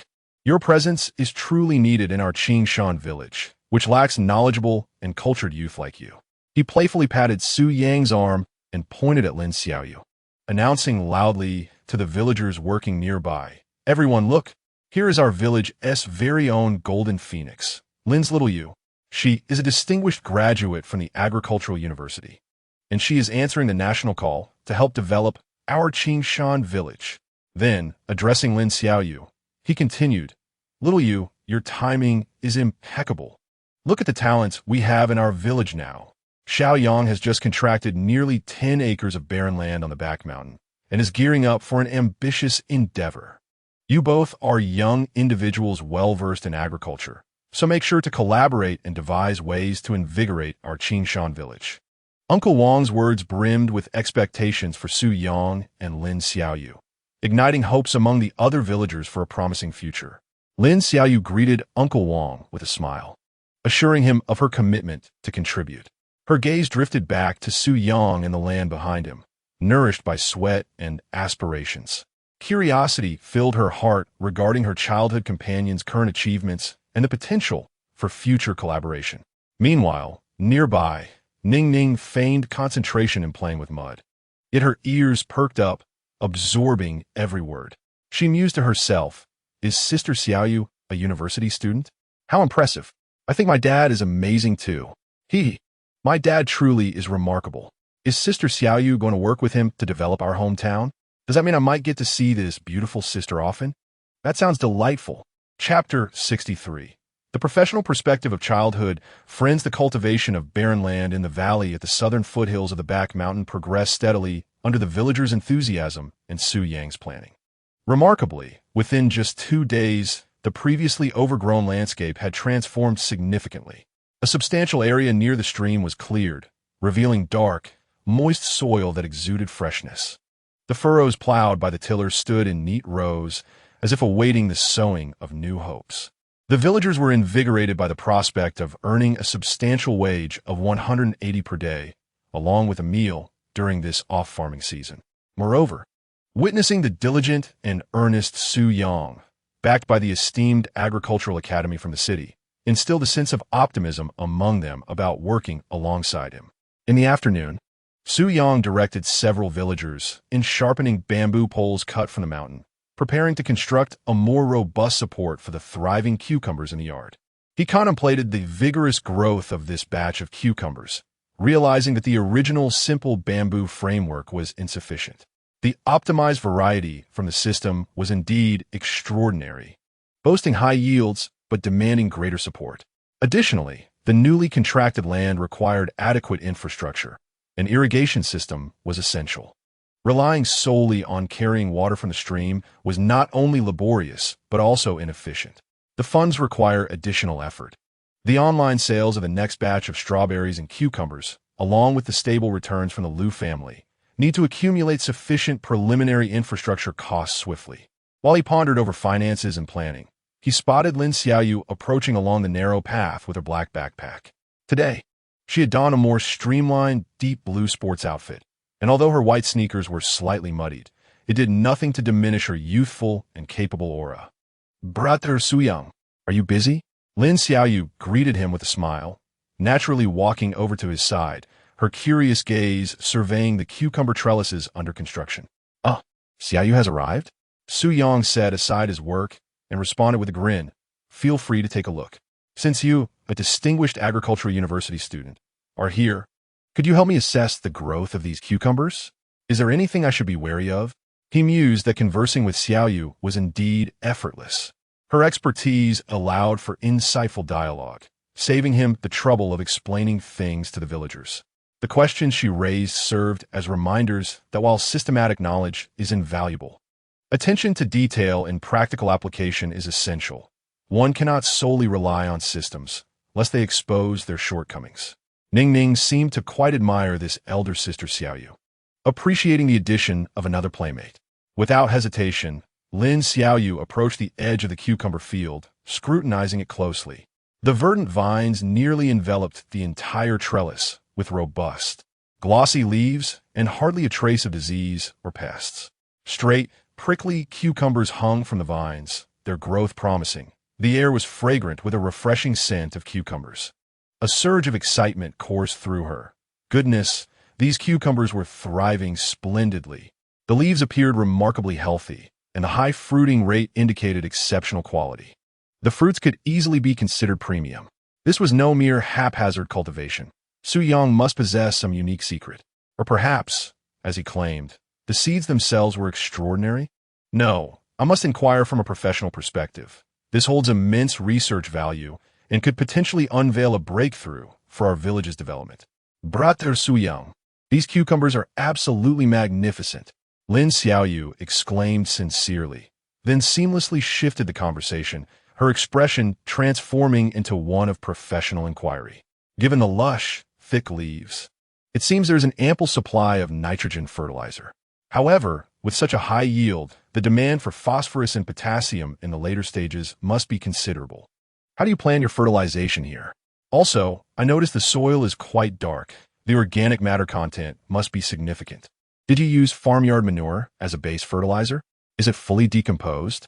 If the manure is not completely composted, it can easily damage the roots and introduce pathogens and insect eggs, so one must be particularly cautious. Rather than directly asking Su Yang for his secret, she approached the inquiry through the fundamental and critical aspects of fertilization and soil, attempting to glean insight into his cultivation methods. Su Yang chuckled inwardly at her professional line of questioning. He thought to himself, as expected from someone with formal training, her inquiries were spot on. The system had long since provided a fertilization plan. He utilized concentrated organic liquid fertilizer exchanged from the system store, combined with a small amount of well-fermented rabbit manure and wood ash. The base fertilizer was also a high-grade composite organic fertilizer rewarded by the system, yielding exceptional results.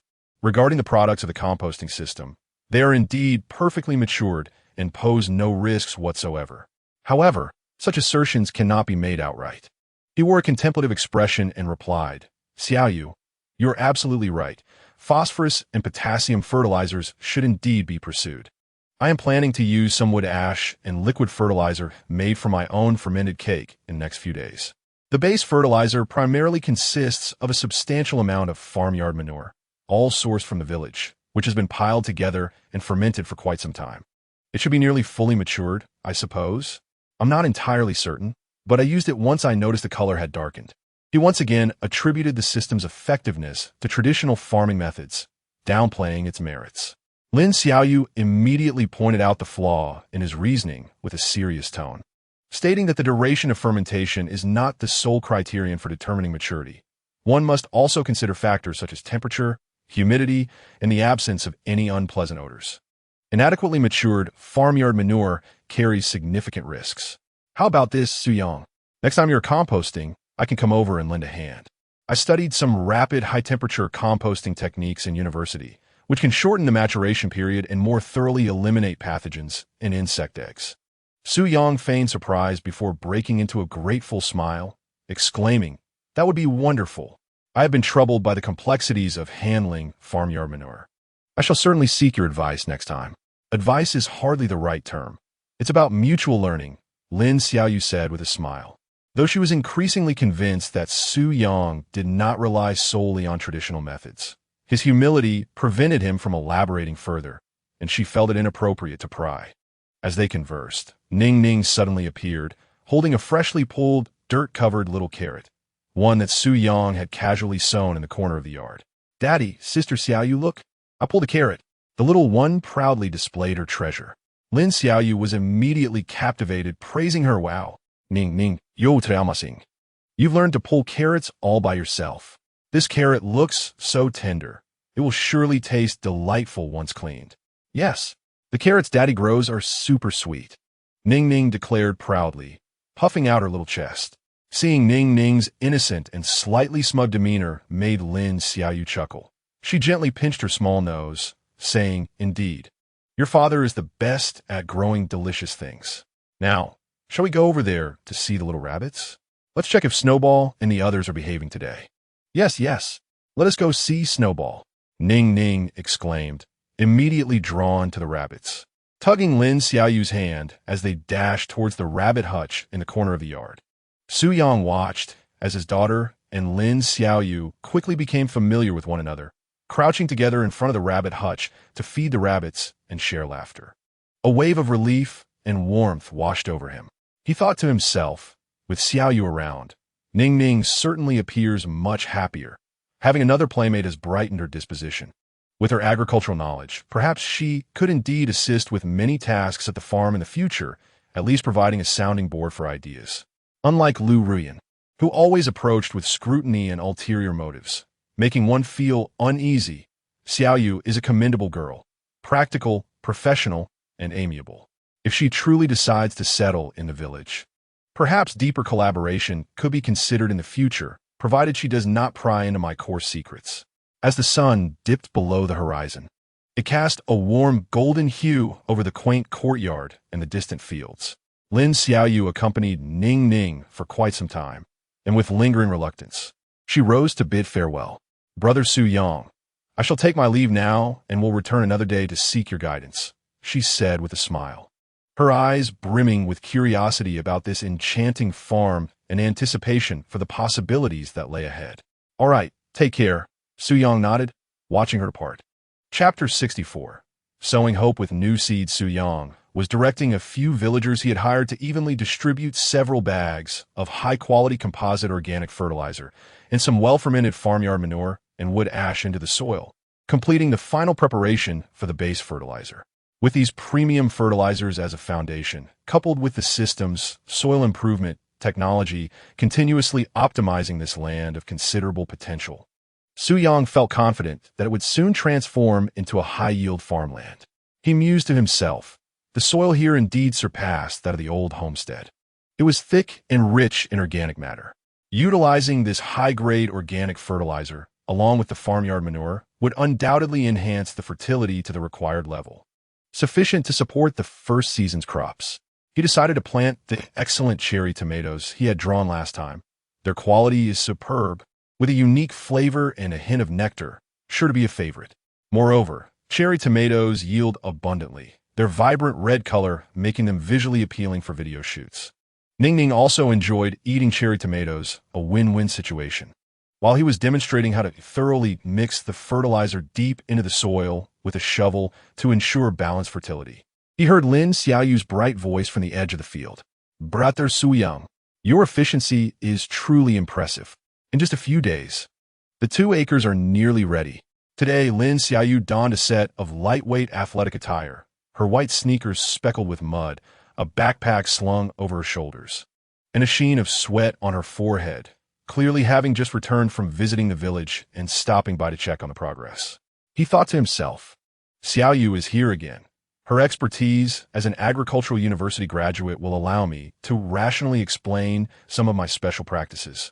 Discussing technical matters with her would indeed be more fruitful than pondering alone. Su Yang paused his work, wiped the sweat from his brow with a smile, and said, So, what do you think? Is the land coming along well? I plan to sow the cherry tomato seeds this afternoon. As Lin Xiaoyu approached the field, she observed the soil, now darker and more loamy after the incorporation of organic fertilizer, alongside a small bag of simply packaged seeds, the plump granules faintly visible inside, her eyes instantly lighting up. Brother Su Yang, is this the excellent cherry tomato seed you mentioned? They appear quite plump and uniformly colored. These are good seeds. You've applied a substantial amount of base fertilizer, primarily organic, and your approach is entirely correct.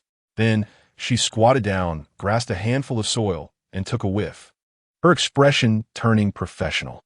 However, Brother Su Yang, since this land has just been cultivated, although it looks fertile, the microbial community in the soil might still be unstable.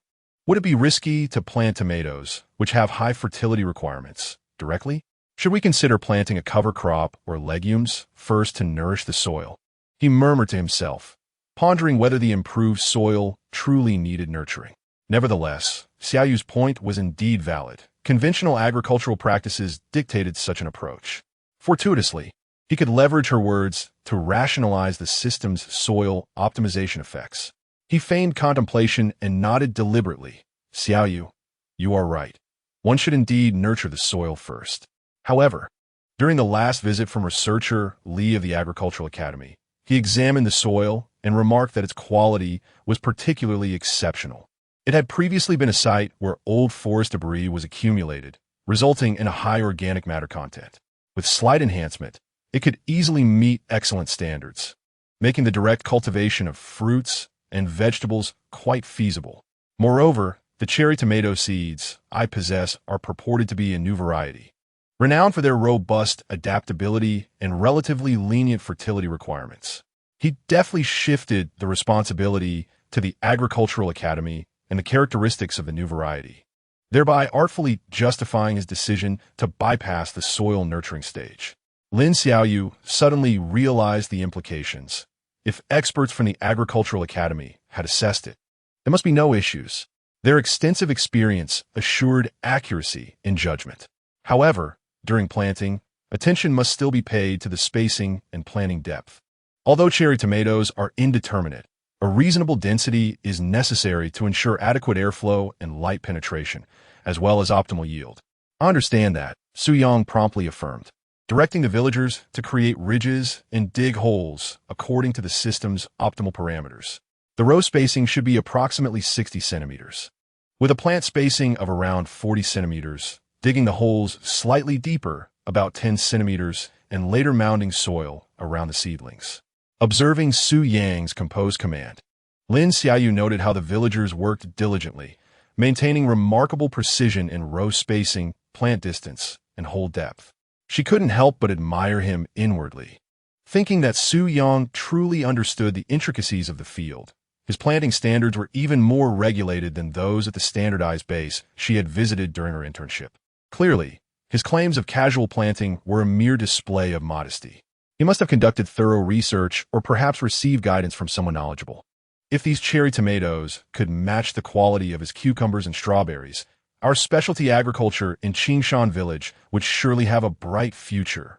Dad, Sister Xiaoyu, are you planting cherry tomatoes? Ning Ning had appeared, donning her little straw hat, curiously observing everyone's bustling activity. Are these cherry tomatoes super sweet too? Indeed.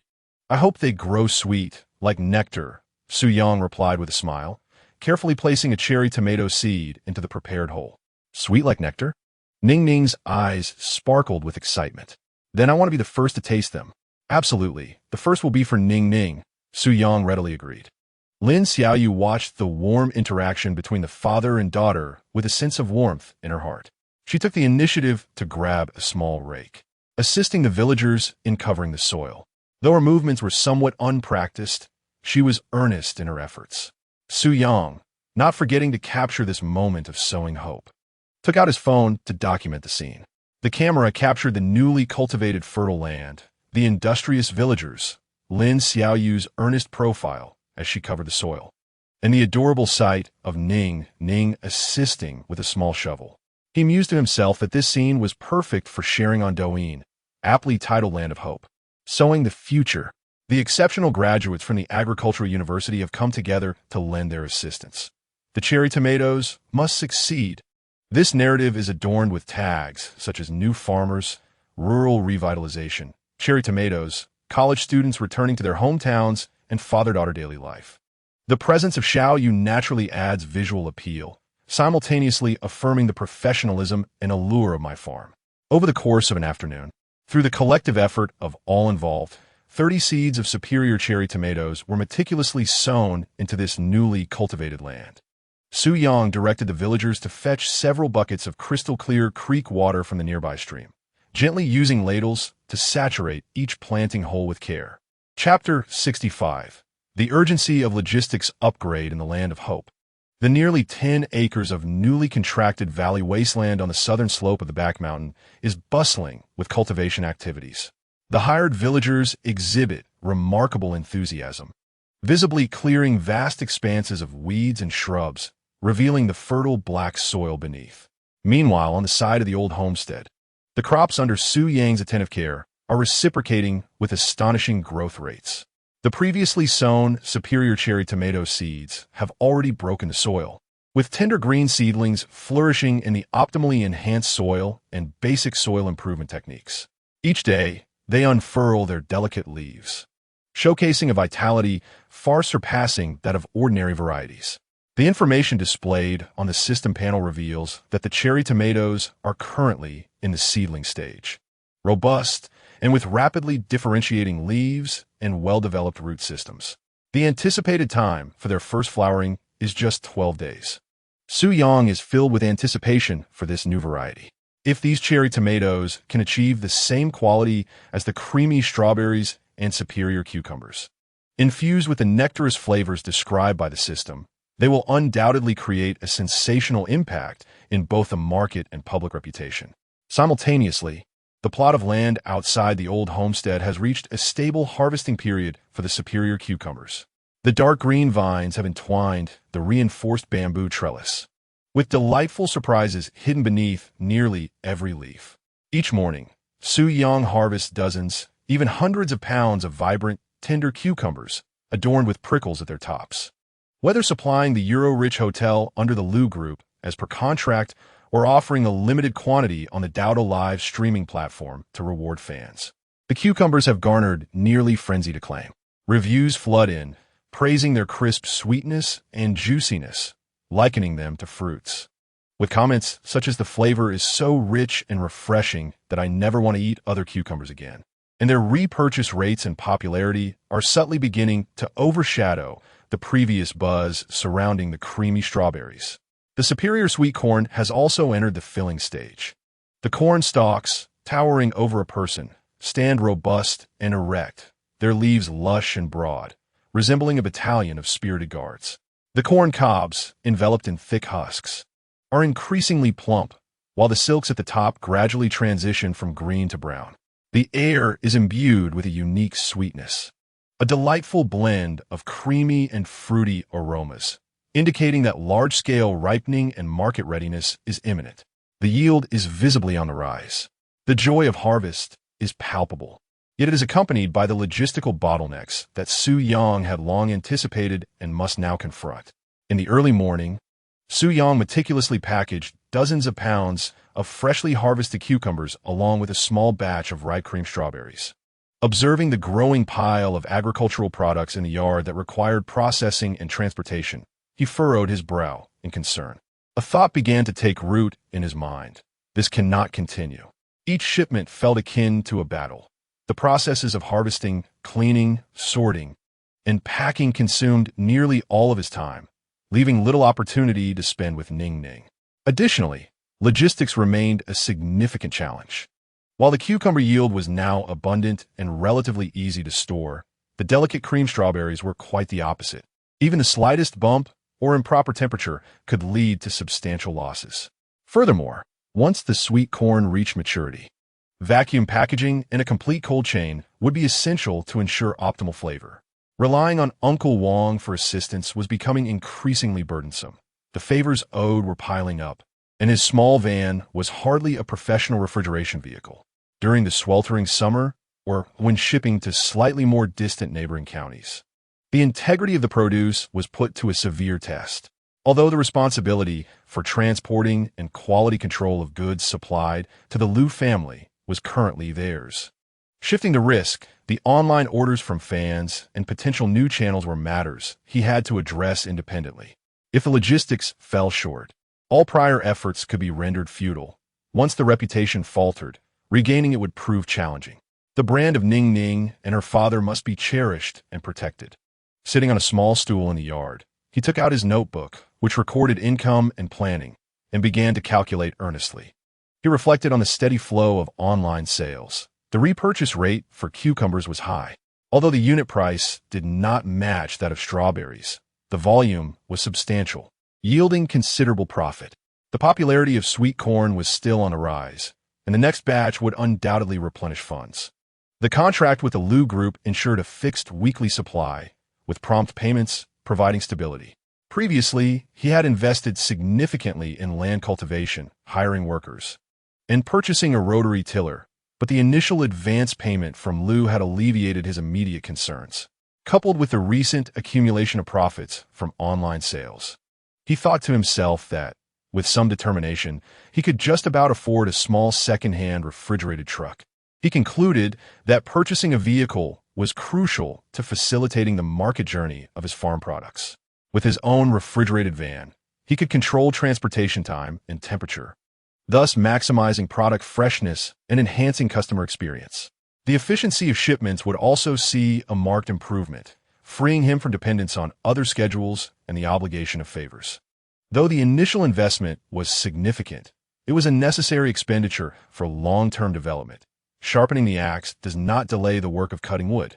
Moreover, having a vehicle would allow him to consider slightly expanding the sales territory, potentially reaching more areas within Jiang City, and even exploring partnerships with small fresh produce stores or private dining establishments that demanded high quality, diversifying income sources rather than relying solely on online sales and lose support. The initiative must remain firmly in his own hands. Resolute in his decision, Su Yang hesitated no longer. He took out his phone and began to search for suitable small refrigerated truck listings on local second-hand vehicle trading platforms and forums. He does not require extravagance.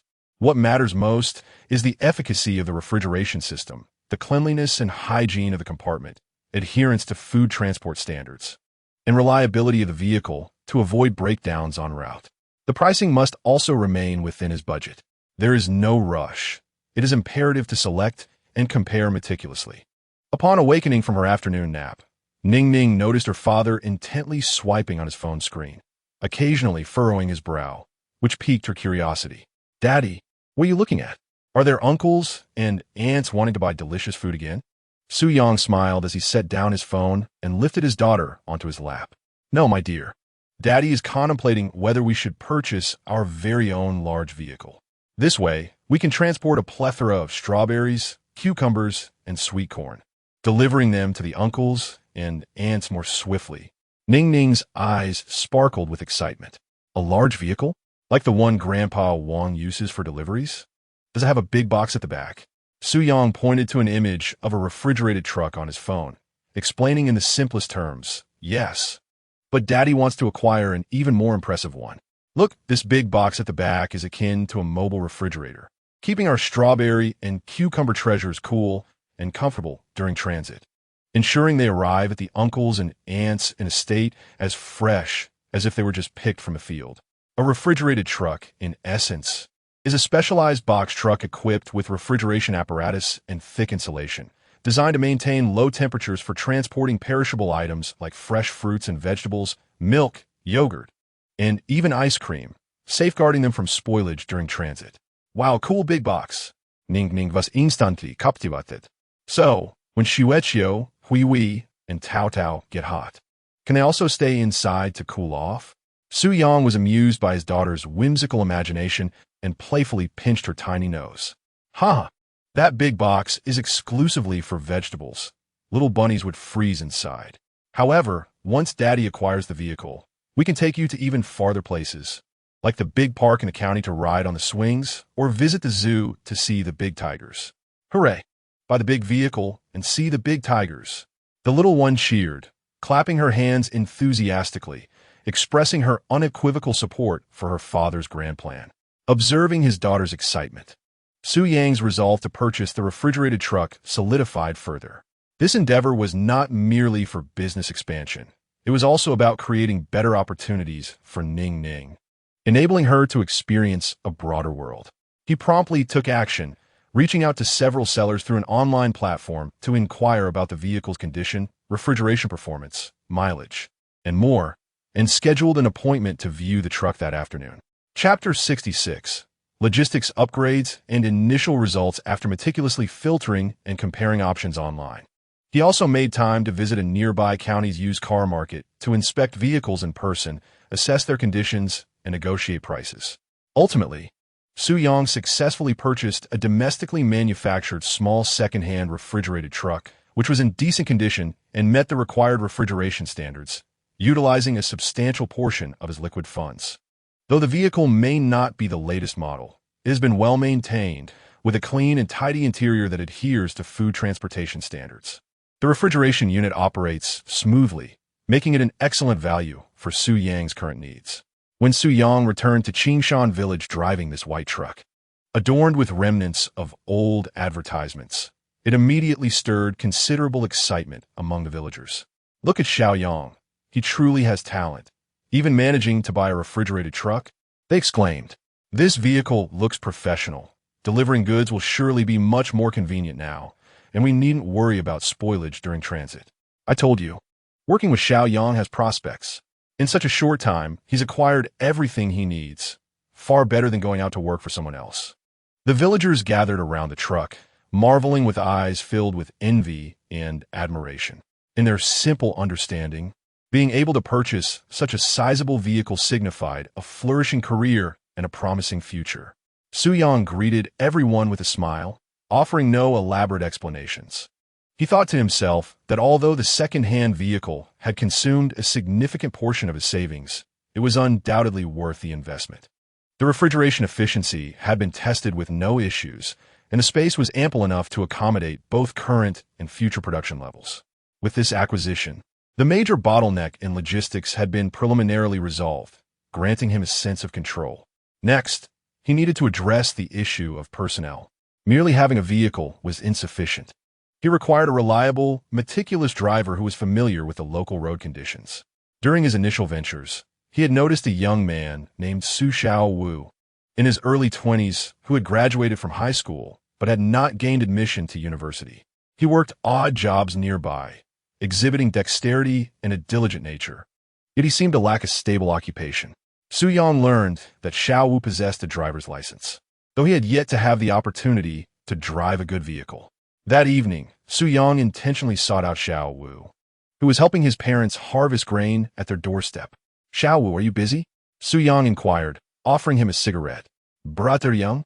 Xiao Wu exclaimed, his dark complexion flushing red as he hastily set aside his rake, feeling somewhat flustered. Are you looking for me?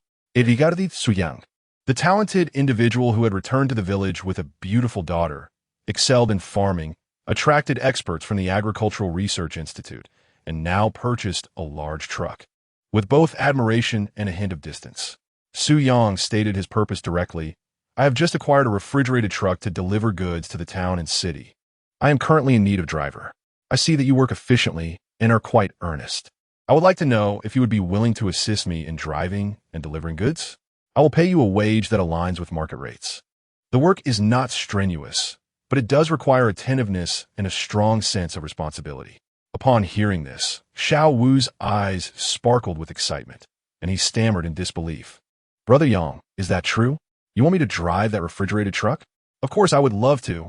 I have a driver's license. Though it's been a while since I've driven. He felt an overwhelming surge of excitement. How incredible it was that Brother Yang wanted him to drive that refrigerated truck. A legitimate job indeed. He had heard that Brother Yang's produce was highly sought after in the city, and delivering goods for him would undoubtedly be far superior to his current odd jobs. Moreover, Brother Yang was kind-hearted and generous. The wages would surely be fair, and working alongside him promised a bright future. I must put forth my utmost effort and not let Brother Yang down. I shall drive with caution and ensure the safe delivery of the goods. Very well, it is settled then. Su Yang, pleased with Xiao Wu's swift agreement, felt content. The driver's license was in order, and he would become proficient with a few days of practice. The salary would initially be set at $4,000 per month, with potential increases to be considered later based on circumstances. Tomorrow, you will accompany me to familiarize yourself with the vehicle, as well as the loading, unloading, and preservation processes. He thought to himself that Xiao Wu seemed quite reliable, his gaze sincere, and he should be capable of handling the responsibilities. The salary of $4,000 was commendable for the village and would incentivize him to work diligently. However, proper training was imperative. These goods were precious, and errors in the transportation phase could not be tolerated. A standardized process must be established promptly, as verbal instructions alone would not suffice. Having resolved the issue of the driver, Su Yang returned home to commence the establishment of a standardized packaging and shipping procedure. He designed various internal packaging methods tailored to the characteristics of different products and ordered a batch of uniformly sized corrugated cardboard boxes, printed with Ning Ning and Dad's Countryside Daily, to serve as external packaging, replacing the previously mismatched foam boxes. He also purchased a small vacuum sealing machine specifically for handling sweet corn. The next day, Su Yang began training Xiao Wu for his new role. He did not hold back, patiently imparting the insights and essential details he had discovered. Xiao Wu, you see, the boxes for strawberries must be handled delicately. They cannot be compressed from the top, but should be supported from the sides. Inside, they are cushioned with shockproof netting, yet they are quite delicate. Su Yang demonstrated how to stack the packaged strawberry boxes within the refrigerated truck, ensuring that cucumbers had adequate ventilation and that there was space between the boxes. The vacuum-sealed corn needed to be placed in the refrigeration unit promptly, with the temperature maintained at 46 degrees Celsius. The temperature controls for this refrigerated vehicle are located here and must be checked before each departure. As he explained, he guided Xiao Wu through practical exercises, repeatedly emphasizing the crucial points until he was confident that Xiao Wu had mastered the essentials. He reflected that a standardized process was foundational for the farm's scalability and must be strictly adhered to. Once Xiao Wu became proficient, he could consider hiring local women to assist with the harvesting and packaging, allowing him to focus on cultivation, quality control, and online operations.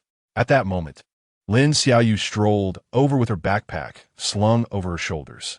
Upon seeing Su Yang training Xiao Wu and noticing the second-hand refrigerated truck, her eyes sparkled with surprise and admiration. Internally, she thought, Brother Su Yang's decisiveness is truly remarkable. In just a few days, he had not only resolved the logistics vehicle issue, but also secured a driver and begun establishing a standardized process. He hardly resembled a newcomer to farming. Rather, he appeared as a seasoned farm owner. His high standards for quality explained why he could produce such excellent goods. And it was no wonder the Agricultural Research Institute held him in such high regard. It was indeed a positive development for the village to have a stable job like Xiao Wu's. Brother Su Yang, you are incredibly swift. You've already purchased the refrigerated truck? Lin Xiaoyu approached with a smile. Congratulations, Xiao Wu, on landing a great job. Hee. It's all because Brother Yang sees potential in me. Xiao Wu replied with a humble grin. Lin Xiaoyu seemed to recall something and said, by the way, Su Yang, a couple of days ago, I overheard my father chatting with someone from the village committee. It seems that the county may have some fuel subsidies or tax reductions for purchasing agricultural transport vehicles, particularly refrigerated trucks for transporting fresh agricultural products. This is part of the support for new farmers' entrepreneurial initiatives. I'm not entirely sure of the details, but you might want to inquire at the village committee or the agricultural station in town. You might save some money. Though the information she provided was uncertain, merely fragments of conversation she had casually heard, she felt it might assist Su Yang in some small way. Upon hearing this, Su Yang's eyes brightened. He thought to himself, fuel subsidies and tax reductions? That sounds wonderful. Although I am unaware of the exact amounts, any savings would be beneficial, especially given my current financial constraints. Xiaoyu's information arrived just in time. He resolved to visit the town to clarify the matter. Indeed, engaging with her proved advantageous. This young woman not only possessed technical skills, but was also well-informed about policy matters, a rare talent. Really? I cannot thank you enough, Xiaoyu. This information is incredibly useful to me. I shall inquire at the town tomorrow. Su Yang expressed his heartfelt gratitude. You're welcome. I'm glad to be of assistance. Lin Xiaoyu replied with a smile, feeling content to have been able to help Su Yang. Chapter 67. Unexpected warmth in the afternoon. The sun shone brightly, casting a warm glow over the entire Qingshan village. Su Yang was squatting beside the newly constructed rabbit hutch in the corner of the yard, holding a handful of vibrant, lush grass, clearly optimized by the system, and patiently feeding Shueqiu, Huihui, and Tao Tao. These three little rabbits, having received meticulous care over the past few days, had fully adapted to their new home. Their fur had grown increasingly shiny and smooth, and they had plumped up considerably, happily nibbling on alfalfa. Ning Ning had set up a small stool nearby, resembling a miniature supervisor as she attentively watched her father feed the rabbits. Occasionally, she would reach out her tiny hand to gently stroke Shueqiu's soft white fur, while murmuring, Shueqiu, be good, eat more, and get chubby. Su Yang mused to himself. The rabbits are growing remarkably fast. This high-yield alfalfa is indeed impressive, far surpassing the nutritional value of ordinary grass.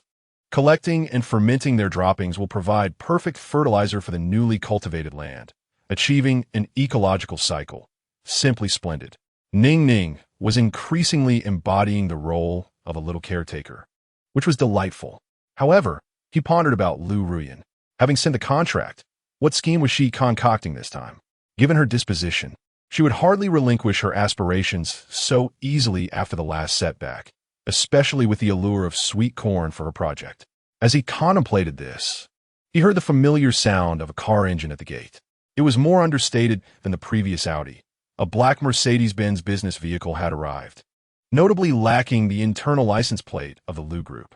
He raised his eyebrows slightly, thinking, she has indeed come, changed her vehicle and appearance. What is her intention? A discreet visit? Or does she believe that this time she can be more prudent after the previous display? It appears that she has reevaluated my potential and worth, though it remains uncertain whether this assessment is purely commercial or tinged with other considerations. Nevertheless, as the saying goes, when troops arrive, generals will take command, and when water flows, earth will cover it. I shall observe what excuse she conjures this time. As the car door opened, Lu Ruoyan gracefully descended. This time, her attire was indeed strikingly different from the previous occasions. She wore a finely crafted, well-tailored, yet casually styled beige linen suit, complemented by a pair of brand new white ballet flats, which, while still quite valuable, afforded her greater ease traversing the rustic paths. Her hair was simply gathered at the back, and her makeup was exceedingly subtle. Beneath the brim of her sun hat, her beautiful eyes seemed to lack the usual sharpness and coolness, replaced instead by a deliberately cultivated softness, or perhaps an indescribable complexity of emotions. In her hand, she carried a rather exquisite shopping bag emblazoned with the logo of a renowned children's educational toy store. Approaching the courtyard gate, she observed the father-daughter duo feeding rabbits, the vibrant vegetable garden nearby, and the conspicuous sign marking the collaborative experimental base with the Agricultural Science Institute on the wall. A wave of ineffable feelings surged within her once again. She murmured softly, "Su Yang seems quite leisurely. Feeding rabbits here? This little courtyard is indeed more homely under his care than before. Ning Ning appears to be in good spirits as well. How did he manage that? Could it be that in leaving me, he truly found himself? No, that cannot be. He must have merely stumbled upon some fortunate seeds. Yes, it must be so. This time, I must secure the packaging arrangements. That is of utmost importance. I shall also observe Ning Ning. Has she grown a bit closer to me? Perhaps Su Yang's demeanor has softened a tad? At the very least, I hope he does not shoo me away as he did last time." Taking a deep breath, she endeavored to quell her tumultuous thoughts and forced a smile that she hoped appeared natural and gentle as she entered. "Su Yang, are you busy?" Her voice was markedly softer than during her last visit, lacking the previous formality and distance, now imbued with an air of tentative civility. Upon hearing her voice, Su Yang looked up and, upon seeing Lu Ruoyan's attire and demeanor, a fleeting glimmer of surprise crossed his eyes, quickly replaced by a calm composure. He mused to himself, has she learned her lesson this time? No high heels, and her outfit has turned casual? She even knows to initiate a greeting? It seems last time's assessment made her realize that a head-on approach would not suffice, prompting a strategic shift. However, the essence of her intentions likely remained unchanged. Packaging? It is probably just a pretext. He rose, brushing off the grass clippings from his hands, his tone remaining unperturbed, akin to that of addressing an ordinary visitor. "Lu Zong. Back again? This time to confirm the details of the packaging?" He directly exposed the potential excuse she had prepared, steering the conversation back to business. Lu Ruoyan found herself momentarily taken aback by his forthrightness. Her carefully crafted opening remarks regarding the welfare of the supplier's production suddenly lodged in her throat, suppressing her inner displeasure. She endeavored to maintain a smile on her face as she retrieved a printed design sample of the packaging from her shopping bag and handed it over. "Indeed, Mr. Su. Our hotel has tentatively drafted 2 packaging options and would like to confirm whether the materials, specifications, and designs align with the characteristics of your products and transportation requirements. After all, given the exceptional quality of your products, the packaging must also reflect that value." She attempted to seize some control of the conversation by discussing the details of their work. Su Yang glanced at the design and noted that it was indeed quite professional, simple and elegant, consistent with the upscale positioning of the Auri Hotel. He mused that the design was satisfactory and the material requirements reasonable. Clearly, they were earnest in their intention to secure this business. However, he sensed an ulterior motive in the attempt to prolong the discussion about packaging. No chance of that. He promptly delivered his conclusion. I have reviewed the proposal, and there are no significant issues. Please inform me of the specific materials and printing processes once you have made your selections. Costs will be borne by your side as per our agreement. If this is merely for confirmation, I believe a phone call or email would be more efficient. Once again met with Su Yang's firm yet polite response, Lu Ruyan felt a slight embarrassment. Just as she was about to say something more, Ning Ning came running over, clutching a rabbit. Chapter 68. Boundaries maintained. Mommy, you're here to see us again. The little one's eyes lit up upon seeing Lu Ruyan, her tone more familiar and joyful than before, as she dashed to her side, curiously peering into the shopping bag. Mommy, what fun things did you bring me this time? The child's enthusiasm and innocence instantly dispelled the lingering tension in the air. Lu Ruyan's heart softened, and all her commercial calculations and emotions faded away. She quickly crouched down, presenting the shopping bag to Ning Ning, her face radiating a genuine, tender smile. Ning Ning is so clever. Mommy brought you a new puzzle and a set of princess dress-up stickers. Let us see if you like them.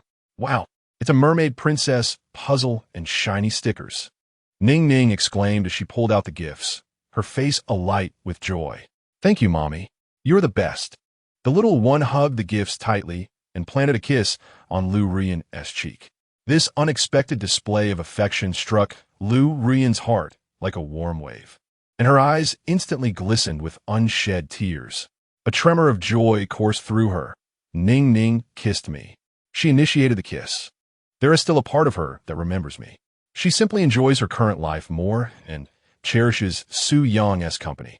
But she hasn't completely forgotten about me. How wonderful!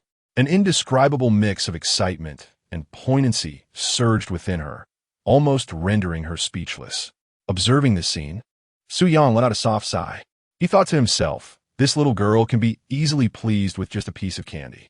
Lu Ruyan brings gifts every time she visits, and naturally, Ning Ning would grow increasingly fond of her. Such is human nature. Nonetheless, this is for the best, as it allows Ning Ning to feel her mother's affection, which benefits her growth. As long as Lu Ruyan does not overstep her boundaries and refrains from attempting to disrupt our current lives, occasionally offering warmth, I am disinclined to intervene. However, having concluded our business discussion, it is time for her to take her leave, isn't it?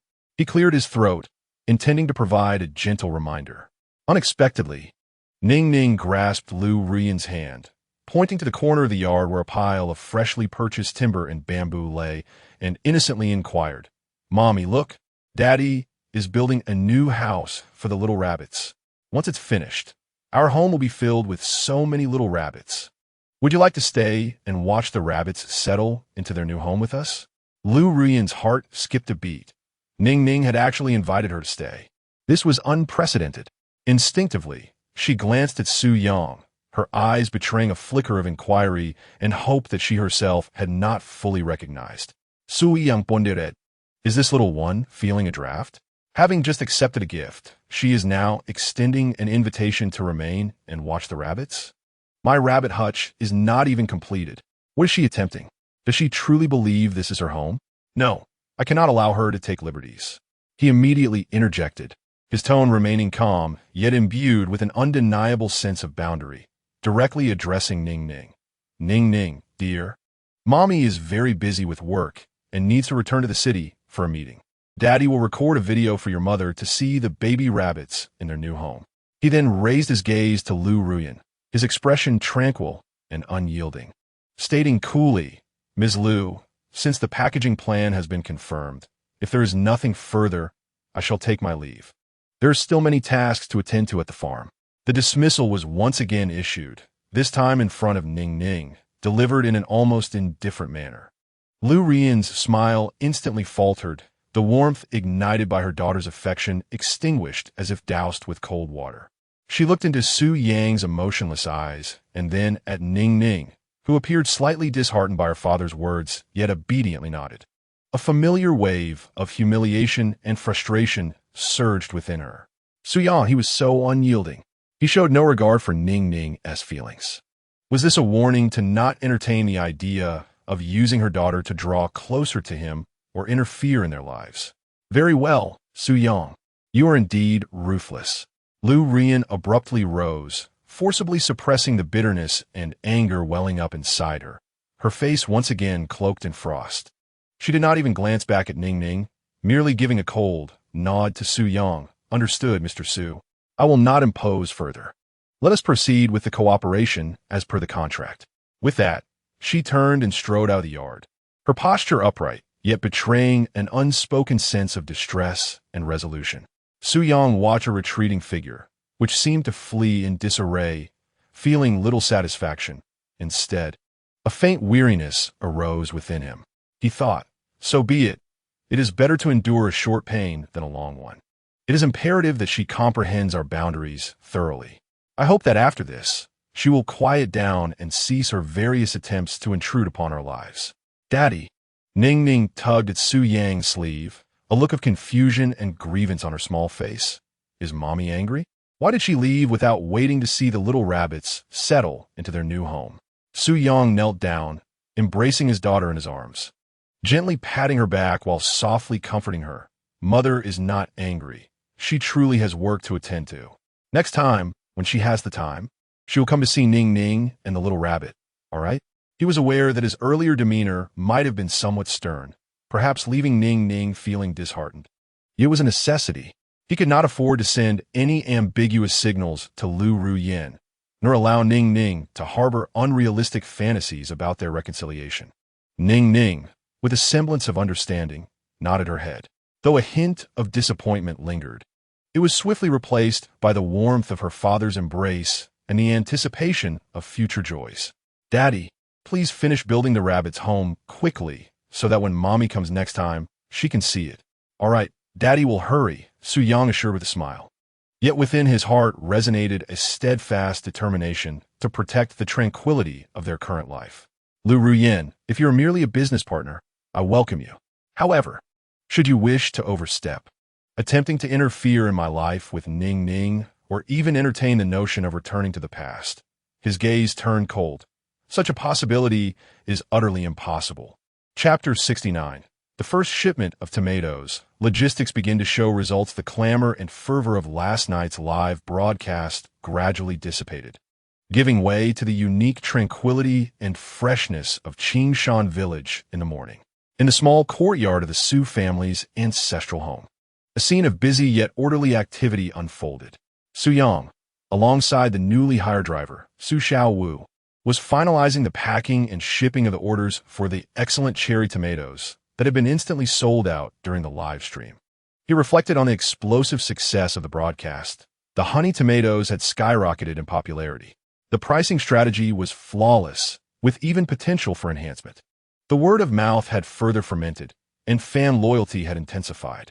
The revenue from this live broadcast, along with the system points earned, was substantial, providing funds for purchasing small agricultural machinery, improving the irrigation system, and even hiring additional staff for standardized packing and shipping.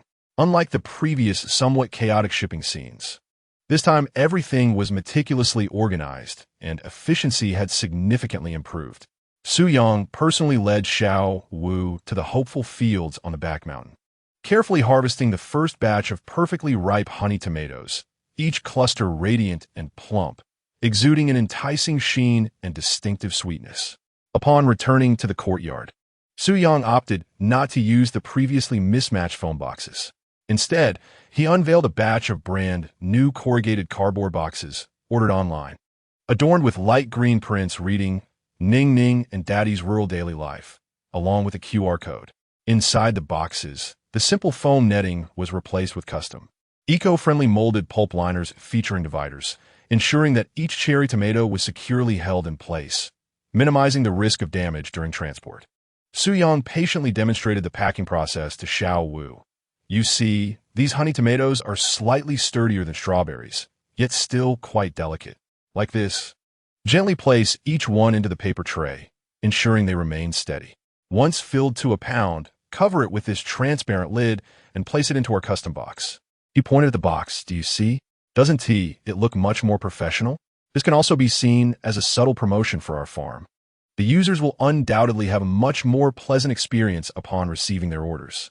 He continued to ponder, recognizing that standardized packaging truly makes a difference. It appears markedly more professional and provides superior protection for the products. Although the initial investment is somewhat substantial, the brand image and customer reputation are invaluable. This expenditure is worthwhile, and we must expedite the upgrade of packaging for cucumbers and corn as well. Ning Ning rose early, donned her little apron, and scurried about like a miniature overseer. She was filled with curiosity regarding the beautiful new boxes adorned with her father's and her name. Daddy, this box is so beautiful. It's much nicer than the old white foam box. She picked up a delivery slip, mimicking her father's actions, attempting to affix it to a packed box. Daddy, am I sticking it on straight? I did it the straightest. Su Yang smiled and praised her, gently smoothing the corners of the label. The little one then dashed over to the white refrigerated truck that was pre-cooling, watching curiously as cool air wafted from the cargo hold. According to Su Yang's instructions, Xiao Wu had already activated the refrigeration unit, maintaining the compartment temperature within a precise range of 48 degrees Celsius, ideal for preserving tomatoes. Brother Xiao Wu, is it as cool inside that big box as a refrigerator? Ning Ning inquired, tilting her face upward. Indeed, Ning Ning, it's quite cool inside. Specifically designed to keep these heat-sensitive tomato and cucumber babies comfortable on their journey to Uncle and Auntie's house. Xiao Wu explained with a hearty smile, exuding enthusiasm and a sense of responsibility for his new role. Once all orders were meticulously packed, Su Yang and Xiao Wu carefully stacked the 20-odd printed corrugated boxes within the pre-cooled refrigerated truck, ensuring that ventilation gaps were left open.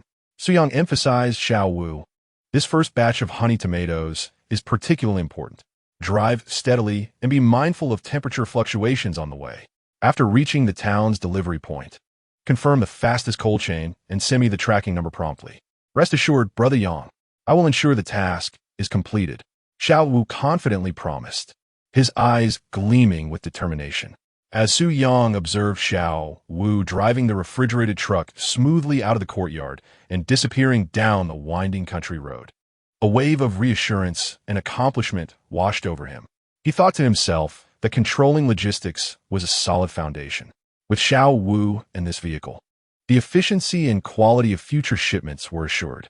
Witnessing the goods arrive intact and customers satisfied made all the investments and efforts worthwhile.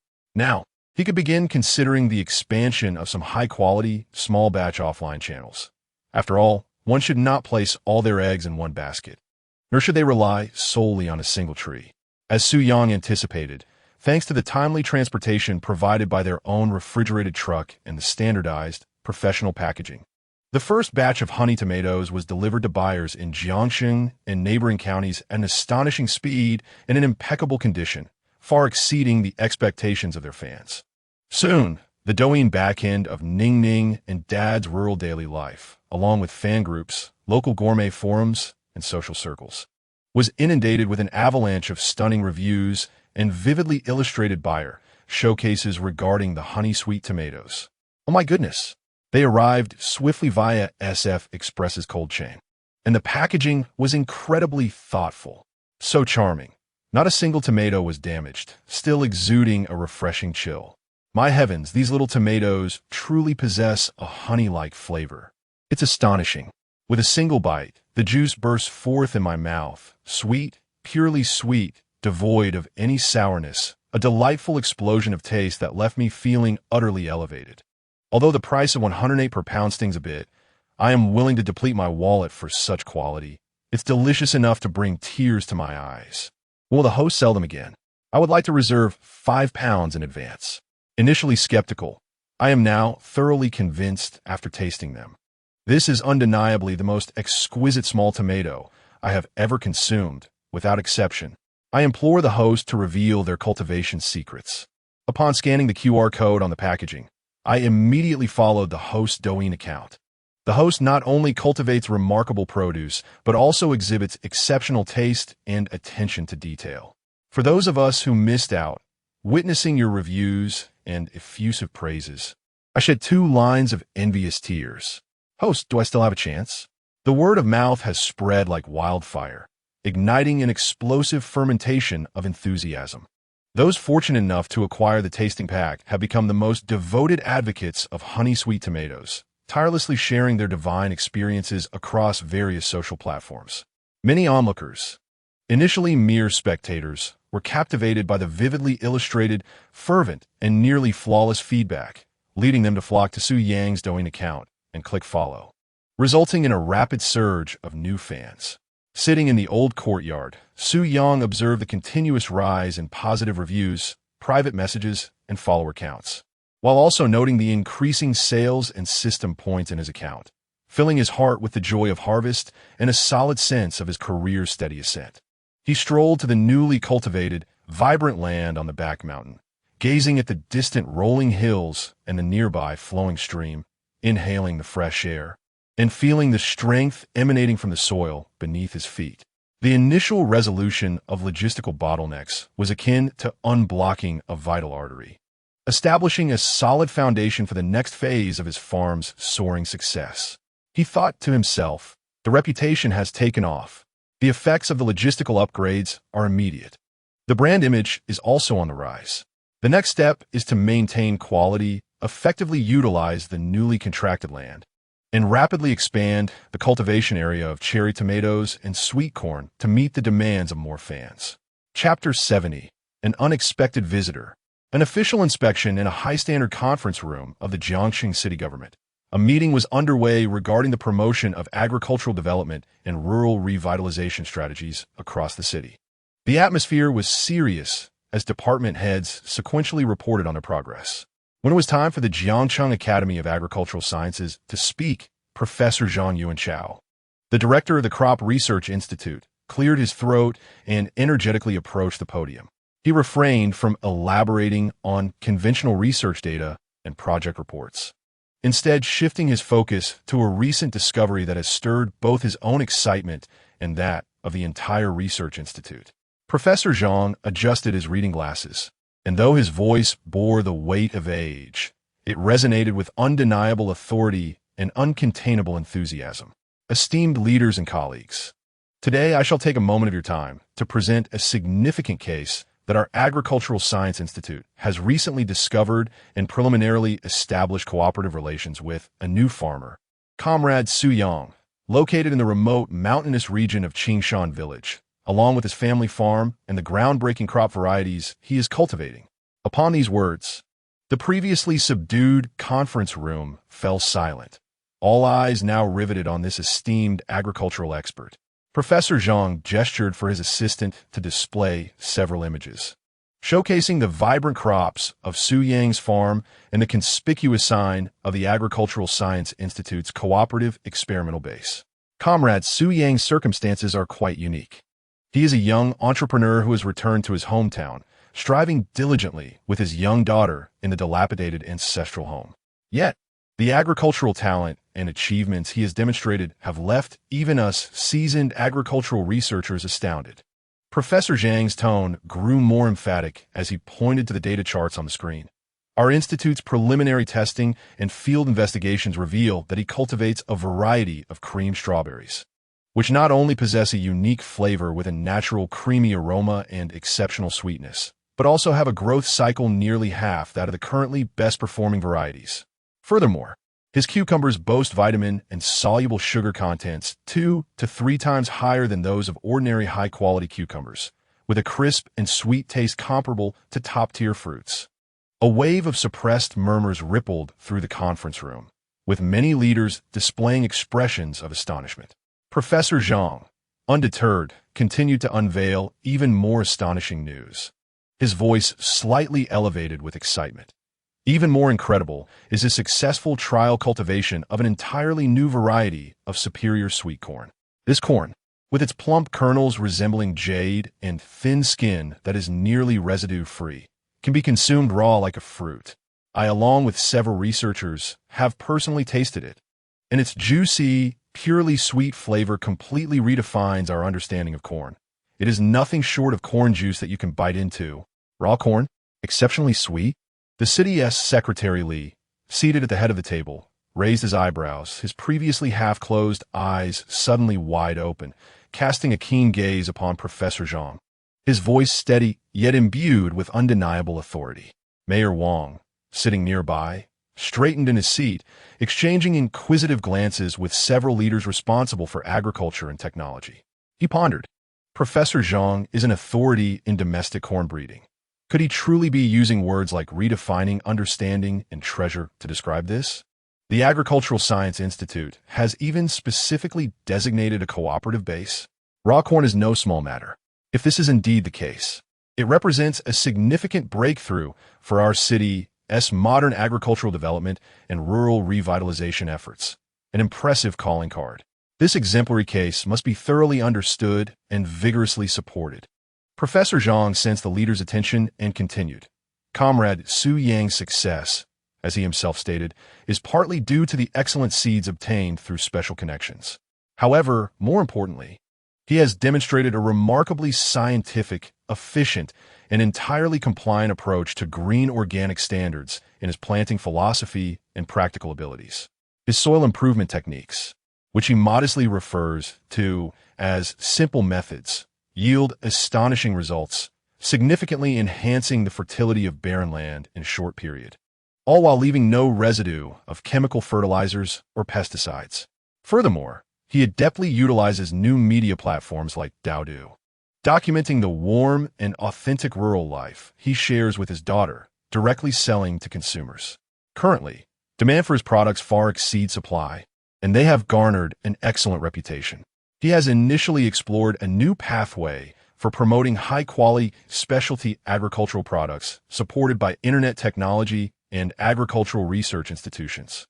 He earnestly concluded, "Esteemed leaders, I believe that Comrade Su Yang and his modest family farm represent not merely a simple cultivator, but a highly promising model of modern ecological agriculture, an exemplary case that aligns perfectly with our rural revitalization strategy, deserving of extensive research and promotion. I earnestly request the city to provide attention and support, appropriately tilting policies and resources to assist him in overcoming current bottlenecks related to land, funding, and infrastructure, thereby truly nurturing this valuable discovery into a benchmark for our Jiang city and even the entire province." As Professor Zhang concluded his remarks, a moment of silence enveloped the meeting room, followed by a low murmur of discussions. Secretary Lee pondered for a moment, casting his gaze over the heads of the relevant department heads before ultimately looking towards Mayor Wang, his tone resolute. "What Zhang has articulated holds great significance. We must give paramount importance to such exemplary new farmers and actively provide our services. We cannot allow this gem to be obscured. Mayor Wang, I propose we personally visit Qingshan Village this afternoon, unannounced and without fanfare, conducting a surprise visit to observe the situation firsthand, to hear and grasp the most authentic circumstances. Colleagues from the Agricultural Bureau and Science and Technology Bureau should join us. Just a few of us. No grand displays." "Very well. I concur with Secretary Lee's suggestion." Mayor Wang immediately nodded, emphasizing that we must discover and support such practical examples, immersing ourselves in reality, addressing issues on site.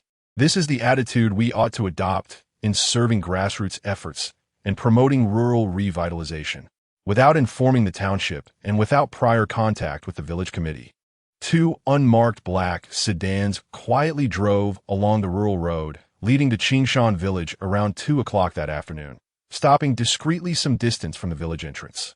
Secretary Lee, Mayor Wang, and the principal heads of the Agricultural Bureau and Science and Technology Bureau, accompanied by Professor Zhang and Li Wei from the Agricultural Research Institute, alighted and walked towards the village. They intended to act discreetly, heading directly to Su Yang's farm. However, given the small size of Qingshan Village, the leaders, despite their casual attire, could not escape the attention of several elderly villagers relaxing at the entrance, who immediately recognized the familiar demeanor of Professor Zhang and researcher Li, along with the unfamiliar yet imposing presence of the others. Indeed, old Wang, do you see that gentleman in the white shirt? He looks familiar, as if I have seen him on television.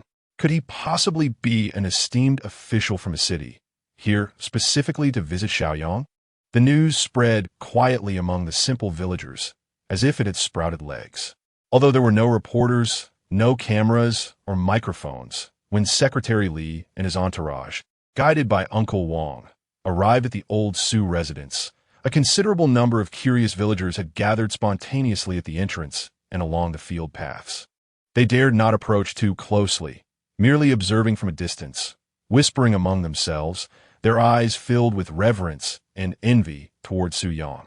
My goodness, it truly is a high-ranking leader coming to see Shaoyang. This must be a moment of great pride for him, to have a city official come personally.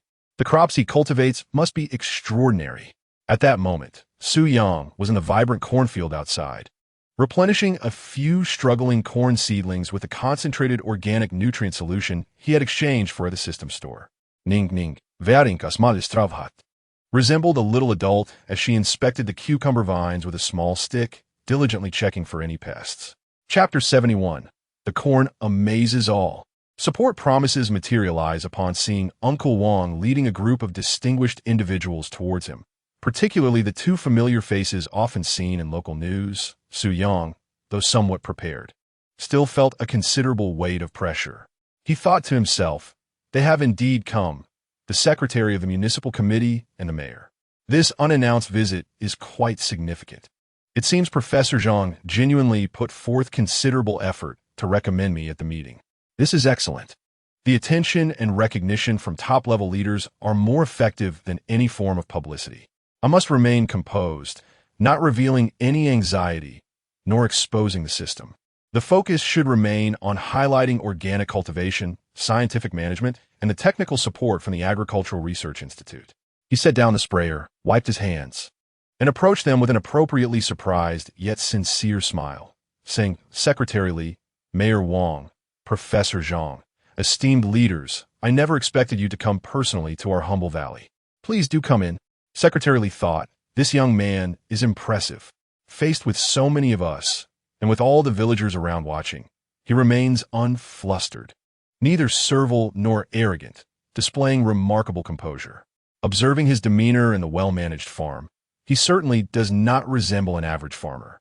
The crops in the field are astonishing, even more so in person than in photographs or videos. They are thriving, lush, and devoid of any signs of disease. The fragrant air confirms what Zhang Lao said. There is indeed something special here. Comrade Xiao Su, there's no need to be overly courteous, Secretary Li said, extending his hand for a firm handshake with Su Yang, his smile warm.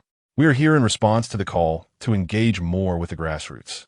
I have heard that your endeavors as a new farmer have been quite remarkable, earning high praise from Zhang Lao. We came specifically to learn and see how we might assist you young people who are rooted in the countryside and committed to practical entrepreneurship in overcoming real challenges. The leaders maintained a humble and approachable demeanor, which eased Su Yang's tension considerably. The ensuing scene resembled not so much an inspection as a vibrant and engaging exchange of ideas. Under the guidance of Secretary Li and Mayor Wang, accompanied by Su Yang and Professor Zhang, a thorough inspection of the growth of superior cucumbers, sweet corn, and cherry tomatoes was conducted.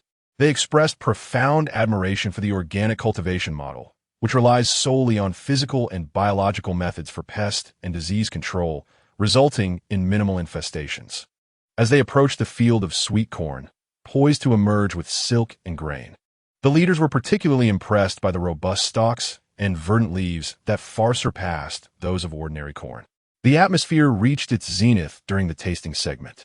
Su Yang presented freshly washed sweet corn, smiling as he offered it to the esteemed leaders and experts. Esteemed leaders, Professor Zhang and researcher Li, this is the sweet corn cultivated right here on our farm, notable for its edibility in its raw state. Please do sample it and provide your feedback. The corn kernels, glistening like sheep fat white jade and exuding an enticing aroma of cream and fruit, piqued even the curiosity of the well-versed Secretary Li and Mayor Wang. Under Professor Zhang's lead, several leaders followed suit, taking bites from the corn cobs.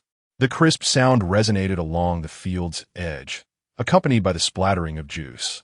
In the next moment, the leaders' faces collectively displayed expressions of astonishment and disbelief. "Sweet, exceedingly sweet," Mayor Wang exclaimed, eyes wide as he chewed rapidly, finding no residue. "Only the pure, sweet juice." Secretary Li nodded repeatedly, his face betraying uncontainable admiration. "Incredible. The flavor is refreshing, sweet yet not cloying. If introduced to the market, this would undoubtedly be a revolutionary product. Comrade Su, you have truly brought a significant surprise to the agriculture of Jiangxing." Officials from both the Agriculture Bureau and the Science and Technology Bureau eagerly tasted the corn, all utterly captivated by its exquisite flavor. Their gazes towards Su Yang filled with awe and appreciation. Professor Zhang, observing with a proud smile, seized the moment to add, "This is merely the initial maturity stage. Once fully matured, both flavor and sweetness will further enhance. Furthermore, our preliminary analysis indicates its high nutritional value." The genuine reactions of the leaders during the tasting were discreetly recorded by a secretary with a mobile phone, providing compelling evidence for their forthcoming reports. Although the absence of journalists created a quieter atmosphere, the leaders' affirmations and praises carried even greater weight. Secretary Li declared, "Comrade Su, your farm and these superior varieties deserve robust support from the city. The challenges you mentioned regarding land reclamation, irrigation facilities, and brand development will be promptly addressed upon our return, and we will devise specific support plans as soon as possible. The Agriculture Bureau and the Science and Technology Bureau must actively engage to provide comprehensive services. Our aim is to ensure that innovative, capable new farmers like you, who are rooted in the countryside, can pursue their endeavors without concern. Thank you, Secretary Li. Thank you, Mayor Wang.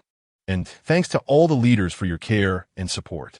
Su Yang expressed his heartfelt gratitude, his demeanor sincere. Ningning nibbled on the small half-cob of corn that her father had deliberately left for her, observing the esteemed officials praising her father. Her little face radiated with pride as she chimed in with her sweet, childlike voice, "My daddy is the best. The corn he grows is the tastiest." This innocent interjection elicited a wave of light-hearted laughter from the audience, further enhancing the congenial atmosphere. The city leaders did not linger long in Qingshan village. After thoroughly understanding the challenges faced by Su Yang and his preliminary plans for the future, they discreetly departed by car. However, the impact they brought was akin to a stone cast into a tranquil lake, beginning to ripple through Qingshan village and beyond. That evening, despite the absence of extensive media coverage, news of the city party secretary and mayor personally visiting Qingshan village to inspect the new farmer Su Yang spread quietly through various internal channels and among informed individuals within the political and business circles of Jiangxing. The Douyin account, Ningning and Daddy's Countryside Daily, along with the enigmatic and remarkably promising farm behind it, quietly garnered a label of official focus and limitless potential in the hearts of many.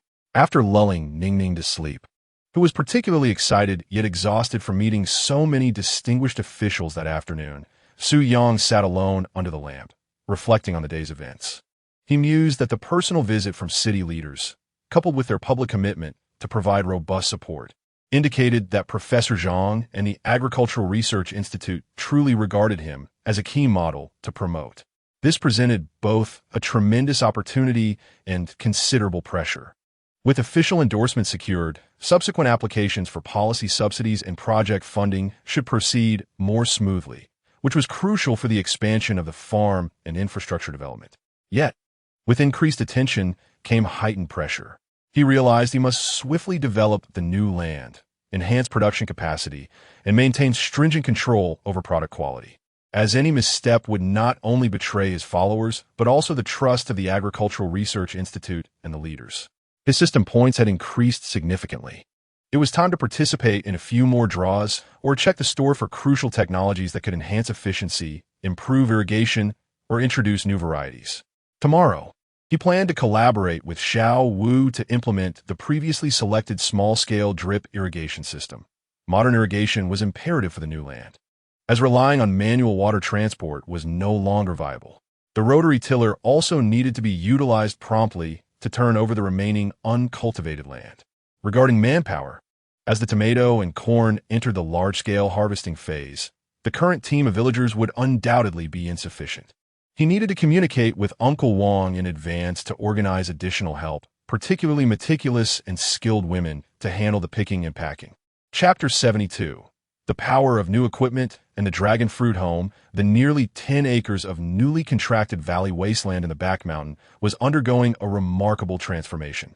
Visible to the naked eye, thanks to the villagers' tireless efforts and Su Yang's substantial investments, weeds and shrubs had been cleared away, stubborn stones removed and piled along the edges of the fields, while the small rotary tiller diligently turned over the long-dormant soil, revealing the fertile, loose earth beneath that emitted the fresh aroma of soil.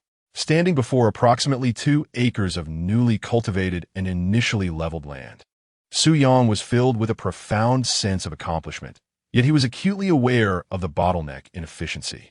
He contemplated the inherent quality of the soil, recognizing its immense potential.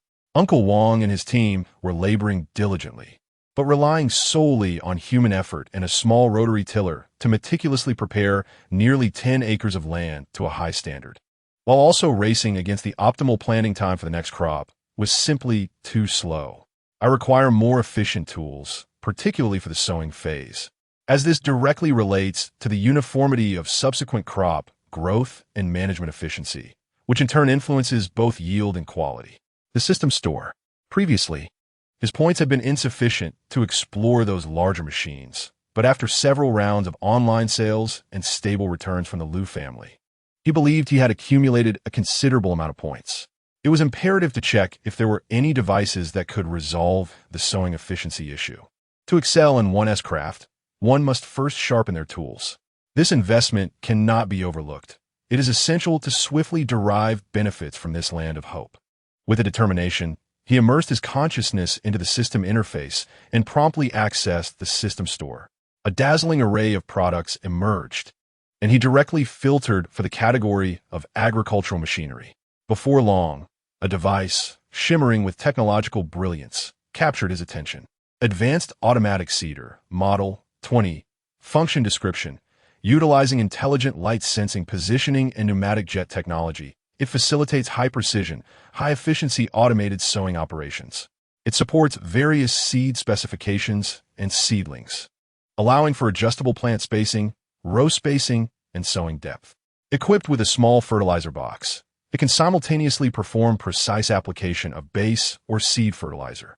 Easy to operate, it significantly reduces labor and enhances sowing quality. Points required for redemption, 300 points. He calculated internally.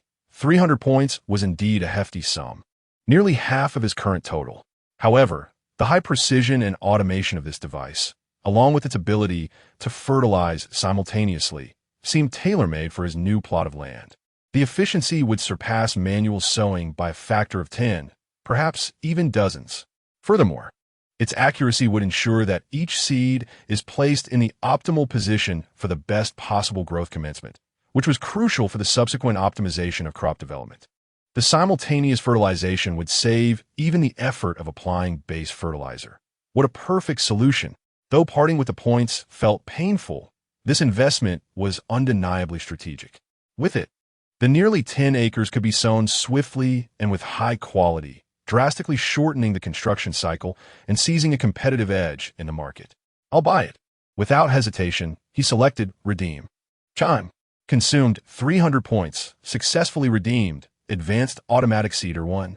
The device has been transferred to the system warehouse and can be retrieved for use at any time.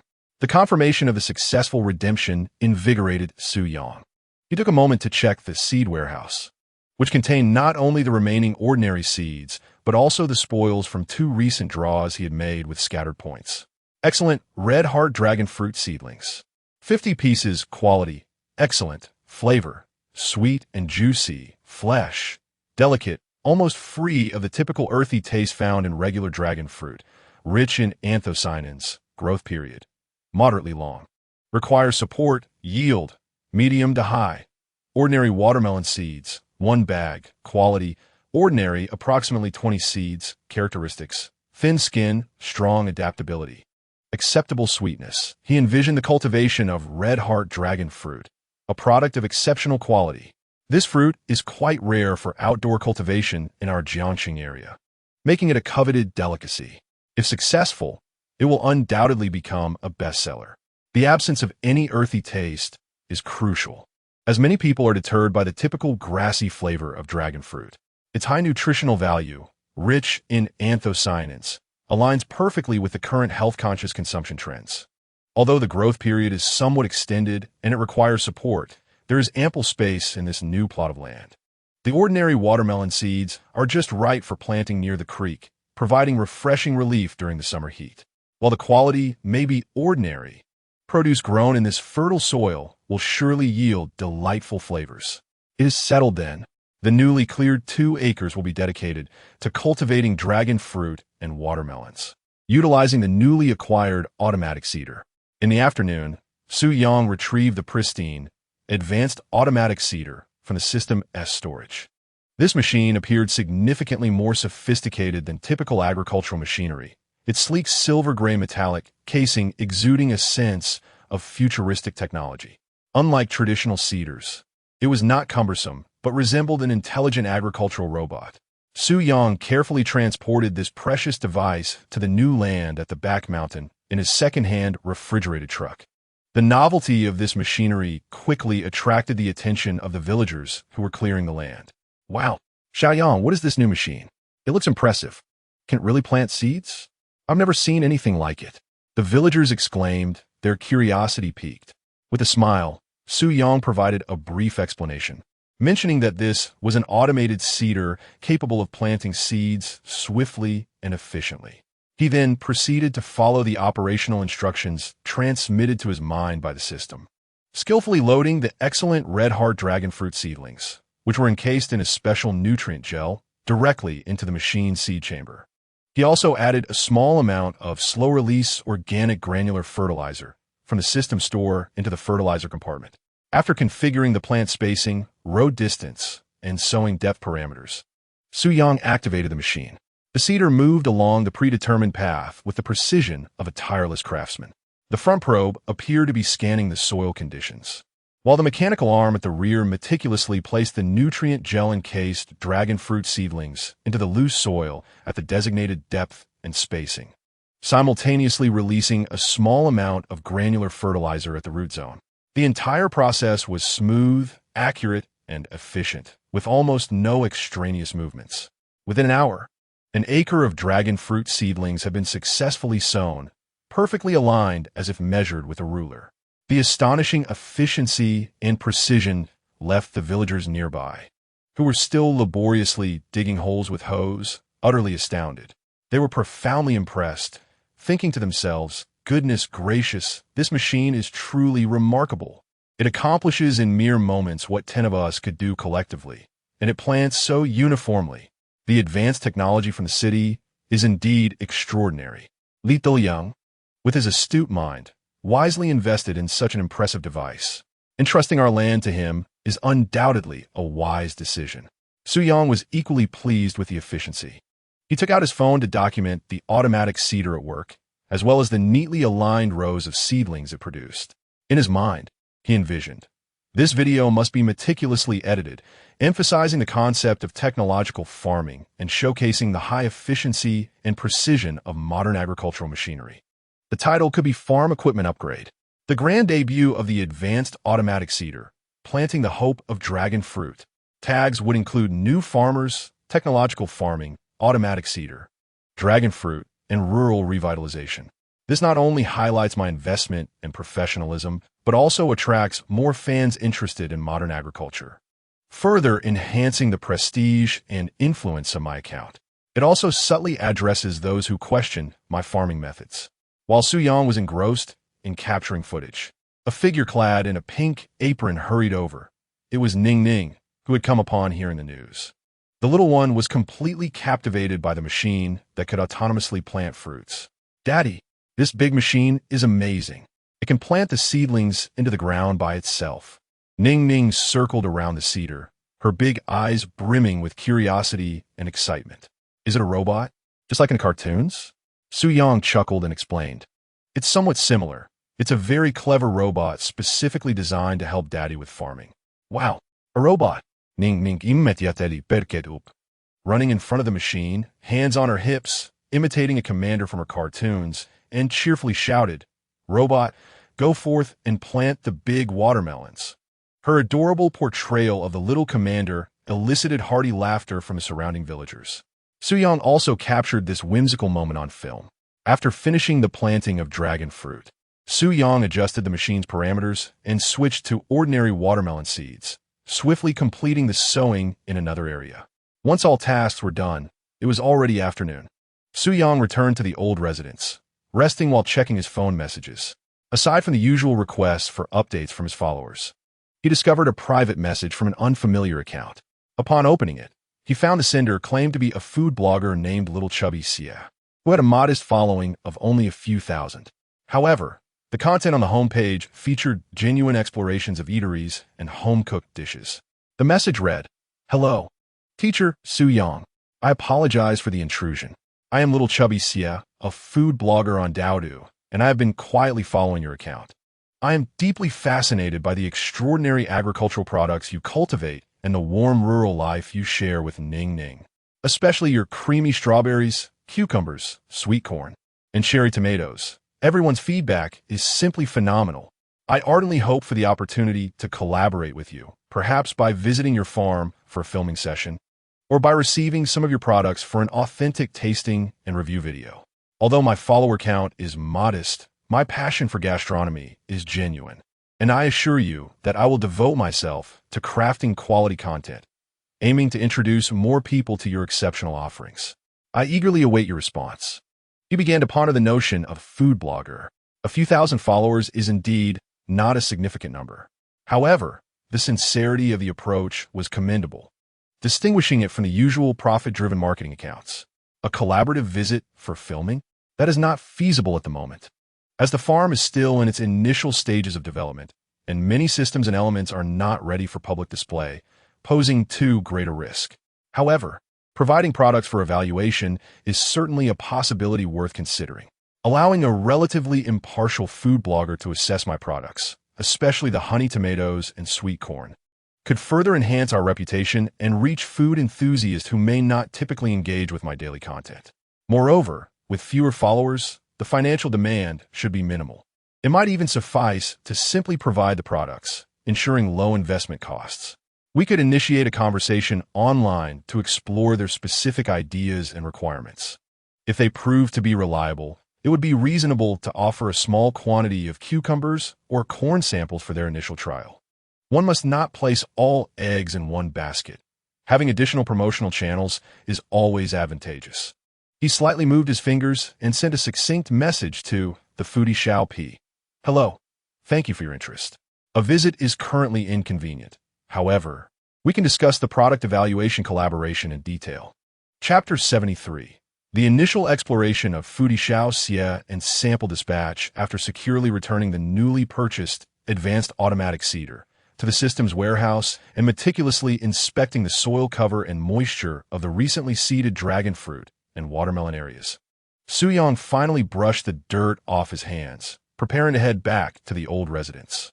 Having been busy all day, he did not feel overly fatigued physically due to the system enhancements, yet the mental investment had been considerable. The cultivation and seeding of the new land had finally taken a solid first step. Observing the neatly arranged rows brimming with potential vitality, he felt an overwhelming sense of anticipation for the future. He contemplated the astonishing efficiency of the automatic seeder. The 300 points spent were indeed worthwhile. This 2 acres of land had been sown with dragon fruit and watermelon. The dragon fruit has a long growth cycle, but once it bears fruit, its excellent quality and rarity will undoubtedly serve as a new engine for profit growth. The watermelon, on the other hand, primarily fulfills Ning Ning's small desire and will also provide some refreshing product for the farm during the summer. The new land will require continuous investment, including constructing supports for the dragon fruit, enhancing the irrigation system, and managing subsequent fertilization all of which will demand both financial and physical resources. It seems that I must continue to expand sales channels. Relying solely on online followers and orders from the Lu group is insufficient. As he walked, he took out his phone to check for any new messages from the previously replied food blogger, the foodie Xiaopi. Upon opening the private messages on Dodo, he found that the other party had almost instantly responded, sending several messages filled with excitement and sincerity. Sugu, you really replied to me? I am so thrilled. Thank you for this opportunity. I apologize for my abrupt suggestion regarding the visit. Your farm undoubtedly harbors numerous trade secrets, and I completely understand. I am immensely grateful for the opportunity to evaluate your products. My concept for the collaboration is quite straightforward. I intend to savor your legendary agricultural produce from the perspective of an ordinary food enthusiast, capturing my genuine impressions in a video to share with others. I eschew flashy effects and elaborate scripts. My approach is simply to eat authentically and express my honest admiration.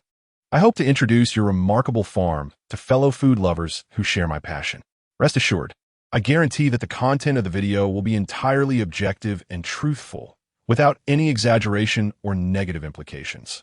My sole desire is to relish your offerings while, perhaps, gaining a bit of visibility for myself as a modest content creator. Here is my WeChat ID, 234,461. If convenient, we could connect as friends to discuss further, and I can provide you with my shipping address for the samples. Upon reading this series of sincere, yet playful responses, Su Yang couldn't help but smile slightly.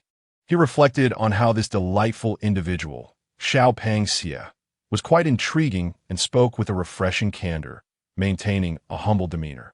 Unlike some who approached him demanding collaboration fees or imposing various requests, this genuine perspective and objective evaluation were precisely what he needed.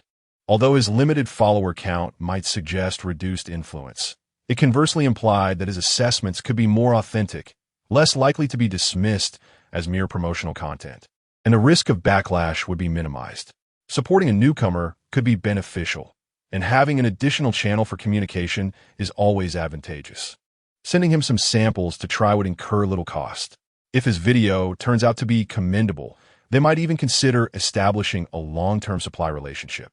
He copied Xiao Pangxia's WeChat ID and switched to WeChat to add him as a friend. The friend request was promptly accepted, and the other party's WeChat name was Foodie Xiao Daoxia, with an avatar depicting an adorable cartoon panda munching on bamboo. Su Yang got straight to the point and sent a message. Hello, Xiao Xia, this is Su Yang. I understand your idea, and it sounds promising. While visiting is currently inconvenient, I can send you a small quantity of sample for tasting and evaluation. On the other end, Xiao Pangxia, who was laboriously contemplating the next video topic in his rented apartment, nearly leapt from his chair upon receiving the WeChat notification and Su Yang's message. He was ecstatically overwhelmed. Could it be? Su Yang had actually added him on WeChat, and he agreed to send samples. Oh my goodness, am I about to soar? This is the rural life of Ning Ning and Dad, the most popular new farmer on Douyin, with credentials certified by the Agricultural Academy. His cream strawberries, cucumbers, raw eating corn, and honey tomatoes are legendary, often selling out instantly, with scalpers driving prices to astronomical heights. I can obtain samples for evaluation for free? This is simply a stroke of luck. No, I must remain composed. This is a once-in-a-lifetime opportunity that I must seize. The video must showcase my utmost capabilities, employing my extensive culinary vocabulary to fully express my admiration for Su Ji's agricultural products. I strive for instant acclaim, hoping that my persona, Little Fatty Xia, will also bask in the glory of this success. Taking a deep breath, Little Fatty Xia endeavored to calm his excited heart, his fingers trembling as he replied, Sugu, I'm immensely grateful to you. You are truly my benefactor. I will savor every morsel and meticulously craft this video, ensuring that I do not betray your trust. Here is my delivery address, Jiangxing City District, Building, Unit, Recipient, Xia Xiaodao, Phone, 138295. He intentionally included his real name, Xia Xiaodao, to lend a touch of formality. Upon receiving the address, Su Yang simply replied with an acknowledgement, choosing not to elaborate further. In the afternoon, As Su Yang packaged shipments for his online fans and the Lu group, he thoughtfully prepared a special small box. Inside, he placed 2 impeccably presented vacuum-sealed excellent cucumbers, along with 3 vacuum-sealed, plump, excellent sweet corn cobs. After some contemplation, he reluctantly added 5 or 6 freshly picked cream strawberries and a small bunch of excellent cherry tomatoes. He reasoned that a varied selection would comprehensively showcase the prowess of his farm. While cucumbers and corn were the main attractions, the strawberries and tomatoes, though fewer in number, epitomized top-tier quality. He hoped this young man would recognize the value of his gesture and not squander his thoughtful offering. He entrusted this special sample box to Su Xiaowu, specifically instructing Xiaowu, this box is to be sent separately to this address, utilizing the fastest cold chain. Understood, Yangge, leave it to me, Xiaowu replied, adeptly loading the box onto the refrigerated truck. As he watched the small vehicle disappear down the rural path once more, Su Yang's gaze drifted toward the horizon. Chapter 74. The Culinary Wizardry of Xie Xiaodao in live broadcast. Fans engage in a thrilling interaction in Jiangxing City within a brightly lit yet somewhat cramped rental apartment. Xie Xiaodao, the operator of the account Little Fatty Xie, stood before the camera, unable to contain his excitement. Though only a few hundred viewers were online, making this his most popular broadcast to date, it did not hinder his exhilaration, akin to winning the lottery. On the table, he had solemnly arranged a corrugated cardboard box adorned with a light green logo, Ning Ning and Dad's Rural Daily, along with a QR code. This was not merely a package. In his eyes, it was a sacred vessel containing divine ingredients. He thought to himself, it has arrived. It has finally arrived, the samples Suga sent me. With swift cold chain delivery, it had arrived the next day, and the speed and packaging were remarkable. Just looking at the box felt extraordinary. What heavenly delicacies awaited within? Cream strawberries? Honey tomatoes? Or perhaps that sweet corn meant to be eaten raw? No matter what it is, today, Xie Xiaodao shall attain legendary status. He tidied his slightly disheveled hair, revealing a sincere and exuberant smile to the camera, and pressed the broadcast button. Hello, dear friends and fellow food enthusiasts. Your little knife is back. He exerted himself to greet with utmost enthusiasm, declaring that today we shall not explore stores nor indulge in obscure culinary delights, but rather embark on a truly upscale experience. Do you see this box? Familiar, isn't it? Indeed, it is none other than the legendary Ningning and Father S Countryside Daily Farm, certified by the Agricultural Science Institute, personally inspected by city officials, and that celestial farm, which sells out instantly with every new release. I am grateful to Brother Su for considering this humble individual by sending me a box of samples to savor. Today, I will unveil the mysterious veil of these divine ingredients, and we shall see if they truly deserve the epithet of top-notch. The live chat in the stream vibrated with excitement. Front row viewing.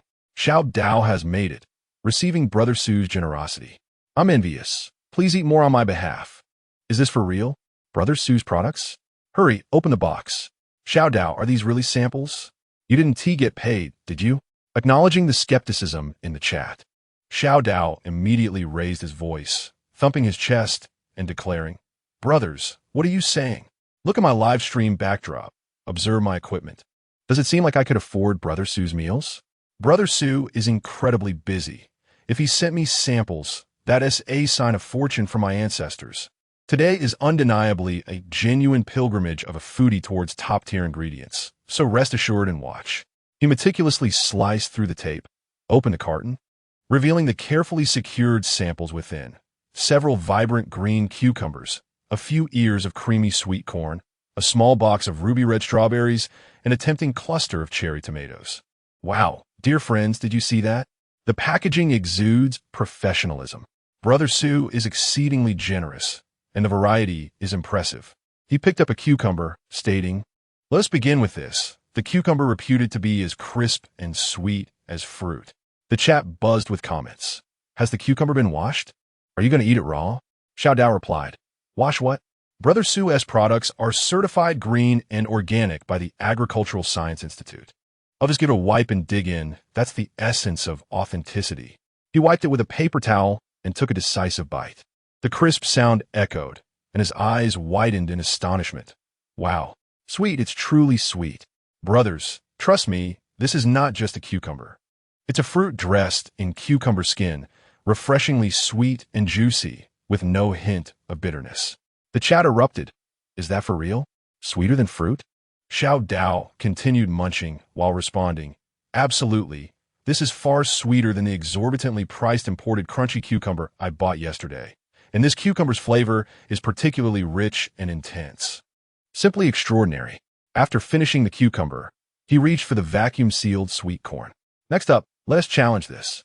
Raw eating corn, the same method as Ning Ning, the adorable one. The chat buzzed with anticipation. This is what I look forward to most. Host, hurry and eat. Can it really be eaten raw? Will it cause a stomach upset? Xiao Dao tore open the packaging, showcasing the creamy corn kernels to the camera. Stomach upset? Not with Brothers Su's products. They are guaranteed to be premium. I'm entrusting my life to this corn today. Dear friends, here I go. He closed his eyes and took a hearty bite. Splat! Juice erupted everywhere. Xiao Dao opened his eyes wide, pupils dilating, blissfully humming. MMM. Sweet, explosively sweet, akin to drinking sweetened milk. And here is the highlight. The corn from Su's family is truly exquisite, melting effortlessly upon contact with the palate. Dear family, I proclaim that Su's corn has once again achieved legendary status. This is indeed corn juice that one can savor. The comments section erupts in frenzy. I'm so hungry just watching. Dear host, do not indulge solely in your own pleasure. The price of 68 for 2, worth every penny. The quality is undeniably remarkable. Xiao Dao, could you inquire when Su will sell corn again? I implore you. Aside from eating it raw, how does it taste when cooked?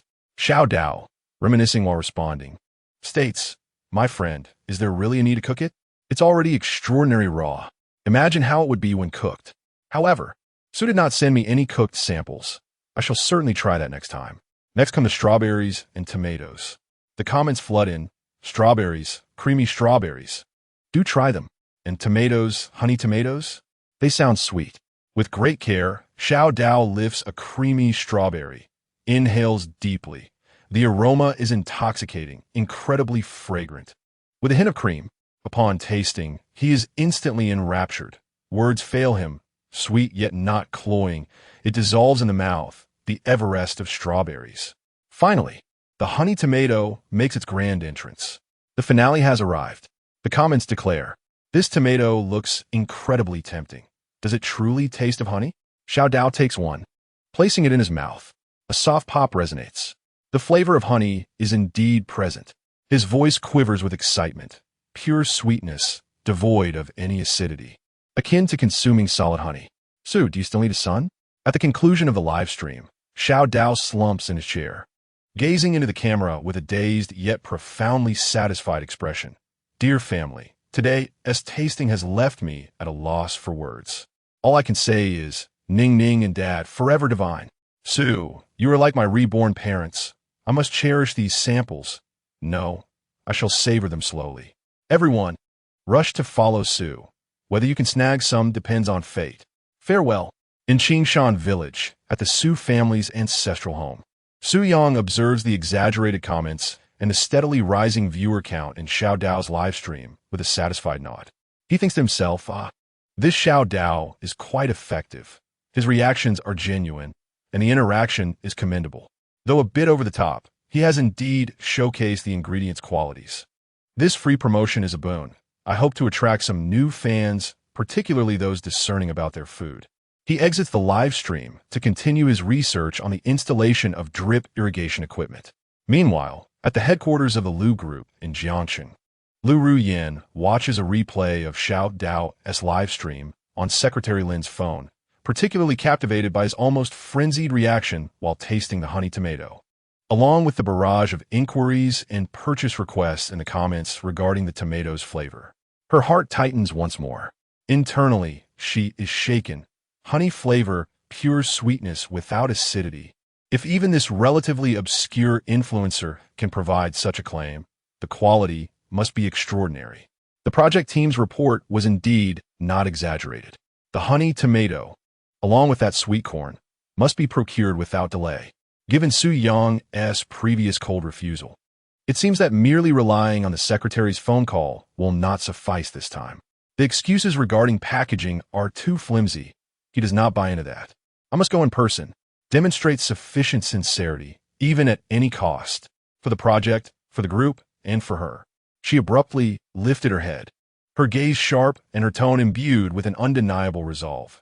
Secretary Lin, prepare the vehicle immediately. I must go to Qingshan village at once. Right now? Secretary Lin was once again taken aback. Yes, now. Lu Rian's voice was tinged with an almost unbearable urgency. Also, retrieve the Patek Philippe watch from my office safe. And bring along the pink diamond necklace my father gifted me for my last birthday. He pondered deeply. Su Yang, this time, I come bearing ample sincerity. To conduct business and to see Ning Ning. Will these tokens be sufficient to dissolve your wretched coldness and aloofness?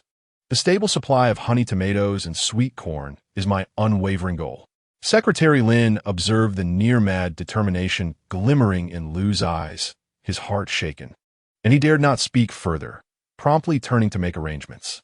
Chapter 75. The shattered warmth and the fractured calm night fell swiftly over Qingshan village, the sky darkening like ink, leaving only a scattering of stars and a remnant blush of twilight along the horizon. In the courtyard of the old residence, a dimly lit vintage lamp had been hung by Su Yang beneath the grape trellis, casting a warm glow that enveloped him, Lin Xiaoyu, who was discussing drip irrigation system proposals, and the quietly seated Ning Ning, who was perusing an art album in a gentle embrace. The air was rich with the fragrance of earth, the moisture of fresh grass, and the faint aroma of home-cooked meals wafting from distant farms, creating an atmosphere of tranquility and vibrant life. Look here, Brother Su Yang. Lin Xiaoyu pointed to a cross-section diagram of a drip tape on the document, her tone earnest. This type of internal insert pressure compensating drip emitter has a more intricate flow path design that automatically adjusts to pressure changes, ensuring that the water output remains consistent across varying slopes and pipeline lengths, although it is somewhat pricier than standard labyrinth drip tape. For the nearly 10 acres you recently contracted with its undulating terrain, achieving precise water and nutrient integration is paramount. This approach will prevent situations where some areas receive excessive water and nutrients, while others are insufficient. Su Yang listenet intently, noding occasionally. Although he possessed a systematic understanding of basic irrigation technology, which encompassed principles and foundational knowledge, the professional insights from Lin Xiaoyu, a graduate of Agricultural University, proved invaluable when it came to equipment selection and brand comparisons. Su Yang internally commended her. Xiaoyu's analysis was indeed astute. The new land was expansive, and its topography was far from the flatness of the old residence, making precise irrigation essential, directly impacting the yield and quality consistency of the subsequent crops. It seemed that the investment in pressure compensating systems was unavoidable.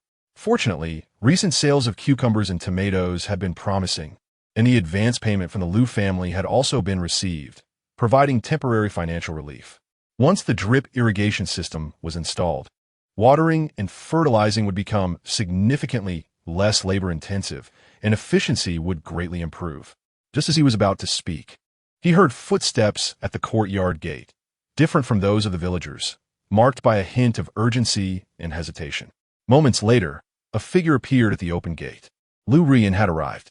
On this occasion, she had indeed made meticulous preparations, dressed in a set of high-quality, crisply tailored beige linen attire that leaned towards the casual side. She wore a brand-new pair of white flat loafers, enabling her to navigate the rural pathways with some semblance of ease. Her hair was simply tied back, and her face bore only the faintest hint of makeup, an attempt to conceal the weariness and complexity reflected in her eyes. In her hand, she carried an exquisitely crafted shopping bag containing a Patek Philippe ladies' watch she had specifically retrieved from her office safe, a lavish pink diamond necklace for her daughter Ning Ning, along with some imported chocolates and whimsical children's toys. Lu Rian stood at the entrance, taking a deep breath in an effort to steady her breathing and mindset. This time, her purpose was to confirm packaging details and long-term supply arrangements, which was quite substantial. The gifts were prepared with greater sincerity as well.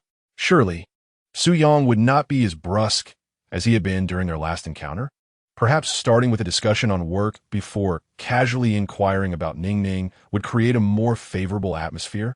However, as her gaze fell upon the scene at the stone table in the courtyard, illuminated by the warm yellow light, her mental fortitude crumbled in an instant. Su Yang was attentively listening to the explanations of a young girl, his expression one of unprecedented focus and relaxation, a gentle smile gracing his lips. And there was Ning Ning, her daughter, leaning so naturally and affectionately against the girl, her little head nearly touching the girl's arm, holding a picture book and occasionally looking up to converse with her, radiating complete trust and joy. This tableau struck Lu Ruyin like a searing brand on her heart. Jealousy, an uncontrollable jealousy, seized her like a viper. How dare Su Yang? How dare he express such warmth towards another woman? Who was that woman? By what right did she occupy Lu Ruyin's place, basking in Su Yang's kindness and her daughter's affection? She felt like an intruder in someone else's happy family. A complete farce. The expensive gifts she held now felt unbearably heavy and ironic. Mom, you're here again. Ning Ning's sharp eyes spotted Lu Ruyin at the door, and she joyfully leaped from her stool, waving the picture book with illustrations of small animals that Lin Xiaoyu had brought her. Sister Xiaoyu is showing me the pictures of the drip irrigation. Dad said we can use a little tube to water the vegetables, just like a straw. The innocent words of the little one poured more fuel onto the raging fire of Lu Ruyin's jealousy. Lin Xiaoyu also noticed Lu Ruyin, sensing the cold, sharp, and distinctly hostile gaze directed at her. A chill ran through her, and she quickly realized that this strikingly beautiful woman with a formidable presence was likely Su Yang's extraordinary ex-wife. Her smile faded into a more reserved and polite demeanor as she stood up, nodding at Lu Ruyin, refraining from speaking impulsively. Lu Ruyin instinctively sidestepped to avoid the small hand of her daughter, Ning Ning, reaching out to grasp her leg. Without even discerning what her daughter held, her gaze, as frigid as two piercing searchlights, was resolutely fixed upon Lin Xiaoyu, and then abruptly shifted toward Su Yang. Her voice, suppressed with barely contained fury, was particularly sharp and cold, disregarding even the most basic courtesies. Su Yang, I need to speak with you. Her tone bore an undeniable command, as if Lin Xiaoyu's very presence constituted a grave error. Su Yang felt an overwhelming aversion to Lu Ruyin's sudden, hostile outburst, particularly as she chose to ignore and even evade Ning Ning. Anger surged within him, yet upon witnessing the fright that washed over Ning Ning's face, her small hand retreating timidly, he immediately quelled his rage, prioritizing his daughter's comfort. What was her madness? He could not afford to argue with Lu Ruyin in front of her. It would frighten the child. He resolved to send Xiaoyu away first before addressing Lu Ruyin, for such unreasonable behavior was utterly intolerable. Bending down, he gently patted Ning Ning's little head and pointed to the bag in Lu Ruyin's hand, speaking in as calm a tone as he could muster. Ning Ning, dear, Mommy has brought you a gift. Why don't you head inside to see what delightful surprise awaits you? You can play for a while. Daddy and Ms. Lu need to discuss some work matters, and it won't take long. He emphasized Ms. Lu and work, attempting to remind Lu Ruyin to temper her emotions. Straightening up, he turned to Lin Xiaoyu, who appeared awkward and uneasy, and instantly donned a warm, apologetic smile. The rapidity of his demeanor shift left Lu Ruyin, observing nearby, biting her silver teeth in frustration. Xiaoyu, I sincerely apologize. It seems today we won't have the opportunity for an in-depth conversation. The pressure compensation drip tape you mentioned earlier is quite insightful. I shall take a look at the materials you provided and examine them thoroughly later. When I find some free time, I would love to seek your guidance and discuss further. Thank you immensely for your help today. Not all, Su Yangji. Please attend to your business. Lin Xiaoyu quickly waved her hand, eager to escape the strangely tense atmosphere. Feel free to review the materials. Contact me on WeChat if you have any questions. She turned to Ning Ning. Sister is leaving now. Next time, I will bring you an even more beautiful art book. She offered Lu Ruyin another polite nod, a gesture of farewell, before picking up her backpack, preparing to depart. I'll walk you to the gate, Su Yang promptly stated, entirely disregarding Lu Ruyin, whose expression had darkened to an almost palpable degree. He accompanied Lin Xiaoyu to the gate, softly expressing his gratitude and cautioning her about the treacherous mountain paths at night, his demeanor natural and gentle, as if bidding farewell to a close and respected friend. Lu Rian watched Su Yang's retreating figure, noting his meticulous politeness towards that wild girl, contrasted starkly with the coldness and veiled warning he had just directed at her. The long simmering anger, resentment, jealousy, and profound humiliation within her finally shattered her reason. She abruptly hurled the heavy shopping bag containing the Patek Philippe timepiece towards Su Yang's retreating figure, aiming for the gate that seemed eternally closed to her. A dull, piercing sound shattered the stillness of the night as the box hit the ground, opening to reveal the watch, which still gleamed with opulence under the dim light, rolling onto the dirt-streaked surface and instantly gathering dust. Suyang, Lu Ruyan's voice, frayed with uncontrolled emotion, twisted into a sharp, desperate cry of fury. I lowered myself and set aside my pride, coming to this wretched place time and time again, with sincerity to discuss collaboration, and you respond with such indifference, with blatant disregard, even hostility? Do you think I deserve this? Are you still resentful for my insistence on your divorce? Have you forgotten how you relied on me when you were penniless and powerless? How you treated me then? Her words poured forth, unfiltered, as she unleashed her deepest frustrations and distorted sense of superiority, attempting to wound Su Yang with the memories of past kindness and her current humiliation, seeking an outlet for her spiraling emotions.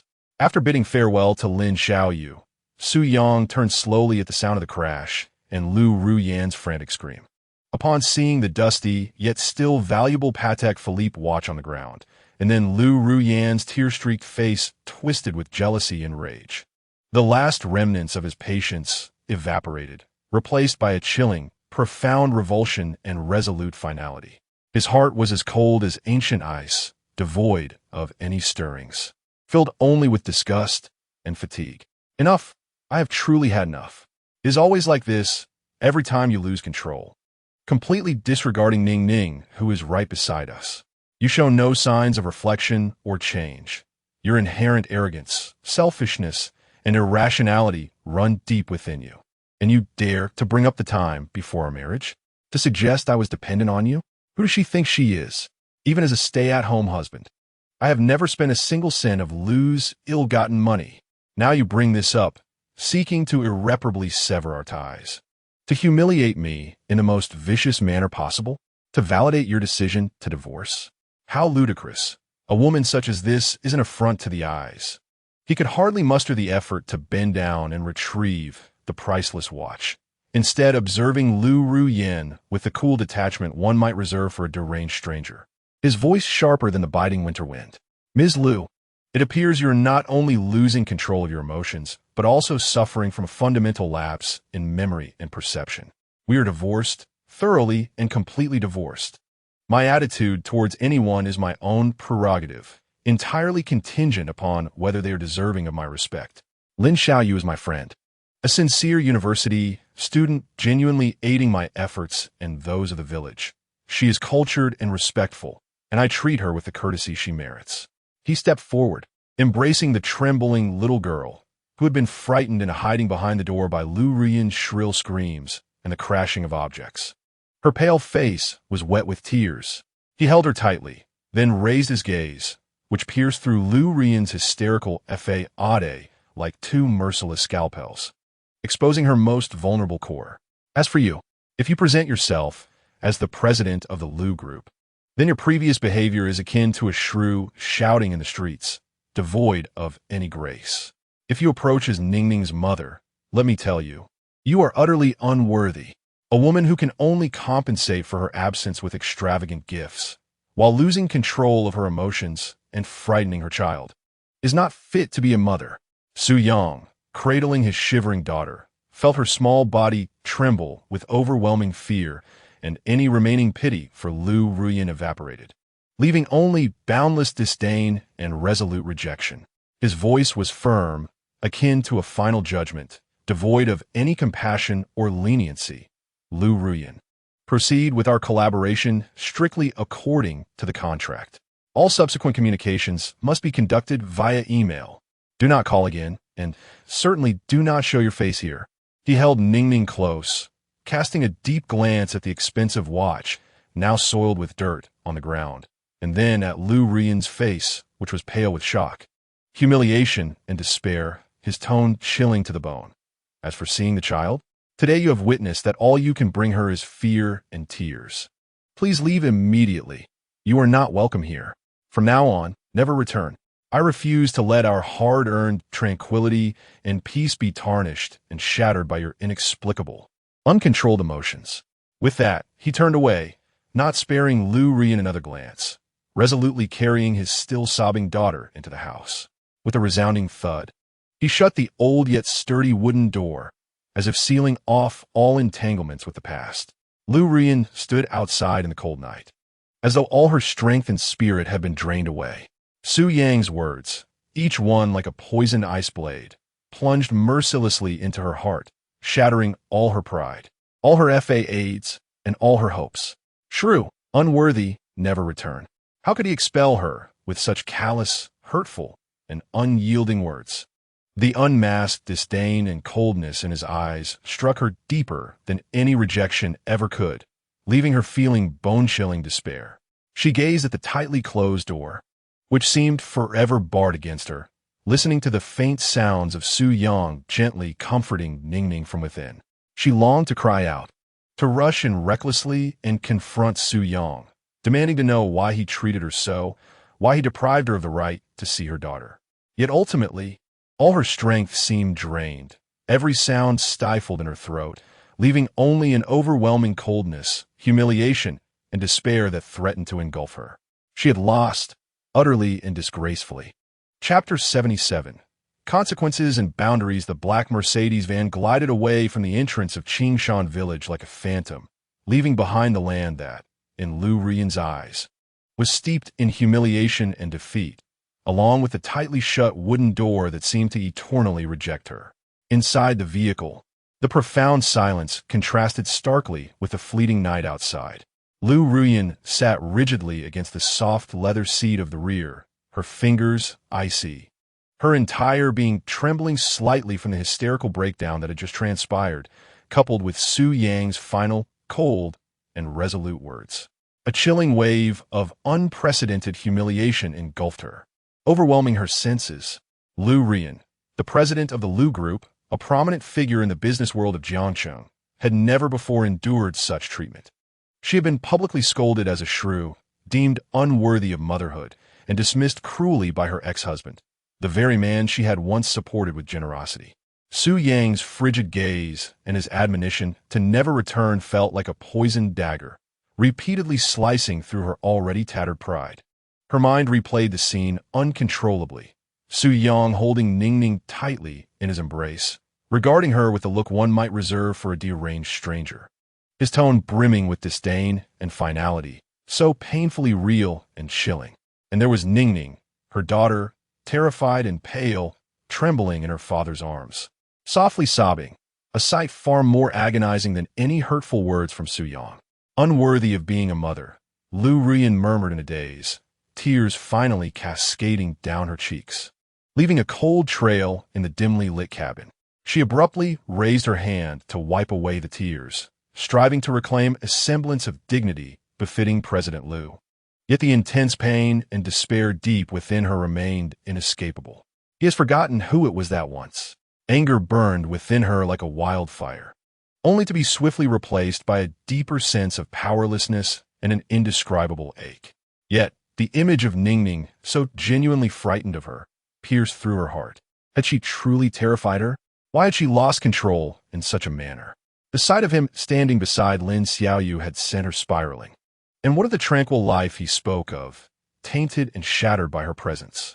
Was she truly just a nuisance in their eyes? She recalled the Patek Philippe watchbox that had been thrown to the ground in her frenzy. That watch, now dirted, mirrored her current state, disheveled and battered. What did its immense value signify? In Su Yang's eyes, it was likely deemed unworthy of even a glance.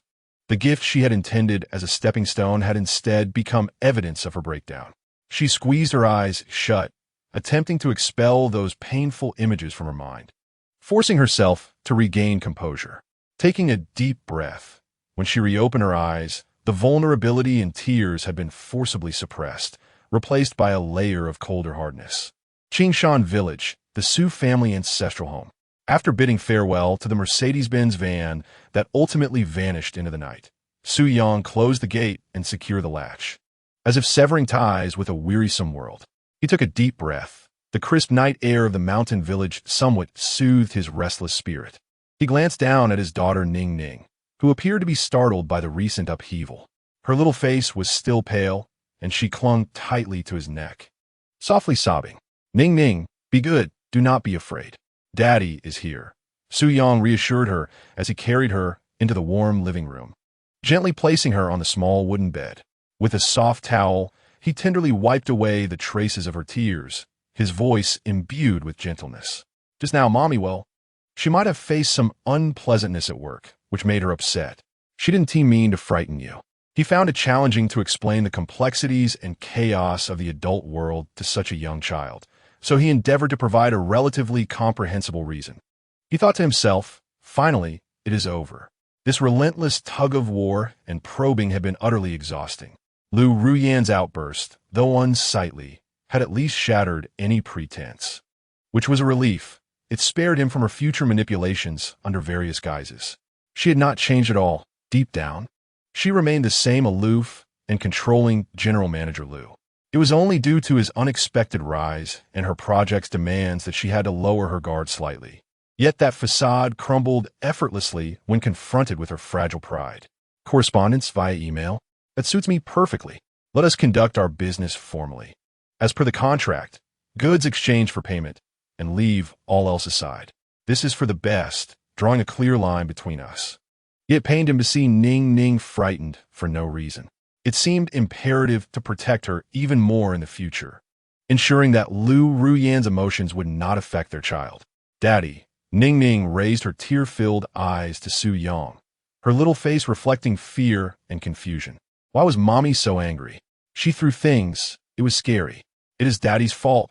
I didn't protect you well enough, causing you to be frightened," Su Yang replied, holding his daughter tightly in his embrace, filled with remorse and a deeper loathing for Lu Ruyan. "Mommy didn't mean it. She is just very tired and couldn't control her temper. It won't happen again, I promise. I won't let anyone scare you anymore." He gently patted her back and began to hum her favorite lullaby, trying to calm her shaken emotions. In the warmth and safety of her father's embrace, Ning Ning gradually settled down. She nuzzled closer and murmured softly, Ning Ning believes Daddy. But will Mommy really not come anymore?" The sensitivity of a child's thoughts was ever apparent. She seemed to have gleaned some information from the earlier heated argument and her father's resolute words. Su Yang paused for a moment, not wishing to deceive his daughter, but also reluctant to burden her with the weight of the adult world too soon. Ultimately, he chose a gentler explanation. "Mommy is very busy with work and might come very rarely from now on. But that's all right. Ning Ning has Daddy, Grandpa Wang, Sister Xiaoyu, and all the little ones, Xueqiu, Hui Hui, and Tao Tao, to keep her company. We'll always be happy together, right?" Ning Ning nodded earnestly, seemingly accepting the notion. She wrapped her arms around her father's neck and softly added that she cherished the moments spent with him. Upon hearing his daughter's words, all of Su Yang's fatigue and discontent dissipated, leaving only an infinite tenderness and a resolute determination to protect. After lulling Ning Ning to sleep, Su Yang ventured alone into the courtyard. The night breeze was cool, sweeping away the last remnants of his irritation. He gazed upon the land, serene yet vibrant under the moonlight, and glanced at the plaque indicating the collaborative experimental base with the Agricultural Research Institute, his eyes regaining their steadfast clarity. He mused that the tumult had finally passed. Although the journey had been unsightly, it had decisively severed unnecessary ties. Now, he could wholeheartedly dedicate himself to the cultivation and development of the farm. Although the contract with the Lu family had been signed, one must not place all eggs in one basket. Product quality is my core competitive advantage, and with a burgeoning reputation, it is imperative to swiftly diversify and establish more controllable sales channels. The online fan base needs to be nurtured. The food blogger Xiao Dao Xie's reviews have yielded favorable results, and it would be prudent to reach out to several more bloggers with suitable styles for sample promotions. Offline, aside from a stable supply from the Agricultural Research Institute, perhaps I could explore small, high-end fresh produce supermarkets or private dining establishments in the urban area of Jiangcheng that demand superior quality. Small batches with high pricing could mitigate risks and enhance brand image. The crux remains the development of new land and the construction of infrastructure. With some capital accrued, meticulous budgeting is essential. Prioritizing investments that will most effectively enhance efficiency and ensure quality. First and foremost is the irrigation system. The pressure-compensating drip irrigation system recommended by Lin Xiaoyu is reliable, and I will contact the manufacturer tomorrow to place an order, aiming to lay it down on the new land promptly to achieve precise water and nutrient integration, which is fundamental to maintaining stable quality in large-scale planting. Secondly, regarding manpower, the conclusion of land clearing will necessitate regular management, harvesting, and packaging, which cannot rely solely on Xiao Wu and occasionally hired villagers. It is essential to establish a relatively stable workforce, preferably comprised of diligent and meticulous women from the village, to undergo standardized training. This would also provide additional employment opportunities for the village, fulfilling my promise to Uncle Wang. Lastly, regarding the system shop and rewards, I have accumulated a fair number of points and should explore semi-automatic tools that could enhance seeding efficiency or procure new, superior seeds, particularly for fruits, which Ning Ning would surely adore. Seated at the stone table, illuminated by the light, Su Yang took out a small notebook and meticulously recorded these thoughts, his mind racing as he envisioned the blueprint for the farm's future. Chapter 78. A surge of anger on the brink of breach, the black Mercedes-Benz van glided into the brightly lit garage of the Lu Group headquarters. As the door swung open, a rush of urban night filled with the mingled sense of exhaust fumes and chilled air surged in, instantly dispersing the lingering aroma of earth and fruits that had clung to Lu Ruyan's nostrils from Qingshan village, along with the fleeting softness stirred by Ning Ning's gift. Lu Ruyan almost fled from the carriage, her white flats making a soft sound against the impeccably polished epoxy floor, echoing sharply in the vast emptiness of the garage. She did not glance back at the driver but strode directly toward the private elevator, her posture upright yet taut, like a string poised to snap at any moment. As the elevator doors opened, Secretary Lin, who had been waiting, approached with her customary professional smile. However, upon seeing Lu Ruyan's complexion, pale to the point of transparency, and her eyes cold as if infused with ice, a heavy weight settled in her heart. "President Lu, you have returned." Secretary Lin's voice instinctively softened. Lu Ruyan offered no reply, nor did she spare her a glance as she stepped into the elevator, coldly stating, "Top floor." As the elevator ascended smoothly, the atmosphere within the confined space grew stifling. Secretary Lin stood behind Lu Ruyan, catching a glimpse of her tightly clenched fists and slightly trembling shoulders through the sleek elevator wall's reflection. She understood that the trip to Qingshan village had likely resulted in an exceedingly unpleasant incident, one grave enough to unsettle the typically composed Lu Ruyan.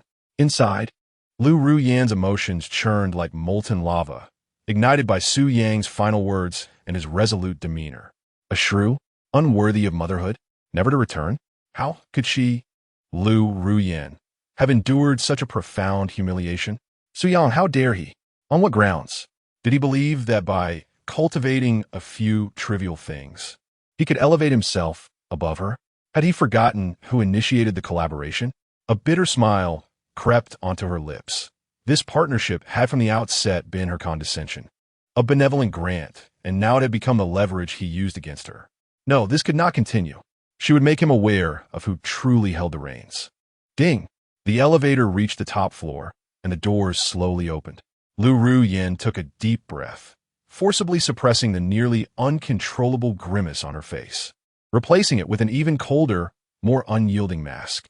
She strode out of the elevator, her voice as frigid as ice.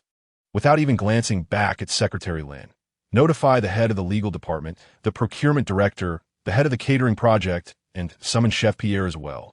They must gather in my office for a meeting immediately. They must arrive within 5 minutes. Yes, President Liu. Secretary Lin's heart raced at the urgency of the summons, especially with Chef Pierre being called to such an emergency meeting. The gravity of the situation far exceeded her expectations, likely related to the high-end dining project and Mr. Su from Qingshan Village. She wasted no time and promptly began contacting everyone. Lu Ruyin pushed open the heavy door to her presidential office, throwing herself into the immense chair that symbolized power and status. She gazed out at the dazzling night scene of Jiang City, her eyes as inscrutable as a frozen lake, deep and burning with intense fury. Soon, a gentle knock echoed at the door, and several executives, including the serious-faced French executive Chef Pierre in his pristine white uniform, entered one by one, each bearing a palpable sense of unease after receiving the urgent notification. They keenly sensed the unprecedented chill emanating from the president, an atmosphere so oppressive that it rendered breathing laborious. Director Liu, head of the procurement department, was the first to perceive this pressure and cautiously spoke up. "Please be seated." Lu Riyin's voice lacked any warmth, her gaze slicing through everyone present like a sharpened blade. Once the attendees were settled, she dispensed with any preamble and, with a tone that was as frigid as it was incisive, declared what seemed to be an irrevocable decision. Regarding the supply collaboration with the Su Yang farm in Qingshan Village, it is suspended. Legal department, immediately assess the minimum costs of unilaterally terminating the agreement. Although she employed the terms suspended and assess, the resoluteness in her tone unmistakably conveyed her true intention to sever ties completely. "What?" Director Liu, the procurement director, was the first to exclaim, his complexion draining of color. "Suspended? Terminated? This is utterly unacceptable. Our formal contract with Mr. Su has only recently completed its processes, and moreover, Chef Pierre's new menu for the hotel project is almost entirely designed around the premier ingredients from Mr. Su's farm.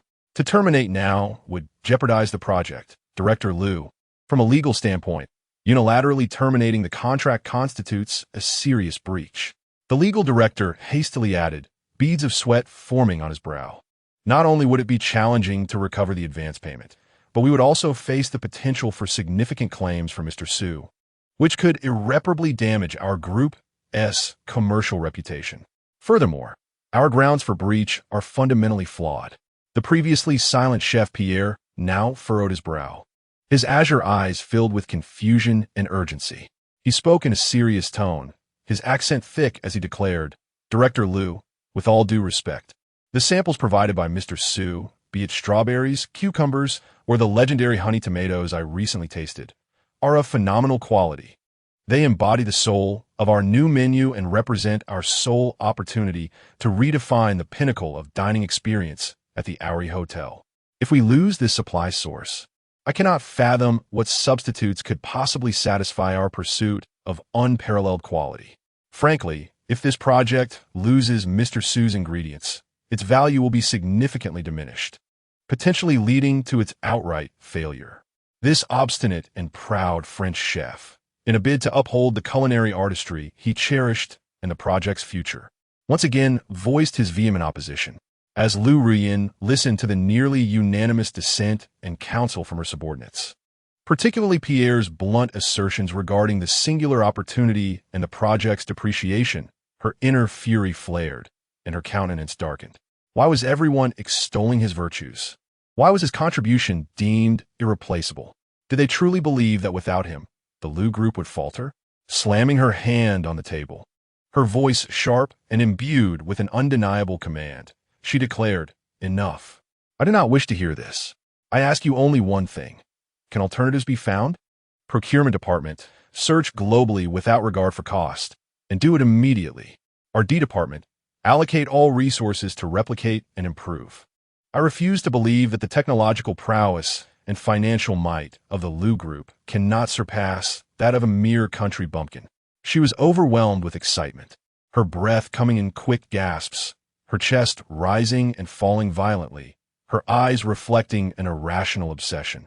The procurement director and the head of her D exchanged glances, their faces etched with bitterness and difficulty, yet they dared not directly contradict her. The legal director, steeling himself, reminded her once more, General Manager Liu, even if we seek alternatives, it will require time, and the success rate remains uncertain. However, the legal risks of unilateral breach and the loss of reputation will occur immediately. The risk I shall bear. Liu Rian abruptly interrupted him, her gaze icy as it swept across the room. Now, you all need to execute my orders.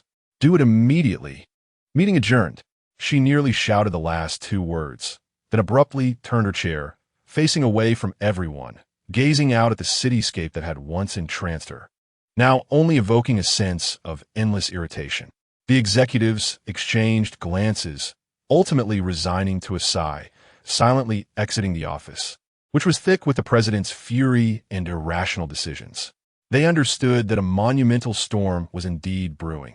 Its origin merely the president's inability to accept the rejection and disregard from her destitute ex-husband. The office door was gently closed, isolating her from the outside world. Liu Rian sat alone in the shadows of darkness, her body still trembling slightly from anger. Was she truly going to breach the contract? She questioned herself. Rationality told her that her subordinates' concerns were valid. The risks were immense, and the consequences unpredictable.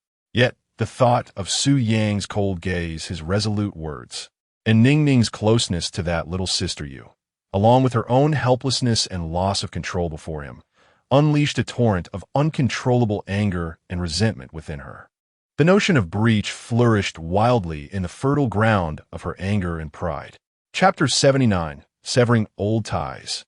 A new journey bestowed by the system. The morning sun pierced through the thin mist, casting a warm golden hue over the courtyard of the Su family estate. The crowing of roosters echoed, mingling with the fresh scent of earth, heralding the dawn of yet another vibrant and bustling day. Su Yang was methodically inspecting the brand new, albeit expensive, pressure compensation drip irrigation system that Xiao Wu had delivered the previous day. He meticulously checked the specifications and quantities, already envisioning the most efficient way to lay them out in the newly contracted hope-filled land on the back mountain. Although the integrated smart drip irrigation system, small, had cost him 100 points to redeem, the system's integrated water pump, filter, fertilizer applicator, and smart control valve far surpassed the technology and precision of the equipment he could piece together from the market, making it an invaluable investment. Ning Ning, clad in her pink smock adorned with a rabbit design, squatted before the newly constructed rabbit hutch, carefully feeding fresh, tender cuttings of superior red heart dragon fruit to Shueqiu, Huai Huai, and Tao Tao. The three little rabbits clearly relished the subtly sweet new food, eagerly nibbling at Ning Ning's small hands. Daddy, look! Ning Ning listet her. Her face radiating pride. They really love this red leaf. Don't you think they also believe that what Daddy grows is the tastiest? With a smile, Su Yang walked over and gently tousled his daughter's hair. Of course, what Dad grows possesses magic, he mused internally. With the acquisition of advanced soil improvement techniques and the installation of an intelligent drip irrigation system, the foundational construction of a new land had achieved a qualitative leap.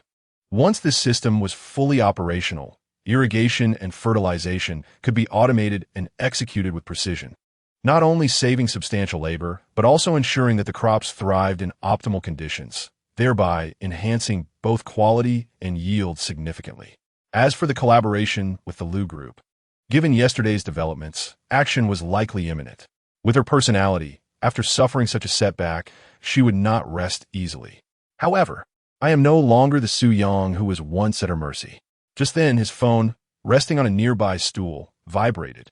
Picking it up, he noticed an unfamiliar landline number from Jiancheng. Raising an eyebrow, he pressed the answer button.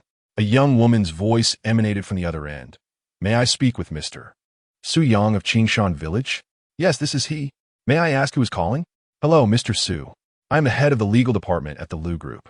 After a brief pause, as if struggling to articulate her message, she continued, I regret to inform you that, following the latest strategic adjustments from our senior management, we have unilaterally decided to terminate the Agricultural Product Procurement Cooperation Agreement numbered 4531 that we signed with you.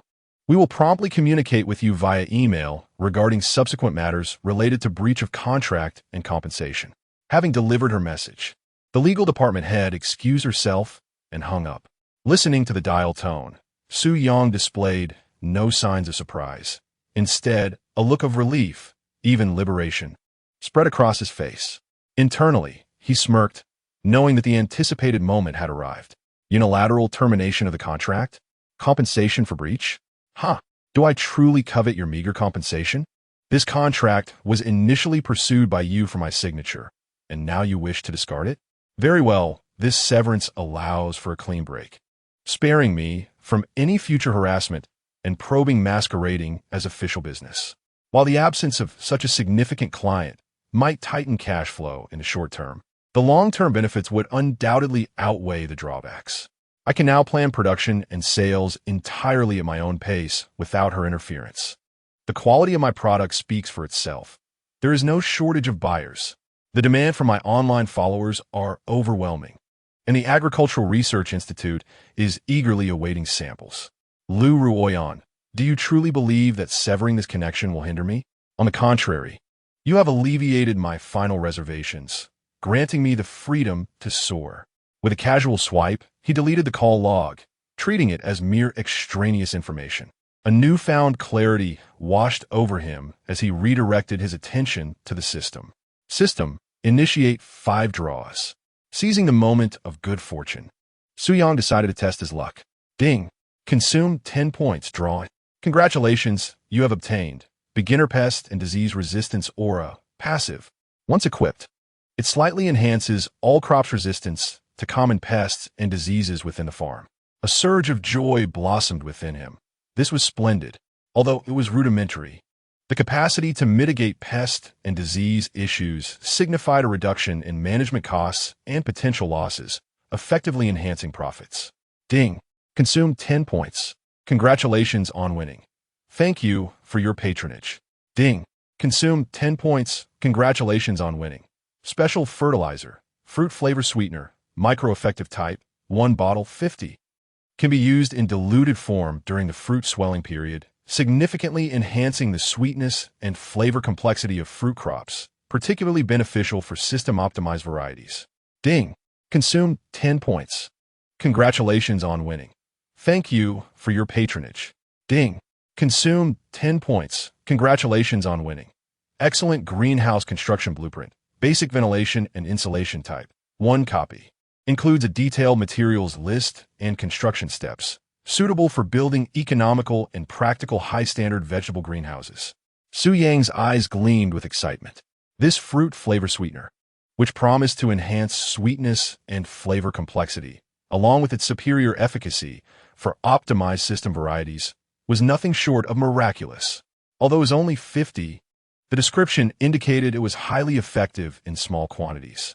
Wouldn't the quality of the next batch of strawberries, tomatoes, or grapes be extraordinary? Furthermore, the excellent greenhouse construction blueprint arrived just in time. He had been troubled about how to manage open-air planting in the new fields during extreme weather or winter. With this blueprint, he could commence planning the construction of several high-standard greenhouses, enabling off-season cultivation or providing a better growth environment for crops like dragon fruit and grapes. After 5 rounds of the lottery, he had 285 points remaining. Despite the 2 thank you for your patronage notices, the 3 items he received were exceedingly practical, especially the fruit flavor sweetener, which was an unexpected delight. Su Yang felt invigorated. Lu Rian's departure had not brought any discouragement. Rather, it had seemingly liberated him from certain constraints. Coupled with the timely gifts from the system, he was filled with unprecedented confidence and a clear vision for future development. He stood up, dusted off his hands, and gazed at the land being cultivated, brimming with hope, then glanced at his daughter, who was joyfully cradling a rabbit. His new agricultural venture was on the brink of embarking on a broader, more liberated chapter after severing old ties. Come on, Ning Ning, let us go. Su Yang picked up his daughter and planted a kiss on her rosy little face. Daddy will take you to see our future vineyard and watermelon field. Let us aim to turn over all the soil today. Yay! Let us go see the watermelon field. Ning Ning cheered, wrapping her arms around her father's neck. Her bright laughter echoing across the hopeful fields. Chapter 80. The quest for alternatives becomes challenging. Project Crisis emerges in stark contrast to the vibrant and promising land of Qingshan Village was the palpable tension suffusing the headquarters of the Lu Group in the heart of Jiang City, where the atmosphere felt nearly frozen. Since Lu Ruyan's last tumultuous return from Qingshan Village, where she decided, in a state bordering on hysteria, to unilaterally terminate the procurement agreement with Su Yang Farm, she has issued an unwavering edict to the procurement and research departments of her group.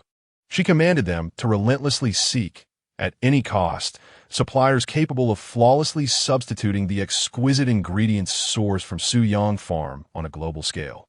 Lu Ruyan firmly believes that the absence of a mere Su Yang cannot hinder her ambitious high-end organic dining project. In no time, the procurement and research departments of Lu's group operated like a well-oiled machine, tirelessly engaged in their mission. Phones rang incessantly, and emails flooded out as samples of purportedly organic, specially supplied, and rare varieties were airlifted to the culinary laboratory of the Yurui International Hotel. Manager Wang of the procurement department, nearly hoarse from the strain, sported two prominent dark circles under his eyes as he bellowed in English to international suppliers. "What? Your so-called royal strawberries have a sweetness of only 12? Where is the flavor analysis report? Creamy aroma?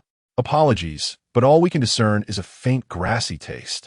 Next, internally, he lamented, "Oh, my dear Lu, you are pushing us to the brink. The treasures of Su Yang Farm cannot simply be measured by monetary value. Those creamy strawberries, those honey tomatoes, and that sweet corn are not easily found, even if one were to comb through agricultural history. Now, with the contract torn, the advance payment wasted, we are left to scour the globe for substitutes for those divine ingredients. This is akin to searching for a needle in a haystack." Director Chun of the research department was also nearing madness. He led his team in conducting the most rigorous physicochemical analyses and taste tests on each batch of samples received, only to be met with disappointment time and again. The batch of diamond cucumbers from the Netherlands had acceptable crispness, yet their sweetness and juiciness paled in comparison to Mr. Su's, not to mention the unique fragrance. The Japanese Yukiguni sweet corn, outrageously priced, was edible raw but had a slightly thick skin and only moderate sweetness, falling far short of the explosive texture and pure sweetness of Mr. Su's variety. And then there was the Spanish black pearl tomato, which boasted a unique flavor but lacked any trace of the sought-after nectar, with a notably high acidity. Director Chun gazed at the array of samples marked as substandard on the experimental table, letting out a deep sigh. "Lu is truly stubborn this time," he mused. "The crops from Mr. Su, with their distinct seeds and cultivation techniques, surely possess unique attributes, perhaps even elements that are irreplicable. To seek replacements among the existing market varieties is nothing short of a pipe dream. Such technical barriers cannot simply be breached through financial means." A stack of discouraging reports landed on Lu Ruyan's desk. She feigned calmness as she perused them, but with each page, her expression darkened, her fingertips turning pale from the pressure. Lu Ruyan felt an overwhelming sense of agitation. What is going on? Useless collection of incompetence in such a vast market. With so many internationally renowned organic brands, how is it possible that we cannot find even a few decent fruits and vegetables? How is it that Su Yang can cultivate them? Did he truly stumble upon an extraordinary stroke of luck, or is there a sage guiding him from the shadows? She was reluctant to concede this notion and had no desire to delve into the authentic reasons behind Su Yang's success.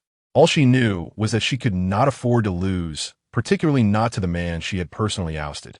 Secretary Lin gently placed a glass of lemonade beside her, his voice tinged with caution. "General Manager Lu, we have been receiving an increasing number of complaints from clients regarding the new dishes at the Orai Hotel's dining project. The main issues revolve around the texture and flavor of the ingredients, which they claim are not as impressive as before. In fact, some signature desserts have been temporarily removed from the menu due to the absence of that particular cream strawberry." Lu Ruoyan abruptly raised her head, her gaze icy enough to chill. "What about the project leader? What does he say? Has the development of the new dishes come to a standstill?" Project Manager Li reported that the kitchen is under immense pressure. Secretary Lin struggled to find the right words. Chef Pierre has faced setbacks in the creation of many innovative dishes due to the lack of core ingredients. The planned Healthy Light Meal series, featuring raw sweet corn and honey tomatoes, is now indefinitely postponed as suitable substitute ingredients cannot be found. Manager Lee further stated that if they do not find a breakthrough soon, the project may truly be unsustainable. Liu Ruoyan's voice suddenly rose, sharp with incredulity. Unsustainable? A project with an investment exceeding $100 million, brought to its knees by the absence of a few fruits and vegetables? What is he doing? The flames of her unbridled fury reignited within her, not only fueled by the incompetence of the project leader, but also by a faint yet undeniable wavering regarding her impulsive decision from the past. Were Su Yang's contributions truly irreplaceable? Had she genuinely erred? No, she was not mistaken. The fault lay with them. They were the ones who could not find better alternatives.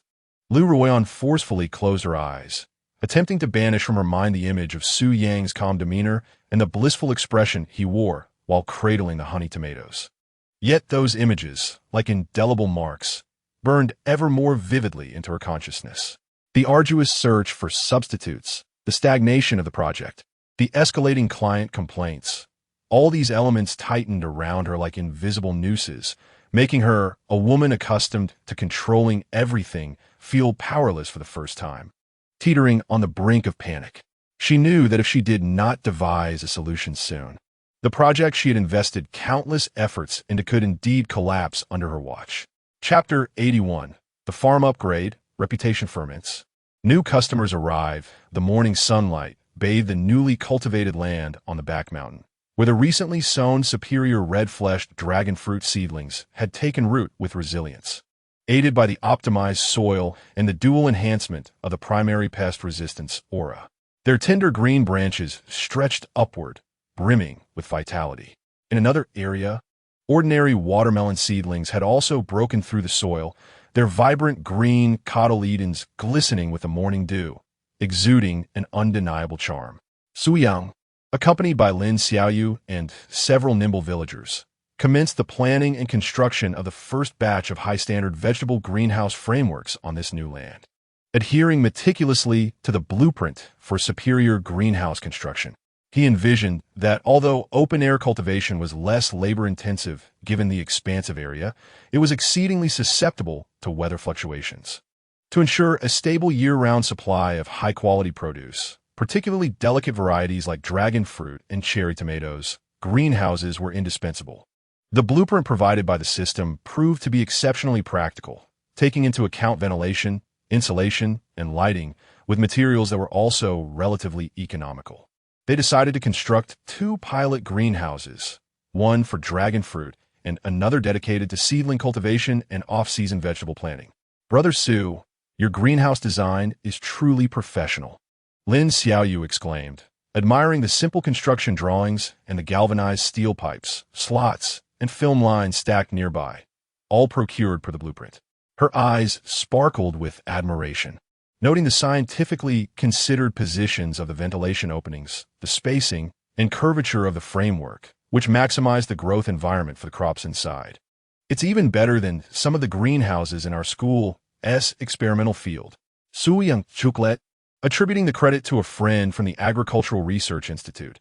It's actually advice from a friend involved in facility agriculture at the institute. I merely followed his lead. He dare not mention that this design was a product of a system lottery win. He continued to ponder how invaluable it was to have Xiaoyu, a distinguished agricultural university student, assisting him. Many operations that he found challenging to explain directly with system knowledge became much more credible with her professional validation.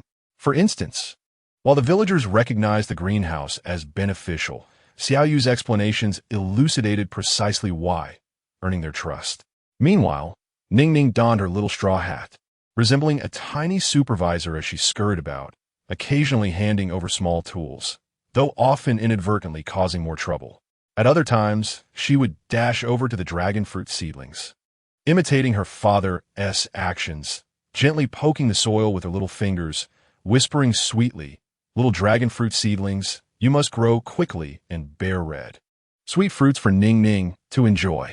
Su Yang, watching his daughter's adorable antics, took out his phone to capture this heartwarming scene. He understood that such genuine, natural moments constituted the most captivating aspect of the account titled Ning Ning and Daddy's Countryside Life. Meanwhile, the aftermath of the limited sale of the previously featured superior cherry tomatoes, honey tomatoes, in the Doubt Alive broadcast continued to resonate. Fans who managed to secure a taste of the initial batch had become fervent advocates of the honey tomatoes. Family who understands. The honey tomatoes from Su Ji's family are so delicious that I am at a loss for words. Sweet, but not cloying, they truly carry the fragrance of nectar. Biting into one releases a burst of juice, transcending my soul. 108 yuan per pound? I feel it's a steal. This quality could easily triple in a high-end supermarket. I beseech the host to stock more next time. My child is yearning for them. I made a simple salad with the honey tomatoes, and it elevated the entire dish. Those small tomatoes I used to eat now seem trivial in comparison. The gastronomic influencer, the gluttonous little chubby Xie, in his enchanting culinary journey evaluation video, acted as a catalyst, igniting the reputation of Su Yang's agricultural products within the food community. In the video, Xie Xiao Dao's ecstatic and candid reactions while savoring each sample, crunching into a cucumber that burst with juice, relishing the sweetness of raw corn, and displaying sheer delight while tasting creamy strawberries and honey tomatoes, combined with his earthy yet slightly exaggerated praise, proved to be profoundly infectious. Gentlemen, I declare that Ning Ning and Daddy's rural life is, in my heart, an everlasting marvel. This transcends mere agricultural products. It is a work of art, an ultimate indulgence for the palate. The video has been widely shared and commented upon, captivating many food enthusiasts who were previously indifferent to rural life, thus introducing them to the existence of an extraordinary farm in Qingshan village and a treasure of a host. The private messages in the back end have surged once more. Apart from a usual request for updates and inquiries about purchasing channels, many new faces have emerged. Owners of local boutique fruit shops, procurement managers from upscale private dining establishments, and even several e-commerce platforms promoting organic living and healthy ingredients, all reaching out to Su Yang in hopes of establishing supply partnerships. Seated on the ridge, Su Yang sipped water while perusing these messages, a contemplative expression gracing his face. He mused internally. The reputation has truly taken off. The fervor surrounding honey tomatoes has exceeded expectations in both duration and intensity. That little rascal, Xiao Dao Xie, has indeed provided me with a boost. These small channels reaching out present an opportunity. Although the partnership with Luz has faltered, one must not place all eggs in one basket. These boutique fruit shops and private dining establishments demand high quality, targeting a precise clientele, small batches at premium prices, which not only ensures profit, but also further enhances my farm's brand image while distributing risk. E-commerce platforms are not on the agenda for now. Their demands are numerous, and their payment terms lengthy, which is beyond my current manpower and production capacity.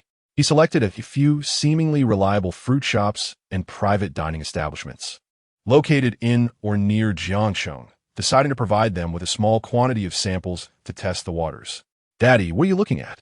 Are there a lot of uncles and aunts who want to eat our red fruits again? Ning Ning, clutching several warm rabbit droppings she had just collected from the rabbit hutch, now recognized by her as precious fertilizer, ran over with curiosity. Su Yang smiled, setting down his phone and taking the fertilizer from his daughter's hands, playfully brushing her dirt-smudged nose. Yes, everyone loves the things that Daddy and Ning Ning grow together. Come on, Daddy will take you to see our newly opened plot. Today we will build beautiful trellises for the dragon fruit babies, so they can climb higher and bask in more sunlight. Hooray! Let us build tall towers for the dragon fruit babies. Ning Ning was instantly captivated by the new task, tugging her father's hand as they skipped joyously towards the hopeful new land, her laughter echoing through the valley. Chapter 82. The architectural framework of dragon fruit and Ning Ning's ingenious ideas. As Su Yang held Ning Ning's small hand, they arrived once more at this vibrant land. Lin Xiaoyu was already there, accompanied by Uncle Wang, having arranged for several nimble villagers to assist. New cement pillars and neatly cut galvanized steel pipes, along with iron wires and other materials, were stacked orderly in the morning light, beside which lay the prepared cement mortar. "Brother Suyang, you're here?" Lin Xiaoyu exclaimed with a bright smile upon seeing him. Today, she was clad in durable work pants, her hair tied back in a neat ponytail, and beads of sweat glistened on her forehead, indicating that she had already been busy for some time. "I've gathered all the materials according to your list, and I've also shared our preliminary thoughts on the framework with Uncle Wong and the others. Please let me know if there's anything that needs adjustment." Su Yang's gaze swept over the materials and the freshly cleared land, and he couldn't help but admire Lin Xiaoyu's efficiency and attention to detail. He thought to himself, "This girl, Xiaoyu, is truly a rare talent. Not only does she understand agricultural techniques, but her organizational and execution skills are remarkably strong. With her around, I can indeed breathe easier." Many system optimization proposals that I find difficult to explain directly can be more rationally implemented through her professional advice. Dragon fruit, being a climbing plant of the cactus family, requires excellent support while being sensitive to flooding. Thus, constructing a sturdy framework is of paramount importance. Although the system blueprints provided several options, specific material selection and cost control must be tailored to local conditions. Xiaoyu's experience perfectly compensates for this need. Every investment in this new land must be meticulously calculated, yet expenditures on critical elements are certainly worthwhile, as future returns are promising. With a gentle smile, Su Yang said, "Thank you for your hard work, Xiaoyu. The materials appear satisfactory. For the dragon fruit support structure, I am considering using these cement pillars in conjunction with a steel ring or cross bracing at the top. This would ensure stability and durability while keeping costs manageable, and it would facilitate the natural drooping of the dragon fruit branches as well as promote ventilation and light exposure." As he spoke, he retrieved a simple hand-drawn schematic from his bag, clearly illustrating the spacing, height of the pillars, and the design of the top support structure. Lin Xiaoyu took the drawing and examined it closely, her eyes reflecting a hint of admiration. She was somewhat astonished. Although the drawing was simple, it presented the crucial parameters and structures with remarkable clarity, even more practically than some textbook diagrams. How could he, a newcomer to farming, possess such deep understanding of dragon fruit, a relatively niche crop? His consideration of the support method was thorough, and many details exhibited foresight that one would not expect from an ordinary farmer. The information he received from his friend seemed to indicate that this friend was indeed a true expert. "Brother Su Yang, this plan appears highly professional," Lin Xiaoyu remarked genuinely. "Using cement pillars as the primary support is undoubtedly the most prudent choice. Given the weight of the dragon fruit as it grows and its longevity, a one-time investment in robust support will save much hassle in the future. The steel ring or cross design at the top adeptly guides the branches to extend outward, thereby increasing the area exposed to sunlight, which is highly beneficial for flowering and fruiting." She paused momentarily before adding, "However, that special attention must be paid to the spacing and orientation between the columns during construction, ensuring that each row of dragon fruit receives ample sunlight. Additionally, consideration must be given to the prevailing winds in the valley to guarantee good ventilation during summer and to mitigate the occurrence of pests and diseases. Furthermore, dragon fruit pollination primarily relies on nocturnal insects or manual assistance. Thus, appropriate spacing between plants is crucial for subsequent management." Su Yang nodded in agreement, acknowledging Xiao Yu's insightful reminder regarding ventilation and post-management, which he deemed essential. They agreed to maintain a row spacing of approximately 2.5 meters and a plant spacing of 1.8 meters, allowing for the planting of 3 to 4 seedlings in a triangular or quadrangular formation around each concrete column. As they exchanged ideas, the nearby villagers, though unable to fully grasp the technical terminology, felt a growing confidence in the future of the farm, inspired by the earnest focus of Su Yang and Lin Xiaoyu, as well as the impressive blueprints and materials at hand.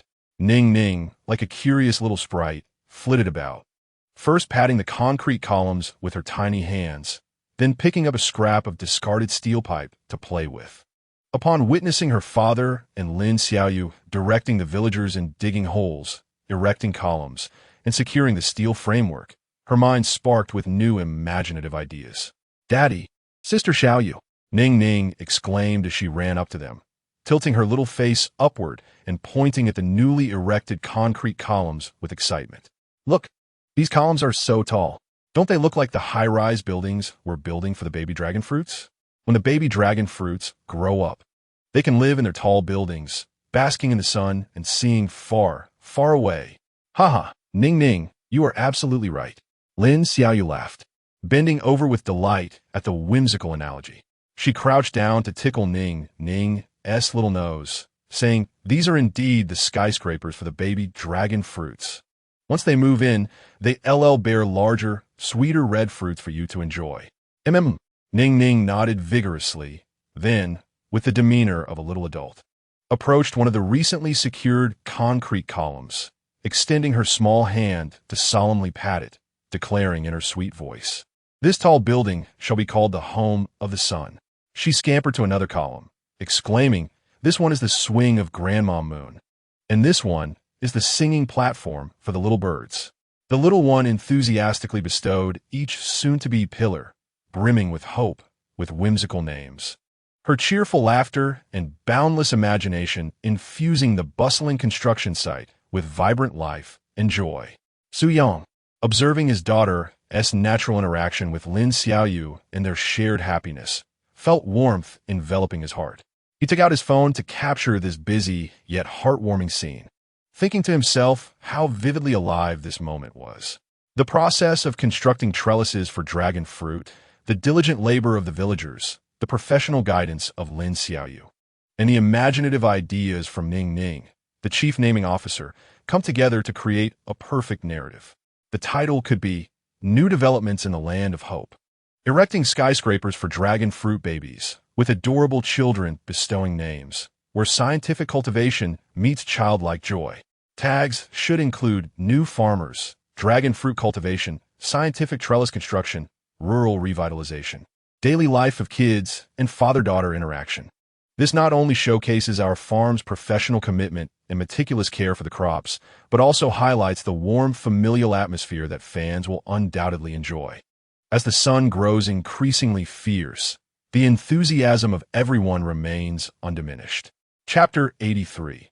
The arrival of the RVs in Qingshan village. The young shopkeeper makes her debut in the early morning. As the mist had yet to fully dissipate, a few rays of dawn struggled to pierce through the clouds, casting a gentle glow over the tranquil Qingshan village. On a dirt road that typically sees only tractors and tricycles, several colossal vehicles slowly approached, luxurious RVs, their surfaces gleaming and reflecting the dazzling morning light. The vehicles bore a vividly colored, stylishly designed logo reading "Life in the Countryside," accompanied by a subtitle indicating a large-scale agricultural experience documentary. Some early rising villagers, equipped with hose to tend to their fields or baskets to wash clothes by the creek, paused in their tracks, drawn by curiosity as they gathered around, straining to catch a glimpse and murmuring amongst themselves. "What kind of vehicle is this? It's enormous. It looks just like our village's small buildings," exclaimed an elderly man, squinting with astonishment while holding a pipe. "What does it say on the side? Life in the Countryside. Are they filming a TV show?" remarked a keen-eyed young man. "Why would a TV crew come to our humble village? Could it be that a big star is visiting?" speculated a woman holding a child, her eyes sparkling with anticipation. The villagers buzzed with growing excitement and speculation. Hearing the commotion, Uncle Wong, the village chief, hurriedly donned an old jacket and slipped on cloth shoes before rushing over. Upon witnessing the luxurious RVs and the crew members disembarking with an array of professional filming equipment, he was taken aback. "Goodness, this is quite the spectacle, even more lively than when Secretary Lee from the city visited last time. These vehicles and equipment clearly signify serious business. Filming a TV show here in Qingshan village? This is unprecedented. I wonder if it is a blessing or a curse." Wong pushed forward, wearing a warm smile as he initiated a conversation with a middle-aged man who appeared to be the program's leader. "Hello, comrades. What brings you here?" The leader, recognizing the village chief, extended his hand courteously. "Hello, fellow villager. We are the filming team for the program Life in the Countryside. Our aim is to experience the most authentic rural life, seeking unique local ingredients and cultural customs. We heard that Qingshan village is blessed with pristine mountains and waters, along with simple, honest folk, so we specifically came here for a few days of recording. Upon hearing this, Uncle Wang felt somewhat reassured, yet a tinge of doubt lingered in his heart. He continued to ponder the allure of rural life. The prospect of foraging for ingredients seemed rather enticing. However, he hoped it wouldn't devolve into mere chaos, disrupting the harmonious flow of village life. Yet, if it truly led to the promotion of the treasures of Qingshan village, it would indeed be a remarkable endeavor. As the village square buzzed with activity due to the arrival of the production team, Su Yang prepared to head towards the back mountain. The newly acquired small drip irrigation system had already been partially laid out, and the framework of the dragon fruit greenhouse was beginning to take shape. He mused to himself that the quality of this batch of steel was commendable, ensuring that the greenhouse structure would withstand the elements. Once the irrigation system was fully installed, water and nutrient management would become far more precise. He hoped to coincide with the sowing of the next batch of superior seeds. Ning Ning, back at the old residence, was likely enjoying her time with the rabbits. Once he finished his tasks, he would return to prepare some delightful treats for her. Before leaving, he had meticulously instructed Ning Ning to play near the old residence's yard, advising her against straying too far or opening the door to strangers. Clutching her beloved rabbit, Snowball, Ning Ning nodded seriously, affirming her promise to be the best little caretaker. As soon as Su Yang departed, Ning Ning embarked on her own inspection of the farm. She first dashed to the rabbit hutch to feed Snowball, Gray, and Tinker with fresh alfalfa, whispering sweet nothings to them. Next, she scampered over to the chicken coop, her eyes lighting up with delight as she discovered that Mother Hen had laid 2 plump eggs. She gingerly collected the eggs and placed them in her small bamboo basket. After completing these tasks, she suddenly recalled her father's mention of the exquisite little vegetable garden beside the old residence, where a few cream strawberries had ripened, gleaming like radiant rubies. She thought to herself, her father would be busy building a large house in the back mountain today. I can check if the strawberry babies have grown and pick the largest, reddest one to surprise him when he returns. With this thought, a smile of anticipation spread across her face. She trotted along, humming a tuneless nursery rhyme, clutching her empty bamboo basket as she made her way toward the patch of cream strawberries, superior cucumbers, and honey tomatoes. Meanwhile, one of the variety show's guests, the popular young star Xia Qing, found herself somewhat exasperated, carrying the small bamboo basket provided by the production team, meandering aimlessly along the village paths. According to the task card, she was required to independently seek out and gather at least 3 types of fresh ingredients for lunch. She grumbled inwardly. While the scenery of the village was indeed lovely and the air fresh, the ingredients were proving to be exceedingly elusive. After wandering for quite some time, she had yet to spot a decent vegetable stall. The production team was certainly putting her through her paces, insisting on this raw, unrefined experience. Was this not an unfair challenge for someone as inexperienced in the kitchen as herself? Just as she was about to give up and turn back, her eyes brightened at the sight of a well-tended vegetable garden, bursting with fragrant fruits and vegetables. To her delight, beside the garden, a small figure with pigtails, dressed in a pink apron, was crouched at the edge, resembling a little sprite, diligently selecting something with her chubby hands. Summer Qing felt a surge of joy. Oh, there's a little one over there, she mused. Are those strawberries beside her? They look exquisite, so red and quite substantial. And there are cucumbers and tomatoes, all appearing remarkably fresh. What good fortune! At last, I have found my target. The little girl was truly adorable, resembling a porcelain doll. Summer Qing quickened her pace, softening her voice to avoid startling the seemingly 4- or 5-year-old child. Hello, little one. Are your parents around? I would like to purchase some of your vegetables for lunch. Ning Ning was cautiously parting the strawberry leaves, searching for the ripest and largest berry when she heard the voice and abruptly lifted her head. She beheld a tall, beautiful elder sister adorned with a wide-brimmed sun hat and oversized sunglasses, making her features nearly unrecognizable. Yet her voice was melodious and inviting. The little one blinked her large, black grape-like eyes, pondering, this sister is so tall and lovely. Is she here to buy our vegetables? My father is busy in the back hills. Can I sell to her? She recalled her father's word about selling delicious produce to afford more beautiful princess dresses and a grand Lego castle for herself. She remembered her father's admonitions, but also recalled his lessons on politeness. The smiling sister did not seem malicious. Thus, our little Ning Ning straightened her small chest and, with a serious tone reminiscent of an adult, answered crisply, "My father is busy in the back hills. What would you like to buy? Our vegetables are delicious, all lovingly grown by my father without pesticides." Summer Ching was amused by Ning Ning's earnest demeanor, finding the child utterly charming. She casually removed her sunglasses, revealing a stunningly beautiful face, one that could easily compete in the entertainment industry. With a hint of playful banter, she teased, "Are you the only little boss here? Aren't you afraid that I might be a villain who would steal your lovely garden?"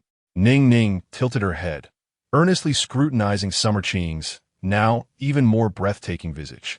Suddenly, her face blossomed into a radiant smile, revealing two delightful dimples. With a tone filled with youthful innocence yet unwavering certainty, she declared, "Sister, you are so beautiful, and your eyes shine like the stars in the sky. You must not be a bad person. My father says only kind-hearted people have such bright eyes. Besides, the villains in cartoons are always very ugly and fierce, and you're not fierce at all." Summer Ching burst into laughter at this unexpected logic and sincere flattery, feeling her heart melting at the adorable child. She thought to herself, "Goodness, this child is simply too delightful." Her sweet words could lift anyone's spirits. Beautiful sisters are all good people, and kind-hearted souls do possess bright eyes. What a logic. I must buy something today for this little cutie, and perhaps capture some amusing footage. The show's effect will surely be outstanding. Which villager is this child from? She is quite the conversationalist, a born entertainer. Through the miniature camera worn by Xia Qing and the lens of a quietly following cameraman, this initial encounter between the adorable young shopkeeper and her celebrity customer was vividly and instantaneously relayed to the mobile broadcasting vehicle of a life in the Countryside program, as well as to certain online interactive live streaming platforms that had been activated in advance. This sparked an immediate wave of lively comments. In the control room, the director, captivated by the innocent and charming face of Ning Ning and Xia Qing's barely suppressed laughter, excitedly picked up the intercom. "Attention, all units. Attention, all units. Xia Qing has come across an exceptionally delightful little girl. The interaction is superb, and it's incredibly engaging. Cameraman, ensure to capture plenty of close-ups, especially of the little girl's expressions, and document their dialogue in full clarity. This will undoubtedly be the highlight of our inaugural episode." The online interactive platform was instantly abuzz with comments. "Ha! This little one is so amusing. Pretty sister is a good person. I give full marks for that logic. Xia Qing is thoroughly captivated by this adorable child. Look at her trying to stifle her laughter. It's so genuine. She's shedding her goddess persona. Which villager-esque child is this? She's so articulate. A born entertainer. She looks so familiar. Isn't she that little internet celebrity Ning Ning from Douyin? Indeed, you're right. She's the Ning Ning from Ning Ning and Dad's Countryside Daily. My goodness, the production team actually found her home." Chapter 84. The Allure of the Universe's Finest Strawberry. An unexpected game for the starlet. Xia Qing pointed at the lustrous green cucumbers and inquired, "Would you mind if I purchase a few cucumbers, dear? I would like to prepare a cucumber salad for lunch." She believed cucumbers were simple and quick to prepare, ideal for showcasing her culinary skills on the show. Cucumbers, as a common vegetable, are refreshing and versatile, suitable for either cold dishes or light stir-frying, making them perfect for someone like her who seldom cooks. However, upon hearing Xia Qing's intention to buy cucumbers, Ning Ning furrowed her little brows in contemplation.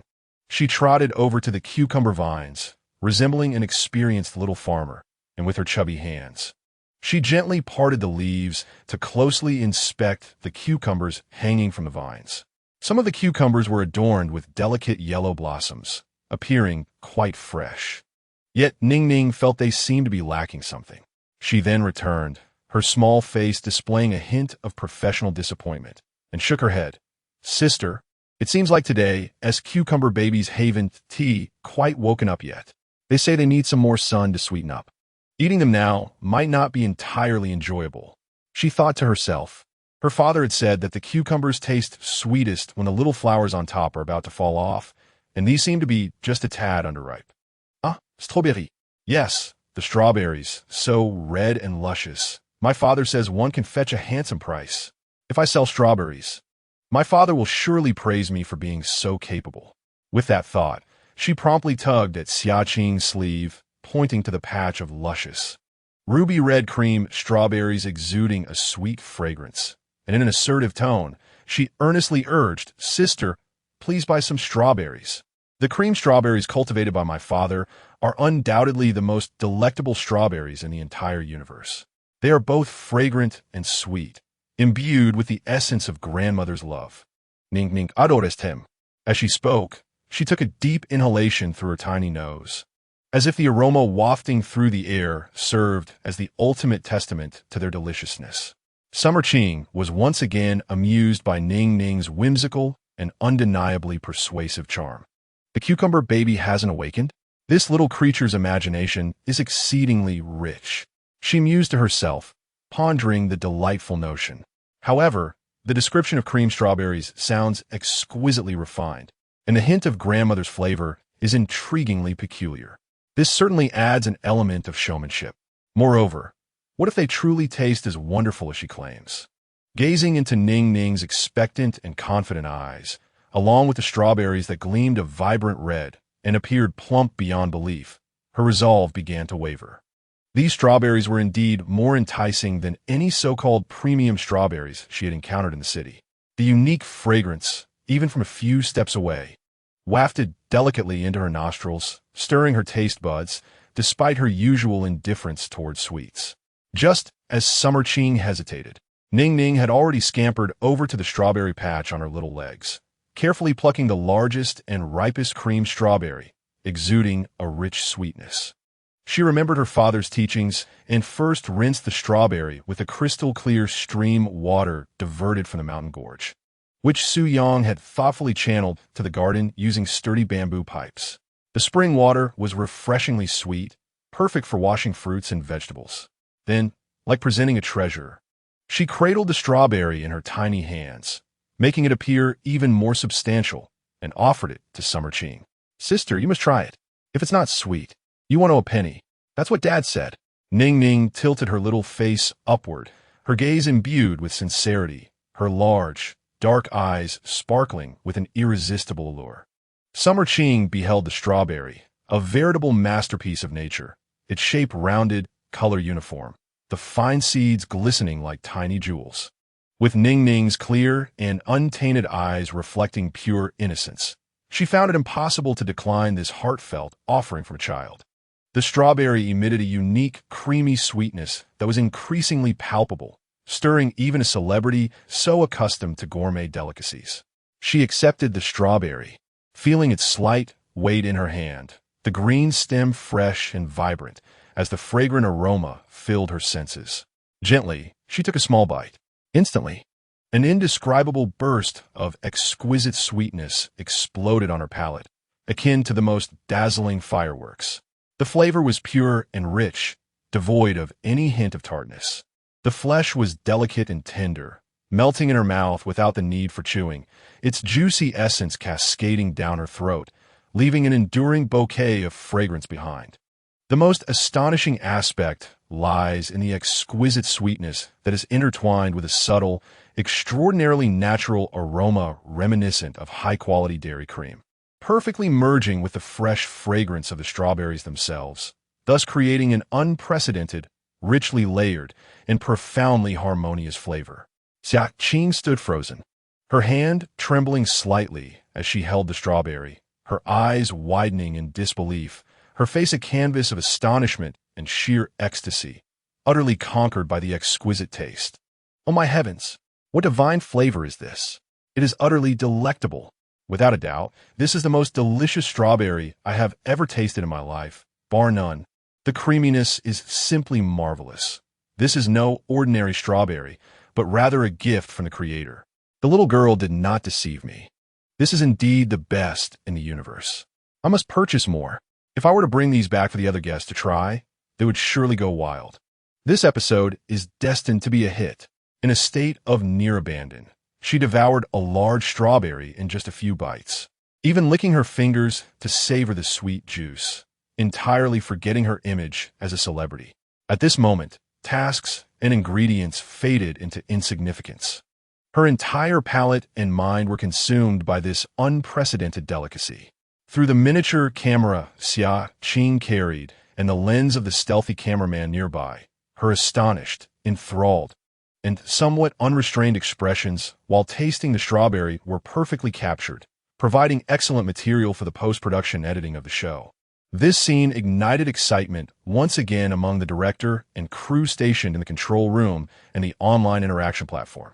Goodness, just look at Xia Qing's expression. How delicious must this strawberry be? Xia Qing has dropped her idol persona. She can't pick it up now, haha. Even the goddess has turned into a foodie.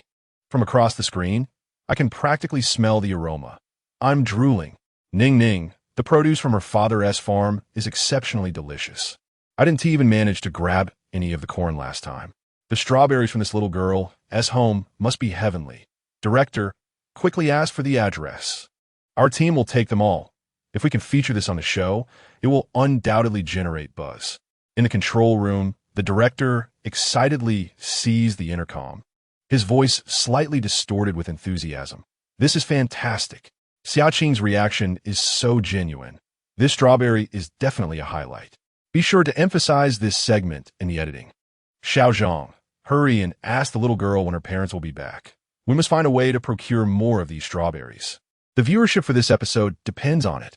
Coming back to her senses, Xia Qing gazed into Ning Ning's sparkling eyes, filled with joy at her admiration, and eagerly grasped the little one's hand. Little friend, your strawberries are absolutely delightful. I want to buy 2 boxes. No, 3 boxes. How many do you have? I want them all.